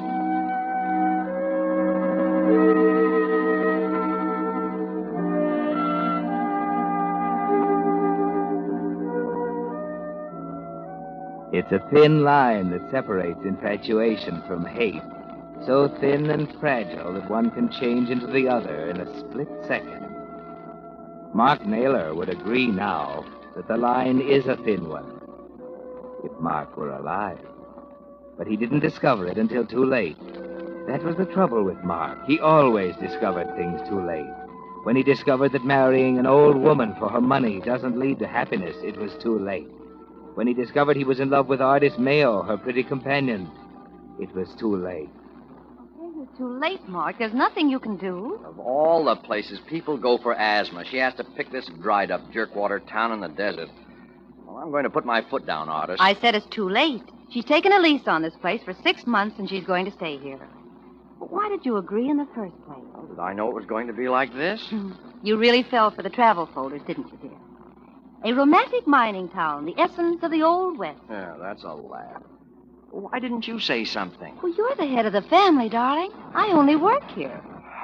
Sand. Everywhere you look, sand. Sand in your eyes, in your ears, in your teeth. Oh, what a trap. Well, there's no use fretting about it. Emma won't leave. No, Emma won't leave. Her asthma. Always, day in, day out, her asthma. The climate's good for her. Ah, but you love her. Ah, but I don't. Don't needle me. I've had all I can take. I'm sorry. You're sorry. Well, there's one consolation. She can't last forever. And neither can you. I'll bet she hits 90. Is that par for the course? With women like Emma, it is. I thought I was being smart when I married her. Well, you met me, darling. Doesn't that mean anything? I know it. That does mean a lot. Well? Well, what? Well, what are you going to do about it? What can I do? Sometimes you disappoint me. Why? Oh, skip it. Oh, now look, Artist. Why do you keep complaining about it, Mark? That's all you've done for the past 6 months, and it won't do you any good. I'm open to suggestions. Well, it's time you started thinking for yourself. Maybe I'm not so bright. All I know is she wants to live here. And then when I think of her bank account, I don't feel like arguing. Do you want me to draw you a diagram? Maybe you better. Now, you better think about it for a while. I've got to go into town and get a prescription. Oh, I'll go with you. No. Well, why not? Well, it doesn't look right. But I don't see why There's such a thing as being discreet. I'll go alone. Oh, great. The old brush off. Don't be stupid. Now, just relax and think. It'll be a new experience for you.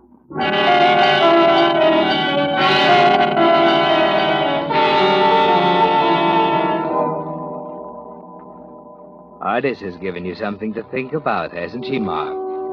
That's the way Artis is, always suggesting, never coming right out with a flat statement. And there's something about her that makes you listen. Maybe it's the way she handles those foreign-looking eyes. Maybe it's the way she walks, the graceful, capable way she does everything. Maybe it's just because she's Artis Mayo and she can twist you around her little finger. She is beautiful, isn't she? Maybe that's it. She's such a complete opposite of Emma, your wife. That you, Mark? Yeah, it's me. Where have you been? Out riding. Alone? Well, who would I be with? Oh, you've been riding a lot lately, Mark. What else can you do in this blasted country? Why do you talk like that? You know what upsets me? With my asthma... I thought this place was supposed to fix your asthma. We haven't been here long enough. You talk about me being unreasonable. You want me to stay here and rot just because you can't catch your breath once in a while. Mark, we've been over all this before. I'm going to stay until I've given the place a fair trial. Well, that could be years.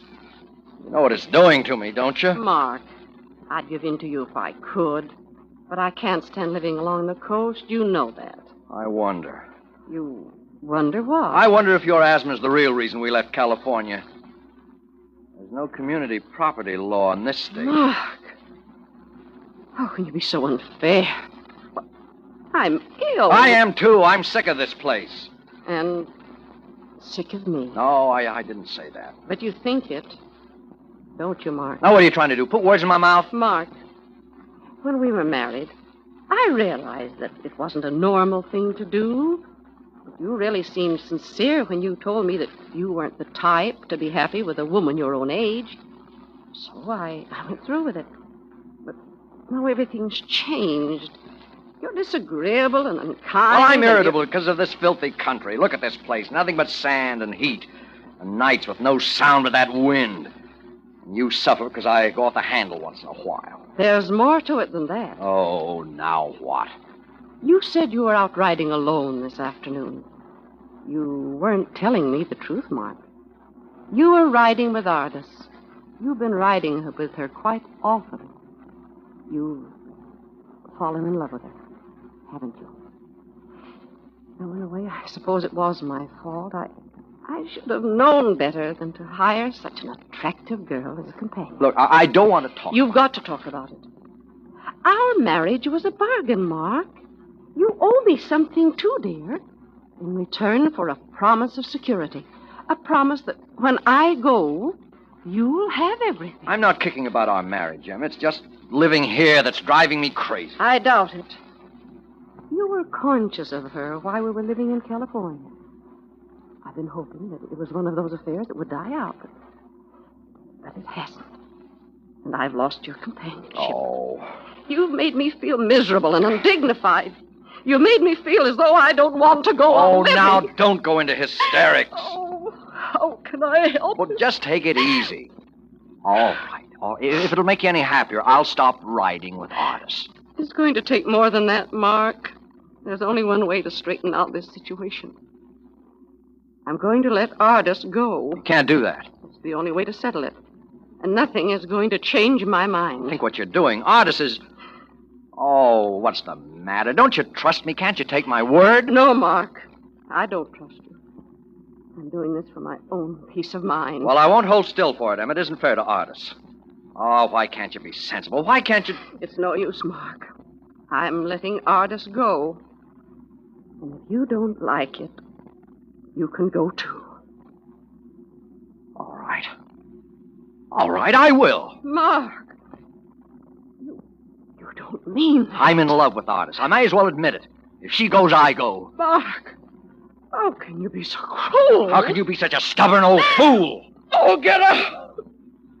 I don't want you near me anymore. Oh, get out!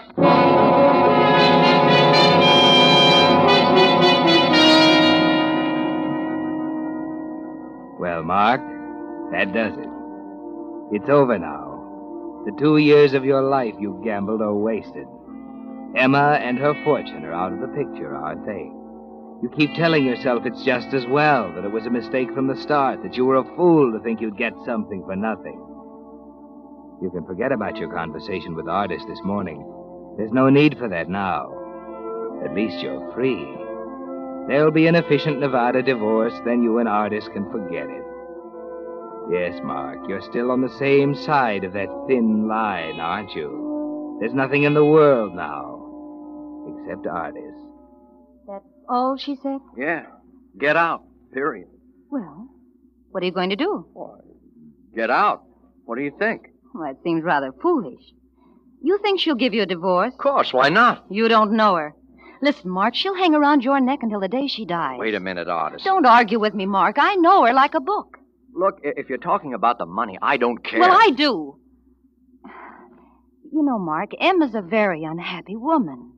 She suffers a lot, and, well, in a way, it would be a blessing if... Well, If what? There is a way, Mark.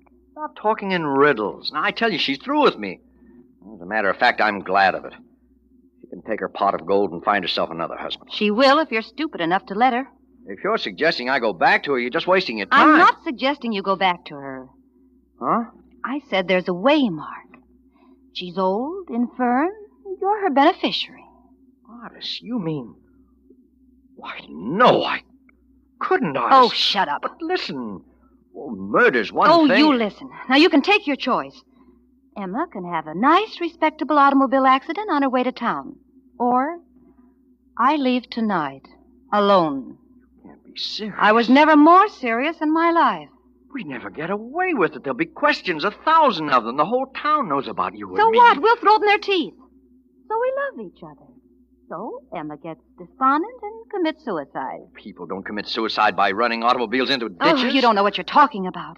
There was one last year, and I know the exact place. All right. What is it, Mark? Is it Emma or me? Well, Artist, well, give me time to think. There's no time to think. But killing her, All right. Goodbye, Mark. Wait a minute, Artist. Well? All right. Good. When? Tonight.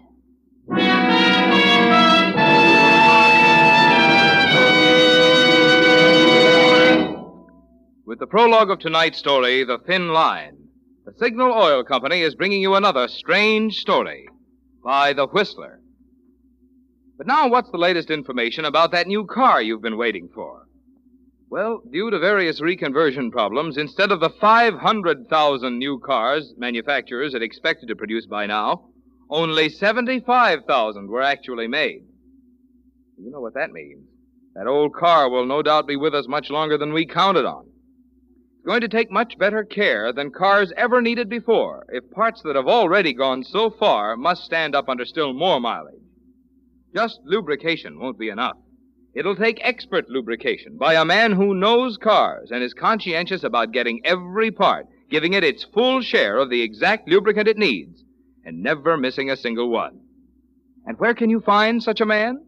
Why, right at that friendly station in your neighborhood, wearing Signal's yellow and black circle sign. You see, because your Signal dealer is in his own business, he has naturally made car care his specialty. And because he wants to stay in business permanently, he does the kind of job he's proud to stand back of. The kind of job that will keep you his steady customer. That's why your Signal man is a mighty good man for you to know now, when you really want your car to go farther. Now, back to the Whistler.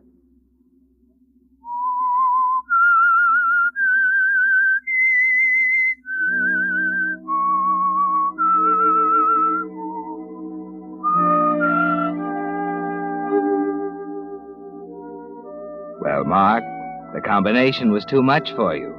The dull, dry monotony of a desert town, your complaining middle-aged wife, and Artist Mayo. That's the big reason why you agreed to commit murder, isn't it?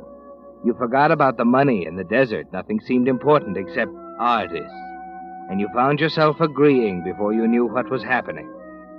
But you're beginning to waver now, with the desert wind wailing outside the window as you stand over Emma's bed with Artist.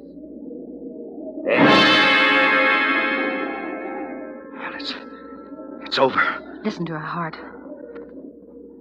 Yeah.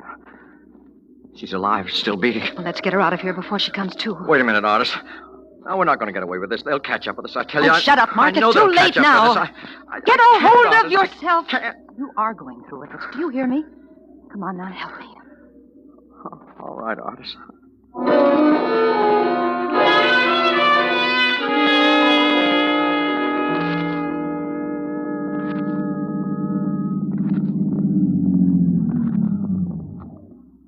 Well, is this the place? Wait a minute. Yes. Yes, it's a 100-foot drop over that bank. Come on, get out. All right. I'll take her feet. Okay. No. Put your arm under her shoulders. Under. Yes. Careful now. Now into the front seat. Easy. There. Oh. Don't let her fall on the steering wheel, you fool. Sorry. Okay. Now what? Fingerprints. Give me your handkerchief. Oh, here. Takes care of the steering wheel. Now, clamp her hands on the wheel in the driving position, so it'll be her fingerprints in case anyone should get snoopy. Hands are cold. Okay. All right. All right, now put it in gear, start it rolling and jump. Look, are you sure everything's... Oh, of course I'm sure. Hurry up. All right. Okay, here goes.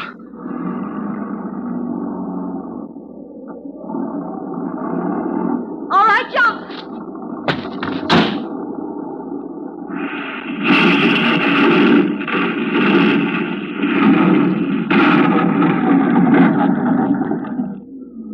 There. That ought to do it. Come on. Well, what do you mean? We're going down to check up.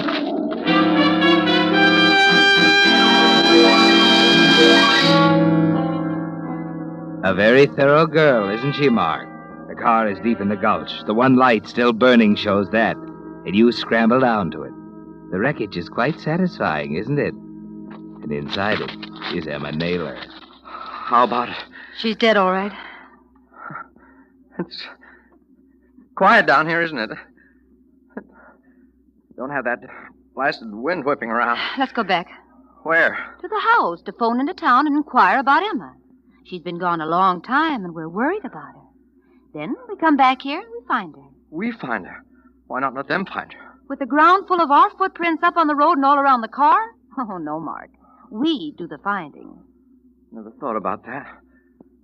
Guess I better let you run things, hadn't I? That's a good idea. Oh, and Mark. Yeah? I'll be staying at the hotel for the sake of appearances. Well, but when can... That's going to take time, Mark. There'll be an autopsy, an inquest, and then, well, maybe in 6 months or so. Yeah. Look, Artis, I'm sorry I busted up on you. I guess you're right after all. It wasn't so tough at that.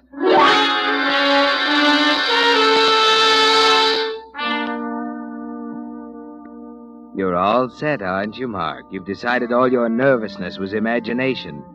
You can hardly wait now to get away from the desert and start your new life with Artis. Even the sheriff is cooperative. He seems to feel genuinely sympathetic, and he's very quick to explain that the questions are merely for the record. You know how it is, Mr. Naylor, just routine. Sure, I know. I'll tell you everything I possibly can. How old was Mrs. Naylor? 57. I believe you said she came here for help. That's right. How long had you and Mrs. Naylor been married? Oh, 11 months. Did you know her very long before that? About a year. How'd you happen to meet Mrs. Naylor? Well, I was selling burial plots, and she was one of my prospects. You didn't continue with that line of business, did you, Mr. Naylor? Well, no. After we were married, my wife wanted me to devote all my time to her. I see. Now, Miss Mayo, how long were you in Mrs. Naylor's employ? Oh, it must have been about 5 months. You were working for her before she came here, then? Yes. Have you always done this line of work, Miss Naylor? Oh, I've done it for quite a while. How many other people did you work for before you were employed by Mrs. Naylor? Oh, there were several.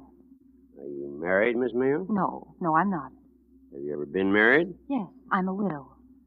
Well, I guess that'll do for now, folks. Well, you'll probably think up something else for us later on. Yeah. You'll probably be finding me quite a pest. You know how it is. Oh, sure. We know how it is. Well, I better be getting back to town.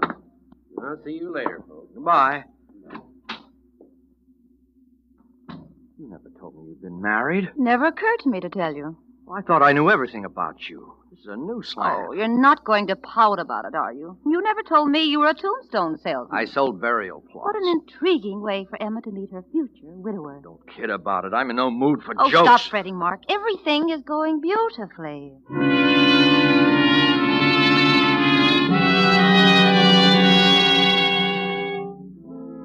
She's right, isn't she, Mark? Not a hitch so far. Except for an unexplained delay in the inquest. You wait. In the house you and Emma had shared on the edge of town, kept indoors by the heat and the desert wind. There are long hours to kill, all by yourself, with nothing to do but smoke cigarettes and think. Artis is almost a stranger now. She won't see you because of appearances. And on the rare occasions when you are together, there's no feeling of relief at all. Just a kind of nervousness that makes you jump at each other's throats. Mark, will you shut up? I tell you everything's all right. Well, then why the delay? This keeps up, I'm going to start talking to myself. It's only been a few days. Oh, it's been a week. They're holding it up on purpose. I tell you, they got something on Oh, us. they haven't got a thing. I don't care. I can't stand this much longer. You've got to. Oh, look, why couldn't I tell them I've got to run back to the coast on business? You told the sheriff you'd given up your business. Well, you could explain to Oh, him. don't be idiotic. It's out. Oh, listen, Mark. We're almost in now. Let's not start wrangling. Think about where we're going when we get the money. Florida, Miami Beach. I don't like Florida. Oh, you'll get over it. You've never seen anything like Miami in the winter. I said I don't like Florida. You may as well learn right now that you're not going to get anywhere taking that tone with me. Well, I don't care what you think. I'm going back to the coast. Sure you are. The Atlantic coast, Miami Beach. You know, someday you're not going to get by with that. What? That smug, irritating attitude of yours. You think you know all the answers, don't you? Depends on who's asking the questions. Now, what do you mean by that? You answer that one.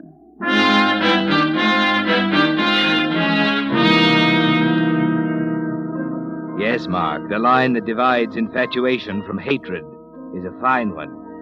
And you don't realize you just crossed it. That the groundwork is all prepared for your discovery a few days later of an entry in one of Emma's diaries. January 18th. Today, I finally decided to take Artis's advice to go to the desert. I know Mark won't approve, but Artis is right after all. My health does come first. That little liar.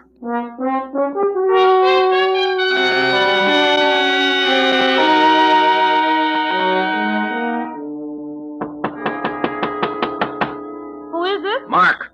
Oh, don't knock the door down. Just a minute. What's the matter with you? I told you not to come here. Close the door. Now, wait a I minute. said close the door. Now go on, sit down. I want to talk to you. Why are you looking at me like that? Go on, sit down. All right, since you're an expert on questions and answers, how about this one? Whose idea was it coming to the desert, yours or Emma's? What's that got to Shut do up. It has everything to do with it. It means you had the whole works planned before we left California. You figured me for a sucker, didn't you, Artis? Yeah, you had the whole picture. Convincing Emma to come here, knowing it'd make me willing to kill her after kicking around in the sand and heat for a few months. but Don't argue with me. It's all there in Emma's diary. What do you mean it's in her diary? I mean, there's enough foundation for some pretty solid guessing. You even had the community property law figured out, didn't you? Yeah, back there, I was legally entitled to half her income. Here, I don't get a dime.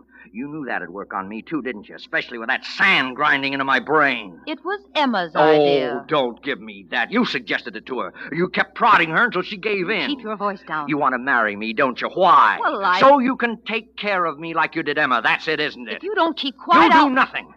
And you're not running away from me any longer. Keep away from I'll me. show you who's doing the thinking from now on. I said keep away from me. I just want to get my hands on that lily white neck of yours. I'm warning you, You Mark. put down that gun! Get away from me. Mark! You let me hear you argue now! Why, you... You big baboon.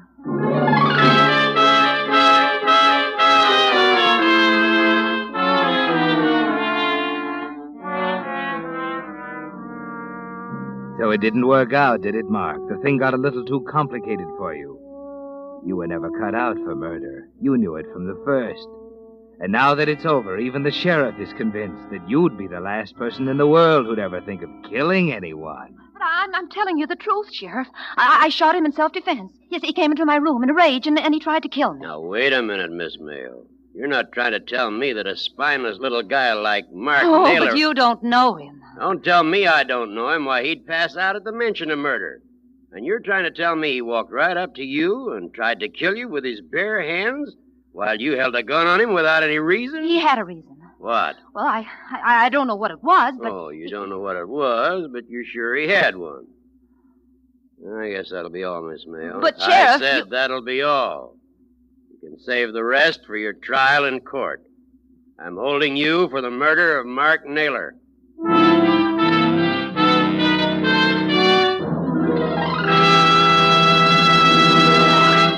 The Whistler will return in just a moment with a strange ending of tonight's story.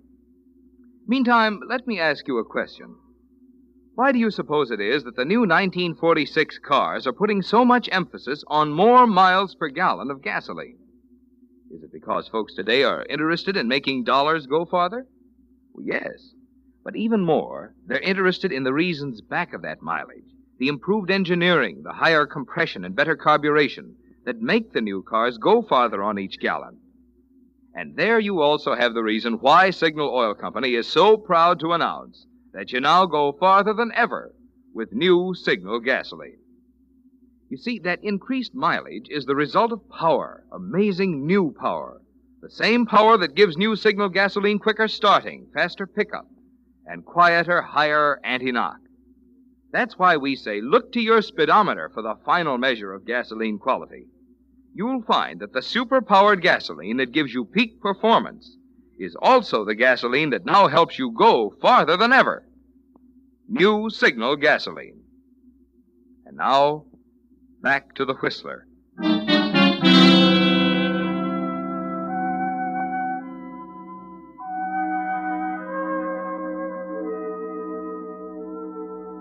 Yes, Mark, you crossed the thin line. And once across it, everything fell to pieces.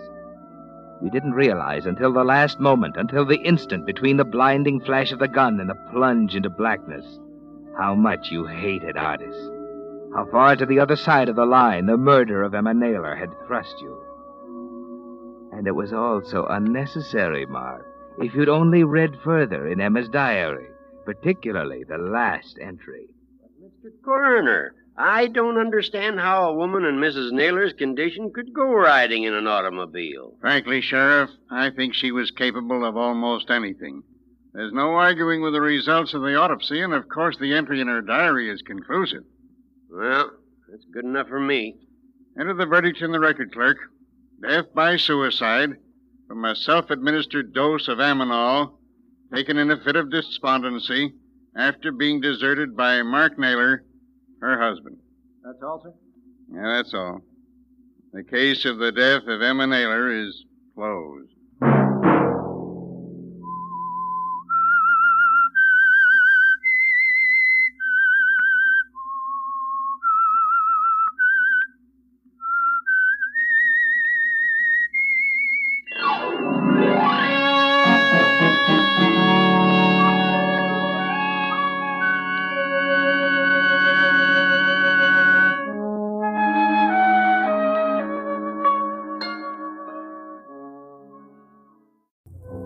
And now, the Whistler's strange story, Treasure Hunt.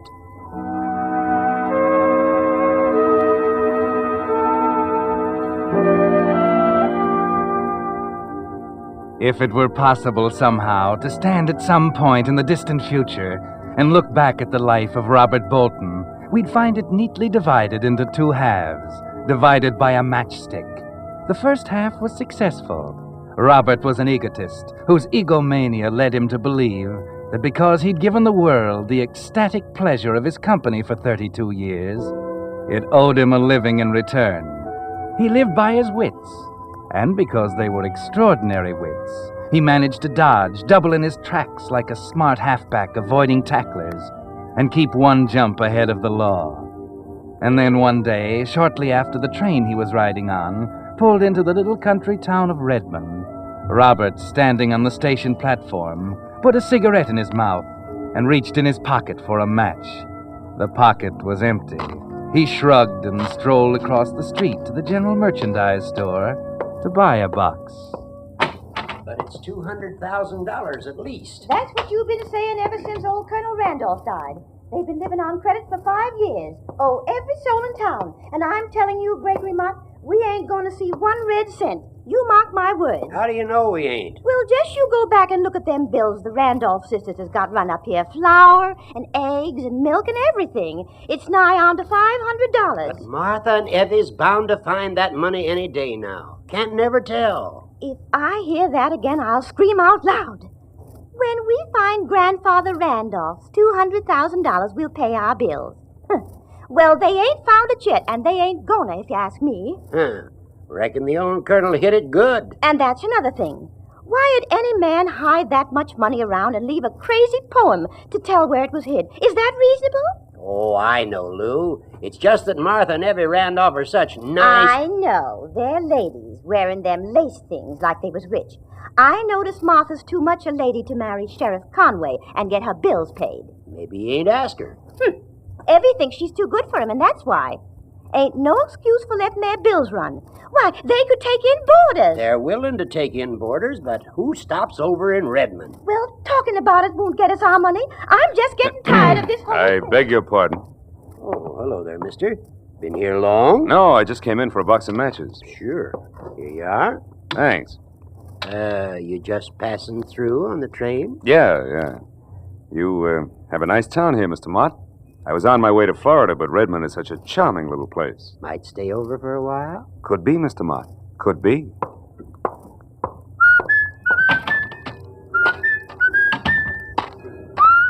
Oh, conductor? Yeah? My name's Robert Bolton. I'm in car 63, bedroom G. Would you have the porter get my baggage, please? I'm getting off here.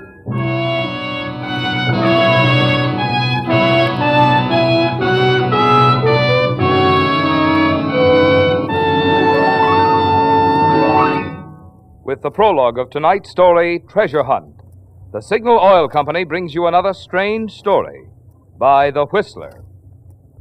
But now I think you'll be interested in a letter I received after a recent Whistler broadcast in which I had told how the atoms in gasoline molecules are actually rearranged to put exciting new power into new Signal gasoline. The letter read, Mr. Miller, you say they rearrange atoms in making Signal gasoline. I thought atoms are the things scientists split to make atomic bombs. Well, it occurred to me that other listeners may have wondered about this too, so I'd like to make this point clear. Splitting atoms to release atomic power is one thing, but rearranging atoms is a completely different branch of science, through which some of today's most remarkable new products are being created. Take nylon hosiery, for instance. Do you know how nylon was created? Why, by rearranging atoms. And that fine new synthetic rubber for tires, it too was made by rearranging atoms. So you see, in rearranging gasoline atoms, Signal is just using the latest scientific method to put tremendously increased power into new Signal gasoline. Just another example of the alert, progressive policy of Signal Oil Company, which for 14 years has been quick to bring you every latest scientific advancement in the fine quality petroleum products, wearing the name Signal. And now, back to the Whistler.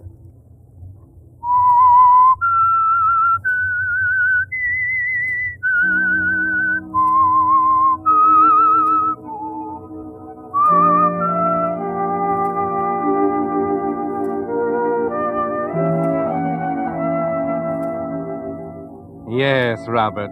That matchstick made a difference, didn't it? They laid it on the line for you while you were waiting at the counter in the store. And you're thinking it over carefully now, as you sit in the parlor of the huge old Randolph home in Redmond, making your first impression on the Randolph sisters. It took you only a minute to analyze them. Evie, ailing, suspicious, jealous of the family traditions. Martha, 45, hungry for sympathy, color, laughter.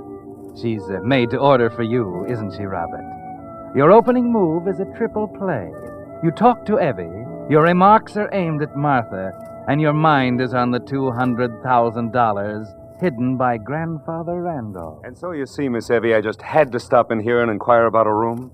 It's such a perfect place to finish my book. Oh, you're an author. Yes. I write poetry. Poetry. Oh, how beautiful. I have always considered poetry a frivolous way of expressing thoughts which might better be done in prose. I love it. Your judgment is not to be considered, Martha. But, go on, Mr. Bolton. Well, I graduated from Harvard in 1931, and I wandered around a bit. India, China, Japan, even got as far as Tibet. Oh, how wonderful. You've really been to those places. Yes. Mr. Bolton, I am not interested in your wanderings. Oh, I'm sorry. But I've got to have some place in which to write. A place like this, Miss Randolph, with these lovely trees, these grand old rooms with their fine floors. That mahogany staircase. Why, that's a poem in itself, Miss Randolph. A sweeping curve ascending high to end its rapture in the sky. Oh, that's William Brown. Why, yes, Miss Martha. You know his poems? He that to the voice is near, breaking from your ivory pale. Need not walk abroad to hear the delightful nightingale. I think it's so lovely. And I think we have had enough of this grammar school recitation. Yes, Evie. Mr. Bolton, you may have the room. However, I am not a well woman. Therefore, I must have it understood that should I change my mind at any time, I shall expect you to understand. Martha? Yes, Evie? You may show Mr. Bolton to the room above the veranda. Thank you again, Miss Randolph. I'm sure that my stay here will prove mutually profitable.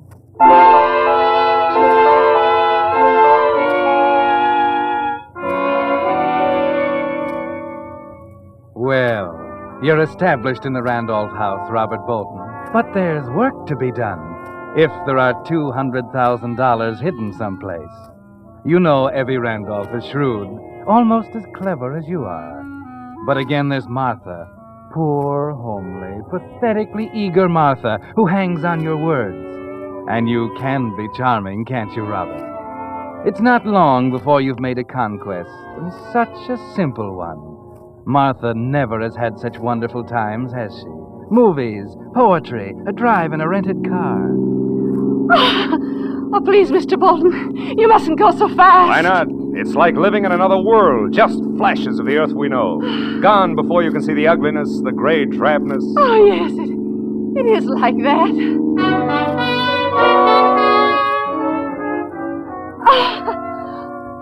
Oh, it's wonderful to hear you laugh, Martha. Wonderful. I was laughing, wasn't I? Her laughter like the bells of Eden. Oh, it's all so lovely, Robert. Oh, so lovely. You really mean this is the first movie you've seen in 3 years? I never go out much, Robert. You see, Evie... Oh, you're wonderful, Martha. So unselfish.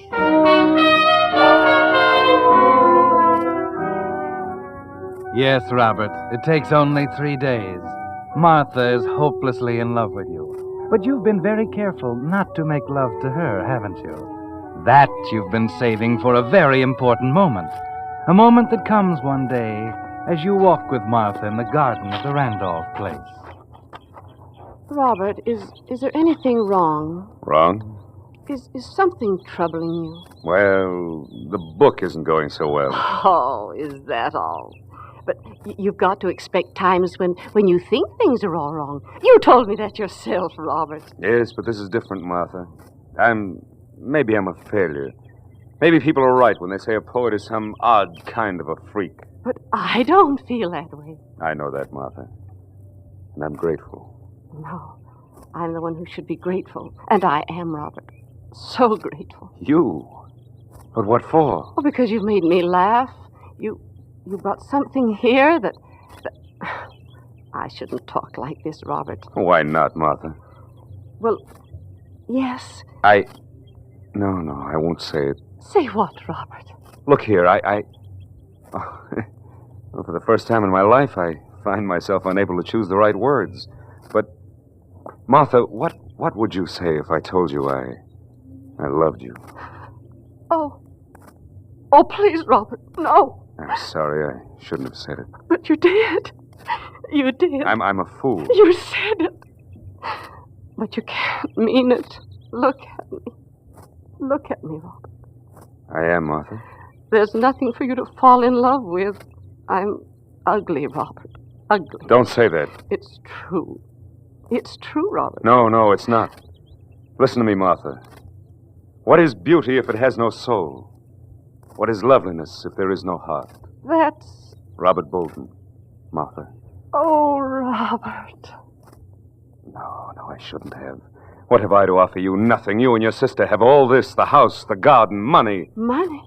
Well, Robert, dear, we have no more than you. Oh, you're joking. No, my darling. No, I'm not. Evie and I have been living on credit. Everyone thinks we'll find Grandfather Randolph's money. Money? There is money? I don't believe it, but Evie does. She's looked for it so many times. Oh, treasure hunt, huh? You're making fun of it. Oh, no, dearest. But, well, things like that just don't happen, not in real life. But suppose there was money, and we found it. Then you wouldn't have to worry about staying here with Evie. She could have the money, and we could have each other. Do you mean that, Robert? Don't you believe me, Martha? Oh, yes, Robert.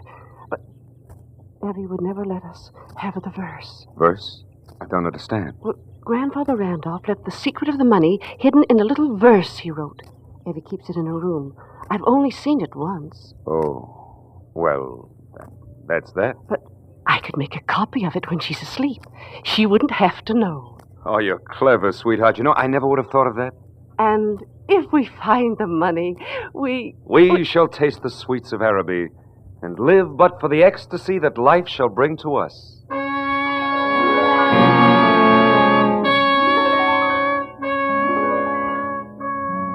That was simple, wasn't it, Robert? Having Martha suggest the plan herself was clever. She doesn't suspect a thing. Poor, homely Martha, who doesn't know you're going to leave the moment you find the money. And the same night, she brings you a piece of paper. Here it is, Robert. Are you sure Evie is... Evie is asleep. I left her medicine on the table by her bed, so she doesn't have to call me. Oh, you are clever, my darling. Now, let me see the verse. Oh, here it is. Oh. When the bishop's mitre points to 3, then a shadow long you'll see. 4 steps left and 2 steps right. Careful now, you'll need the light. Oh, it sounds crazy. Just a minute. Bishop's mitre. Bishop's mitre. Look, that chess table in the corner. Has it ever been moved? Oh, no. Evie wouldn't allow anything to be moved. Then where are the chessmen? In the drawer of the chess table. Oh, good. Well, why are you setting up the chess? You'll see. Now, which bishop? There are 4. And one has to point to 3. To 3. All of them point up to the ceiling now, but if we lay them on their sides, then... Look! This Black Queen's bishop, it points to the grandfather's clock on the other side of the room. And if you point it to 3... That's it! The bishop's mitre points to 3. Martha? Martha! It's Evie. She woke up. You better go. We'll continue this tomorrow night. Go ahead.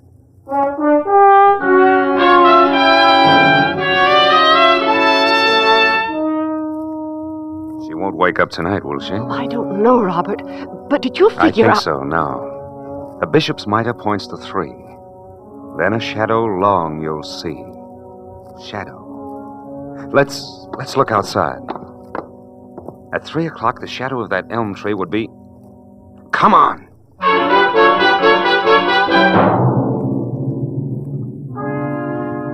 You're so wonderful, Robert. It's all so simple now. 4 steps left. Then 2 steps right. And right in front of the old cooling shed. And the next line reads, Careful now, you'll need a light. Martha!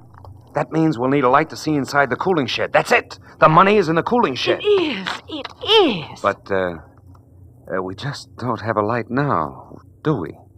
We'll have to wait until tomorrow night. Well, I can get a lantern. No, Martha, darling. We'll wait until tomorrow night. But why? Can't we tell Evie now? You're not going to tell Evie until we get the money, do you hear?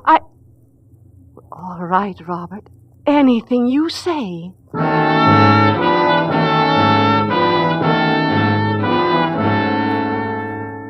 Of course, Robert. Wait until tomorrow night. Then you'll plan to sneak outside without Martha. And you needed time to pack, didn't you? Get ready to leave suddenly with the money and without Martha. So the next day you sit in the garden smoking a cigarette, smiling to yourself, thinking how easy it was. Then suddenly... Howdy, Mr. Bolton. Oh, hello, Sheriff Conway. You know me, huh? Why, of course. You've been pointed out to me. In addition, the star glittering on your vest is, in itself, a monumental advertisement. Yep. Mind if I sit down a mite? Certainly not, Sheriff. Make yourself at home. Did you come here just to sit in the sun, or do you have something more important on your mind? Well, Bolton, I ain't one to beat around the bush. There's some talk going around about you and Miss Martha. Really? What harm is there in that? Well, you're a young man, handsome. Thank you, Sheriff. I didn't know you cared. I don't think you're up to any good, Bolton. Martha's good 15, 20 years older than you. Oh, so that's the way the wind blows, is it? Torch-bearing in the provinces. You love her, don't you? Listen, I came here friendly-like, but I'm having a hard time now to keep from smashing that pretty face of yours. But you won't do it, Sheriff, because you'd look a great deal sillier and more stupid than you do now. You can't afford that, Sheriff. You're smart, ain't you, Bolton? Smart enough to know you haven't got a thing to say in this matter. Now you listen. I intend to remain here as long as I like. You're after that money. You can prove that, of course. He doesn't have to. Miss Evie, you hadn't ought to come out here. It was thoughtful of you, Sheriff Conway, to concern yourself with our affairs, Martha's and mine. However, I am quite capable of handling this. Miss Evie, don't go getting riled up now. Your heart, Please, you know. Sheriff Conway. Mr. Bolton. Yes, Miss Evie. I gave you to understand when you came here that any time I chose to ask you to leave, you would do so. So what?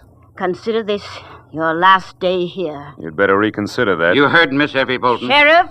Yes, Miss Evie. Mr. Bolton, I'm a sick woman, but I'm not blind. My sister Martha is impressionable. She is infatuated with you, and you've done nothing to discourage her. Perhaps I love her. That's ridiculous, and you know it. Mr. Bolton, if you're not out of the house in 1 hour, I shall ask Sheriff Conway to evict you. Martha might have something to say about that. I've already told her. You have 1 hour, Mr. Bolton.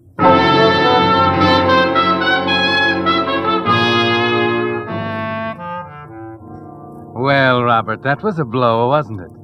If you leave, the money stays in the cooling shed. If you stay, the sheriff will have a field day throwing you out. Your only hope is Martha, isn't it? And you haven't much time. You sit alone in the garden thinking. And suddenly it comes to you. There is a way, isn't there? You hurry over to the little pharmacy where you and Martha bought the medicine for Evie. The clerk knows you and says nothing when you ask for a little bottle of poison to kill rats. You sign the poison book and hurry back to Martha with a half hour to go. She's in the parlor playing the piano.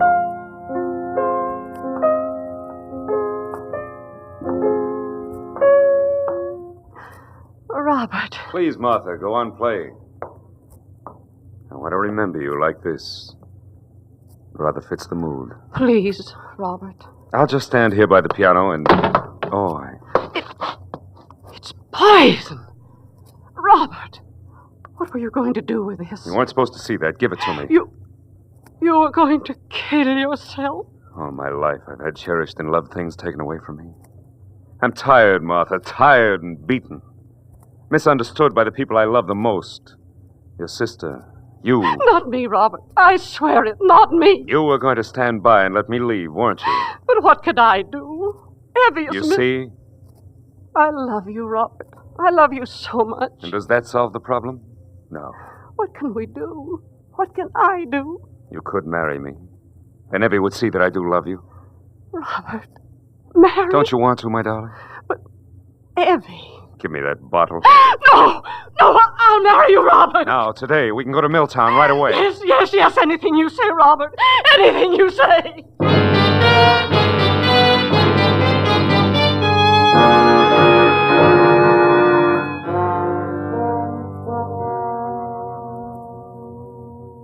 You don't seem to like me as a brother-in-law, Evie. I despise and loathe you, Mr. Bolton. Evie, you don't know Robert. You don't understand him. You poor blind fool.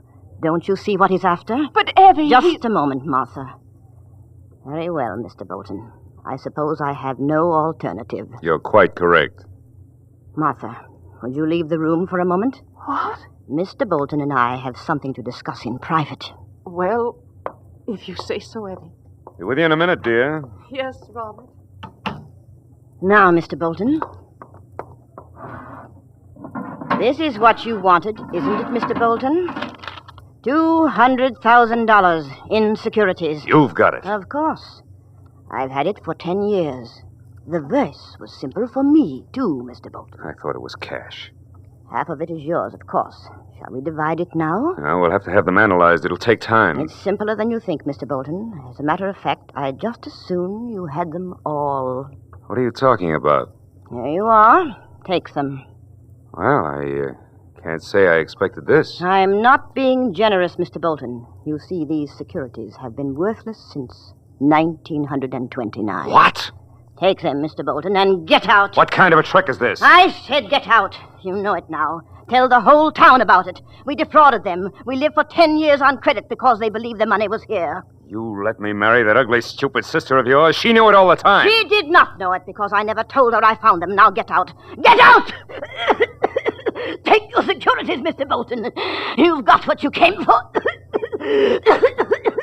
Martha! Martha, come quickly! Martha! Evie! You're ill! Oh, Robert, please! You, I hope you die. Robert, wait!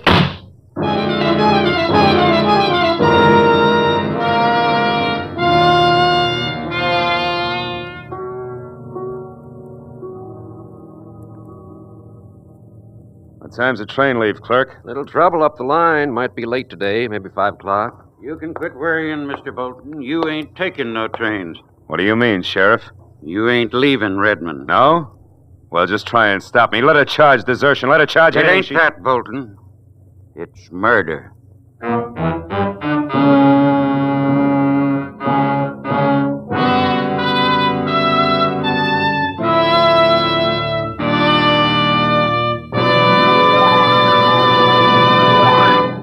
The Whistler will return in just a moment with a strange ending to tonight's story. Meantime, I'd like to bring you the solution to a little mystery that's puzzling a lot of drivers these days. Why are so many batteries going dead?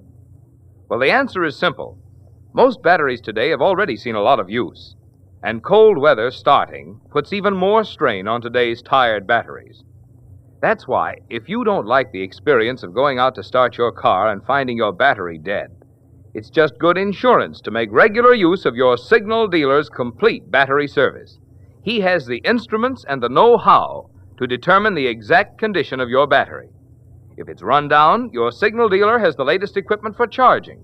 And if you do need a new battery, his rugged Signal batteries are built to Signal's own exacting specifications and guaranteed for long, long life. So stop in at your Signal dealer soon. You'll find he's much more than just a place to buy Signal's famous Go Farther gasoline and fine lubricants. Wherever you see Signal's yellow and black circle sign, there you will also find complete Signal service and accessories to help your car run better, look better, and last longer. And now, back to the Whistler.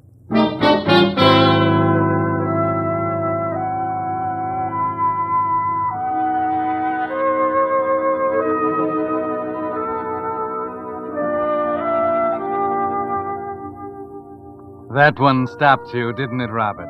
For once you have nothing to say, and though you don't know it, the first half of your life, the half you lived before you reached into your pocket on the station platform at Redmond and found you were out of matches, is over, and the second half is about to begin. The sheriff refuses to explain further as you go together back to the Randolph house. He waits until you go through the door into Evie Randolph's bedroom, until you stand there staring down at her still figure on the bed. Sheriff, I swear to you I didn't. I tell you I had nothing to do with it. You bought this bottle of poison at Rigby's pharmacy. For myself, I told you. Ask Martha. I got a feeling the jury's not going to believe anything Martha says about you. They'd think she was trying to cover up for you. But I ain't telling you anything, though, am I? You likely know juries pretty well by now. Evie got that poison by mistake. Sure, when Martha took it away from you and hid it in the medicine cabinet. And that's where poor Evie found it. Sick, dazed. That's it. I knew you didn't believe I did it, Sheriff. Who says I don't? What? What are you getting at? Well, you can have your pick. You can leave Redmond. Yes. And face a murder charge. There's the money, the fight you had with Evie, the poison register at the store. Wait a minute. You can't do this. No? Or you can stay here and make Martha a good husband. Write poetry for her, take her riding, make her happy. And I'll forget about the other. Well? I won't do it. Huh? Murderers hang in this state, Bolton. All right, Sheriff. You win. And I'll be around checking up. And if you ever try to run out on her, I'll reopen the case on new evidence. And I swear before the Lord, Bolton, I'll hang you.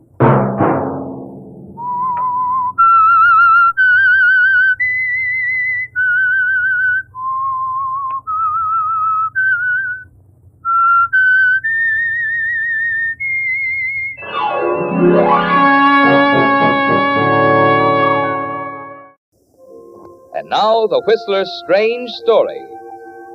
The Strange Sisters.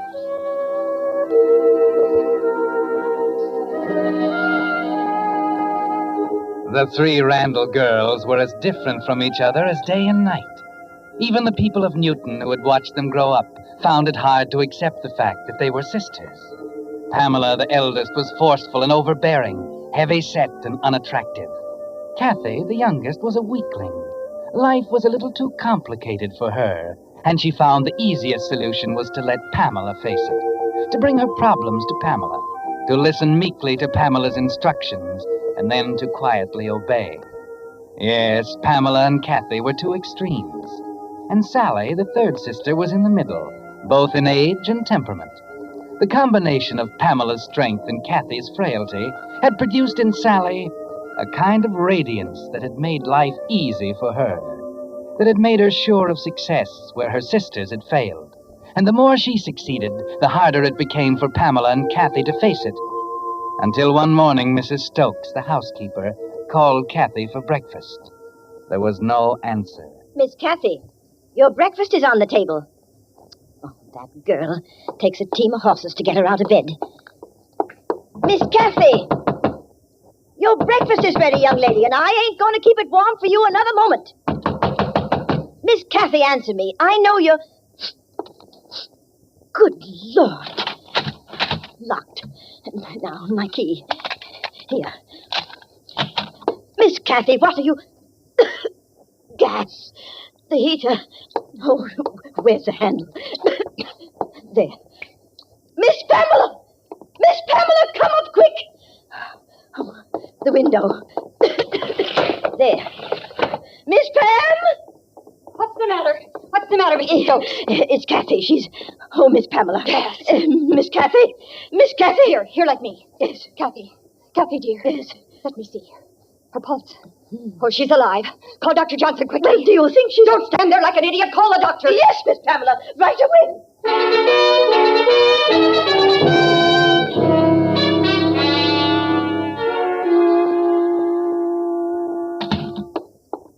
Hello, Pamela. Well, it's nice of you to leave your work, Sally. That's a peculiar remark to make. I think it's apropos of the moment. I don't. As usual, I suppose we disagree. Where is she? In there with Dr. Johnson. Will she be all right? I don't know yet. Well, I'm going in and... Wait a minute. You're not going in there. You can't stop me, Pamela. I've got a right to know. And since you didn't choose to tell me over the phone, I'll find out for myself. I said wait. Kathy is my sister, too, Pamela. She doesn't belong to you. You've had her under your thumb for so long, the poor girl can't even think for herself. All right, go on in if you want to kill her. What do you mean by that? I've managed to convince Dr. Johnson it was an accident. It was an accident. She left the gas heater on and You've never been very clever, Sally. Kathy tried to kill herself. You're wrong. You're making it up.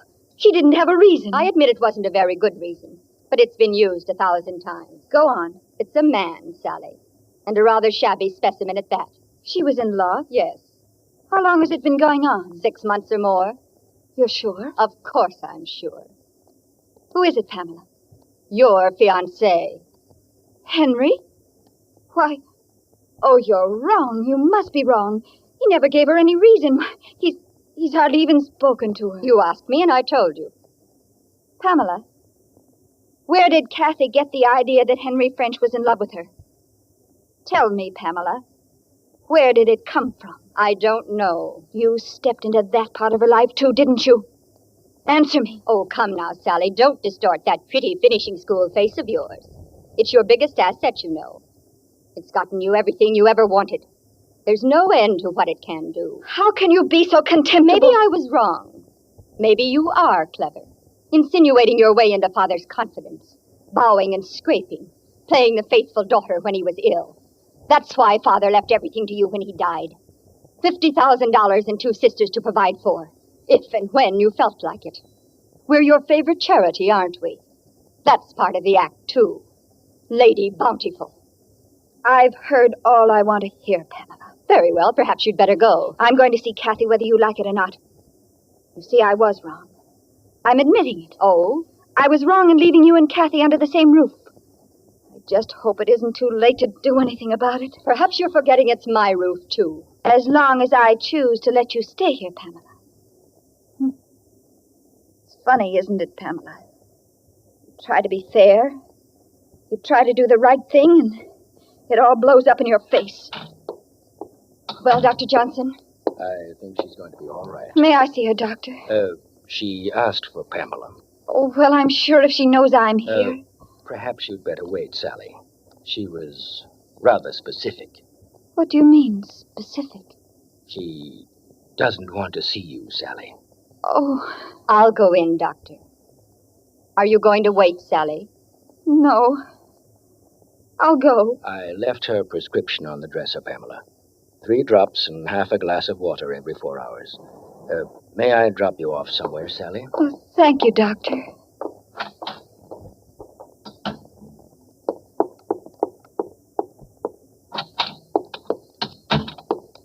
Kathy? Kathy, are you all right? No. No, I'm not all right. I'll never be all right anymore. You mustn't feel that way, dear. I made a mess of this, too. I never do things right, do I, Pam? What will Henry think of me now? They only know what I told them, Kathy. They think it was an accident. Don't worry about Henry, dear. You must have been wrong, Pam. He doesn't love me. He couldn't. He would have told me. He wouldn't have just gone off with Sally. Well, maybe you'll believe me now, Kathy. She's capable of anything. She owns it all now. The house, the money, and now Henry French. Don't you see, Kathy? He was the only thing she didn't have. He was yours. And she made up her mind she wanted him, too. He never told me. Of course he didn't. Sally never gave him a chance. I hate her. It's awful, Pam, but I can't help it. I hate her. So do I. What can we do? Well, maybe you'd better rest a while now. No, tell me, Pam. What are we going to do? There's a way. Yes, there is a way. What? Kathy. Kathy, we're going to kill her.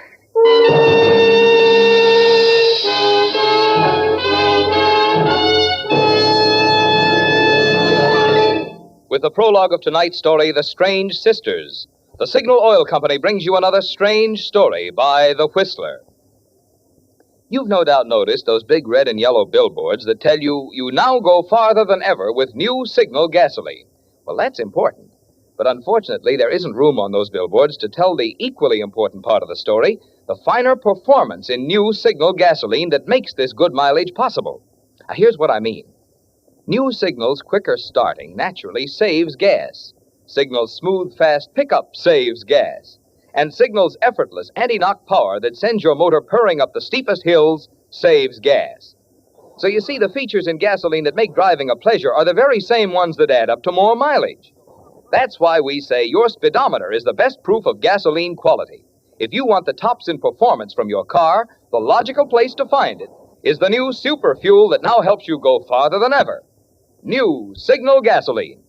And now, back to the Whistler.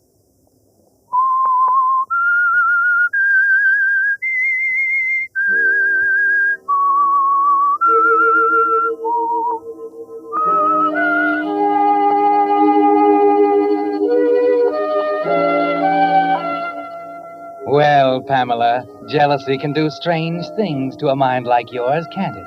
And it's a peculiar mind, filled to the bursting point with frustrated black hatred for your sister Sally, accumulated during the long years the three of you spent under the same roof with your father. She always had everything, didn't she? You and Kathy had to take what was left and like it. Yes, Pamela, that jealous hatred has brought you to the point where you'll stop at nothing, lying, cheating, twisting the truth in such a way that your poor, gullible sister Kathy believes the very existence of Sally condemns her to begging for crumbs at Sally's table when the bread is rightfully hers. And you've thought of everything, haven't you, Pamela? You're confident that Kathy is prepared for the talk with Sally that's bound to come sooner or later. But, Kathy, I know I'm right about Pamela. Why must you always talk about Pamela? Pamela did this if it wasn't for Pamela. Oh, stop it, will you? I tell you, Pamela's the only one in the world I can turn to. Please, Kathy, please believe me, you're wrong. I'm not wrong. You are, dear. She's filled your mind with all sorts of hateful lies about me and Henry. Why do you keep throwing that in my face? Henry! He's yours now, isn't he? You've got him. smart. Just like she said. All right, take him. Marry him. I don't care. Doesn't make any difference now. Kathy, apparently there's nothing I can do or say that will make any difference in the way you feel. I promised Father I'd take care of you. Well, I'm leaving you the house and all the furniture. And I'm making arrangements for a trust fund that'll provide for you both. That's charitable of you. Under the circumstances, I think it is. I'll expect you and Pamela to be civil to Henry until we leave. Is that clear? Is he coming here? Yes. To live? Yes, for a week or so. I don't understand. It's very simple. We're going to be married tonight.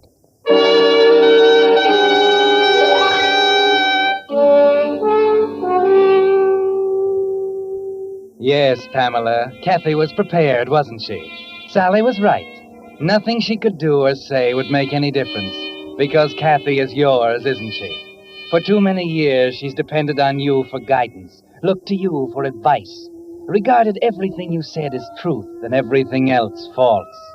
Yes, jealousy is a strange thing, Pamela. It's been there, deep inside you, for as long as you can remember. And it was convenient for you to find a cause for it. Sally and your father, the legacy, the house, the money.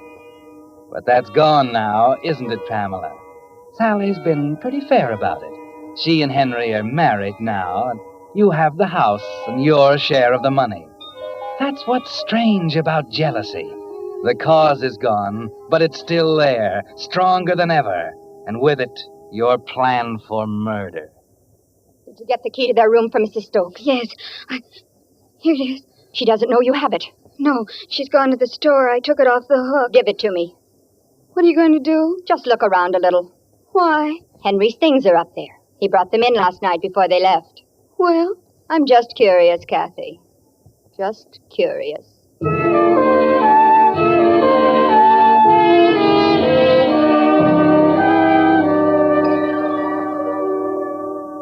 All right, Kathy, you can put the key back now.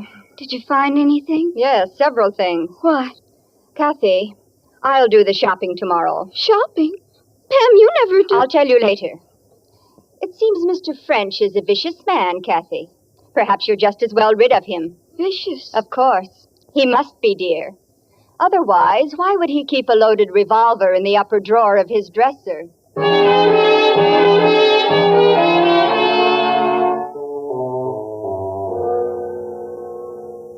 Well, Miss Pamela, what are you doing around here? Why, you ain't been in the store for 6 months now. Oh, I thought the walk might do me good. Well, what'll it be? A small rolled roast, please.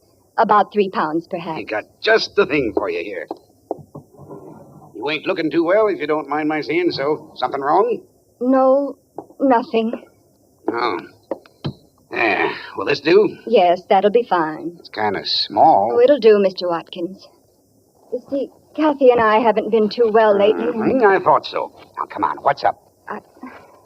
Oh, I know I shouldn't say anything, but I've got to talk to someone, Mr. Watkins. Gosh, is it that bad? I don't know. It's Sally and that husband of hers. You don't say. Oh, they've been quarreling dreadfully. It's been going on all morning, and I just had to get away from it somehow. They was only married night before last. You won't say anything, will you, Mr. Watkins? Promise me. Oh, sure. Well, it's about the estate. Sally told him she was going to deed part of it to Kathy and me, and he flew into the most dreadful fit of temper. I could hardly believe my eyes. Here's your sugar, Miss Pamela. Thank you, Mr. Kennedy. I'm sure sorry about that. You won't say anything, will you? Me? Oh, no. Ain't there anything you can do? Let's see now. You wanted a shampoo and a finger wave, Miss Pamela. Yes. Gosh, I can hardly get my mind on my work after what you told me. You won't say anything, will you? Oh, of course not, Miss Pamela. Not a word.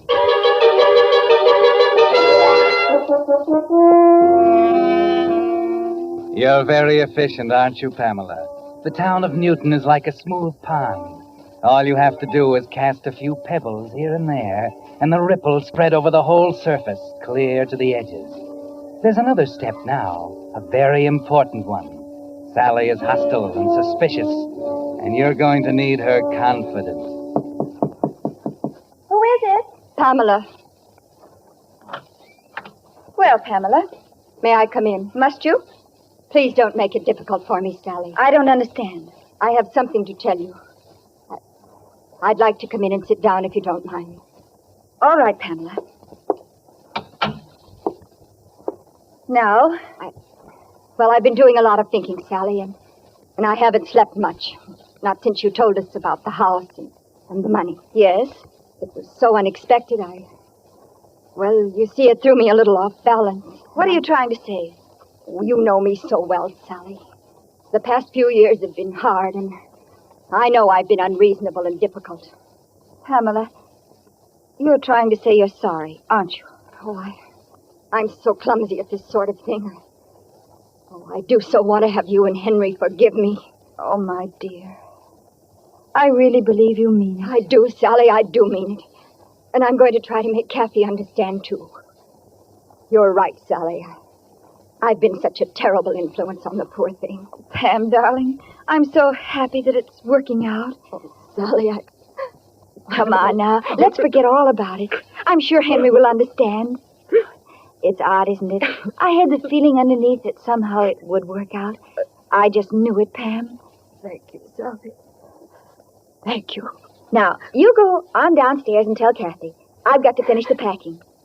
Packing? Well, but you're not leaving until the end of the week. Henry has to make a business trip to New York. Some things he has to settle up before we leave. When's he going? Tonight. He's leaving at 9. Oh, that reminds me, I must call the cab. He said to be sure to have it here for him promptly at 9. Now, you run down and tell Kathy it's all cleared up, will you? Oh, of course, Sally. Of course.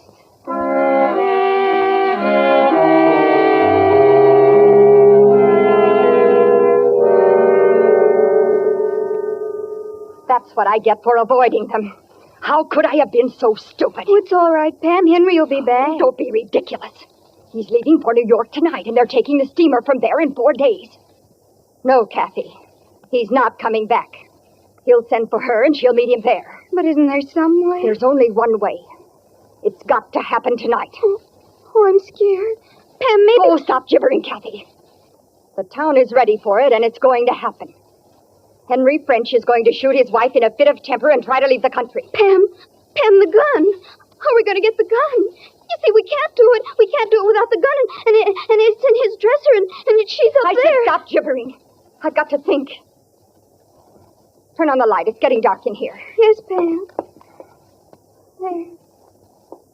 Light. Yes. The light. That's it. The light. What is it, Pam? The basement. Kathy, the fuse box is in the basement. In the furnace room. The fuse box? You'll get here about 6. I'll go down in the basement and unscrew a fuse. The lights will go out. You know Henry. He'll trot down to the basement to fix it. What about Sally? I'll wait till she's downstairs. You'll be on the 2nd floor in a room at the end of the corridor.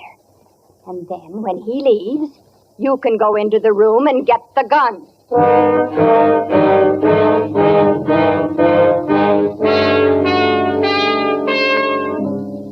You can see it pretty clearly now, can't you, Pamela? The people versus Henry French.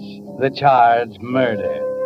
It's easy to think, there in the basement, as you wait in a dark corner after you unscrew the fuse and listen to the confusion upstairs as they stumble around in the dark. Then, as an afterthought, you find an old blown-out fuse on the shelf and screw it into place, just in case Henry might wonder how a perfectly good one could come unscrewed by itself. Then, when it's over, you return secretly to your room at the end of the 2nd floor corridor. Did you get it? Yes, here it is. I wore my gloves, Pam, just as you told me. All right, now listen. We haven't much time. He's down there now waiting for the taxi. Have you got your watch on? Yes. Now, let's see. Luminous dial, that's good. Now, listen carefully. The taxi is calling promptly at 9 o'clock. Understand, it's going to happen shortly after he leaves. About 9:05. Who's going to do it? You are. Oh, Pam. You've got to. I'll have to be upstairs. You'll be in the basement. Henry will leave in the taxi at 9, and I'll get Sally up on the 2nd floor on some pretext. At 9:05, I'll scream that you've fallen down the basement stairs. She'll run down. Yes, Pam. I understand. Now remember, not until after 9 o'clock. We've got to be sure Henry is gone. All right, Pam. I'll look at my watch. I promise. Good. Now you'd better get down there. It would be rude of me not to be there to say goodbye to him.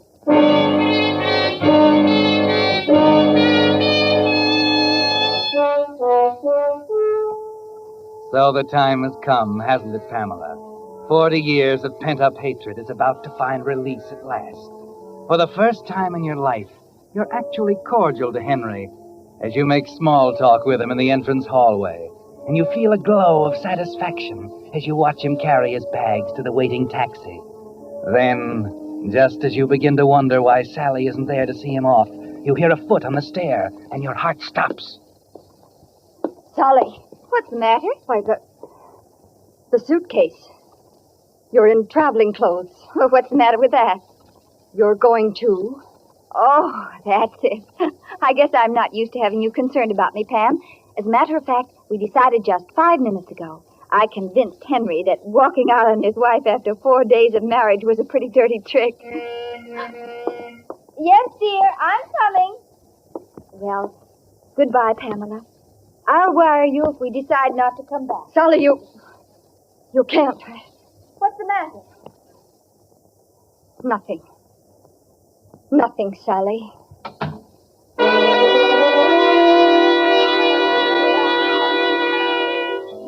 You watch unbelieving as she walks down the steps to the taxicab. It failed, didn't it? Just like everything else you ever tried. Sally succeeded and you failed. There's a lump in your throat. You're all choked up with disappointment and bitter, corrosive hatred. Then suddenly, you realize there is another way. You've got to get to Kathy and tell her. You glance at the clock, 8:45. It's still safe. Then over to the basement door. Kathy! Kathy!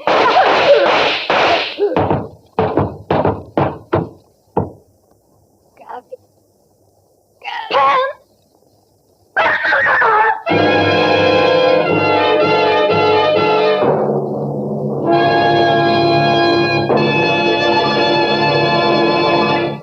The Whistler will return in just a moment with the strange ending of tonight's story.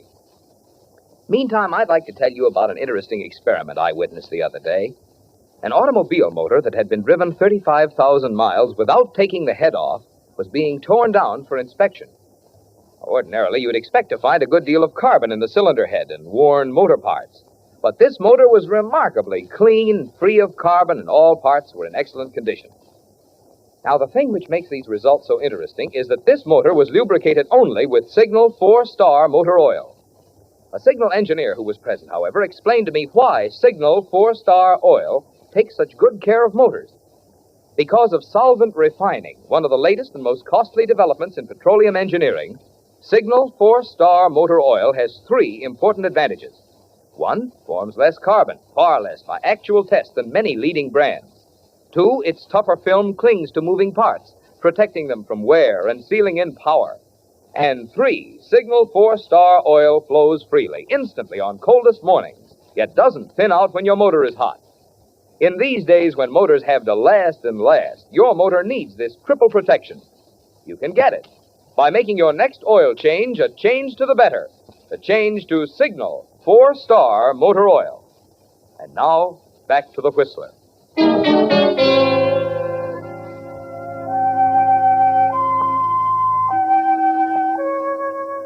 So it didn't work out, Pamela. You're a failure even in death. And without you, Kathy is lost. She's helpless now, cringing before the sharp questions the officers throw at her, trying futilely to lie her way out of a hopeless trap. And Sally stands there, unbelieving, as the hatreds, the jealousies come to the surface for all the world to see. More questions, more stumbling answers, then still more and more, until finally... All right, we did it! We planned to kill her! Leave me alone! Take her away, Joe. Well, there you are, Mrs. French. I can't believe it. It's so fantastic. Yeah, it is at that. They knew Mr. French was leaving at 9. Planned to kill you with his gun. In the dresser drawer. That's where he kept it. Pamela was smart, Mrs. French, but she forgot one thing. The clock on the wall read 8:45, so she figured it was safe to open the basement door where Kathy was waiting to kill you. She forgot it was an electric clock. When she pulled the fuse down there and cut out the current, the clock lost 18 minutes.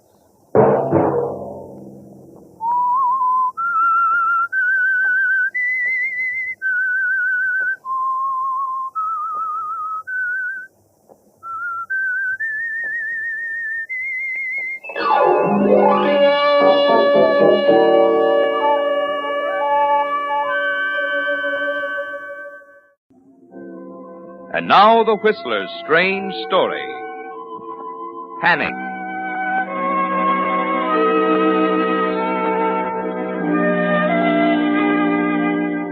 Leora had been on his mind all morning. He tried not to think of her, tried to throw himself into the office routine, dragged out all the things he'd set aside during the past month, told his secretary they were going to work late. Then, by 1 in the afternoon, he found himself slipping, letting his mind relax and settle on Leora again. And at 3, he discovered he was dictating nonsense to his secretary. At that point, he stopped suddenly and deliberately thought of Leora, of her leaving tonight, walking out of his life forever. An hour later, he was hurrying out of the passport office on his way to the steamship agency. Yes, sir? I believe a Mr. and Mrs. Charles Moffat are listed on tonight's sailing. Would you check it for me, please? Of course, sir. Midnight sailing Baratania. Yes, here we are. Mr. and Mrs. Charles Moffat, A-deck cabin 12. Is there any space left on that ship? Well, as a matter of fact, sir, I have a cancellation right here. I'll take it. The name's Kent Buckley.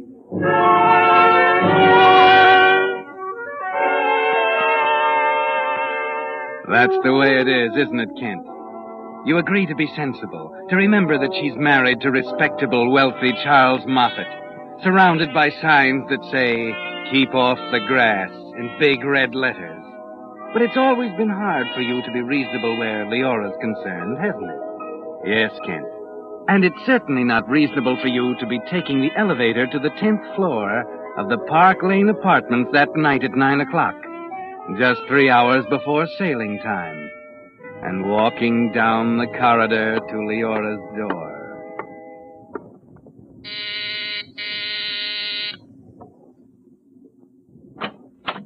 Ken, Leora, darling, I had to come. Charles is back in the study. You've got to go. I don't give a hang where Charles is. I'd just as soon have it out with him right now. I couldn't get you out of my mind. But we agreed to forget it. Did you? No, Neither did I. there's no sense to this, Kent. We're leaving in an hour. That's why I came, Leora. I'm going too. What are you talking about? I got passage this afternoon. I'm not going to let him take you away. Oh, Ken. Ken, darling. Leora. Charles. Hello, Buckley. Go on upstairs, Leora. Charles, please. Get out of here, you two-timing little brat. Wait a minute, Moffat. Did you hear what I said, Leora? Get away from her. Well, find yourself an answer for this one. Charles! Charles! Stop! Don't hit him again! Oh. All right! All right, Charles! There!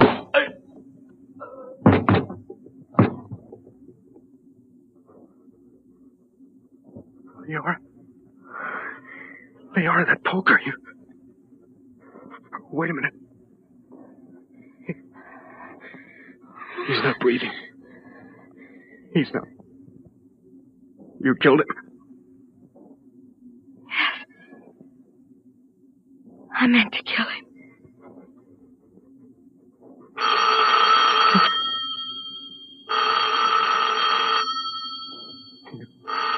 You better answer the phone. Yes, of course.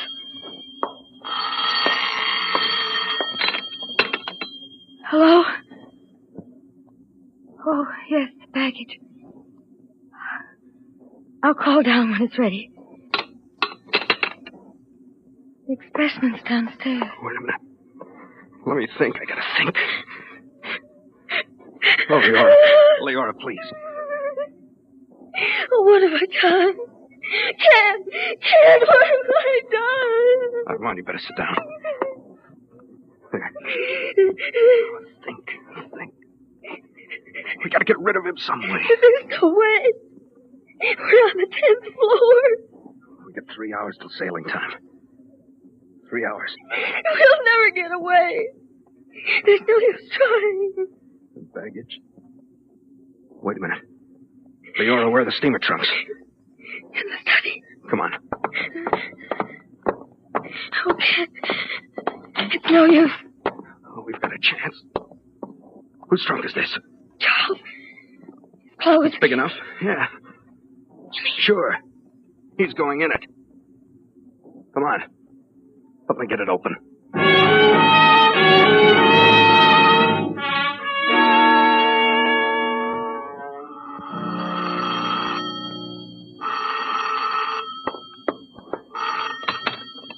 Hello? Just a minute. It's the expressman again. Tell him to come up in 5 minutes. Oh. Hello? Trunks will be ready in 5 minutes. Yes, please come up. Listen, Leora, you've got to get hold of yourself. Oh. This is going to take nerve. Yes, Ken. All right, now listen. I'm going to leave now. I'll meet you on the pier. The trunks will be sent aboard. You and I are going up the gangplank as Mr. and Mrs. Charles Moffat. They'll check. Not until later. The cabin check comes after we get to sea. Maybe not till tomorrow morning. Ken, it's got to work. You know what happens if it doesn't? Yes, I do. All right, now listen.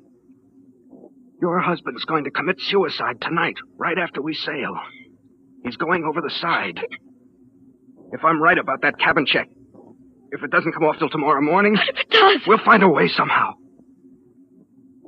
I gotta go now. Remember, I'll see you on the dock.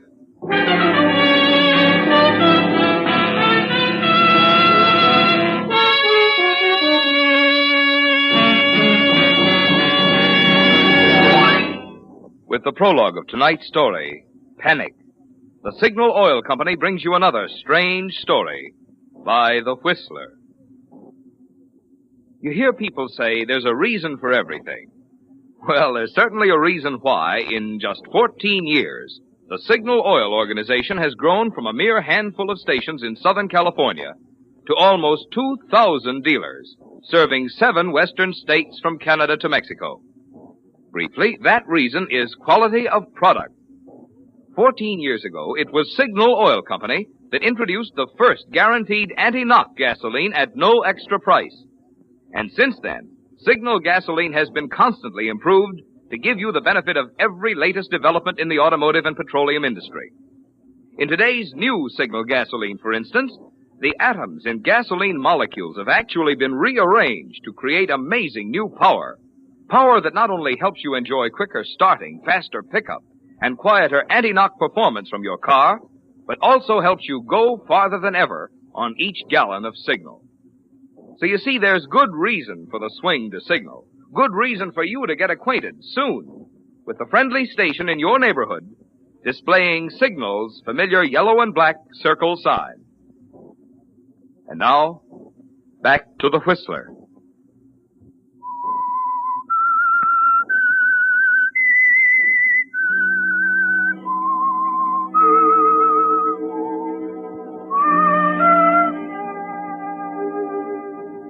Well, Kent, you know what panic is now.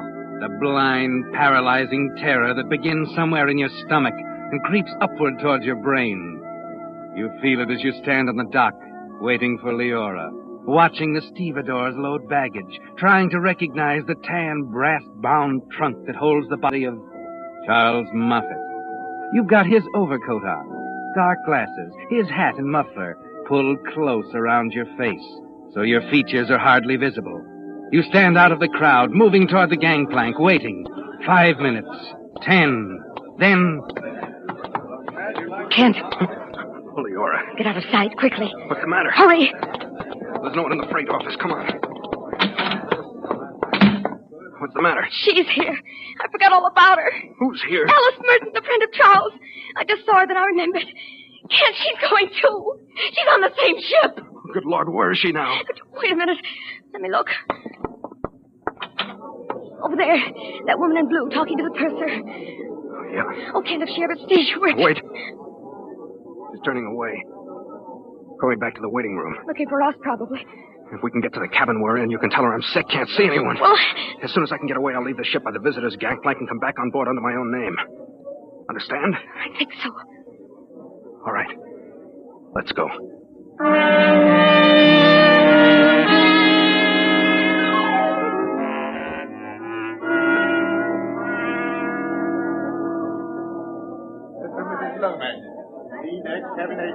Remember what I told you.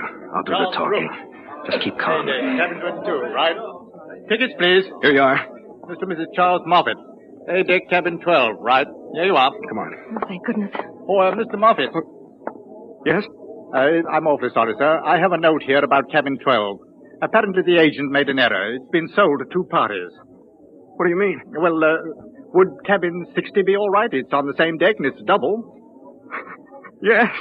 That'll be all right. Thanks. Thank you, sir.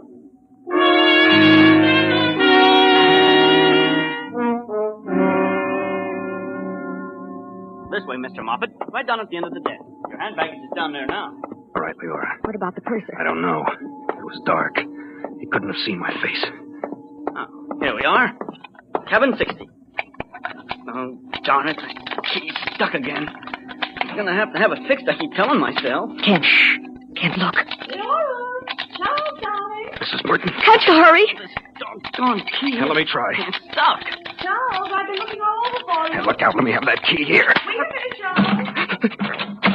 Right there. Get rid of her quick. Leora, darling, where have you been? Hello, Alice. About your trunks, Mrs. Moffat. They're on their way to the baggage room, but I can have them... Excuse me, Leora. I simply must see Charles. Wait a minute.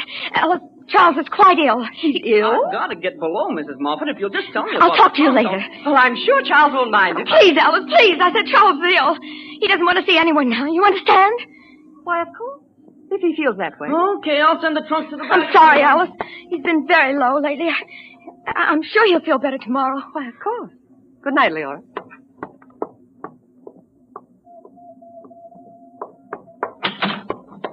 Well, that was a close one. I've got to sit down. What about the baggage? I don't know. I couldn't hear what he was saying. Something about the baggage room. We'll have to get it later. I hope they don't make the cabin check tonight. All ashore, let's go ashore. Oh, I gotta get off. The overcoat. Oh, yeah. There. Now listen. Forget about the body. We'll get rid of it later. Wait until about 3 in the morning. 3 in the morning. Check the deck carefully. Yeah? Then run out and scream that Charles has jumped overboard. Shoot the works, collapse everything. Scatter his personal stuff around the room so it'll look like he's been here. Okay? Okay.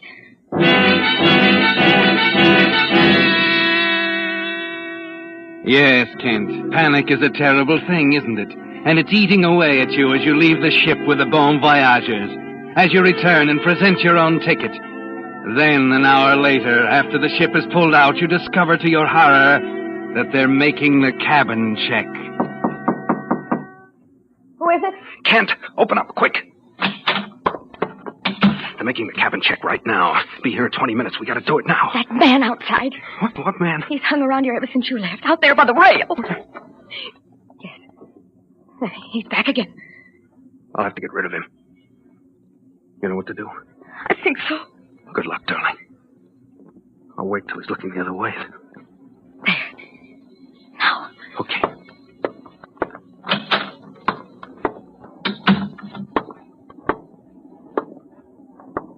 Nice night. Oh, you startled me. I didn't see you. Sorry. Cigarette? No, thanks. I got a cigar here. Buckley's my name. Grayson.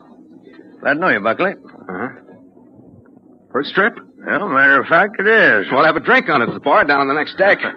No, thanks. I don't drink. Oh. Been over the ship? Yeah, nice tub at that.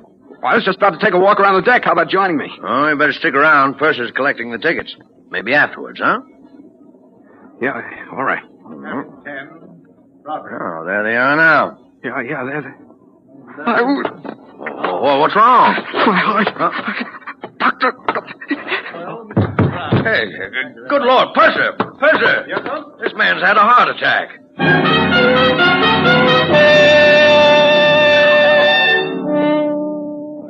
That was the only way out, wasn't it, Kent?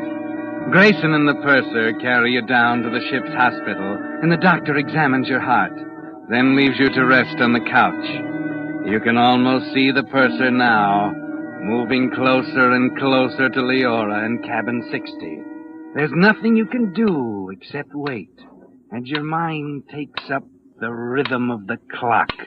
He's at cabin 20 now, 22, 24. 26, 28, 30, 32.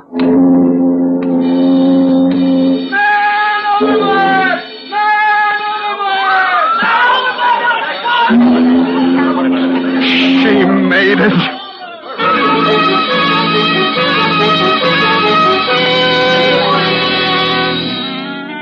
You race up on deck. The ship is turning around. Searchlights are playing in long arcs across the water. The passengers, officers, members of the crew stand at the railings, trying to see through the blackness. And Leora's on deck outside the cabin, Quiet, please. following instructions. Now, Mrs. Moffat. I don't know why he did it. He just got up all of a sudden and said he was going for a walk. I looked out the window just in time to see him climb over the railing. I see.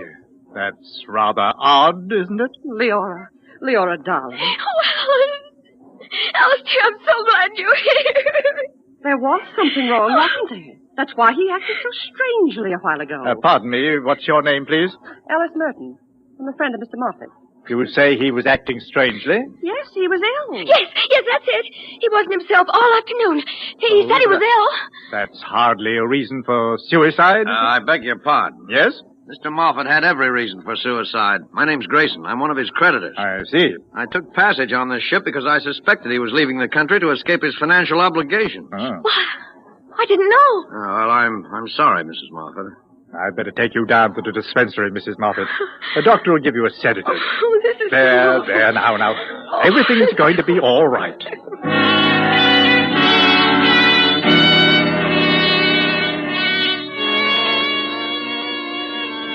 Well, that's one important hurdle, isn't it, Kent? But the rest is going to be more difficult.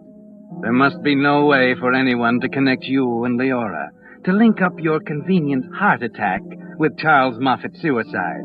You have to take advantage of every moment the two of you are alone together. For example, as you are resting side by side on the beds in the ship's hospital, the doctor goes out for a moment. Did I sound convincing? Wonderful. Grayson was a blessing in disguise. We can take our time now. Yeah, 3 more nights. Get into Southampton in the morning of the 16th. If that trunk ever gets into customs... Don't even think about it. We gotta be careful. I'm worried about Grayson. I know. Look, I'll be in the lounge tomorrow morning after breakfast reading a magazine. You can come in. Here you are, Mrs. Moffat. Take 2 tablets tonight and a glass of water. Make you sleep. Thank you, Doctor. Mr. Buckley, I'm awfully puzzled about your heart. Oh, it's only happened once or twice. Seems perfectly normal. Strange, isn't it?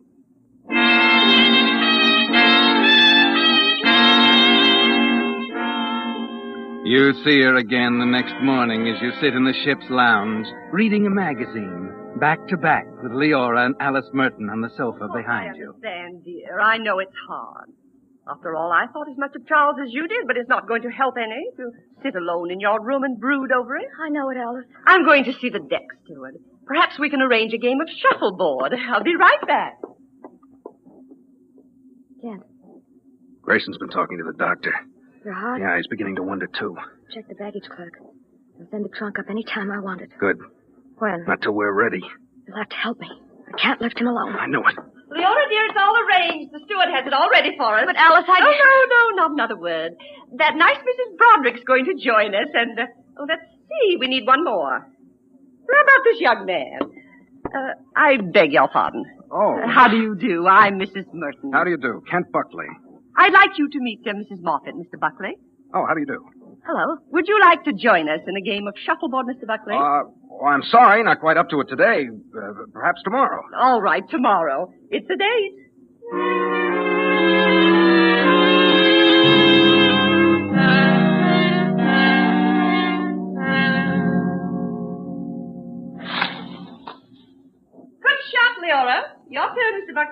right, here goes.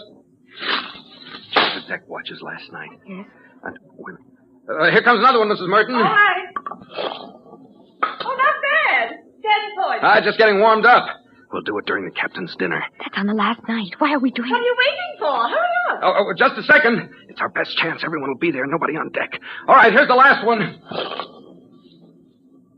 How's that? Oh, you're too good for me. Another 10. Now, where'll I get going? And I don't see why. Skip it for now. Look, leave your green purse in the dining room today at lunch. I'll pick it up. My goodness, you two seem to be old hands at this game. Oh, we've just had a run of luck. Kent's never played. Oh, it's Kent, is it?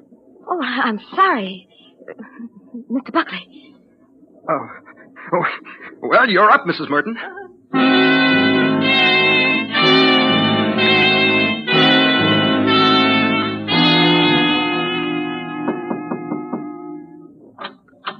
Is this your purse, Mrs. Moffat?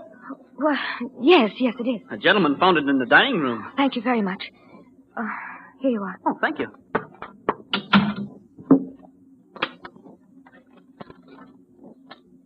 Everyone will show at captain's dinner except deck watches. Get trunk to cabin by 6. Dinner starts 6:30. Watch me and leave when I do. Meet at cabin. Kent.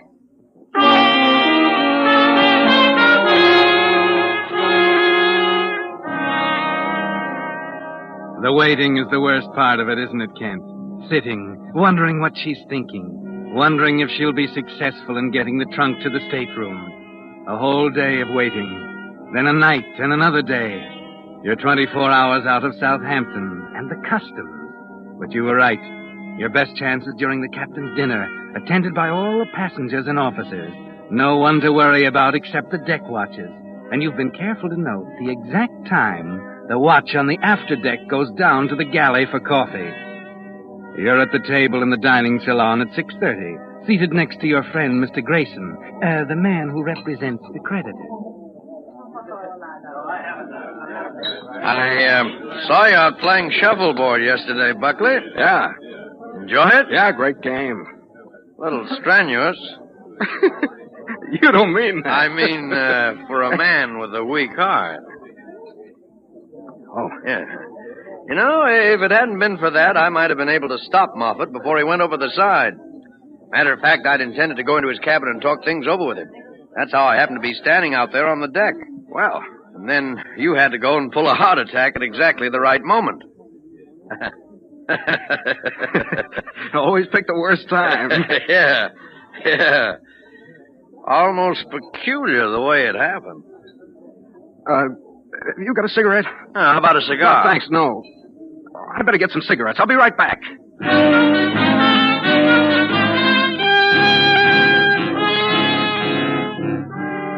That's right, Kent. Make sure Leora sees you leave, then head for the cabin. Once the body is gone, Grayson and the whole lot of them can be as suspicious as they choose. The decks are deserted. Everything is right, isn't it, Kent? Exactly right. Is the trunk in the room? I had an awful time. He didn't want to send us out. Never mind that. Is it there now? Yes, it's all there. Right. We can't be gone too long. Let's get going. Hurry. Don't touch the lights. I'm sorry. Okay. Where is it? Right over there. It's gone.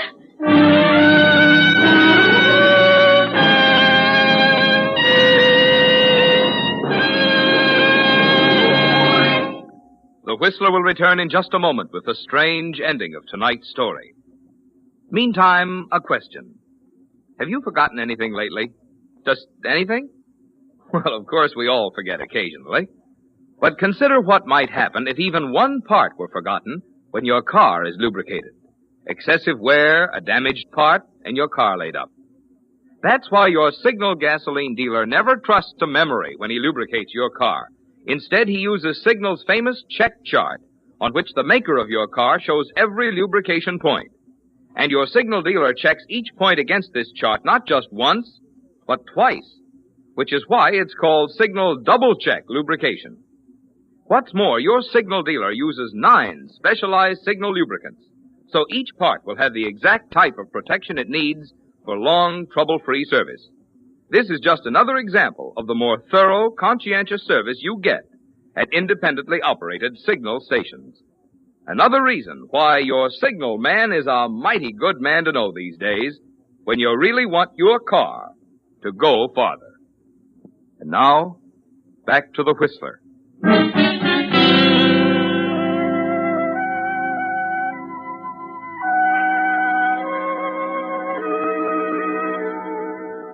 Well, Kent, the panic is back again, isn't it? The blind black panic you felt when you looked down at Charles, dead at your feet back in the apartment. The trunk with Charles's body is gone. Everything. All the planning, the careful meetings, the dodging and lying was useless. The trunk is gone. You forget about caution now as you and Leora hurry down to the baggage room on C deck and call the clerk to the window. Clerk! Clerk! Yes, sir. What happened to the trunk Mrs. Moffat had sent up to her room this evening? Oh, I'm awfully sorry, sir. Where is it? Well, it seems... Well, come on, where is it? Perhaps the purser can explain. Excuse me, Mackay. Where is it, Purser? It was in my cabin at 6 o'clock. It was an error on my part, Mrs. Moffat. I neglected to inform the clerk. Inform him of what? Of the fact that due to Mr. Moffat's death, we have to impound all his personal effects as a matter of form. What? I'm sorry, Mrs. Moffat. It's simply routine. What do you mean? We'll have to hold the trunk here till we arrive, but it will be available to you after its contents are examined and itemized by the authorities. So you see, really there's no reason at all to become alarmed, is there?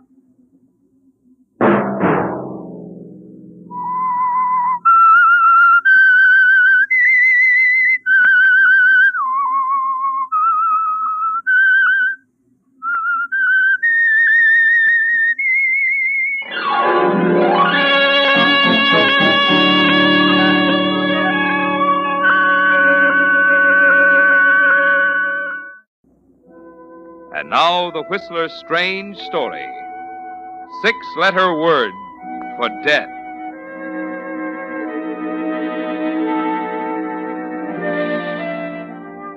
Thursday night was the climax. Every element in the marriage of George and Priscilla Haynes came to a sharp focus on that foggy Thursday night. 5 years of it, 60 months, 1,826 days, each adding a little pressure, each day contributing a little more water behind the dam that was destined to give way on that Thursday night when the fog hung like a blanket over the campus of State College. George Haynes had known the marriage wouldn't work from the first. Yes, George, as far back as a month after your wedding, when you first felt the cold, sinking feeling in the pit of your stomach. And these 5 years have proven it. But no one but you seems to recognize it. No, George, not even Priscilla. George. George, I'm talking to you. Why, I'm sorry, Priscilla. George, what's a 4-letter word meaning former? Oh, please, dear, I'm awfully busy and... Just this one. You say 4-letter word meaning former? Yes. Let's see, try Erst. What? Erst, E-R-S-T. That's a silly word. You sure? You might try it and see. E-R-S-T. Looks funny. Now, I've got to get to this lecture for tomorrow, dear. Let's see. Better open with the pages work on Cambodia. There's Angkor Wat, of course. Fundamentals first, general aspects. George. Distinction from South Chinese. Yes, of George. course. Yes, dear.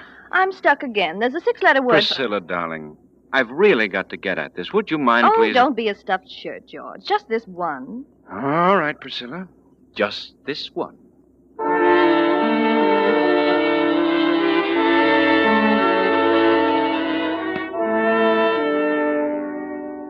No, George. No one seemed to recognize the real trouble. The president of State College, Dr. Dawes, didn't get it either, did he, George? There was no way to explain it to anybody. Tell me, George, what's wrong? I'm afraid I don't understand, Dr. Dawes. I'm afraid I don't either. As you know, the Regents have been considering you and Larry Price as possibilities for the chairmanship of the history department. I'd put a lot of faith in you, George. Now I'm beginning to wonder. I know my work has fallen off. What's the matter, George? I guess it's nerves or something. Maybe you need a rest. Why don't you take Priscilla and go No. on? I'm sorry, Dr. Dawes. I'd better go.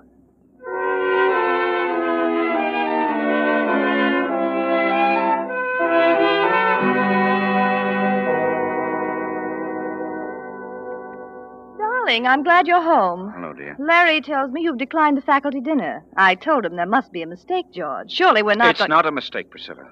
My work is in such bad shape that I've got to get down to business. But everyone will be there, dear. Larry and Anne and all the rest. They'll think something's the matter. But don't you see, Priscilla, my work is more important. Oh, so that's it. Your work is more important than my happiness.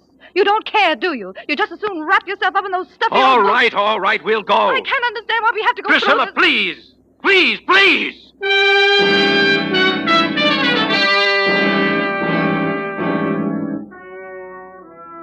Larry and Anne and all the rest. They didn't get it either, did they, George?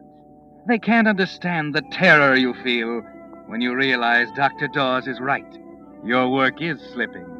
George Haynes, full professor of history, candidate for chairman of the department, is slipping. You feel as if you're standing at the edge of a cliff, and Priscilla, with her inane remarks, her perpetual round of afternoon teas, faculty dinners, and 1,000 other distractions, is easing you over the brink. 5 years of it, George. 5 long years.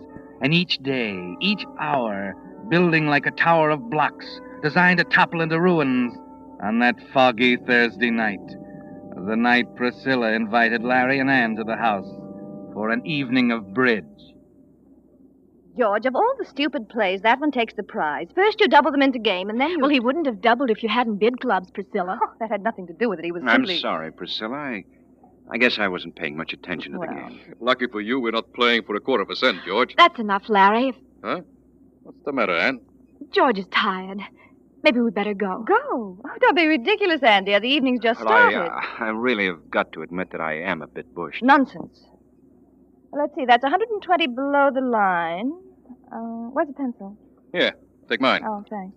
120. 700 rubber. You are tired, aren't you, George? Oh, would you think I was awfully rude if I... Don't be silly. Of course you're being rude. George just wants an excuse to get at those dusty old books of I his. don't mean that at all. I'm very tired And terribly stupid, according to the score here. Priscilla. Larry, that makes your total score 2,700. I'm talking to you, Priscilla. George, dear, let's not have another one of your scenes, shall we? That's just the trouble. There haven't been enough of them. Why, George, dear. I've kept quiet too long. That's the trouble. You can't keep quiet too long or it gets inside of you. Oh, wait a minute. Take your hands off of me. George, you're making a fool of yourself. I ought to wring your neck. You know, I believe he meant that. I suppose I ought to feel embarrassed. We'd better go, Larry. Yeah, I guess we better.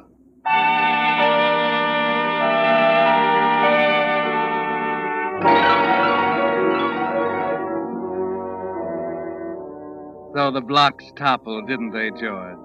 You've spoken your piece, told Priscilla you could wring her neck, and you almost feel as if you could, don't you?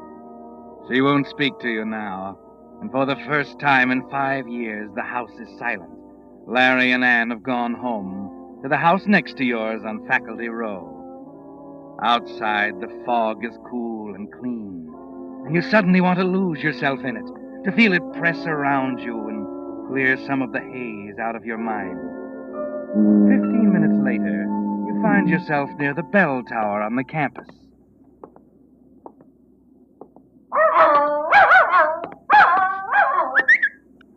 Here, boy.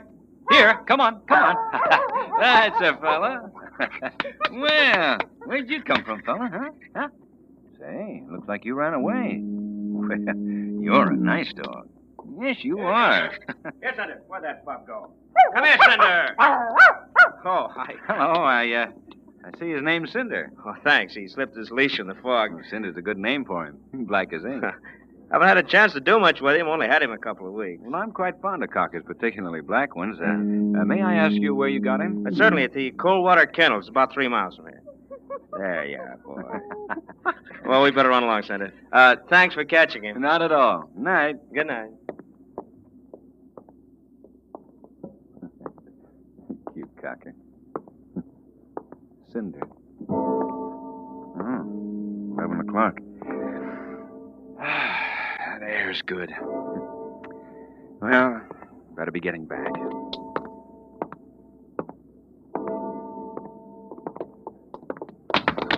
Oh, I'm so sorry. I didn't see you in the fog. Here, let me help. Anne! Anne, wait a minute. That's strange.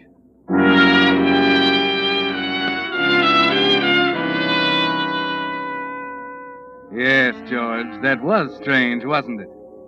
You're sure it was Anne, as sure as you could be of anything in that fog. But why should she run from you? Why should she scream when you reached out to help her? You're puzzled as you turn and start for home, and worried. The fog takes on an ominous quality, closing in on you, causing you to hurry faster and faster as you get closer and closer to home. It's been a strange evening. The quarrel with Priscilla, Anne's terror when she ran into you. Then, 10 minutes later, as you arrive back at the house and open the door, it suddenly takes on a horrible meaning. Priscilla? Priscilla!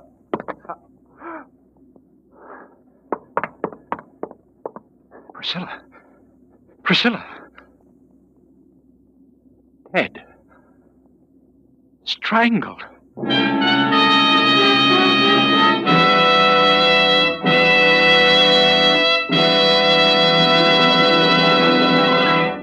With the prologue of tonight's story, 6-letter word for death, the Signal Oil Company brings you another strange story by The Whistler.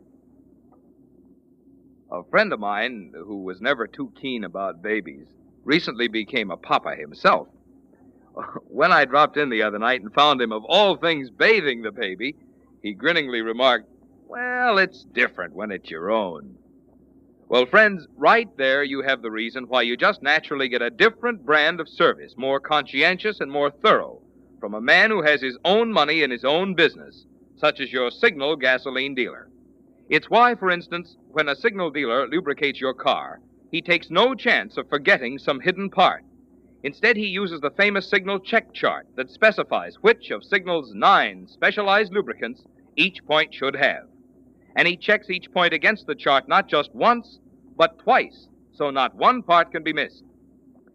Incidentally, while you're having your Signal man lubricate your car, don't forget what engineers of the American Petroleum Institute have proved, that every 1,000 miles is also time for clean motor oil. To get the best performance and longest life from your motor, be sure you get today's super quality pure paraffin base oil, Signal 4-star motor oil. And now, back to the Whistler.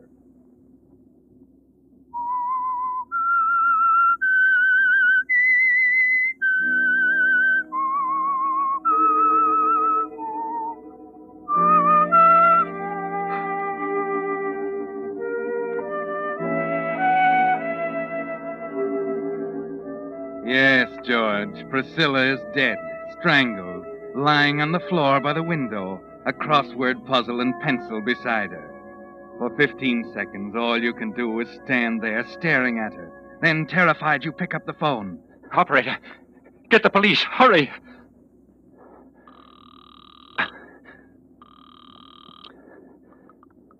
Police station, Sergeant Holland. Hello. Hello. Police station, Sergeant Holland. Wait a minute. Good Lord. I've kept quiet too long. That's the trouble.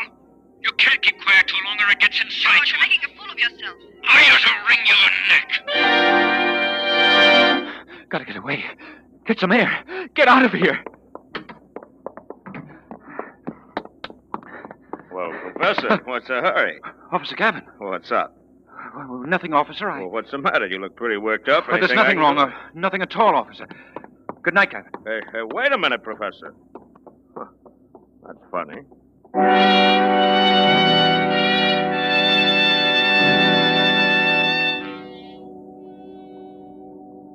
The fog, George. All you can think of is losing yourself in it, trying to erase the horrible picture of Priscilla from your mind. Gavin, the campus policeman, saw you rush blindly from the house, saw the terror on your face that came with the realization that less than an hour after your exasperated statement at the bridge table, your wife Priscilla lies dead on the living room floor, strangled. You walk aimlessly in the fog for several minutes, trying to get a grip on yourself. Then finally you realize you can't go on this way, and you force yourself to go back to the house, back to the living room and the chair by the window.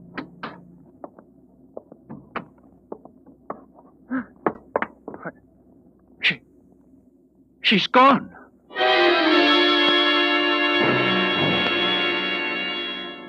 It's like a nightmare, isn't it, George? The body's gone from its place by the living room window. Frantically, you search the house and finally discover it in the bedroom, stretched out on the floor. And something new has been added, George. One of your silk neckties is tightly knotted around her neck.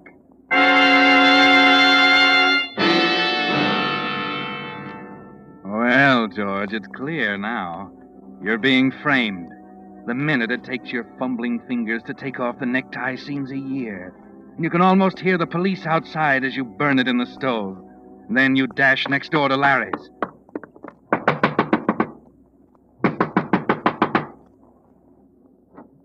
Larry. Well, George. Larry, you've got to help me. I don't know what's behind it, but... What's the matter? What are you staring at? What's that in your pocket, Larry? Huh? Oh, this? Yes. My pencil. Why? Your pencil? Yeah. What's wrong with that? Say, what's happened, George? Tell me. Nothing, Larry. Nothing.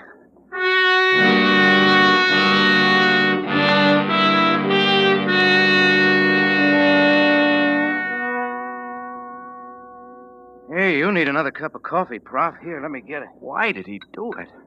What reason could he have for Don't get killing... ahead of yourself, Professor. You're not sure? I'm positive, Charlie. The pencil was right next to her body when I first went in.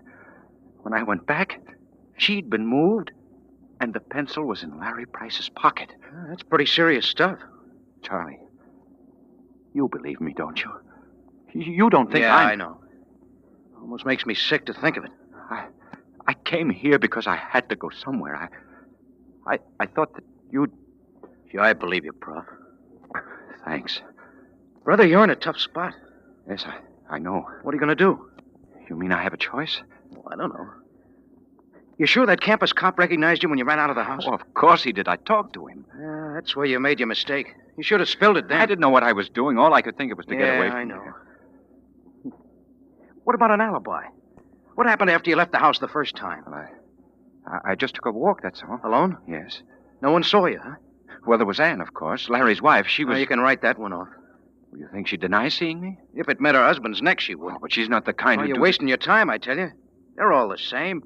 Wouldn't steal second in a Sunday school baseball game, but put them on the stand when their husband's in a jackpot and... no, Professor, that one's out. But there's no one else. There's... Wait a minute. That dog. Huh? I saw a black cocker and talked to his owner by the bell tower. He'd remember me. Well, who is he? I don't know his name. Oh, great. But the dog came from the cold water kennels. Oh. Did you see anyone else? No. After that, I started back. I didn't see anyone until I ran into Gavin when I left the house again. Oh. Well, that's a pretty important dog, isn't it? I guess it is.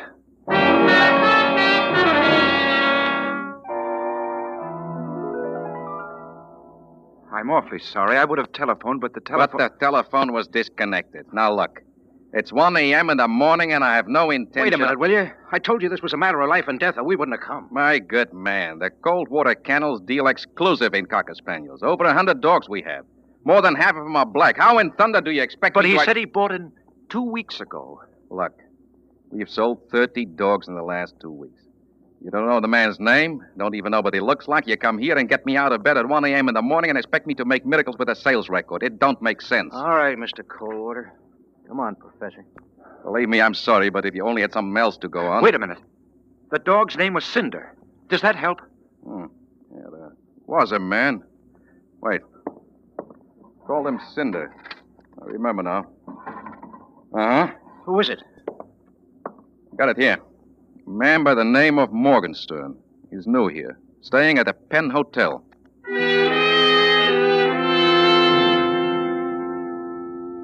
Morgenstern? Let me check the register. Morgenstern. Where have I heard that name? Morgenstern. We had him here a couple of weeks ago. Kendrick P. Morgenstern. Yeah, I remember him now. He came in one night with a dog, and we had to tell him it wouldn't go here against the house rules. I've seen that name. I know it. You've got a forwarding address? No, he just moved out. He was kind of sore.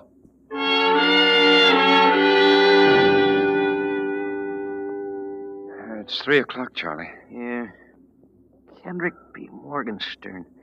I remember seeing the name. It's such a funny handle. Well, try and picture it. You sure you saw it? Oh, yeah. Well, was it printed or written?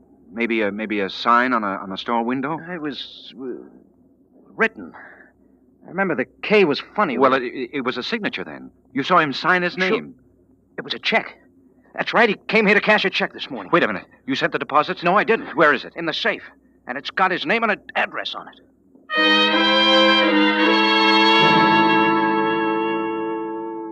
I'm sorry, Mrs. Brendan. I know it's late, but we've got to find him. You say he was staying here? Well, it was funny. A nice man, Mr. Morgenstern, but odd.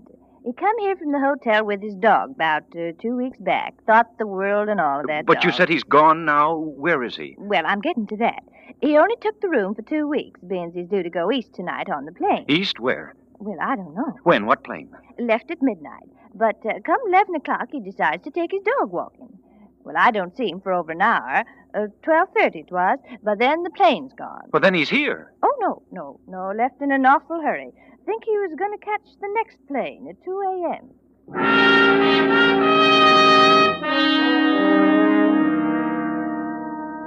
But I've called all the other lines. Haven't you a record of a canceled reservation on the midnight flight? Very well. Thank you. Something's haywire somewhere, Prof. Oh, it's useless, Charlie. Nothing else I can do. What time is it? 4:30. You better go home and get some sleep. Oh, that's okay. Gosh, Prof, I hate to give up. Well, there's one chance left. What's that? Ann Price.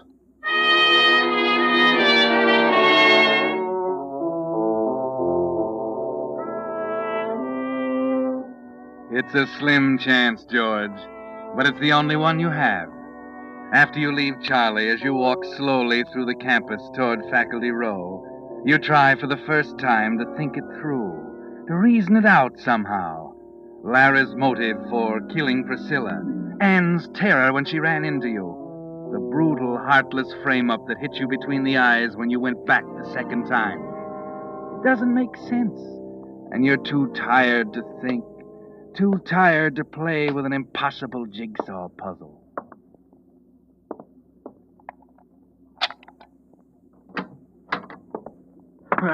Professor Haynes? Oh, yes. Schultz, Homicide Squad. You know Mrs. Price, I believe. Hello, Ann.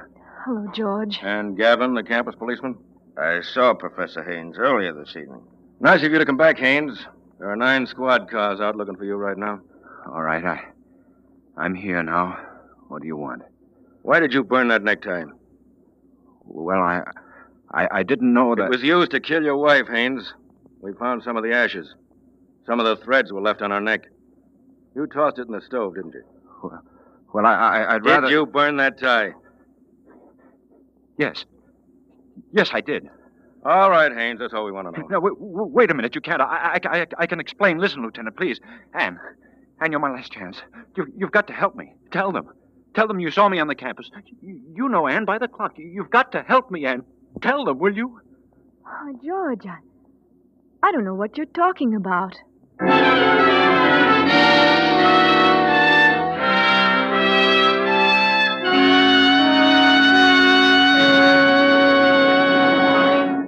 The Whistler will return in just a moment with the strange ending of tonight's story.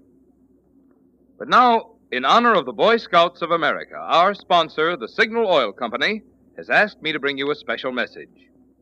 What is a Boy Scout? Well, a Boy Scout is a boy who keeps himself physically fit.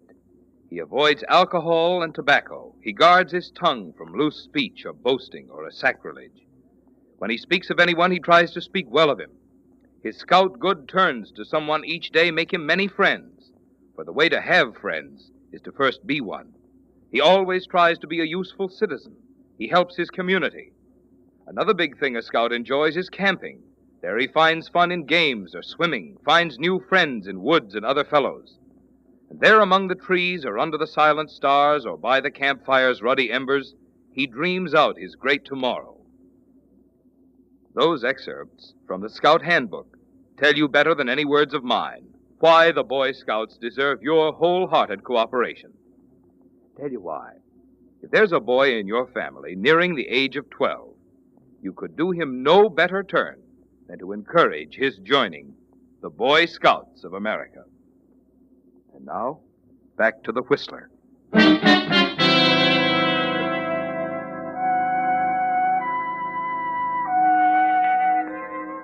So that's it, George.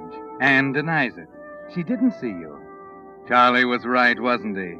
Women are wide-eyed and righteous until the chips are down, until something close to them is at stake. Then it doesn't seem to matter. You stand there quietly, looking at her for a minute. Then your knees begin to get weak and you sit down. You wonder for a moment where Larry is, and decide he's probably somewhere rehearsing the testimony he's going to use against you at the trial. Then suddenly you're too tired to wonder anything. George. Please, Anne. You don't need to say any more. Oh, I know it sounds ridiculous for me to say I'm sorry at a time like this. I should have known it was coming. It's been written all over his face for the past month. What? Who are you talking about? Larry. Perhaps I'd better explain, Mrs. Price. You see, Haynes Price was in love with your wife. Why, that's ridiculous. Oh, it's true, George. It came to a climax yesterday afternoon. She refused to go away with him. That's fantastic. It's true, George. Oh, don't you see? That's why Priscilla was so unreasonable last night. But how long? Oh, months. I thought Larry was acting strangely last night after we got home. And then when I saw him leave the house, I followed him and... She saw the whole thing, Haynes. Good Lord. Oh, all I could think of was running. He knew I saw him and followed me across the campus. I ran into him at the bell tower, but he was so surprised. Anne, that was I. What? Why, I thought it was Larry. That's why Of course. You were frightened. Well, anyway, I went to the police, and Lieutenant Schultz came right out. Apparently, Price returned after she gave him the slip and realized his only out was to incriminate you. He moved the body, planted the necktie, and so on. But how could he expect to get away with it? He wasn't thinking very rationally, Haynes. Oh. Now, that's another thing. When Price knew the jig was up, he ran for it. Took off across the campus in the fog.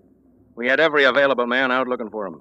But it was pretty much of a needle in the haystack proposition in the fog for a while, until we got that big break. What was that?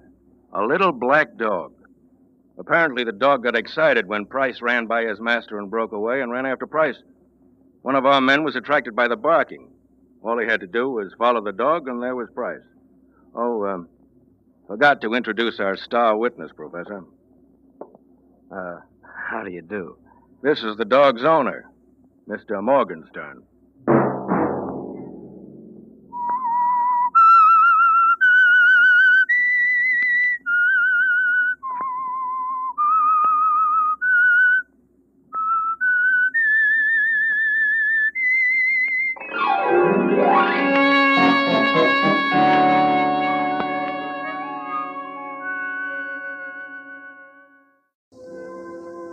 And now, the Whistler's strange story. Murder in Haste.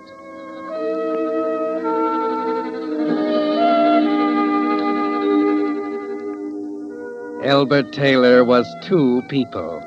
To the Cafe Society crowd in Miami, he was the charming young husband of a silver fortune from Denver, aged 45, amply mature and a little crotchety. To his wife, Helen, the silver fortune, he was something else again, an unpleasant little boy whose unpleasantness had to be bought off with $100 bills instead of chewing gum. This made for friction, of course. After 3 years of marriage, Helen was heartily sick of both Elberts, and more careful with the $100 bills. And Elbert, too, had reached the saturation point. As a matter of fact, the unpleasant little boy was on the verge of a tantrum. Albert, is that you? Yeah? Albert, I'm awfully upset. Oh, what now? My bracelet, the diamond and emerald one. I put it in the drawer of my vanity last night, after the party. Well, what about it? It's gone. I've questioned the servants, and they don't... Did you, call the police? No. Good. What do you mean? I told you I'd get money somewhere, Helen. You took it. Of course I took it. I see. And what did you do with it? I sold it, of course. Oh! What did you expect? Think I'm going to sit up and beg you for every time I need $5? Oh. Sure, that's what you want, isn't it? Come on, come all. Watch Elbert, the trained terrier. Eats, sleeps, walks, talks, thinks like a human being. That's enough, Elbert. You bet it's enough. I'm sick of it. I'm through being your favorite charity. You don't know how right you are. Well, what does that mean? It's very simple. I'm going to call the police and tell them you've stolen my bracelet. Oh, wait a minute. Don't be ridiculous. Get away from me. Give me that phone. Let go of my hand. Why, you nagging, Mr. Disagreeable. Albert! Albert! I'm sorry. You want to watch me jump, don't you? You want to crack the whip and watch me jump. Albert! You're hurting me. Yes. Let go, please. I'll hurt you all right. Oh, Albert! I'd like to shake you until... I'd like to shake until your teeth fall out. You... There!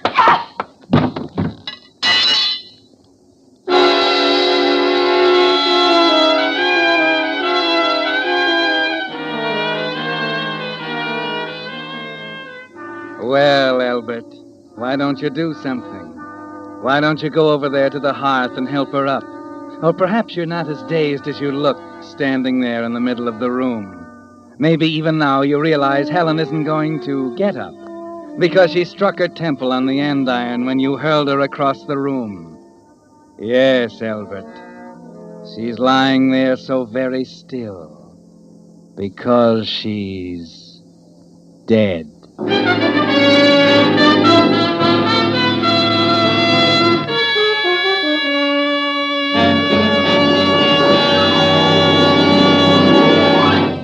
With the prologue of tonight's story, Murder in Haste, the Signal Oil Company brings you another strange story by The Whistler. When you see those big new Signal billboards that say, "Go farther than ever with new Signal gasoline," remember, it's power that puts more mileage into new Signal gasoline. Amazingly increased power that chemists created by actually rearranging the atoms in gasoline molecules. You'll notice Signal's power first in the way your motor springs to life the instant you touch the starter. You'll notice Signal's power again in the way your car steps ahead in traffic with pickup that makes you proud. And you'll notice it in the knock-free purr of your motor on hills, steep ones that you'll breeze up in high. Yes, new Signal gasoline is packed with the kind of performance that makes even old cars feel young again. But while you're enjoying this performance, don't forget the amazing power in new Signal gasoline that makes this performance possible also makes new Signal, more than ever, the Go Farther gasoline. And now, back to every lubrication point on your car and specifies which of Signal's The Whistler. 9 specialized oils and greases each part should have for long, trouble-free service. But they don't even stop there, no sir. Just to make doubly sure, they check each point again, which is why it's called Signal Double-Check Lubrication. That's the kind of service you want these days, when your car has to last until who knows when. And that's the kind of service you'll get from your friendly neighborhood Signal gasoline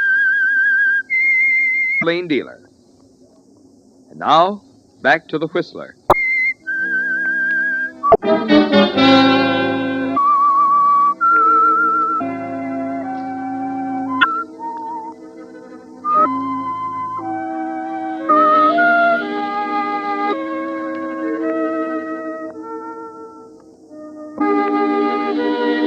Well, Albert, for the first time since that awful night in Miami. Yes, you feel relaxed. It's over now, isn't it? The hound, Albert. There'll be no more ugly squabbles over money. No the fear, the dagger hanging over your head. They're gone. No more jumping through hoops for Helen. Because the last argument was now. You said final, wasn't it? So final that Helen lies dead in front of the hearth. A minute later, down in a chair by the sergeant's desk. Later, you've decided on the only course of action can start to tell him the whole impossible. You leave her in her thing. And then I wandered to the bedroom and locked the door. The servants in their separate quarters are used to your Around the streets all night. arguments and probably have paid I thought about running away again. no attention. And then it all seemed so useless. 2 hours and 20 minutes later, you're standing on the observation platform So you came into the station and spilled it, huh? of the Limited Express bound for Jackson. Aren't you going over there? We've been there. Found her an hour at... Jacksonville and points north. You did it. I see. You made... Nice night. Oh, as well know that she's not my wife. Yeah, we know that, Mr. I didn't hear you come up. Sorry. I said it was a nice night. Yeah. I saw you running for the train when we... Jameson. She was your assistant in Buenos Aires. What? You were pulling out. Just made it, didn't you? Yeah, it's kind of close, all right. You say she was shaking you down, huh? You been in Miami long? No. What'd she have on you? My assistant. No, been fishing off the Keys just a week or so. I see. Oh, that's right, your assistant. Have you, My name's Ricketts. Glad to know you. I'm, Brown, Richard. Had a lapse of memory or something, Jameson? The assistant? Brown. Uh-huh. You going up to New York, Brown? Yes, I Now remember. tell me, Jameson, what was she threatening to take to the police? That's right. Well, Police. Okay. I guess I'll be getting in... Okay, but a 3-year-old would have known it was a bluff. Side, Ricketts. Good idea. I'll go with you. That's the last thing in the world she would have done. No, you don't know her. She would have done anything. Not if it meant her neck, pal. Huh? You knew it the minute he opened his mouth. You have got a bum memory, Jameson. It was all over Buenos Aires 6 months ago. She's wanted down there. For murder. Didn't you, Albert? Ricketts is a plainclothes cop. Murder. And there can be only one reason why he's so interested in you. He's right behind you as you walk back through the train to your seat. And you're wondering if he'll sit beside you when you stop there. Then when you're 10 feet from it, it hits you. You realize why he's following you. Your luggage with your initials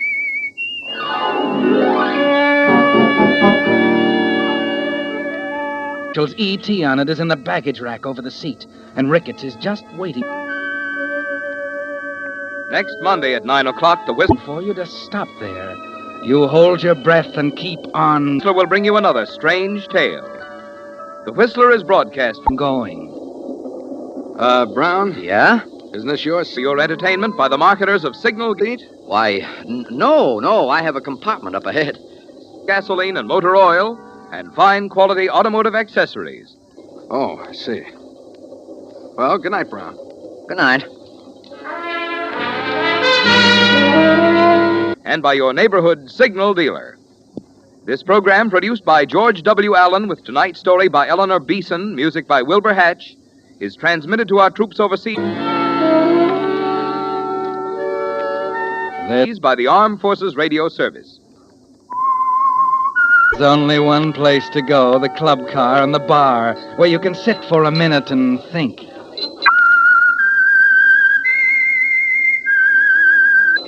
Yes, sir. Make it a Manhattan, dry. Dry? Manhattan. Right, sir. Thank you. Oh, is this your magazine here? That whistle. What? Oh, no. May I look at it? Sure. Is your signal for the Signal Oil program, The Whistler. This is Marvin Miller speaking, reminding you to look for those familiar... You going to New York? Yes. Yellow and black circle signs.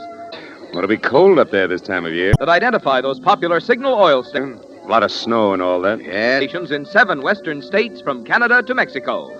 This is CBS, the Columbia Broadcasting System. Yes, I suppose so. You know, I'm as excited as a kid. I haven't seen snow. No, for an age. Matter of fact, I haven't set foot in America for, well, 5 years. Oh, it's great to be back. I get a kick out of just talking to Americans again. Yeah. I was sitting in my compartment a few minutes ago and You thinking have a compartment? Oh, yeah. A couple of cars ahead. My name's Brown, Mr. Jameson. Leslie Jameson. Jameson?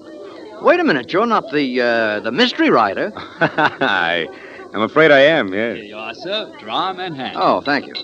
Well, here's to you, Mr. What's the matter? Nothing. Say, Jameson, why don't we go to your compartment? Be quieter there. We could have the drinks sent in. Why, of course, if you'd like.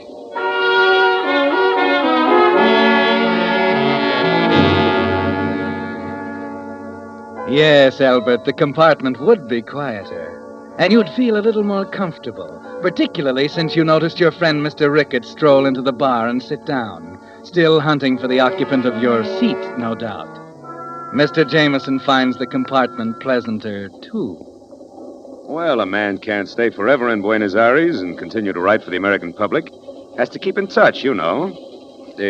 Don't you think so? Oh, yes, of course.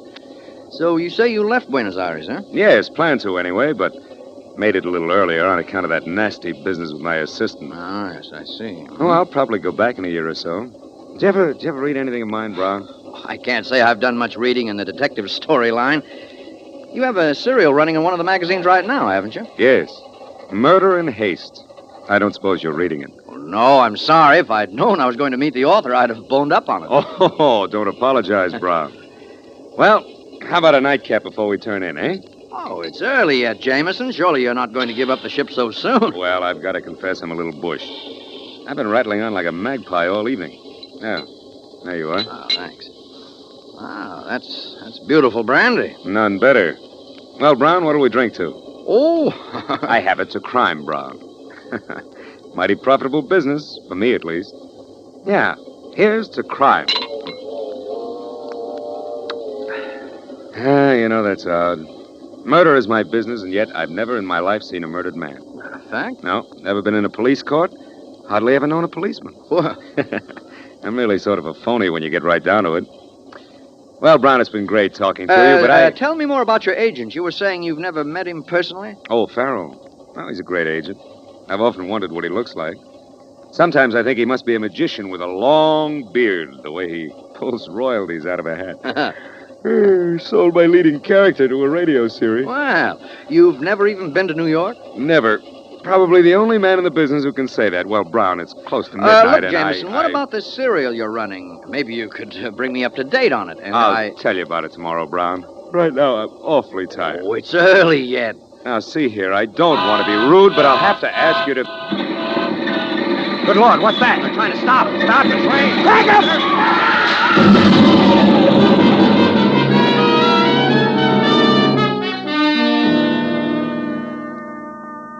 An open switch, a signal down, and the southbound local is suddenly there on the same track without warning.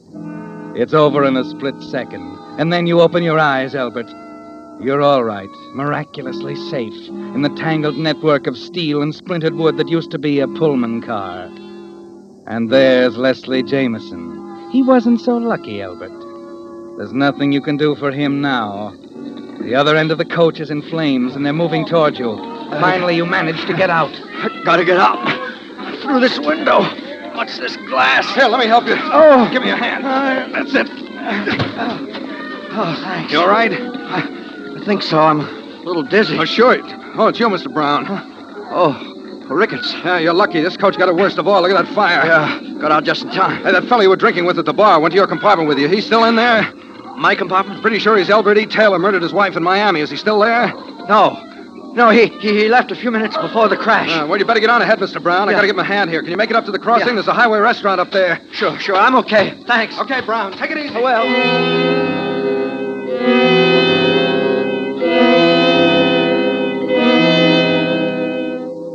Well, Albert, you stand there dazed for a minute, watching the fire move closer. Then you decide to take a chance. Crawl back to Leslie Jameson's body, take his wallet, his ring and watch, exchange them for your ring and watch, engraved, "To Albert with all my love, Helen."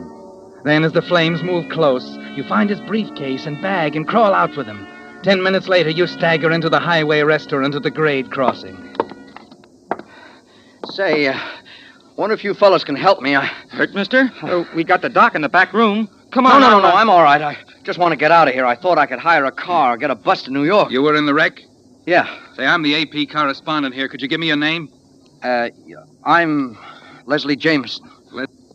Leslie Say, aren't you the fellow who writes those murder mysteries? Yeah, that's right. Well, if that ain't a coincidence, Frank. Only last night you and me made that bet. Yeah, now we can settle it once and for all. Yeah, we was betting which one would turn out to be the murder in that serial you're running in the Post. Oh, well, that's very flattering. Now, I wonder if you could help me about the bus, Say, Mr. Jameson, could you give us an advance tip on the murderer? Yeah, then we won't have to wait for the magazine to come out tomorrow. Who was it, Mr. Jameson? Who? Well, I don't think that would fast cup of coffee, will you? Yeah, sure. Oh, Ricketts. Oh, pretty rough out there. 3 cars gone. What are you guys standing around here for? You been out there and looked at it? Well, I gotta stand by the I'm counter. a reporter, pal, and I'm getting a story. Or I was until Skip you... it. How do you feel, Brown? Brown? That's Leslie Jameson, the writer. Huh? I thought your name was Brown. Well, of course Well, you know how it is. Here's your coffee. Thanks. No, Mr. Brown, I don't know how it is. How is it? Leslie Jameson, famous mystery story writer. Well? Traveling incognito, Well, narrowly escaped death. You see, Ricketts, I didn't want to... Oh, I get it. We've been reading Mr. Jameson's serial in the Post, Murder in Haste. Had a little bet with Frank here on who the murderer was. Oh, I can tell you that.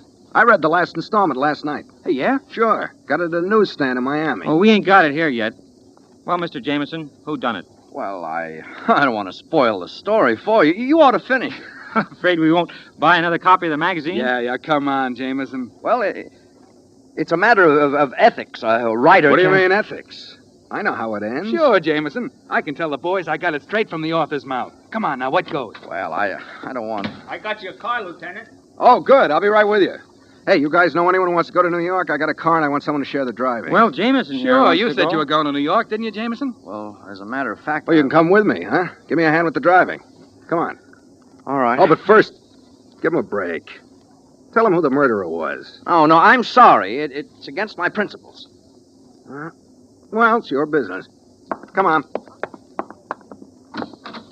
Hey, it was the old lady did it.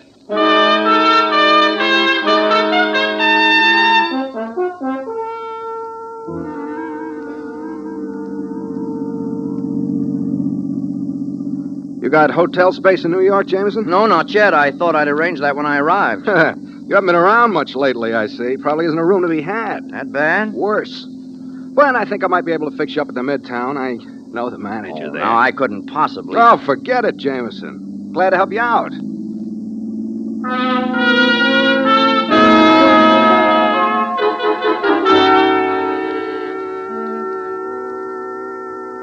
Can you fix him up, Walter? Well, I think so. Just sign the register, Mr. Jameson. Leslie Jameson, the writer. Well, why didn't you say so? Look, I don't want to put you out. Oh, nonsense. We're honored, Mr. Jameson. I'm a mystery fan myself. I want to tell you that Murder in Haste has me fooled right up to the last page. Oh, Peters. Yes, sir? This is Mr. Leslie Jameson. Get the boys over. I want to take a few pictures. Pictures? No, wait a minute. I don't want any pictures. Oh, nothing to it, Mr. Jameson. Just a couple of the boys from the Star Express. I know you're tired, but it won't take long. And Peters. Yes? Have some flowers sent up to Mr. Jameson's room. We'll have the pictures taken there. Peters is our press agent, Mr. Jameson. He'll take care of you. Oh, certainly will, Mr. Jameson. Right this way. Say, look here, Peters. You look like a reasonable man. I never have my picture taken, and I don't intend to stand for it now. You just don't know New York newspaper photographers, Mr. Jameson. It's much easier if you give in. What'll happen if I refuse? You'll find out.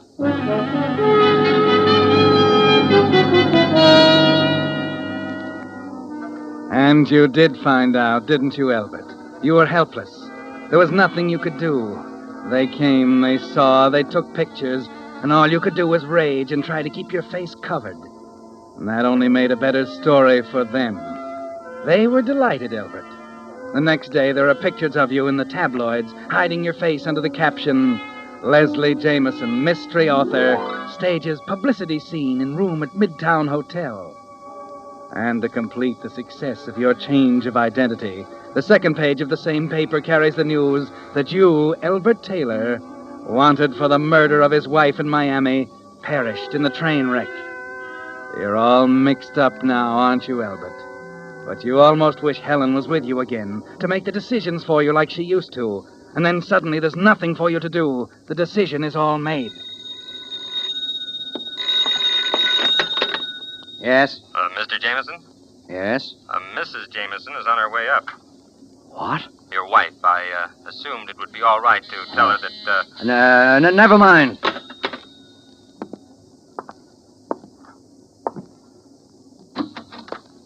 Hello, Leslie. Oh, what are you... Maybe I'd better come in. Well? Well, what? All right, what you going to do about it? You're an awfully simple sort, aren't you, Mr. Whatever your name is? All right, I suppose I am. How did you expect to get away with it after all the publicity? All right, where is he? What have you done to him? Now, wait a minute, Mrs. Jameson. I can explain. Maybe you'd better. Your husband was killed in that train wreck in Florida. I had reasons for wanting to disappear, so I took his identity. I never meant to keep it up. Now, if you'll just... Just what? Now, look, there's nothing we can do for your husband. Now he was killed. You believe that, don't you? I don't know. Well, I'm going to leave town. Now, all I ask is that you forget you ever saw me. I see. What are you going to do? I could go to the police, No, of course. Wait a minute. Wait. I can make it worth your while to... Oh, stop simpering. Does anyone know you here in New York? No. Well, that's very fortunate.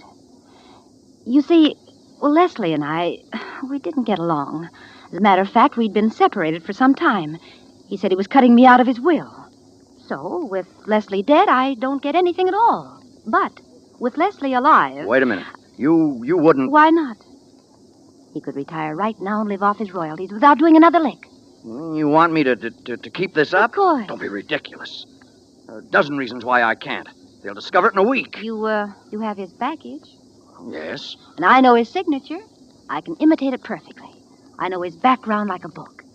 You may as well get used to it, Mr. Jameson. Oh, I tell you, I won't do it. It's the most fantastic thing I ever heard There's of. a Lieutenant Ricketts down in the lobby. You know, he seemed quite interested in our relationship. Of course, if you like, I'll bring him up to date. All right, Mrs. Jameson. Ah, darling. Just call me Ruth. Mm-hmm. Ah, there's a dear.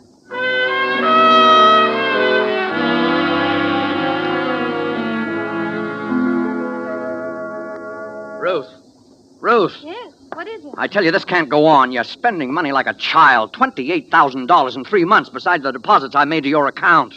Why, we're behind in the rent. The maid hasn't been paid. Just look at these bills. Look at them. I haven't got a penny. Are you all through? You know, there's your quarterly royalty check due tomorrow. That'll only pay part of the bills. It's not paying any of them, darling. It's going into my account. Oh, I see. Maybe you've got a fast way of getting out from under these bills? That's your worry, dear, not mine.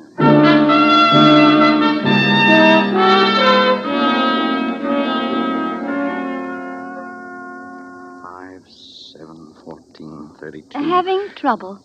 Oh, nothing at all, sweetheart. It's just that my account's overdrawn by $500. Of course, you could finish your book, dear. Sure. Finish the book. Write a Leslie Jameson mystery novel. Well, then I suppose you'll just have to think of something else. Ruth, be honest with me. Actually, how long do you intend to carry on with this? Indefinitely, dear. You know, I know when I have a good thing. You mean then there's no end? Oh, there is if you want one. There are always the police, of course. Will you quit throwing that up to me? You could be decent about it, you know. There could have been plenty without you bleeding me to death. I think I've been pretty fair 6 with months you. now. No sleep. Hounded day and night. I can't eat. This isn't getting us anywhere. Trying to dodge my shadow. I'm getting nowhere. Afraid all the time. This dagger hanging over my head. Albert, what's happened to you? Albert, get a hold of yourself. No way out, is there? What? I'm trapped. Yeah, I run into a corner. There's no way to turn. Albert, stay There's no away way to from turn, me. is there? What are you doing? Nowhere to turn.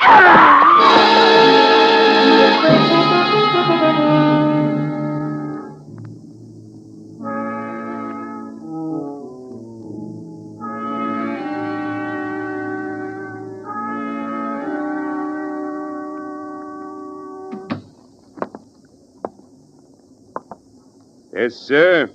You're the desk sergeant? That's right. What can I do for you? Well, you can take this down. What's the matter, pal? I just killed my wife.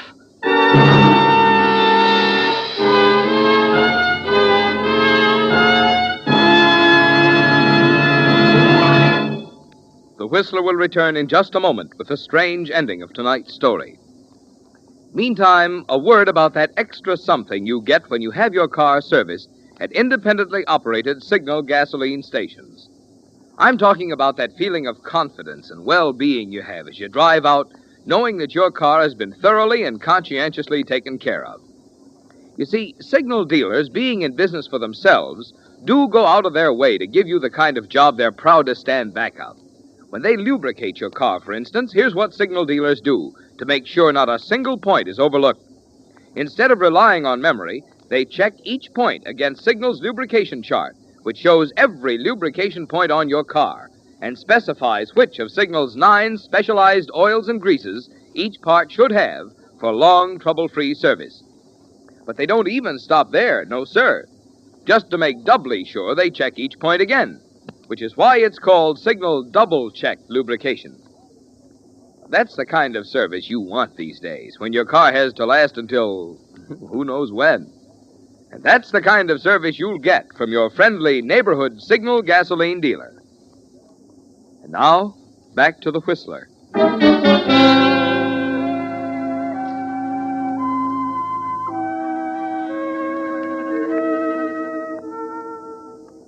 Well, Albert, for the first time since that awful night in Miami, you feel relaxed.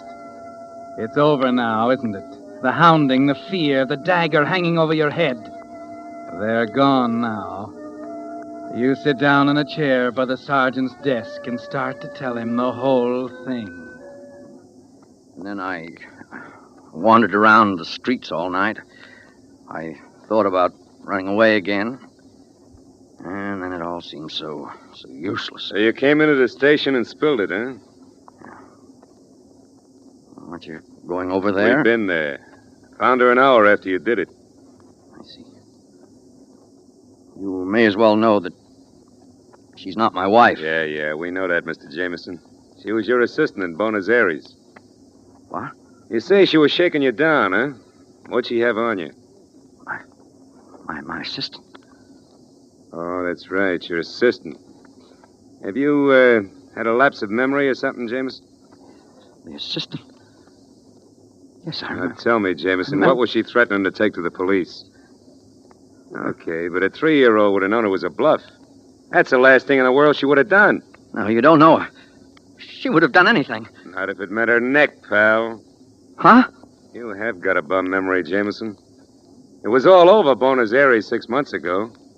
She's wanted down there for murder.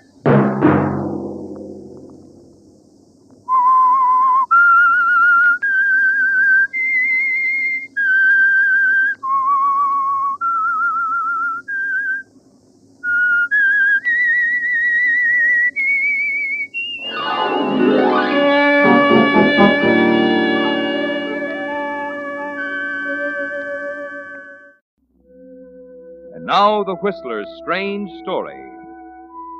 Decision.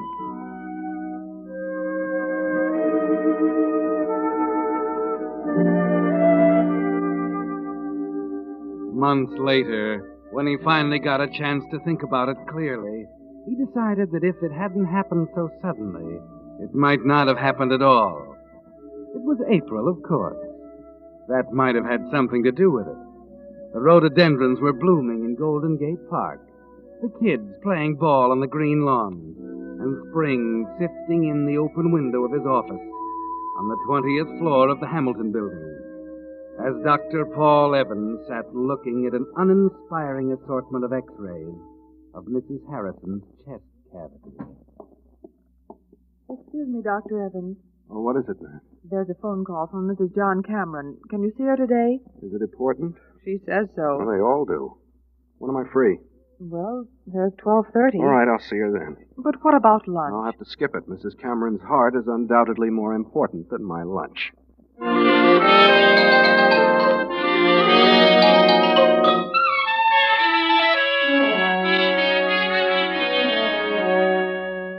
Yes, it could have been the way that it happened. Its startling suddenness throwing you off balance. Or maybe it was just spring in San Francisco. But most of all, it was a black-haired girl with blue eyes, standing by the window when you looked up from your x-rays a half hour later. You remember exactly how she looked. The jersey dress with a gold belt and clip. The smart little felt hat, accenting her dark hair, making you realize in a split second what was wrong with all the girls you ever knew. She must have come in while you sat at the film illuminator, looking at negative, Evidence, mitral making notes. insufficiency, minor valvular lesions, plus slight enlargement. You're Dr. Evans. Right, I'll be with you in just a moment. Request detailed cardiograph immediately. There we are. Please sit down. I'll get rid of this stuff. Now, you must be... Hello. How do you do? I'm Carol Cameron. Yes, The nurse said you were rather concerned about yourself. Oh, it's not about myself. It's about my husband. I see. John Cameron. Perhaps you've heard of him? Stocks and bonds, isn't it? Yes. Few too many, I'm afraid. Oh? He's been under a terrible strain recently. The night before last, he had a rather severe attack. Heart? Yes. Dr. Miles, our family physician, suggested I see you about it. Where's your husband now? Oh, at home. In bed. Didn't Dr. Miles recommend the hospital? Oh, John's awfully unreasonable. He wouldn't hear of it. Insisted he'd be up and around in a day or two. That is unreasonable. You'll see him, Dr. Evans. Of course. I'll be glad to do what I can.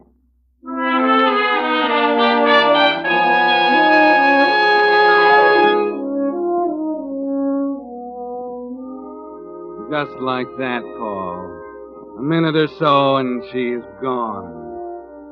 You look up, you see her. And 30 seconds later, she could ask if you'd mind going to the North Pole for her, and you'd tell her you'd be glad to. All afternoon, you try to shrug it off. Tell yourself it's fantastic. But this is the sort of thing that keeps you away from second-rate movies. But that evening, when you call on John Cameron, it's still there. Lucinda Withers, the housekeeper, is waiting outside the door after you finish your examination. Where's Mrs. Cameron, Lucinda? She went out for a moment, sir. Tell me, is it serious? I'm afraid it is. I knew it. I could see it coming on. He's like a son to me, Doctor. I've been with the family for 20 years now, since way before she came. I see. He was never like this before. What do you mean by that? She's not good for him. Worries him. Makes him nervous. Keeps him thinking about the 15 years between them. I'll have a prescription sent over in the morning. I better be going now. My taxi's waiting outside. Keep him as quiet as you can, and I'll check him again tomorrow. Very well, Doctor. Oh, Dr. Evans, just a minute. I wondered what happened to you. You're just about to go. I left instructions with the maid. How is he? Angina pectoris. It's rather serious, I'm afraid. Oh, he hasn't been taking very good care of himself. He's got to now. I see. Must you go right away? I'm afraid I'd better. My taxi's waiting. Oh, I thought it was waiting. It doesn't seem to be there now. It's odd. I told him to wait. I didn't even pay him. Oh, I'd be glad to take you. I can't understand. Oh, the car's down at the curb. Oh, no, I couldn't. It'll only take a minute to call Oh, another. please let me. Really no trouble. All right. I'll get my coat.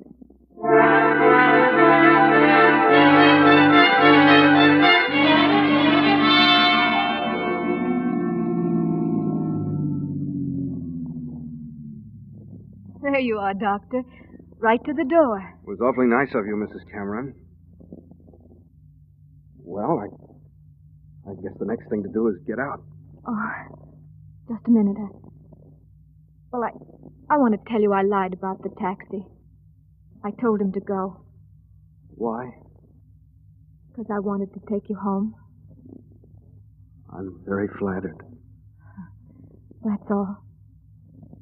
I just wanted to tell you. It happened to you, too, didn't it? Yes. There's a friend of mine, Dr. Andrews, awfully good heart man. I'm sure he'll take Oh, the case. please. Please don't do that. What else can I do? It's only going to make it worse. Oh, I know, but you just can't throw away what's happened to us, can you? It'd be wrong. It'd be wrong to do anything else, Carol. Is that what we're here for? Spend our lives looking for something that isn't there, and to suddenly find it, throw it away? Please, Carol. Well, shall we forget it? I'll be around tomorrow with the prescription.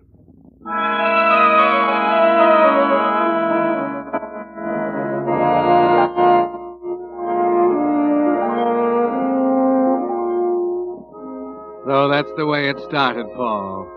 Yes, it was easy to analyze it, to list a million reasons why it was wrong. But the trouble was that when you were all through analyzing, it was still there, stronger than ever. You visit John Cameron the next day, and the day after that, and before you know it, the days have grown into weeks. And the night you arrange to meet her secretly at that little French cafe on Washington Street leads to a lot more of them.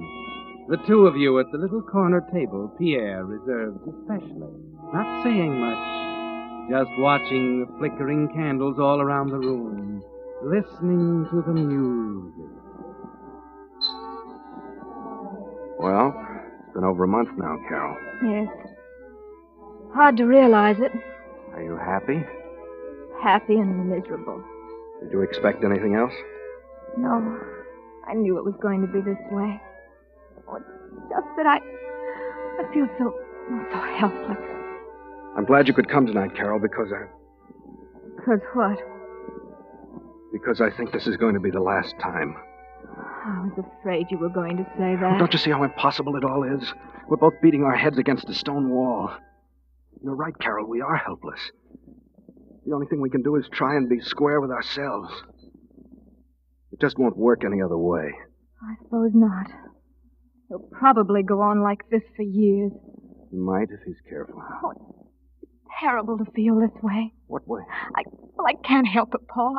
I almost wish he'd... Oh, it's true. I never loved him, Paul. My family thought he'd be good for me. I didn't want any part of it. I know.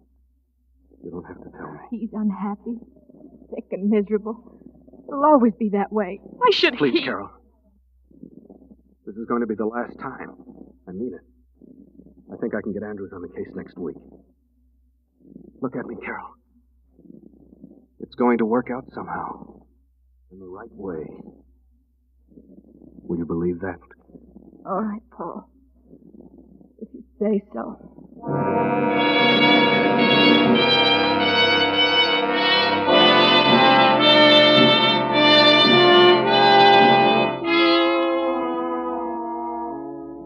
Yes, Paul. It was the only thing to do. The honorable thing. Approved 100% by the Medical Association. But it doesn't help you sleep that night. And it doesn't help the next day when you make your regular call on John Cameron. Examine him. Find him the same. Leave his prescription bottle with Carol and go. Yes, it had to end, Paul. Because you were both beginning to think the thing that Carol almost said at the restaurant. That you both wished John would die. Then at 10 o'clock that night.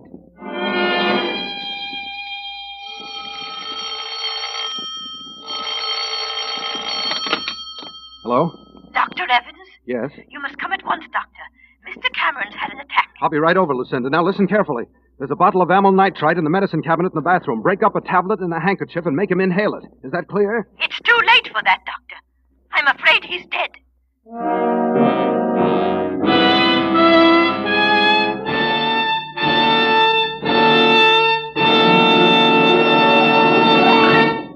With the prologue of tonight's story, Decision, the Signal Oil Company brings you another strange story by The Whistler. But first, a word of thanks to you for a very special honor you have bestowed on The Whistler.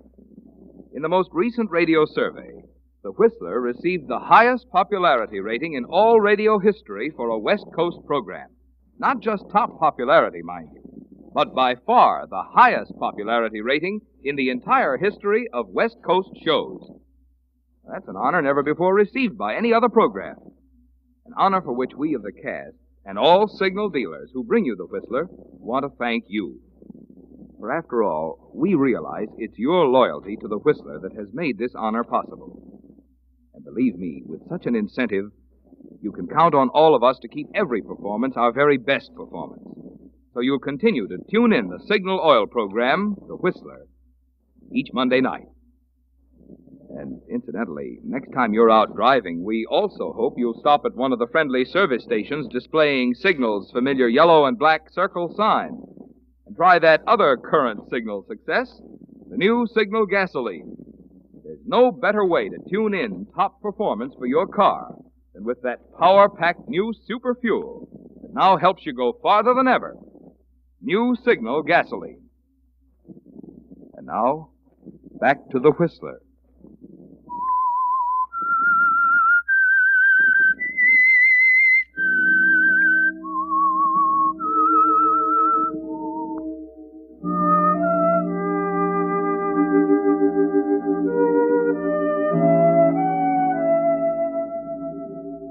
So it finally happened, Paul. John Cameron is dead. But it hasn't affected you as you thought it would. There was something so sudden about it. It happened so soon after you and Carol had decided to call it off. After she'd almost said what you'd both been thinking. Yes, there's something wrong with it. It just feels wrong. That's why, after you've examined him, you turn to Lucinda. Lucinda? Yes, Doctor. You were here when it happened? Yes. Mrs. Cameron had given him his medicine and gone to bed. I heard him call. What happened then? He'd been violently sick. Said his throat was burning. What do you mean? That's right, sir. And he was all doubled up with cramps. Oh, you're wrong. You must be. It's the truth, sir. Did you give him anything? No. It was my night out. And I'd only just come in when all of I see. Excuse me a minute. Well, Paul? Don't go in there. There's nothing you can do now. I know. Well, it's over. Carol. Oh, don't say anything, Paul. I don't want to talk about it or think about it anymore. We've got to think about it. I know. You don't have to tell me. Oh, he was all right this morning. Just as well as could be expected. All right, Carol. What happens now? I won't say any more. You know what's ahead, I guess. Of course. I'll be all right. Oh, it's just... You better get to bed. You need some rest. I'll take care of everything.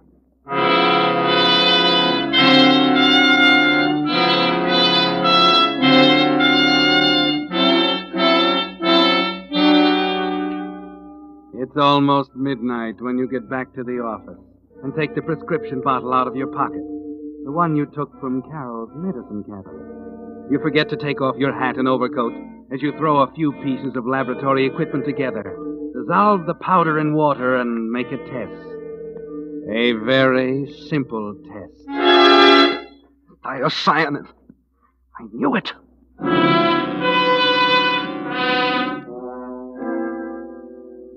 Poison. Well, Paul, it's quite a decision, isn't it? You look down at the blank death certificate on your desk until the letters burn into your brain and you can see them when you close your eyes. It's the most important decision you'll ever have to make, Paul. Is that what we're here for? To spend our lives looking for something that isn't there, then to suddenly find it and throw it away? 2 o'clock. 3, 4. All you can do is sit and stare at the desk, trying to think it through. Your medical certificate's on one wall, the Hippocratic Oath in a neat black frame on the other. 6 o'clock, 7, 8. Then your nurse arrives. Doctor, you've been here all night? Yes, had an important case. Cameron. He's dead. Well, it was only a matter of time. Yes, I guess it was. You were filling out the certificate? You can fill it out for me. Death from natural causes. Angina pectoris acute.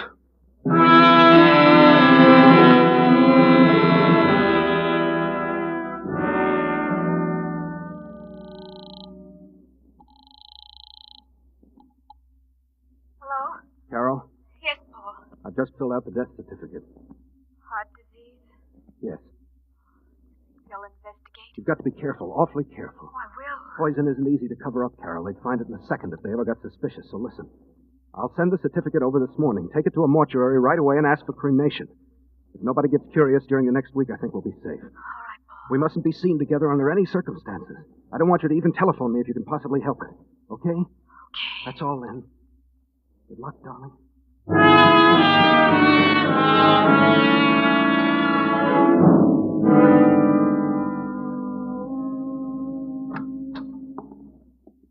Hello, Evans.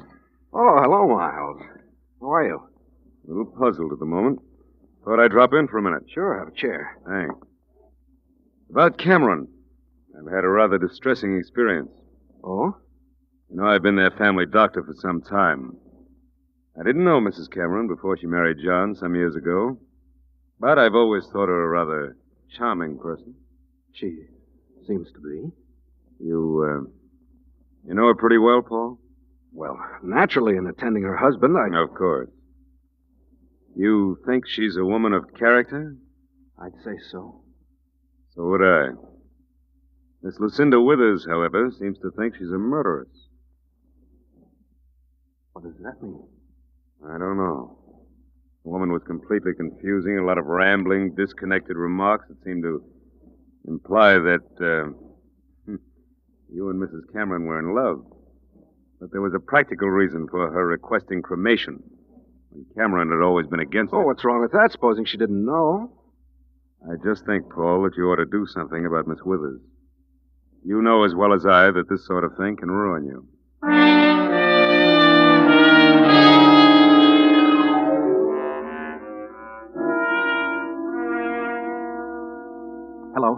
Hello, Carol. Listen, darling.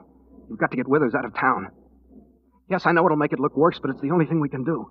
Where's her family? Idaho. Good. Tell her she needs a rest. Anything. I know it sounds crazy, but it's better than sitting around waiting for the axe to fall. That's it. Good luck, darling.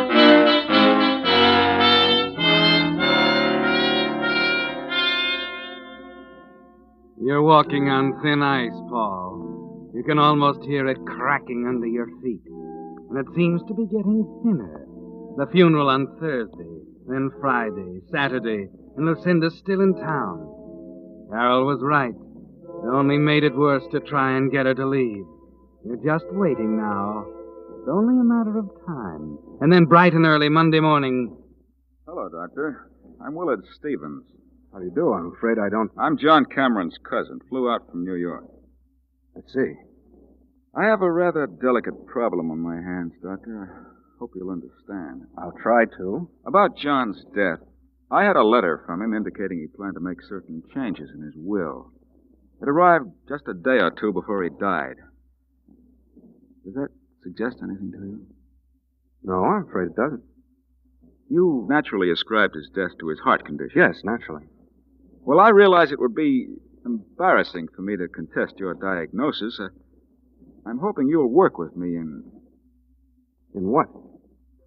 Well, I had a talk with Miss Withers the night I arrived. She's a meddlesome old fool. No? How did you know? Dr. Miles told me. Does that answer your question? It answers that question. I assume you have others, then. Indeed, I have. And I'm afraid, Doctor, there's only one way to answer them. What's that? An exhumation and an autopsy.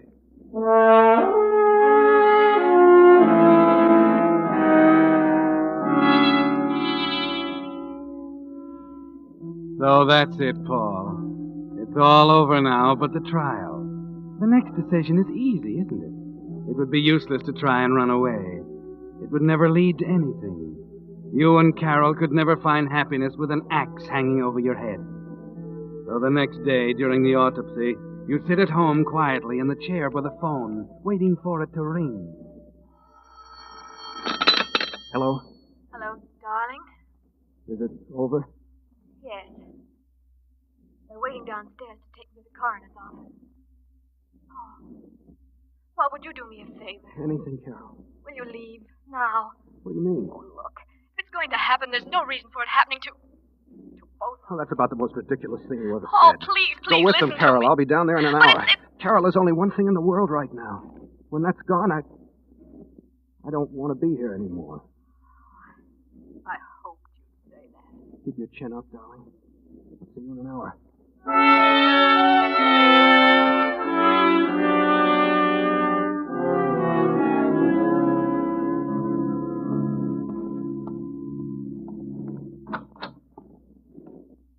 Yes? I'm Paul Evans.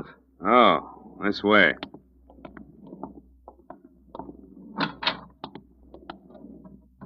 All right, Lieutenant. There he is. Just a minute, Miss Withers. Make him admit it. He's in love with her. It's been going on I for... said just a minute. What about it, Dr. Evans? It's written all over his face. All right, all right. I'm in love with Mrs. Cameron. So what?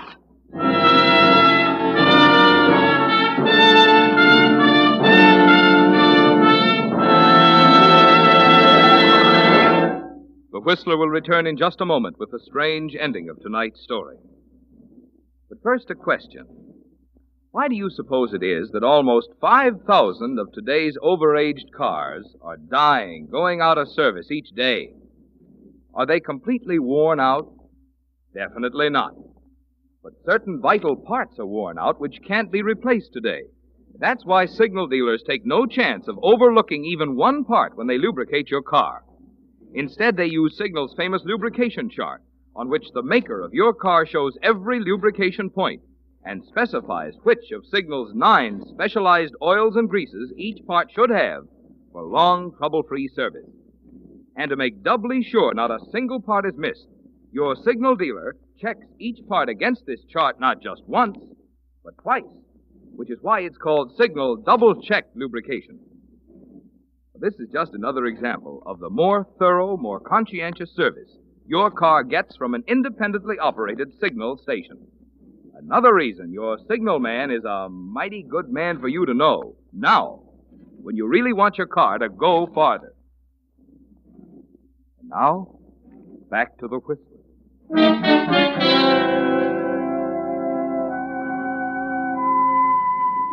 So you stand there, Paul, shouting to the high heavens that you're in love with Carol, with all of them clustered around you like vultures. It doesn't seem to matter anymore, does it? There's a long silence, and then the police lieutenant slowly walks over to Lucinda Winter. All right, Miss Withers. Now that we're all here, maybe you'll tell us why you tried to frame Mrs. Cameron. I don't know what you're talking about. On April 5th, you bought 100 grains of thiocyanin at the Black and White Pharmacy on O'Farrell Street, right? I did no such thing. You signed Evelyn Jones on the register. That's a lie. Is this the woman, Mr. Thurston? That's the woman. I make a practice of remembering the faces of people who buy poison. Oh, excuse me, Lieutenant. I'd like to sit down. Oh, sure, Doctor. Take a chair over there. Now, Miss Withers, why did you try to frame Mrs. Cameron? Why did you put poison in the medicine you knew she had to give him? I didn't Don't do it. lie to me. What did you do with the bottle? I didn't do anything with it. I left it in the... Oh. You did have the bottle, huh? Now, why did you try to frame Mrs. Cameron? Why did you try to frame her? She killed him. She killed him just as surely as if... As if she put the poison in the bottle instead of you. That's it, isn't it? She didn't love him. She never did. He was as good as dead. So you thought you'd finish the job and hang it around her neck? I got to see Mrs. Cameron, Lieutenant. Where is she? In the next room, lying down. Oh, go ahead. Now, Miss Withers, we're going to take this all down, right? Carol. Darling, I'm a fool. I thought all the time that you'd killed him after what you said. Oh, I know you had every reason. When I think how I acted after it happened, but I thought it was you. You gave me his prescription that morning, and an hour after I gave it to him, he was dead. So Lucinda killed him. She thinks she did. They say they'll have a better case against her if they let her confess at first, before they tell her. Tell her what? Well, when you brought the new prescription that morning, the old bottle was still half full, and that's the one she put the poison in. What? That's the way it happened, Paul. You see, I used the new one the night he died. That's why I was so sure you did it. But the prescription was perfectly all right. There was nothing... Of course it was. I was so sure he was poisoned. Those symptoms... Oh, Lucinda was lying, Paul. About the burning in his throat and the cramps. Don't you see? Then the autopsy was okay. There was no murder? They're going to charge her with attempted murder, Paul. You see, your diagnosis was correct. John died of natural causes. Angina pectoris. Acute.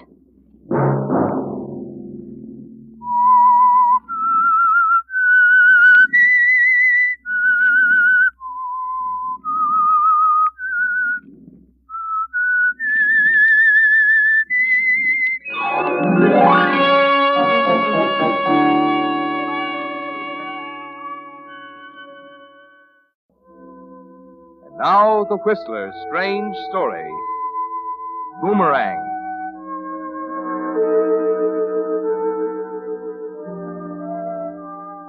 It's been 3 months now since the career of the doorbell killer ended in a blaze of newspaper headlines announcing the execution. The case was a strange one. Some thought his motive was robbery, some thought otherwise, but no one ever knew for sure. But the most important feature of the case wasn't mentioned in the headline. It doesn't even appear in the police records or in the accounts of the trial. It will never appear anywhere, because the only 2 people who know of it aren't in a position to testify. It's the story of Amy Clark and a husband named Ralph who grated on her nerves. At first, he merely bored her, but after a while, her boredom subtly changed into something more dangerous. She found herself trying to find a way to leave Ralph without leaving the comfortable home, the healthy bank account, and the insurance policy.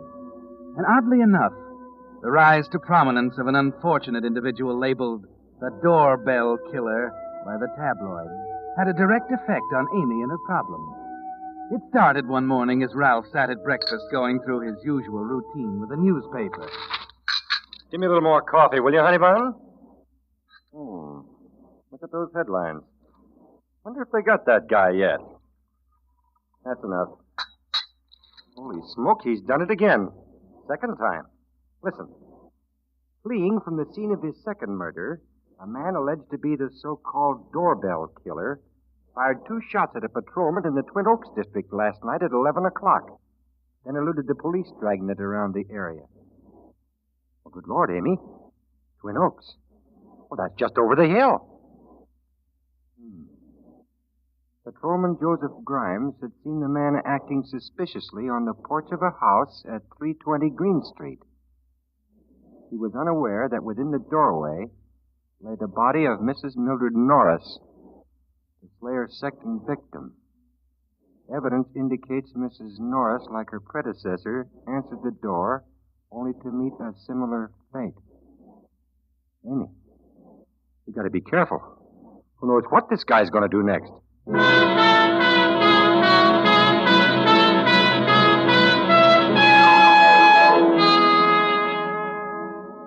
So you tell him you'll be careful, Amy, and he gives you the usual dutiful peck on the cheek, turns in the hallway at the exact spot he always turns, and you wait for it. Well, so long, honey bun. Don't take any wooden nickels. See you in the funny papers. How many times have you heard that one, Amy? And how many times must you hear it again? You think about it all day as you go through your routine. And finally, in the afternoon, you get a chance to relax by the radio. Patrolman Grimes reported that all he could see of the killer was a dim shape, a heavy-set man about 6 feet tall vaulting over a low stone wall in the distance. A small metal tie clasp bearing the initial R found near the scene is a possible clue to the criminal's identity. Chief of Police Henderson suspects the killer is a familiar figure, possibly a resident of the Twin Oaks neighborhood, since in both cases he was apparently recognized and accepted by the victim who opened the door.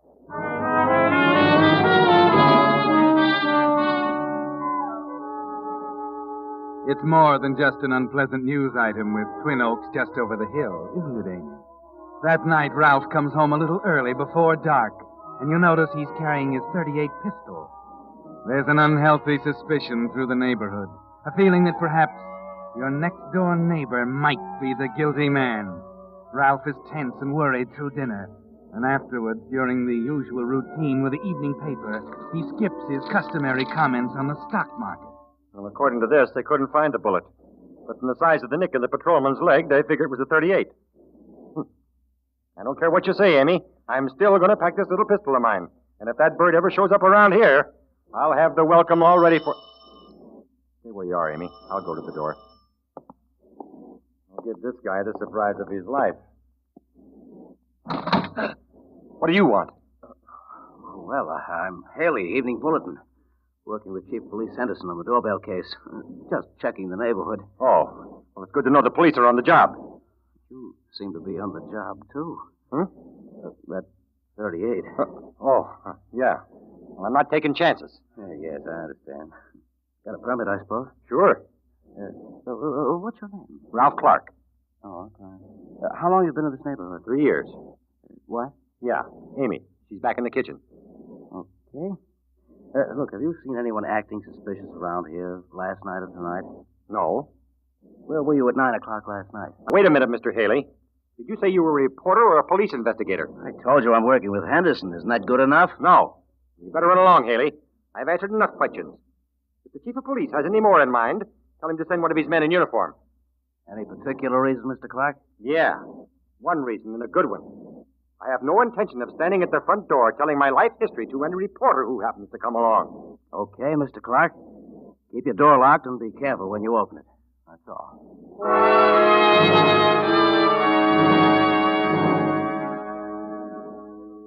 That's when you began to think about it, Amy, as you stood back at the kitchen door and watched Ralph talking to Haley, the man from the Evening Bulletin. Ralph was jittery, almost suspiciously jittery, wasn't he? Standing there answering questions, the gun in his hand. And later that evening, when the doorbell rings again... Stay here. I'll go.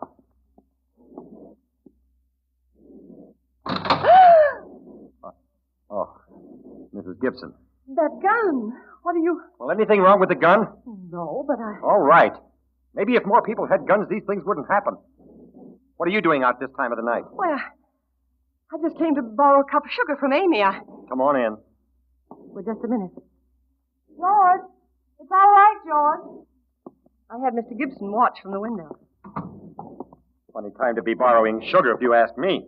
Is Amy... She's in the kitchen. Oh. Well? Aren't you going to get your sugar? Oh. Of course, Mr. Clark. I'll only be a minute. I'm sorry. That's all right. Get your sugar.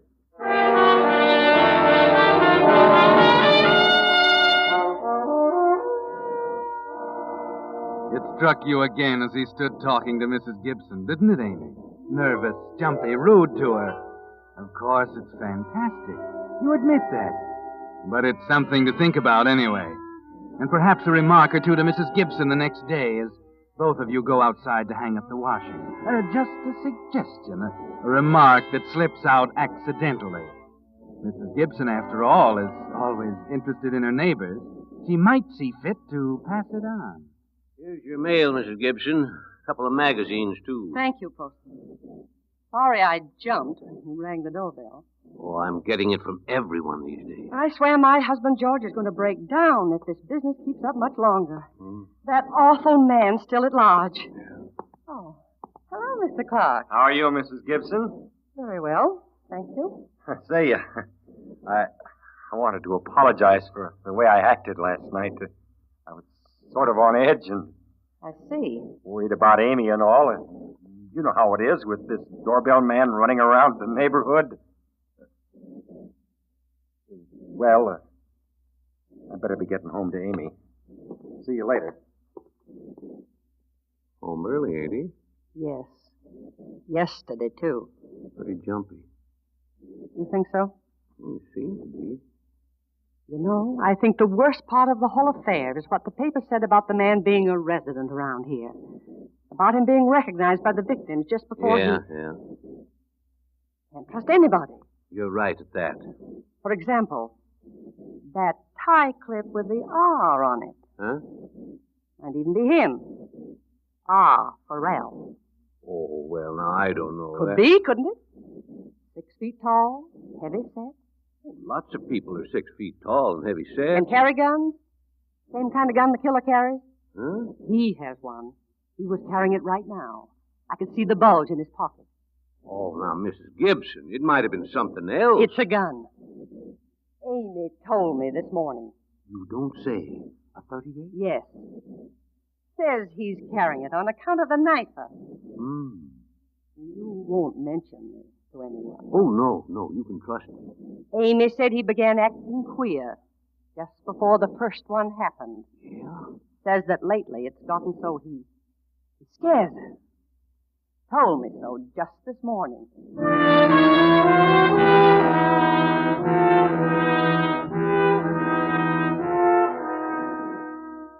You couldn't miss it, could you, Amy? A heavy-set man, 6 feet tall. The initial R, the .38 pistol. The announcement by the police that they would shoot on sight. But even so, it's still an experiment. There's nothing solid enough to count on yet. But 3 nights later, after the gossip has had a chance to circulate around the neighborhood, something happens that is solid. That's the night you and Ralph go over the hill to Twin Oaks, to the Walkers for bridge. At 10 o'clock, Harry Walker comes in from the kitchen. Sorry, folks, the bartender's up a stump. Yeah, they're out of ice. The old refrigerator ain't what she used to be, and guess we'll have to take 'em warm. Oh, gosh, that's a darn shame, Harry. Supposing I go home and get some, huh? You mean they got refrigerators in your neck of the woods? Why not? No, forget it, Ralph, old boy. In another hour, you won't care whether they're hot or cold. Right, Amy? Hey, now, wait a minute, Harry. Isn't there an ice machine down the street a couple of blocks? Hey, there is at that. Forget all about it. I'll go down there. No, let me, Harry. I've been wanting to get some air.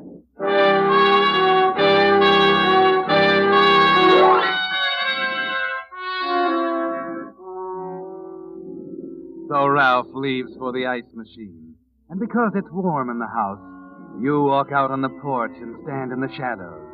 Yes, it's still an experiment.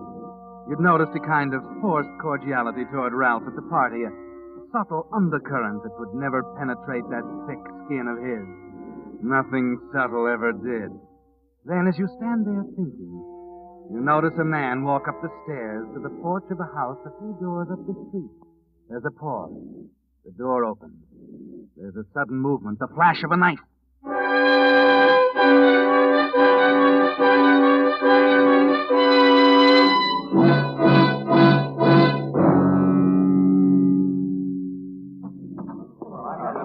Wait a minute, everybody. Wait. You may as well sit down. Did you see it, Harry? Just over there. Yeah, but did you... Yes, I saw her. Right where he left her. The police are in there now. Why don't they get him? I can't stand this any longer. They're doing all they can. May I come in? Well, it looks like a party. Who's the host? I am. Well, I'm Haley, Evening Bulletin. What's your name? Harry Walker. Well, is it a party? Yeah, I had a few in for bridge. Well, friend, I'd send them home if I were you and tell them to stay there the rest of the night. Lock their doors. They all here? Yeah, I think so. Hello, Harry, old boy. Well, here's your ice, man. 25 pounds. The darn machine's haywire. Slammed the ice on my finger. I got a little blood on it. Hey. What's the matter with everybody?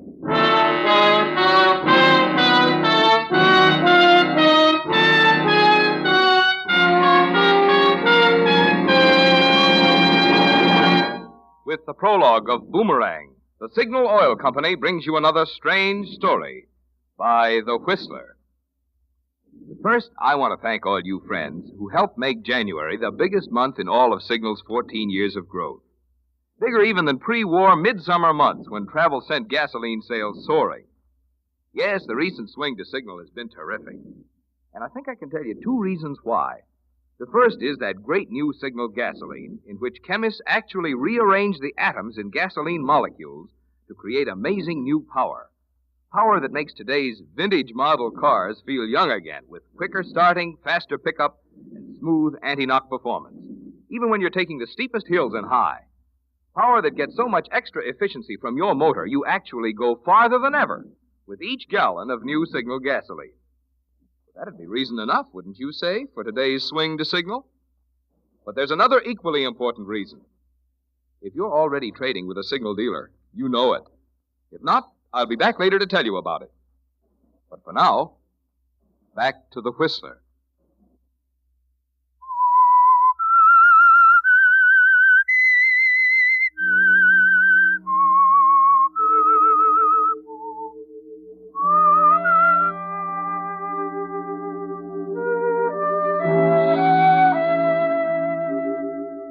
Well, Amy, that did the trick, didn't it?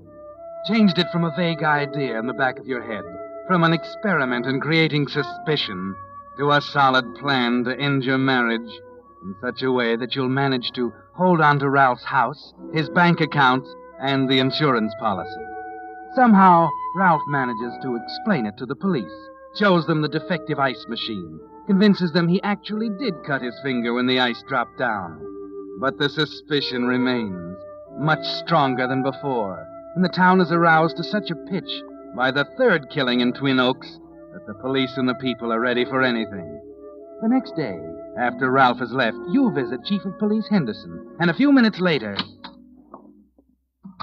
See her, Chief? Yeah, Haley, I saw her. She's out there now. What about it? I don't know. Sometimes I think she knows what she's talking about. Sometimes I think she's just a dizzy dame who's got the jitters like everybody else. What are you going to do? I don't know. I checked the neighbors. They seem to think she's on the beam. The papers are screaming for an arrest. Mayor called me this morning. I think you've got a case. I don't. You know, it's funny. I had a feeling Mrs. Clark was holding something out on me. Yeah? Something she was afraid to spill. Like what? Well, that's just it. I don't know. She told me after they got home last night she saw her husband go into the kitchen and boil a knife in caustic soda after he thought she'd gone to bed. Huh? What do you mean? That's it, so help me. You think the guy could be that stupid? He leaves a party in a house full of witnesses, kills a lady 3 doors away, comes back with blood in his hands and a nutty story about an ice machine, takes his wife home and goes into the kitchen to boil out the knife. What's wrong with that? Well, would you do it that way, Haley? Well, no. Neither would the killer. I still think Clark is your man. Well, you've been right before. The guy's jumpy as a cat. I thought he was going to pull the trigger the other night, so help me. Well, you're going to get a chance to find out tonight. You going to run him in? Yeah, just for questioning. But if his wife is right, he'll come out fighting. He's still carrying that gun, you know. Yes, I checked the license. For some reason, she's afraid he'll try to kill her tonight. Oh? Yeah, now here's the plot. Sergeant Ransom's taking her home, letting her out a block away from the house. Now, she'll go in and try to get his gun. If she gets it, she'll raise the front window shade. But if she doesn't, she'll open the front door. That's pretty game of her. Well, she says it'll be easier that way. I think she's right. What if she can't get the gun? Then Ransom goes in shooting. Well, there's a story in that for me. I think I better be out there, Chief. That's fine with me. We need all the help we can get on this case.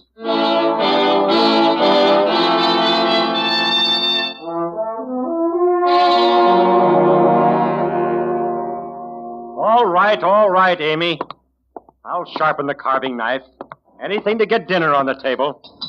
I'm just saying there's no excuse for you staying at a hen party till after dark. Especially now.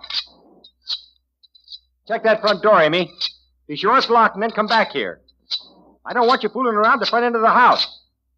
Darn fool women. No wonder they get it going. What's that? Amy?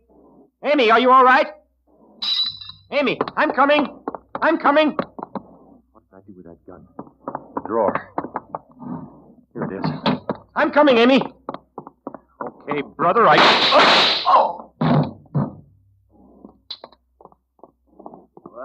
you were right, Mrs. Clark. Did I get him, Haley? You sure did, Sergeant. I'd better call the coroner.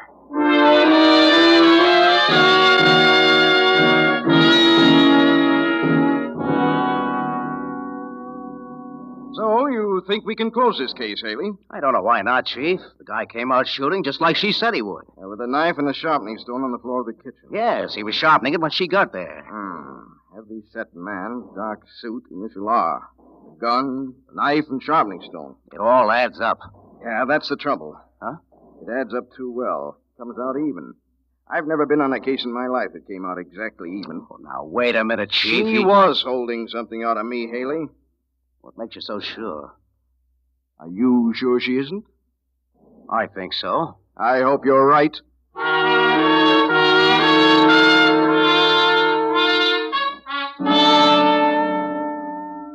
your evening reporter, ladies and gentlemen, with another last-minute news roundup. According to the latest statement from the Office of Chief of Police Henderson, the case of the doorbell killer is not quite ready for the closed file. According to Henderson, the case against the late Ralph Clark was entirely circumstantial, and had the man gone to trial, the state case against him would have been very rickety. The fact that there is no living witness to any of the killings is the biggest point in favor of Clark. Henderson's statement naturally raised a furor amongst the City Hall boys who keep their...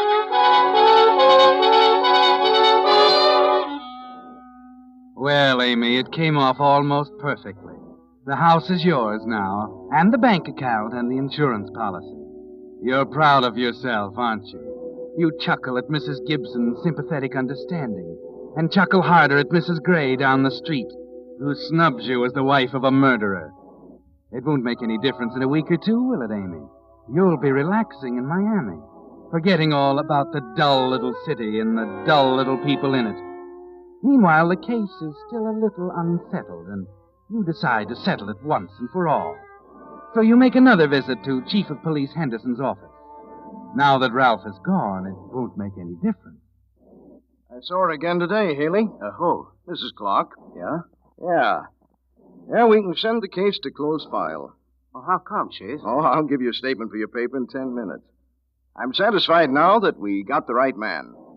You see, the case against Clark is no longer circumstantial. What do you mean? There was an eyewitness to the third killing. Wait a minute. An eyewitness? Yeah, I knew she was holding out on me. She was standing on the porch of the Walker house during the bridge party. She saw the killer walk up to the front door 3 houses away. Hey, that is something. Do you think she could identify him at night at that distance? She says so, and I believe her. She says it was her husband. Why did she hold out? Afraid. Oh? Satisfied? I don't know. Maybe.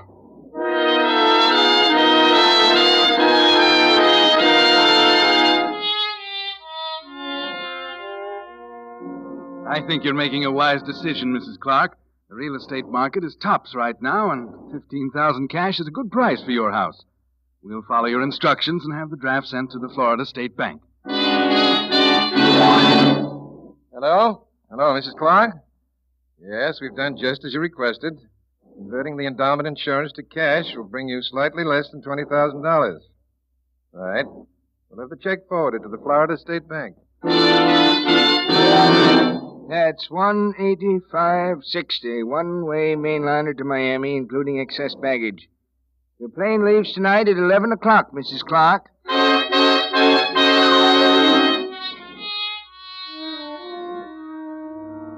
So you're all ready to go, aren't you, Amy? Your bags are packed in the living room. The house is sold. The airline tickets are in your purse. And there's over $35,000 in cash waiting for you in the Florida State Bank. It was a neat job, wasn't it? There wasn't a hole in it, not a loose end.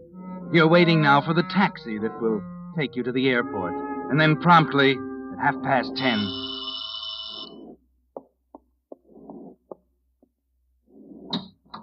Hello, Mrs. Clark. Haley, Evening Bulletin. Remember me?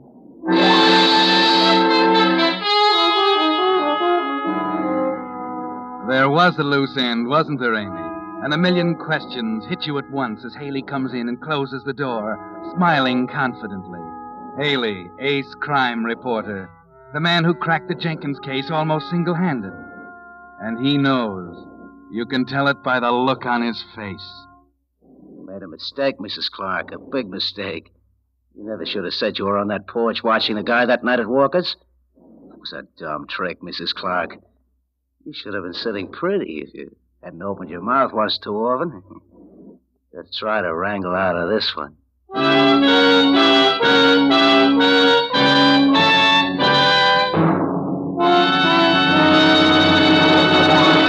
The Whistler will return in just a moment with the strange ending of tonight's story. Meantime, here's that second reason for today's amazing swing to Signal. The first, you'll recall, is that great new Signal gasoline. But equally important is the more thorough, more conscientious service your car gets at independently operated Signal stations. Typical of this is Signal's double-check lubrication service. And why is it called double-check? Because each part is checked not just once, but twice against Signal's lubrication chart, which shows every lubrication point and specifies which of Signal's 9 specialized oils and greases each part should have. That's Signal's way of making doubly sure that not a single lubrication point on your car is ever overlooked. No wonder Signal service cars stay so happy and last so long. Now, wouldn't you say these are 2 mighty good reasons for today's swing to Signal? More conscientious Signal service, geared to keep today's aging cars in the running.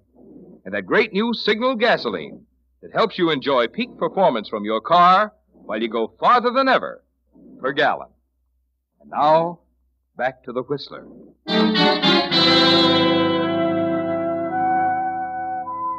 Well, Amy, the walls are tumbling down all around you.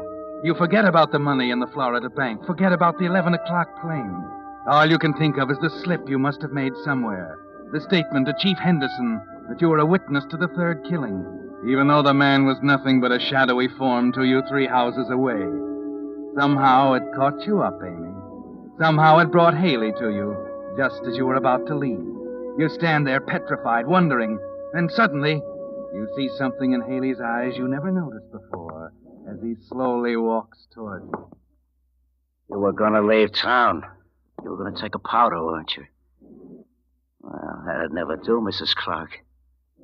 Wouldn't do to have a loose witness floating around the country ready to spill the beans whenever she felt like it. No, I wouldn't like that at all, Mrs. Clark. There are just 2 people who know who the doorbell killer is. You and me. That's one too many.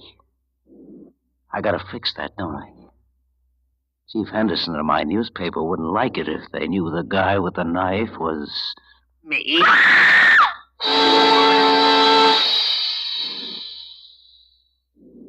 Yes. It's been 3 months now since Richard Haley, the doorbell killer, was executed for the murder of Amy Clark. But the most important feature of the case wasn't even mentioned in the headlines. It's the story of a vicious, conniving woman and a husband named Ralph who grated on her nerves.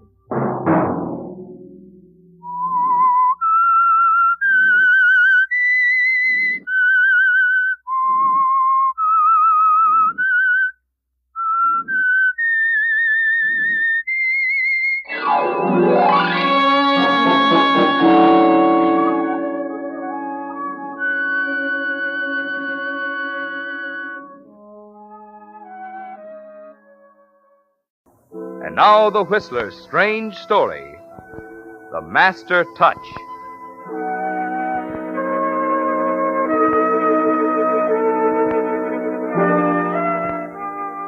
It had been 20 years since Charles Carter polished a pair of shoes.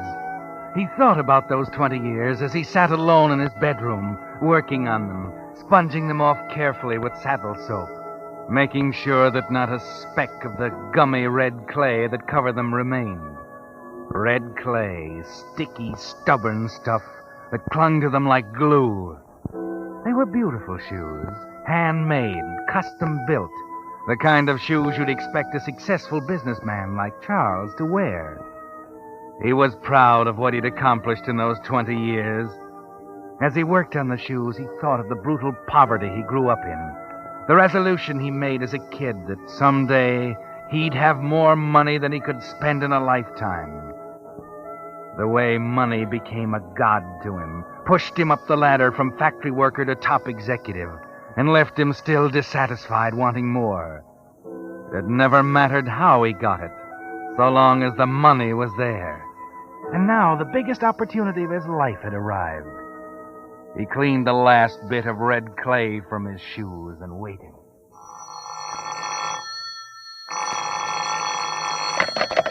Yes? Charles? Yes, Amelia, what is it? Charles, I didn't want to bother you, but... Oh, it's nothing, Amelia. What is it? Could you come over, Charles? I'm terribly upset. The police are here. Police? Good Lord, Amelia, tell me what's the matter. I don't know. I'm afraid you are right about Henry, that's it, isn't it? They think so. Amelia, it doesn't matter a hoot whether or not that caretaker was a favorite of your father's. I tell you, the man's dangerous, and you've got to get rid of him. Oh, please don't discuss it now, Charles. Can you come here? Of course.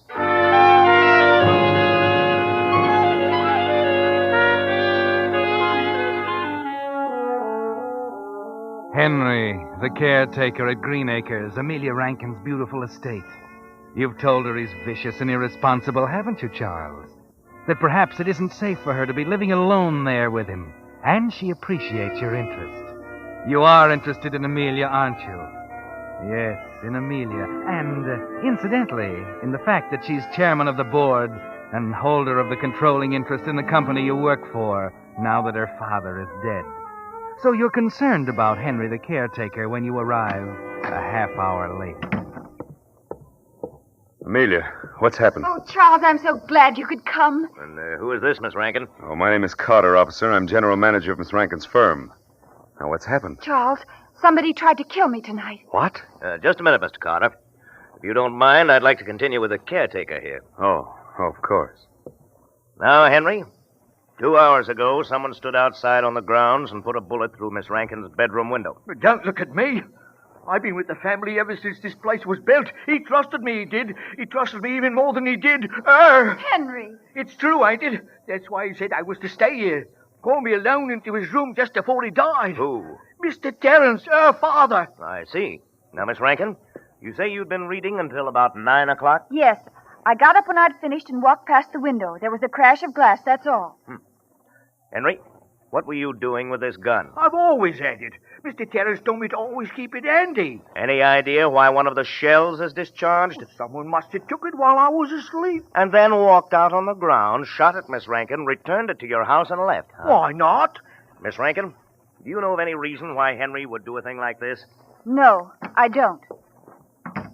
We checked it, Ed. Find the place? Yeah, found the spot where he stood and fired the shot. Checked the footprints against Henry's shoes. Match? Nope. What'd I tell you, officer? It was someone else. He didn't say that. He said the prints didn't match.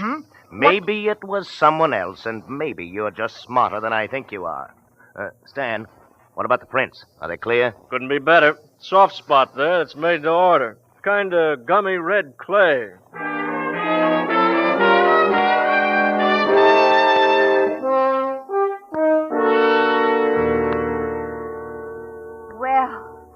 They've gone at last. Will you believe me now, Amelia? I tell you that man, Henry, isn't safe. Oh, we don't know, Charles. You must think this over carefully, Amelia. It could happen again. But I can't let him go. He was right about Father. Well, you don't have to let him go. What am I going to do, Charles? Amelia, perhaps what you need is someone here to protect you. Maybe you're right.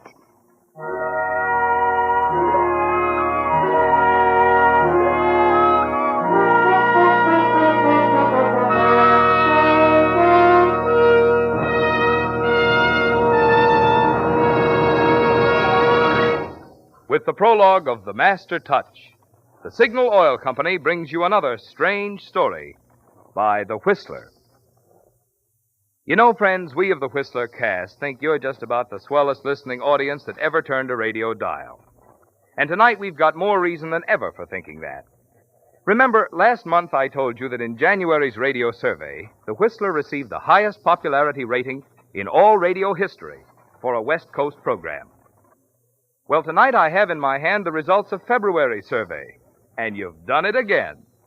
Yes, for the second consecutive month, the Whistler is way out in front of any popularity rating ever given a West Coast program. Naturally, this makes all those friendly signal dealers who bring you the Whistler mighty happy. In fact, there's only one thing I can think of that could make them any happier. That's if, next time your car needs gas, you try just one tankful of new Signal gasoline. My bet is that once you try Signal's power-packed new super fuel that now helps you go farther than ever, you too will join the ever-increasing swing to Signal. A swing that has made the Signal organization grow in just 14 years, from a mere handful of stations in Southern California to a network of dealer-owned stations serving 7 western states from Canada to Mexico. And now, back to the Whistler.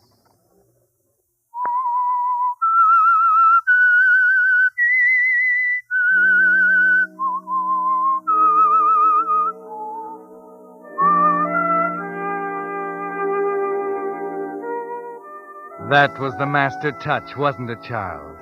You were sharp enough to see the opportunity the minute old Terrence Rankin, president of Rankin Industries, died and left the controlling interest to his lonely, frustrated daughter, Amelia. In the weeks that followed, you worked slowly and carefully to gain her confidence.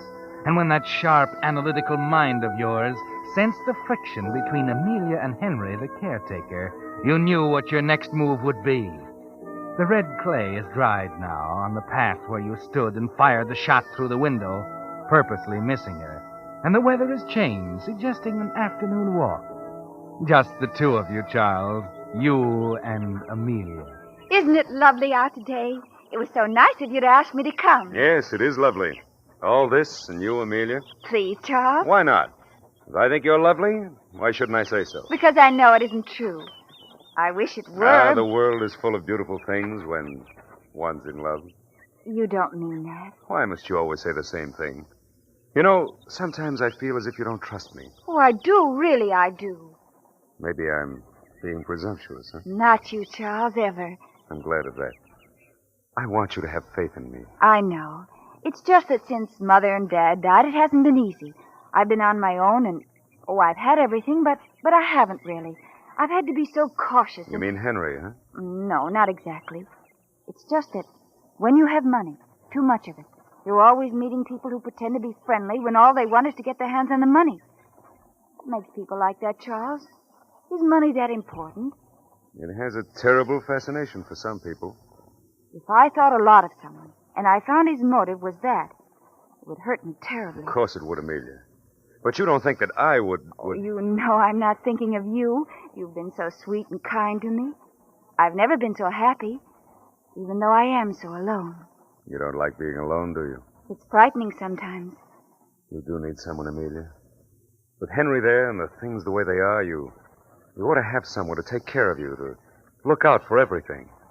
What are you trying to say, Charles? I'm asking you to marry me. Do you really mean it? Of course I do. Oh, I'm so happy.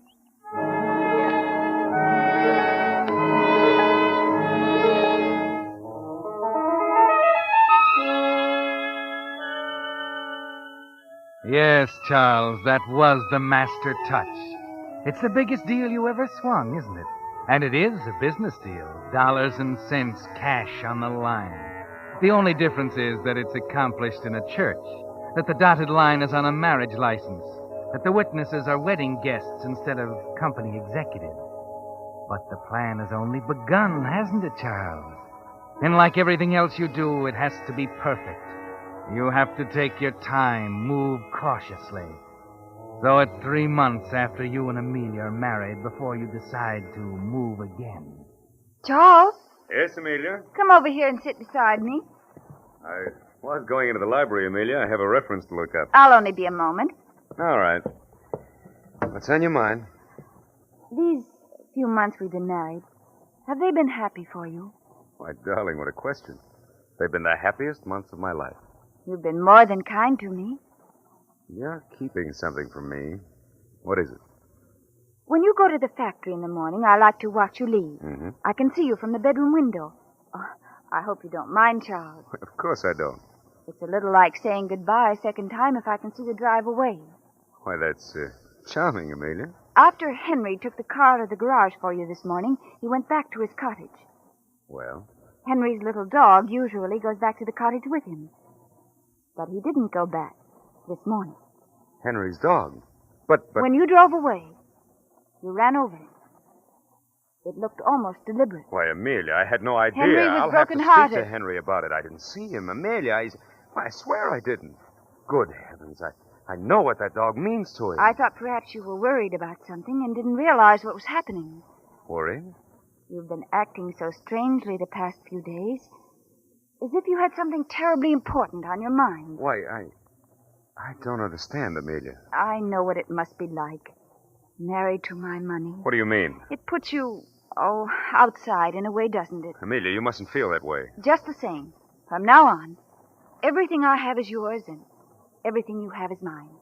That's the way marriage should be, don't you think? Please, darling, Money isn't so important, Charles. Happiness means much more. I found that out. I called the lawyer this afternoon.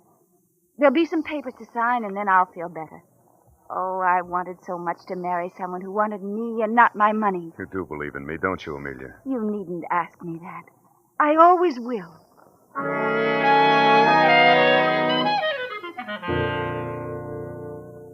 You hate her for that, don't you, Charles? As usual, she's done the honorable thing. Signed over all she has to you, making you wonder whether the rest of the plan is worthwhile. You were stunned by it, weren't you, Charles? The money is yours now, and you can stand pat. That is, if you're willing to spend the rest of your life with her. When you face that question, you realize you're going ahead with a plan. It's been boiling around in your brain too long, hasn't it, Charles? So now you're going to kill her.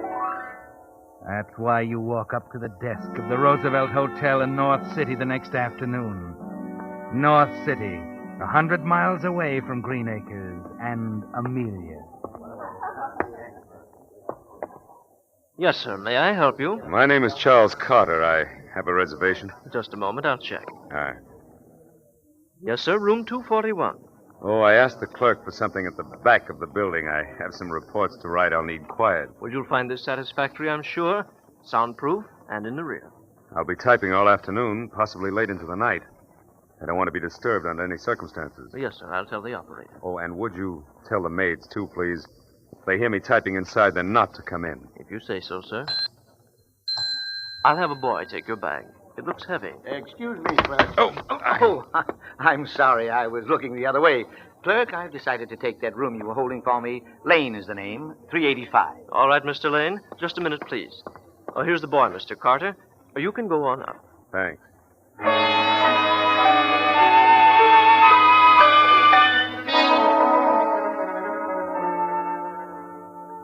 Well, Charles, it's underway. And you're a little jittery. Was it unusual that Mr. Lane, the man who bumped into you at the desk, was the same man who looked at you peculiarly when you almost ran into him at the entrance of the hotel? You finally decide that it's natural, that you're on edge, imagining things. 5 minutes later, alone in room 241 at the back of the hotel, you open your bag and take out a small portable phonograph with a repeating attachment. Connect it, put on a special record, and listen.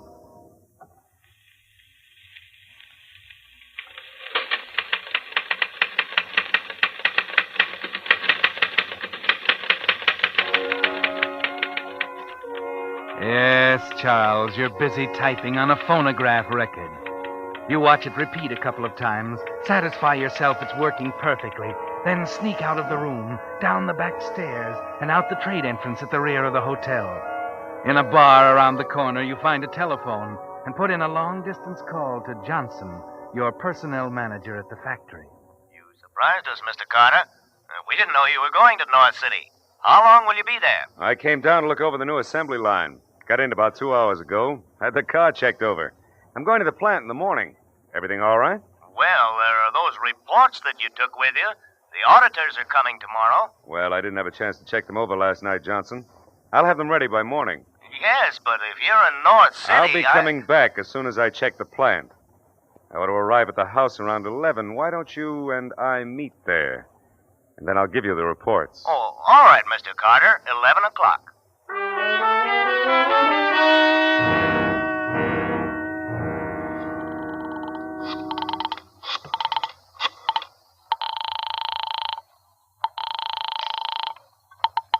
Good afternoon, Roosevelt Hotel.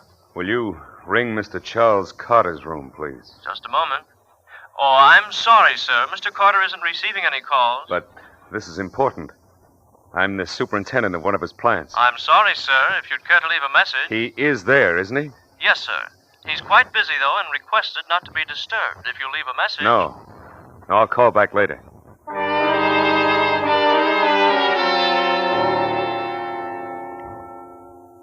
The clerk is a first-class man, isn't he, Charles? Follows instructions to the letter. You're positive now that no one can get through to you, that no one will go into the room as long as the typewriter is working. You're on the last lap, Charles. On your way to the back alley where you left your car, you stop at a drugstore and pick up a small bottle of liquid. That's for Henry, to help him sleep better. Henry is a rather important part of it, isn't he? 2 hours later, you're driving up the road to Green Acres. But before you get to the house, you turn off the road and leave the car in a wooded section, hiding it from the highway. Then you walk up to the house and find Amelia in the living room. Oh, Charles, it's you. I didn't hear you come in. I didn't mean to startle you, Amelia. Where's the car, Charles? Why do you ask that? I didn't hear you drive up. I had a little trouble with it.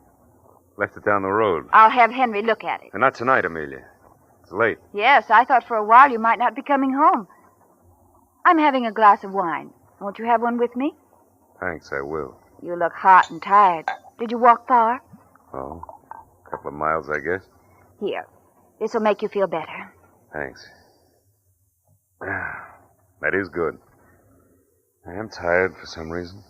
Johnson called about noon. He was looking for some reports. Yes, he called me. I made a trip to North City. He wanted to look over the new assembly line.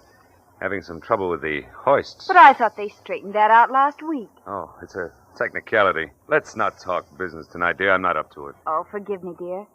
More wine? Please. Well, that's fine.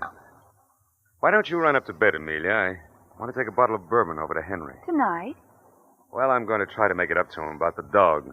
He'll feel better over a drink. Well, don't sit up till all hours, will you? No, Amelia. I'll be right back.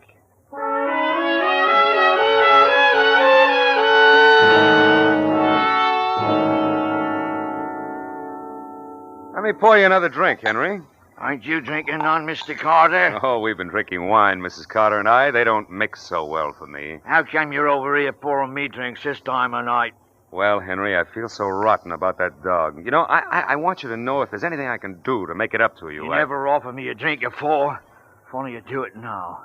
It ain't like you. Oh? Leopard changing the spots that way. You never think about nobody but yourself. Anybody else would have stopped. You run right over Stubby and I'd seen it. I'm trying to tell you you're wrong, Henry. And that ain't all. Here. Have another drink. Let me fill your glass. Don't want another one. Don't want nothing from you. Oh. Drink that and go to bed. You'll feel better in the morning. Taking the bottle with you? Well, it's empty.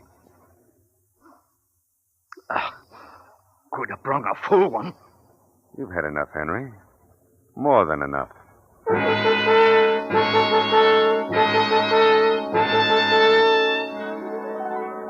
Yes, Charles, that's more than enough, isn't it? The dope liquor will keep him asleep and harmless until the hue and cry is raised in the morning. You pick up Henry's hatchet and gloves from the wood pile at the back of his cottage and hurry back to the house.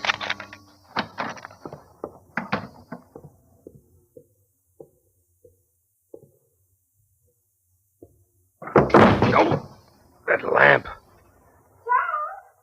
Yes? Nothing. Nothing, dear. I bumped into the lamp. Turn off the lights before you come out. All right. You stand there for a moment, Charles. At the last minute, with a hatchet in your hand, you begin to waver. What are you waiting for, Charles? What's the matter, Charles? What? Why don't you come up? I think I'll read a little while, dear. Go to sleep. I'll be up pretty soon.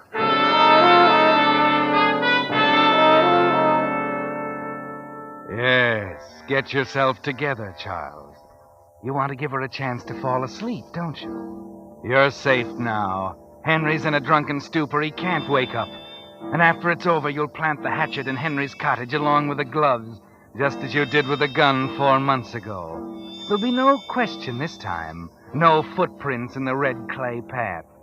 And who'll believe poor, confused Henry and his story about the drinks you gave him, with you busily typing on a report in a hotel room 100 miles away? A few minutes later, you see the light go out at the top of the stairs, and you sit there in the living room until you're sure Amelia's asleep. Then, holding the hatchet tight in your right hand, you start up the stairs.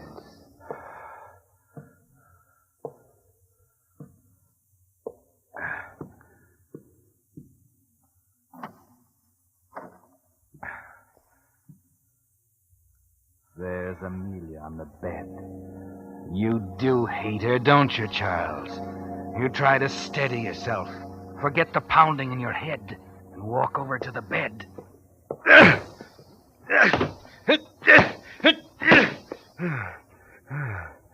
Well, Charles? Amelia! You can stop striking the bed, Charles. I'm not in it. I'm over here by the window.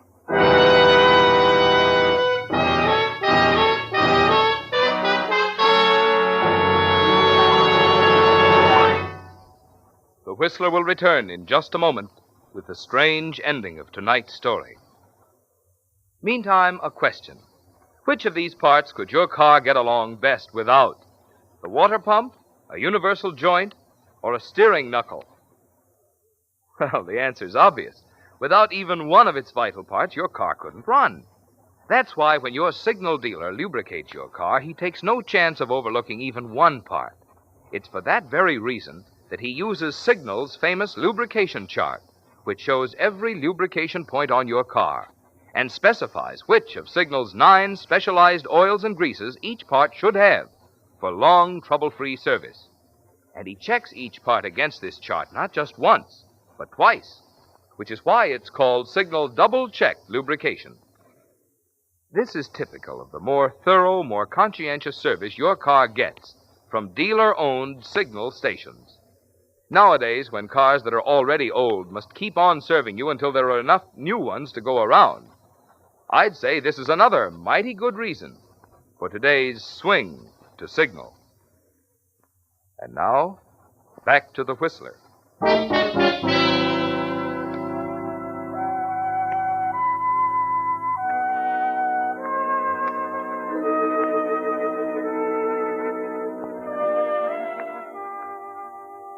Well, Charles, the master touch wasn't quite enough. You stand there bewildered as Amelia switches on the light. The shot through her window 4 months ago, the careful, gradual cultivation process, the marriage, the alibi in North City. It all seems ridiculous, doesn't it, Charles? And you're too dumbfounded to say anything. You can put the hatchet down, Charles. You won't need it. What are you doing? Nothing. I was looking out of the window. The moonlight's beautiful. You can see for miles. Isn't that your car down by Miller's Pond? It's hidden from the road, but I can see it clearly from here. Fool. No, Charles. I said you wouldn't need the hatchet. What's going to stop me, Amelia? What I have to say. Won't do you any good to stall. I've come too far for that. Yes, much too far. You see, Charles, I know everything you did today. I hired a detective to follow you several days ago. He was waiting for you at the Roosevelt Hotel when you arrived. I talked to him on the telephone just before you came in tonight. His name is Lane, isn't it? Yes, that's the name he used. Well? He told me you were rather a good typist. And I told him that you couldn't type at all. So he went into the room. It was a clever way to establish an alibi, Charles. But I wasn't sure until he told me about the bottle of sleeping drug you bought in North City.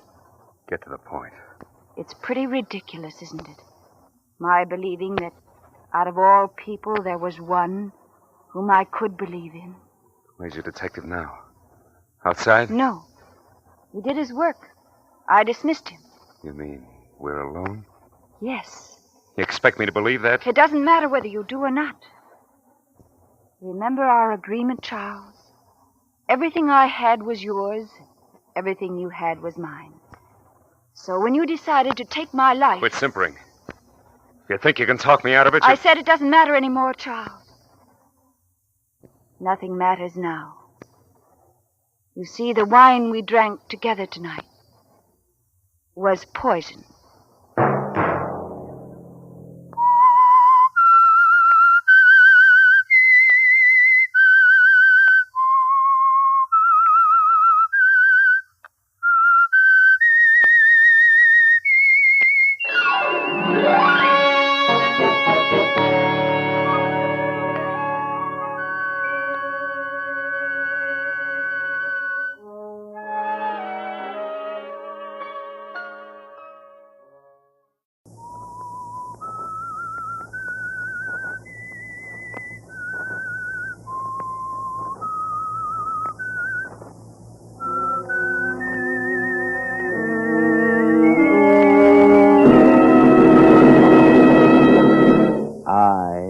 am the Whistler, and I know many things, for I walk by night.